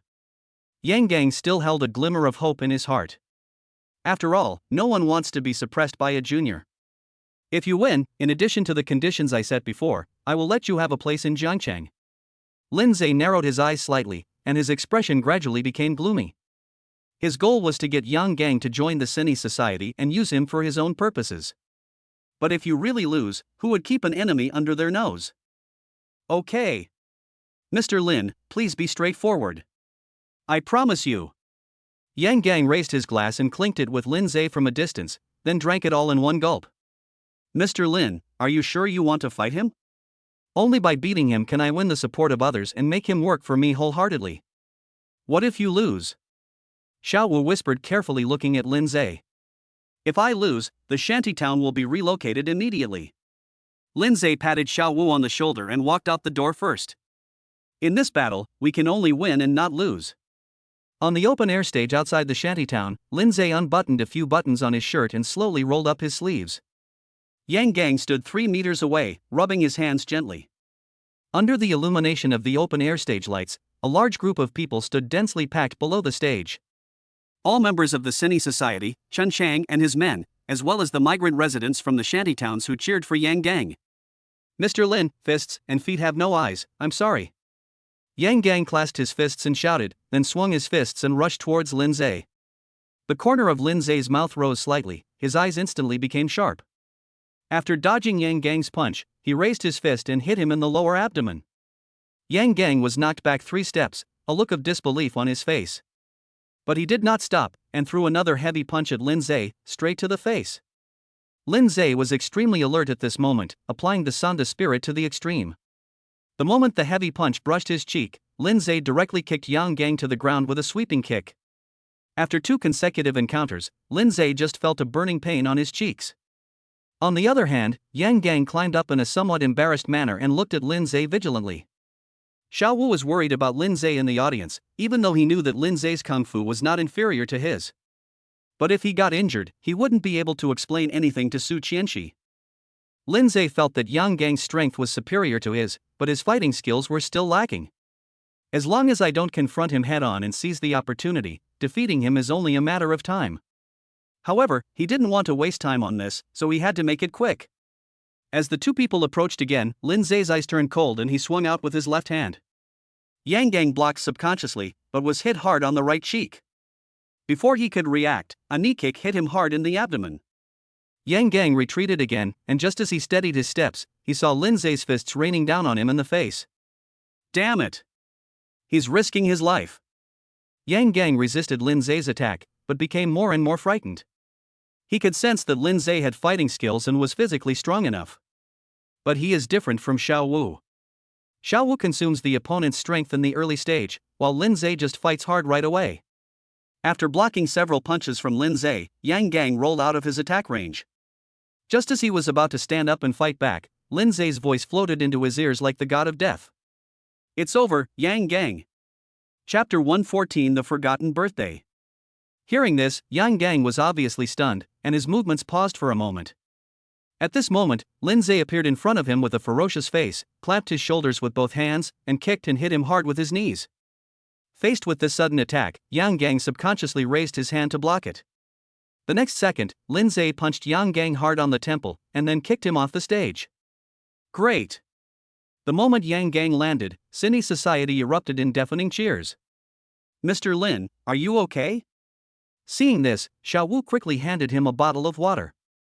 Lindseay drank the water in big gulps, shook his head silently, and looked at Yang Gang, who was being helped up by his men. Although Yang Gang was defeated, he was not as embarrassed as Chun Chang was before. Yang Gang pushed his men away and looked at Lindseay, who was still standing on the stage, with complicated eyes. He admitted that he lost. Although he did not fall to the ground, he was definitely knocked off the stage. However, he did not have any complaints in his heart. He had to admire Lindseay's fighting skills. "Mr. Lin, I lose. From today on, I will obey your orders." Yang Gang took a deep breath and bowed to Lindseay on the stage. Chen Chang on the side finally breathed a sigh of relief. He was really afraid that Yang Gang would be beaten by Lindseay and that the Su family would be angry with him. But what he didn't expect was that Lindseay's skills were actually even stronger than Xiao Wu's. In that case, we will be brothers from now on. But there is one thing, not everyone can join the Lutheran society at will. I want elite soldiers and strong generals, not cowards who flee from the battlefield. As soon as the words fell, everyone in the Cine society straightened their chests and looked at Lindseay with determination. Yang Gang looked at Lindseay in surprise. He seemed to have underestimated Lindseay's thoughts before. Judging from Lindseay's strict requirements for his subordinates, Yang Gang felt that this was not a society, but a terrifying death squad. "Since you have joined the Cine society, you must obey Xiao Wu's orders." "His orders are my orders." Lindseay looked at Yang Gang and Chen Chang at the same time with a warning tone. These two people are the most difficult problem to deal with in the entire shantytown. Now that they have been brought under our command, the preliminary work for the demolition and reconstruction of the shantytowns can be put on track tomorrow. Xiao Wu, start contacting them tomorrow. You know my requirements. I understand, Master Lin. Xiao Wu replied respectfully. Mr. Lin, when will the preliminary work for the shantytown begin? Chen Chang looked at Lindseay cautiously, as this was related to his own interests. I will have the group's staff contact you tomorrow, and you must cooperate to complete it. I hope to complete the relocation of all residents in the shantytown within half a month. Lindseay threw down a sentence, started the Rolls-Royce and left this place of trouble. Yang Gang and Chen Chang looked at each other in bewilderment. There are at least 1,000 households in this old fortress. It would take only half a month to complete the relocation. What a workload! Boss, young Master Lin likes people who are quick to act. He will give you half a month, and you two should finish it in about 10 days. Of course, during this period of time, I will also help you to complete this task. Xiao Wu's sudden words petrified Yang Gang and Chen Chang. Returning to the underground garage of the Howding mansion, Lindseay saw Su Chenshi's pink Lamborghini parked in the parking space.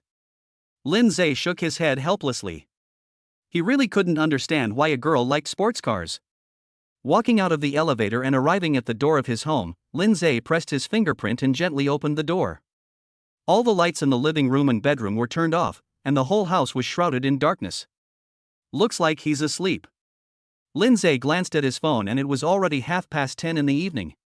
Lindseay tiptoed towards the sofa in the living room. He planned to rest for a while and then take a hot bath. Happy birthday! Just when Lindseay took the third step, the lights in the living room were suddenly turned on. Congratulations, accompanied by the sound of fireworks exploding, filled the entire living room. Lindseay was startled. When he saw Su Chenshi appear in front of him wearing an elegant dress and holding a birthday cake, he was obviously stunned. Whose birthday is today? Lindseay looked curiously at Su Chenshi, as well as Enran, Gufang and Liya who were standing beside her.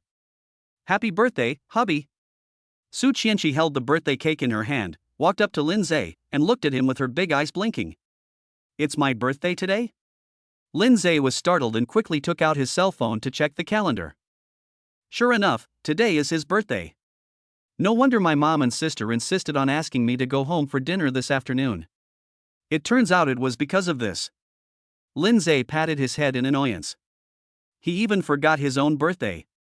Lindseay, happy birthday. Seeing Lindseay standing there in a daze, Gu Feng and Leah walked up to him and shouted loudly on his left and right.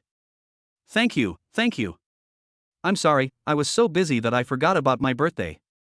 Lindseay scratched his head awkwardly, took the cake from Su Chenshi and blew out the candles. Hey, you don't even make a wish? Su Chenshi pouted in dissatisfaction when she saw Lindseay blew out the candle directly. I made a promise in my heart, thank you for remembering my birthday.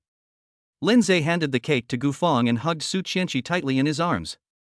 I was worried that you would come back after 12 o'clock and miss your birthday. Su Chenshi pressed her face against Lindseay's strong chest, her voice extremely gentle.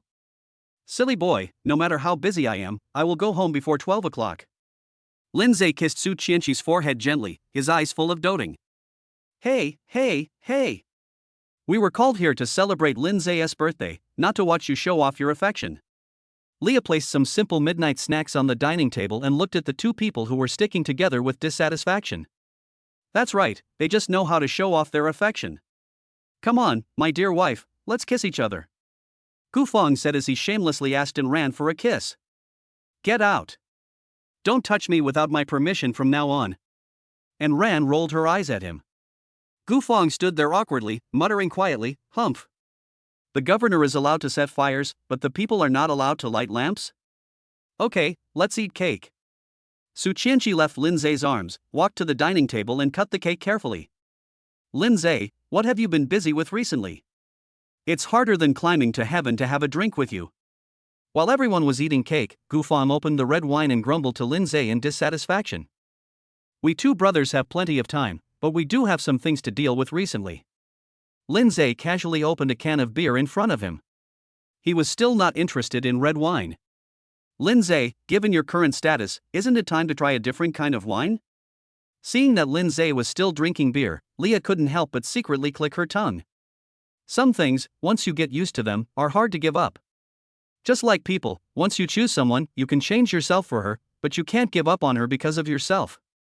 Hearing Lindseay's words, Su Chenshi's face immediately flushed. Chapter 115 The Tenderness of the Young Couple. Lindseay, when did you become so cheesy? Hearing Lindseay's words, Leah suddenly felt goosebumps all over the floor. Brother, I feel like you've changed. You've become more interested in women than friendship. Gu Feng looked at Lindseay deeply, like an elderly man. Get lost. You got it again. And Ran, you little puppy needs to be disciplined. Lindseay rolled his eyes at Gu Feng and looked at Ran who was standing aside in silence. Don't worry, Mr. Lin. I'm a professional in dog training. After hearing Ran's words, several people burst into laughter, except Gu Feng who sat there with a gloomy face. With everyone laughing and chatting, 2 hours passed by unknowingly. Seeing that it was past 12 o'clock, Leah drank the red wine in front of her and stood up to leave. Sister Leah, it's so late, just sleep here. Everyone has drunk a lot of alcohol. It's not safe for you to go back alone. Su Chenshi quickly stood up and stopped Leah. It was already 12 o'clock, how could she let Leah go home alone? I'd better go home. I can't disturb your rest. Thinking about the sounds she heard and what happened the last time she stayed here, Leah felt it would be better to leave. Sister Leah, we all live here, what are you afraid of? After discussing the new store with Leah over the past few days, Anran and Leah have become much more familiar with each other. Leah wanted to find a reason to leave, but Su Chenshi and Anran carried her towards the bedroom. Hubby, you and Gu Feng should clean up the mess. Before entering the bedroom, Su Chenshi called out to Lindseay softly. Brother, it's time to witness our friendship. Lindseay stood up, patted Gu Feng who was still eating his midnight snack, and turned to walk towards the master bedroom. Do you think I'm your babysitter? Gu Feng was stunned. He stopped chewing and stood there like a fool. Lindseay returned to the bedroom, took a hot shower directly, and lay down on the bed very tired. The battle with Yang Gang tonight almost cost him his life. He hadn't experienced this kind of fight in a long time. He remembered that the last time was in the national Sanda competition. Rubbing his sore arm, Lindseay's eyes slowly closed and he fell asleep tiredly. I don't know how long it took, But Lindseay woke up from his sleep and felt like something was moving around in his body. When he opened his hazy eyes, he saw Su Chenshi wearing a lace nightgown, lying beside him, her fingers constantly wandering on his body. Well, Chenshi, aren't you going to sleep? Lindseay saw that it was Su Chenshi and closed his eyes again. Hubby, I don't know what to give you for your birthday, why don't I give you a treat? What kind of enjoyment? Why are you? Before Lindseay could finish speaking, Su Chenshi's red lips blocked his mouth. The smooth and elastic skin sticks to it unscrupulously. Lindseay, who was originally very sleepy, found that his sleepiness disappeared in an instant, and was replaced by a numb feeling all over his body. Honey, don't move, I'll do it. Su Chenshi held down Lindseay, who wanted to turn over, and slowly moved down under the moonlight. The next second, an electric current filled Lindseay's whole body, and the feeling of being unable to stop made him intoxicated. It was not until 10:30 the next morning that Lindseay opened his eyes again. Feeling the delicate body nestled in his arms, Lindseay's mouth corners slightly raised. Last night. To be exact, it was in the early hours of the morning. The passion that lasted for more than an hour was unforgettable to Lindseay. It was this woman in his arms who made him fully understand how to express love for someone. It also made him love and even dote on this beauty who once fell from the sky in his arms even more. Are you awake? Lindseay saw Su Chenshi open her eyes slightly, and caressed her beautiful hair lovingly. Honey, what time is it? Su Chenshi pecked Lindseay in a coquettish voice. It's almost 11 o'clock. What? Upon hearing this, Su Chenshi sat up suddenly. What? Is there anything else in the group? Lindseay looked at her in surprise. I have a meeting this morning. Never mind, I guess Enran has postponed it to tomorrow. Su Chenshi fell into Lindseay's arms again as if talking to herself. The group is busy lately? I'm so busy. I used to have a general manager to help me share the work. Now, everything falls on me. Su Chenshi glared at Lindseay coquettishly, but her body unconsciously moved closer to him. I've been busy with the shantytown stuff lately, so... No need to explain to me, just go about your business, I'll take care of the group. Without waiting for Lindseay to finish speaking, Su Chenshi's slender jade hand directly blocked the next words he was about to say. We're not going to work today, what are we going to do? How about we just stay like this until tomorrow? Lindseay smiled wickedly and slid his hand down from Su Chenshi's shoulder. Don't want. Hubby, I worked so hard last night, please stop torturing me, okay? Su Chenshi immediately grabbed Lindseay's restless hand, pouted her lips and looked at his eyes pitifully. It's because you work so hard that I can't stop. Lindseay pressed his forehead against Su Chenshi's, and their noses lightly touched. Hubby, please forgive me. We finally have a day off. Can we not stay in bed? Su Chenshi begged for mercy quickly. She didn't want to be tortured to death and lie in bed for a day and a night. By the way, Mom told us to go home for dinner tonight, why don't we go buy something for them?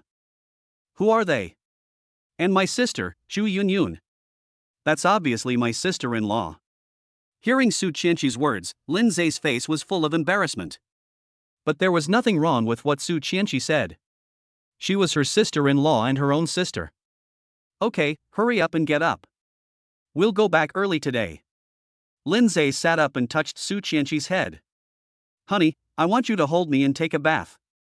Su Chenshi stretched out her white and smooth arms and acted coquettishly towards Lindseay. Okay, I'll carry you. You worked hard last night. Lindseay showed an imperceptible smirk and directly picked up Su Chenshi from the bed. Su Chenshi hung on Lindseay like a happy little woman, letting him hold her in his arms and walk into the bathroom. Honey, help me close the door. Su Chenshi lay in the bathtub, felt the perfect water temperature, and closed her eyes in enjoyment. Lindseay didn't say anything, but locked the bathroom door from the inside. Hearing the sound of the door closing, Su Chenshi raised the corners of her mouth slightly and murmured to herself, Silly husband, I finally have a day off, I don't want to go out. Since you don't want to go out so much, let's continue to be intimate. Lindseay's voice suddenly sounded in Su Chenshi's ears. Su Chenshi was stunned. The moment she opened her eyes, Lindseay stepped into the bathtub and directly covered her red lips. Hubby, don't you still need to go buy things for Mom and sister? You, Sister Leah and the others may not have left yet, you can't do this. Su Chenshi wanted to find a reason to let Lindseay out, but her body was locked tightly by Lindseay. Now, it's my turn. As soon as Lindseay finished speaking, Su Chenshi couldn't bear it anymore and started to moan. Chapter 116 News about Lao Gu. Husband, it's all your fault. It's already 5 o'clock. Su Chenshi took Lindseay's arm and walked towards the underground garage with some fatigue. I finally spend a day with you, how can I let you run away with just an excuse? Lindseay looked at her with a smile, his eyes full of doting. From the bathroom to the dressing table, from the living room to the balcony, it took Lindseay and Su Chenshi 2 hours to go through everything. If it weren't for Yi Ning's call, both of them would probably have slept until dawn. How can you accompany me like this? My legs are still weak now. Su Chenshi stared at Lindseay shyly and walked straight towards the Rolls-Royce. Let's go, my driver. After Su Chenshi got in the car, she playfully stuck out her tongue at Lindseay. Lindseay smiled calmly, started the car and drove towards the Longhu Lakeside Villa district. When Lindseay and Su Chenshi entered Yi Ning's villa, a fragrant aroma wafted from the restaurant. Mom, we're back. Smelling the familiar aroma of food, Lindseay pulled Su Chenshi and walked towards the restaurant. Chenshi is here? Hurry up and wash your hands and eat. Yi Ning untied her apron and walked out of the kitchen, casually putting it aside. Auntie, why do you cook yourself? Su Chenshi looked at the table full of home-cooked dishes and looked at Yi Ning in confusion. Yesterday was someone's birthday, so Mom cooked for him today to make up for his birthday. Chu Yunyun walked down from the second floor and looked at Lindseay with some blame. I actually forgot it was my birthday yesterday. Don't explain. Explanation is just covering up. Chu Yunyun was too lazy to pay attention to him and took Su Chenshi's arm and sat at the dining table. Zer has been dealing with a lot of things lately, so it's normal for him to forget his birthday. Besides, he was like this before. He would work part-time besides studying. Every time I reminded him, he would remember. Yi Ning came to Lindseay's rescue and motioned for him to sit down quickly. Let's celebrate Zayer's birthday today. I won't say those high-sounding words. I hope Zayer can achieve all his dreams and be successful. Yi Ning picked up the wineglass and spoke first. Then I wish you. Stop. My dear sister, thank you. Cheers. Without waiting for Chu Yunyun to speak, Lindseay raised his glass to stop her from saying anything else. Lindseay, today is your birthday. I'm giving you face, so don't make yourself look bad. Who knows what nonsense you'll utter? Am I such an ignorant person? I don't know how it is in front of others, but it's just like this between you and me. After hearing Lindseay's words, Chu Yunyun angrily drank the red wine in the glass. Okay, you two are so disrespectful, I really can't do anything with you. Chenshi, don't be surprised, these two siblings always fight when they meet. Yi Ning quickly stopped the two people and looked at Su Chenshi, who was a little surprised, very apologetically. Auntie, it's okay. This is good. Although Su Chenshi said this, he felt really sad in his heart. After all, Lindseay and Chu Yunyun are not biological siblings, and Chu Yunyun is his future sister-in-law. If Su Nan knew about their relationship one day, he would probably be the first one to faint from anger. After 3 rounds of drinks, just when Lindseay and his companions were laughing and chatting happily, the door of the villa was slowly opened. Old Go walked into the restaurant exhausted, and stopped immediately when he saw so many people in the room. Young master, Miss Su, Miss Chu, you are all here. Lao Gu secretly hid the folder in his hand behind his back and looked at Lindseay and others respectfully. Miss, can you move to the living room? Old Gu winked at Yi Ning. No need, we are all family, let's talk about it here if you have anything to say. Yi Ning waved her hand, pointed at the chair at the end of the dining table and looked at Lao Gu. Lao Gu nodded, took the folder from behind him, put it on the dining table, and then sat down. Zer, your Uncle Gu just came back from the capital, and he probably has some news you want to know. Yi Ning put down the wineglass and looked at Lindseay with complicated eyes. Beijing? Su Chenshi was stunned, then he remembered that he forgot to ask about the killer. Husband, didn't you go to the police station yesterday to investigate the killer? You didn't tell me the result? Su Chenshi was extremely upset at this moment. He had actually forgotten about such a big thing. The man who chopped me the day before yesterday was called Feng Hao. He was sent by a man named Luo Yang in the capital to kill me. As for this Luo Yang, you should ask Uncle Gu. Lindseay briefly explained to Su Chenshi, and then turned his gaze to Lao Gu.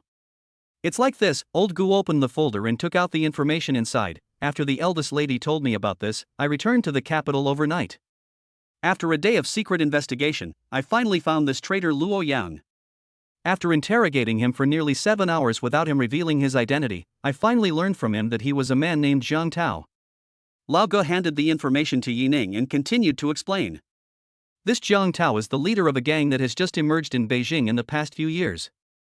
The connections in the capital, and the status. Yi Ning glanced at the information and raised her hand to stop Lao Ge from saying anything else. Old Ge, I don't want to know who this Zhang Tao is. I just want to know if he sent someone to assassinate Zaire. Sorry, miss, it's not him. Lao Ge said in a deep voice. Not him? Lindseay, Su Chenshi, and Chu Yunyun on the side spoke in confusion at the same time. Yes, according to Luo Yang's explanation, Zhang Tao said he was also ordered by someone. Lao Ge didn't know how to explain the complicated interpersonal relationships here, so he just gave a brief explanation.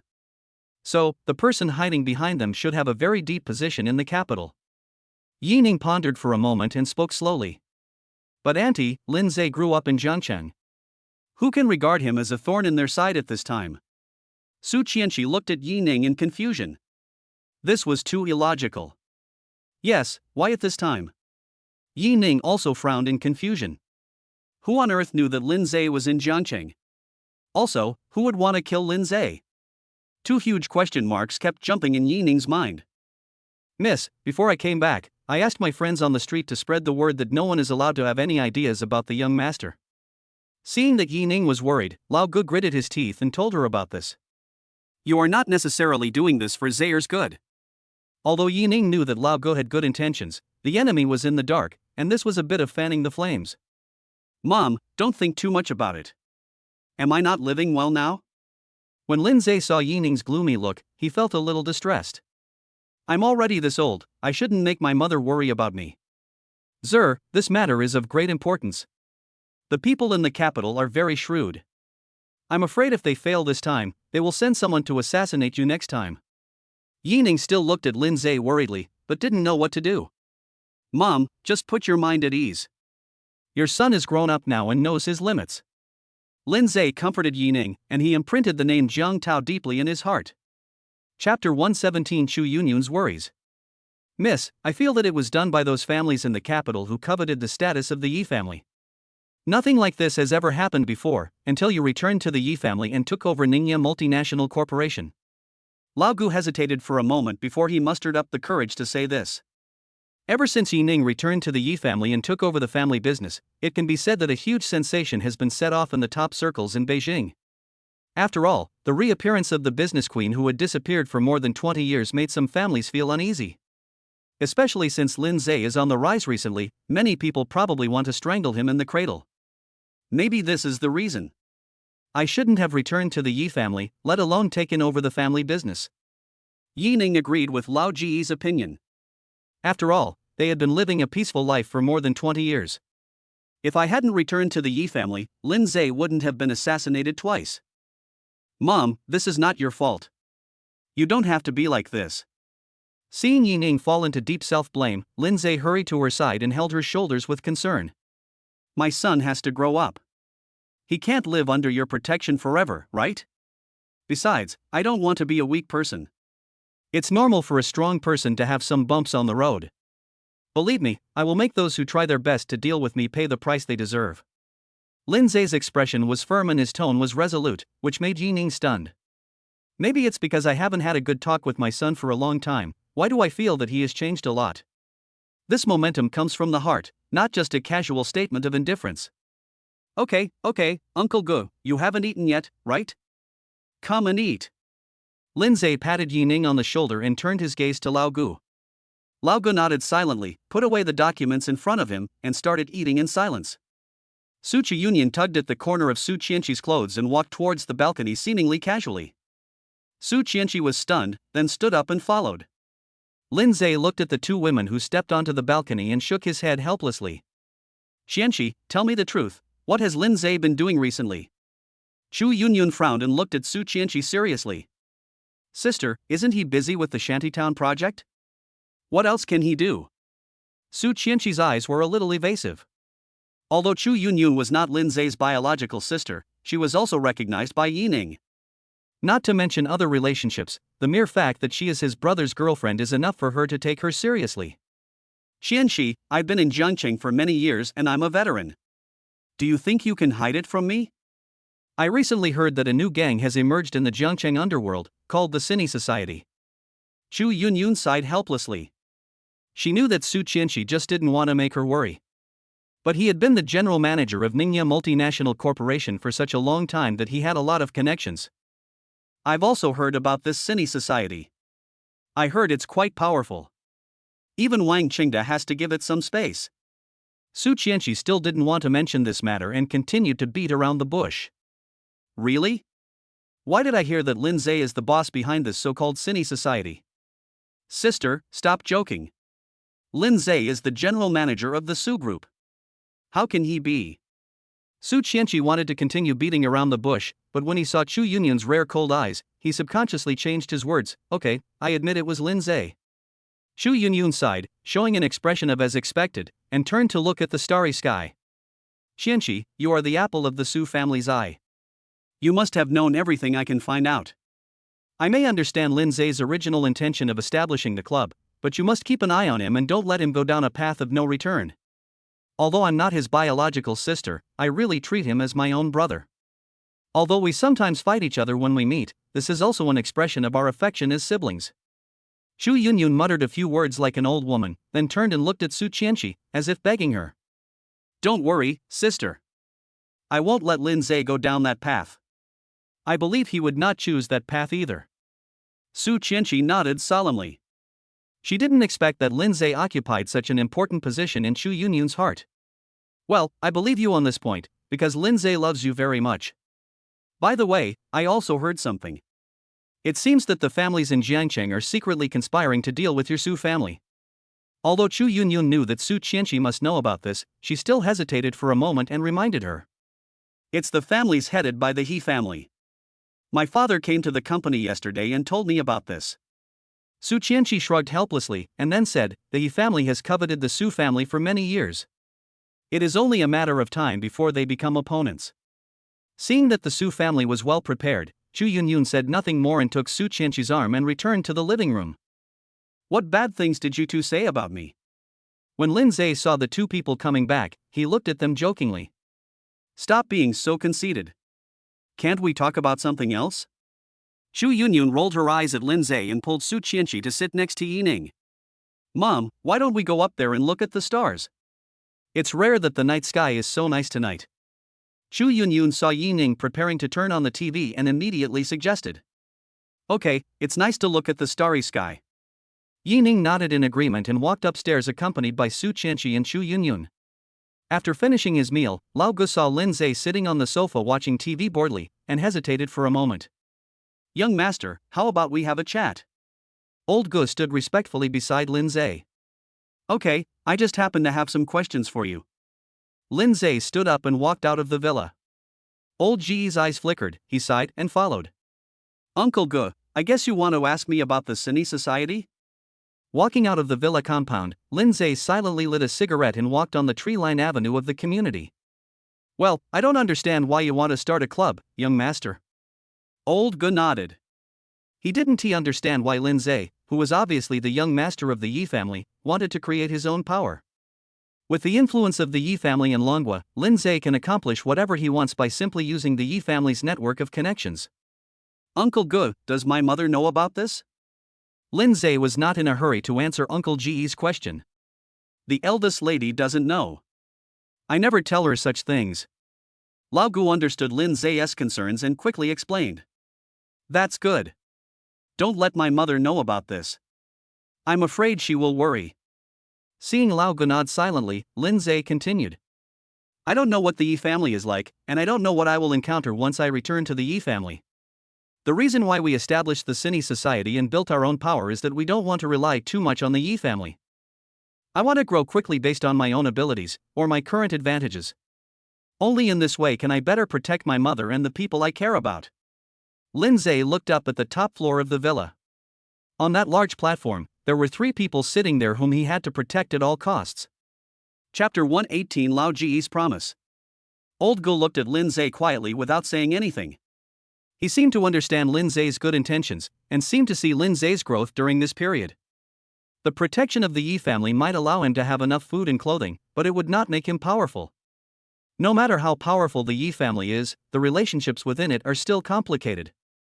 To put it bluntly, old man Yi Xingtian of the Yi family is still alive, and he can still suppress some people and some things.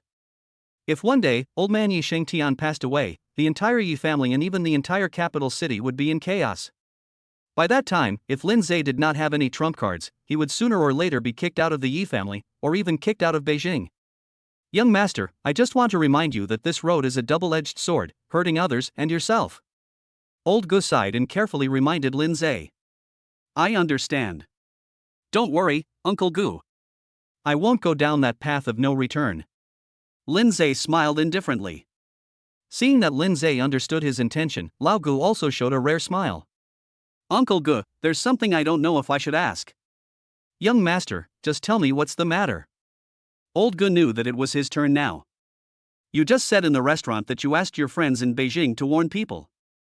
Who did you warn? Lindseay raised his eyes and looked at Lao Gu. It's those drug addicts who don't know how to live or die and take money to do things. But don't worry, young master. My friend is very well known in the capital.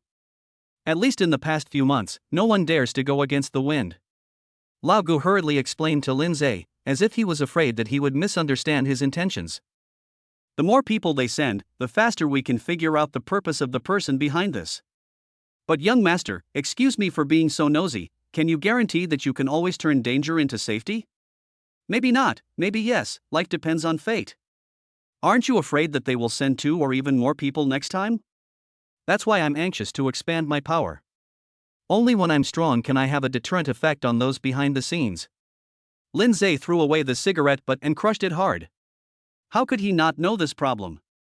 Once he angered the other party, they would send more people to kill him at once, and he might have no choice but to accept his fate.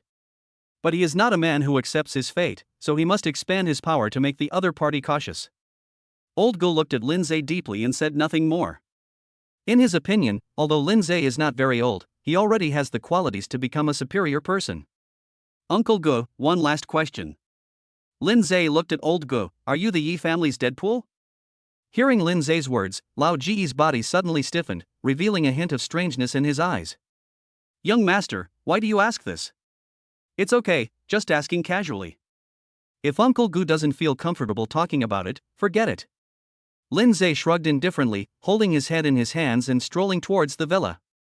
Just based on Lao Ji's micro-expression at that moment, Lindseay had already determined his guess.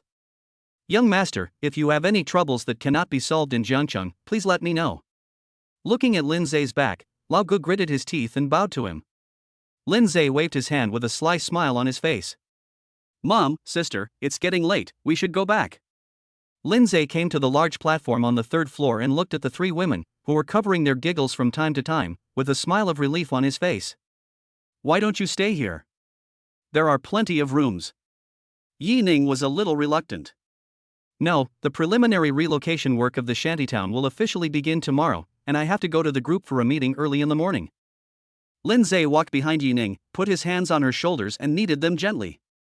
Did you deal with the shantytown so quickly? Xu Yunyun looked at Lindseay in surprise. When something is necessary, we must use necessary means. Some things can't be solved by just persuasion. Lindseay shrugged and continued to massage Yi Ning. Okay, you guys go. No matter how busy you are, remember to rest more. Yi Ning patted Lindseay's hand. I got it, Mom. Let's go. Lindseay took Su Chenshi's hand and made a face at Xu Yunyun. You. Xu Yunyun clenched her fists in anger, wishing she could tear him apart alive. Auntie, sister, we'll leave first and come to see you another day. Su Chenshi said goodbye to Yi Ning and Xu Yunyun, and left the villa with Lindseay. Honey, what else are you going to do tomorrow besides attending a meeting about the shantytowns? On the way home, Su Chenshi looked thoughtfully at Lindseay, who was holding the steering wheel. Let's go to Dynasty Media after the meeting. I haven't been involved in their affairs for a long time. Lindseay thought for a while and then spoke. Are you worried about Dynasty Media or Rococo? Su Chenshi looked at Lindseay mischievously. Are you not planning on sleeping tonight? Lindseay raised his eyebrows. Sleep. I was just joking, seriously. Seeing that Lindseay was a little unhappy, Su Chenshi hurriedly explained. She didn't want to be kept awake all night by Lindseay, otherwise she would probably have to lie in bed all day tomorrow before she could rest. Honey, when we leave Dynasty Media tomorrow, shall I go shopping for clothes with you? Why buy clothes? Don't you have clothes to wear? Lindseay looked at Su Chenshi in confusion. Have you forgotten? There is a banquet tomorrow night, and those children of the rich and powerful. Su Chenshi didn't know how to explain to Lindseay. A banquet tomorrow night? Lindseay asked doubtfully. He had indeed forgotten about this. Well, there will be a banquet at the Shanghai Royal Hotel tomorrow night, and all the top people in Jiangcheng will be there. Su Chenshi's voice became smaller and smaller. She was not sure whether Lindseay would agree to attend a banquet of this level. After all, banquets like this are mostly power games, with one thing on the surface and another behind the scenes. If it were me, I would definitely not go to such a cliché banquet. Hearing Lindseay's words, Su Chenshi looked as if to expect it. But Lindseay glanced at the depressed Su Chenshi. For you, I will go through mountains of swords and seas of fire. Su Chenshi, who was originally feeling a little disappointed, suddenly opened his eyes wide when he heard the following sentence. Hubby, are you telling the truth? Su Chenshi looked at Lindseay excitedly. If he wasn't driving, she would probably jump directly on him. When have I ever lied to you? Lindseay pulled out his right hand and held Su Chenshi's white and smooth little hand. Great. I knew you wouldn't ignore me.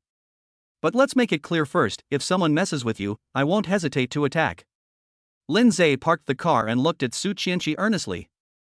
I don't think so. No one would be stupid enough to offend anyone in this kind of situation. What if your so-called suitors want to steal your love? Lindseay leaned over to unbuckle Su Chenshi's seatbelt, and a breath of hot breath blew directly onto her ears. No. You are the only one in my heart. Su Chenshi suddenly felt numb all over. What if they say something rude to you? Lindseay raised the corner of his mouth slightly, put his nose against Su Chenshi's nose, and said softly. Then I'll make them regret being born into this world. Chapter 119, High-Profile Appearance at Su Group.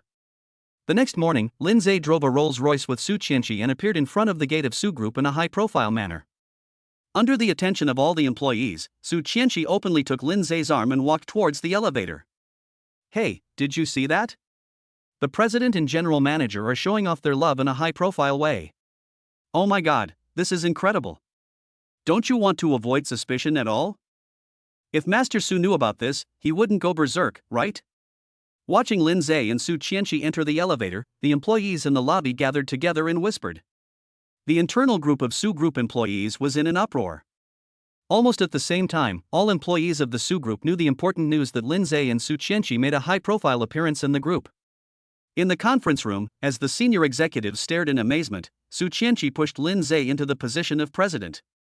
He sat leisurely in the general manager's seat, flipping through the plan in front of him boredly. According to Su Chenshi, she had been doing Lindseay's work during this period, and this time it was Lindseay's turn to work for her. Ahem. Lindseay coughed helplessly. Now that everyone is here, let's talk about the amount of compensation for the demolition of the shantytowns. The Minister of Finance glanced at Su Chenshi and then stood up. According to statistics, there are a total of 1,532 households in the shantytown, and the average compensation for each household is 50,000 yuan. It is estimated that the compensation to be paid is 80 million yuan.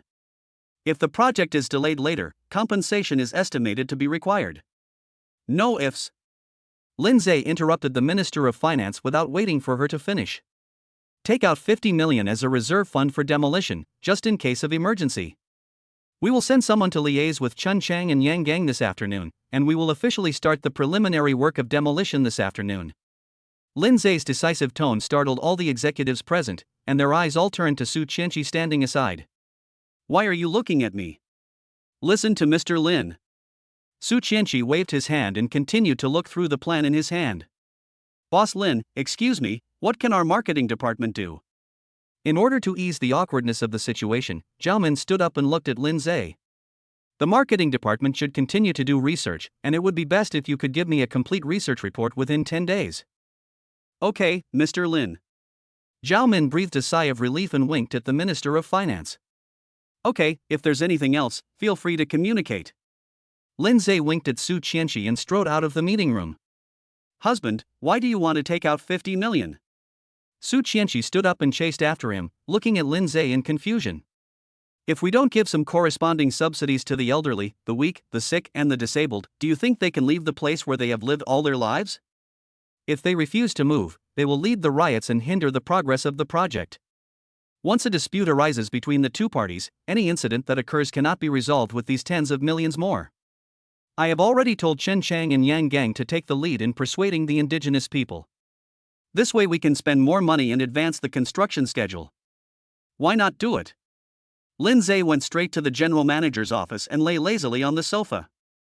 After listening to Lindseay's explanation, Su Chenshi stood at the door of the office in a daze.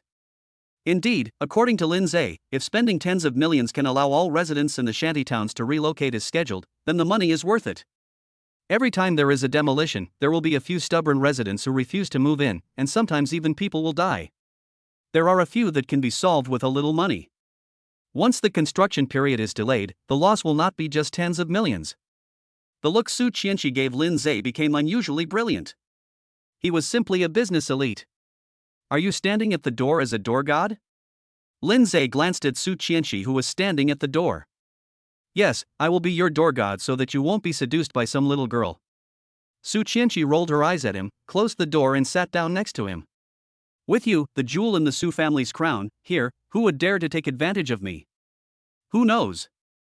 Maybe some girl will take a fancy to you and throw herself into your arms. Hearing Su Chenshi's playful tone, Lindseay gently touched her arm. Honey, tell me the truth, when I'm not around, are there any girls flirting with you? Are you stupid? Lindseay shook his head helplessly. The next second, Lindseay thought of Yining's secretary, He Jiaying. I was thinking of reminding my mom to be careful of this woman, but I forgot to tell her last night. Lindseay shook his head. There were too many things happening recently. Hubby, didn't you say you were going to Dynasty Media? It's almost time, hurry over to take a look, I also need to buy you some clothes. Su Chenshi looked up at the time and immediately urged Lindseay to get up. I just lay down for less than 5 minutes, can't you let me rest for a while? It's already 10:30, and you didn't even think about what time you got up today. Hurry up and get up. Su Chenshi pulled Lindseay up regardless of whether he was willing or not. Okay, I'll listen to you and go to Dynasty. Lindseay scratched Su Chenshi's nose and walked out of the office. Although the appearance of the two caused a stir in the lobby on the first floor, fortunately, the employees of Su Group have already acquiesced to this matter. This time, Lindseay did not go directly to the underground parking lot of Dynasty Media, but went directly to the main entrance. Hello, who are you looking for? Although the security guard at the door was shocked to see the Rolls-Royce, he still tried to remain calm and looked at Lindseay. I'm looking for Han Su, General Manager Han. I have an appointment. Lindseay made up a random excuse. It can be seen that Huangchao Media has replaced a lot of new employees. You get off the bus and register. It won't take you too long. The security guard was very responsible, and Lindseay got out of the car calmly and registered in an orderly manner. Just like he followed the rules when he first entered Su Group as an intern. You can park your car in the parking space inside. There is a receptionist in the lobby who will show you the way. The security guard glanced at the registration book and raised the barrier. You are very diligent. Lindseay looked at the security guard meaningfully and drove into the compound.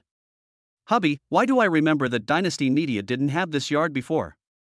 Su Chenshi looked at the large yard that could accommodate more than a dozen cars and looked at Lindseay in confusion. Since Let Us Have Fun, Brothers, became a huge hit online, more and more people have come to discuss cooperation. Out of humanitarianism, I agreed to Han Su's proposal to buy the shops in this area and transform them into what they are now. Lindseay gave Su Chenshi a brief explanation, then turned off the engine and got out of the car. Su Chenshi nodded as if he understood, and followed Lindseay's steps. Hey, have you heard? Chengjun and Rococo have turned their fake play into reality. No way? Chengjun is the national male god now, how could he like Rococo? It's absolutely true. I heard from the crew of Have Fun, Brothers that some people even saw them kissing secretly. As Lindseay and Su Chenshi walked into the hall, they heard several front desk receptionists whispering. Honey, your ex-girlfriend is really picky about food? Hearing Su Chenshi's joke, Lindseay's face turned dark instantly. Chapter 120, Fake Becomes Real. I also heard about an incident in the past. This Rococo was our General Lin. A front desk receptionist wanted to continue gossiping, but was poked hard by a colleague next to her. The front desk receptionist followed his colleague's gaze and saw Lindseay and the other man standing at the door, and quickly stood up straight.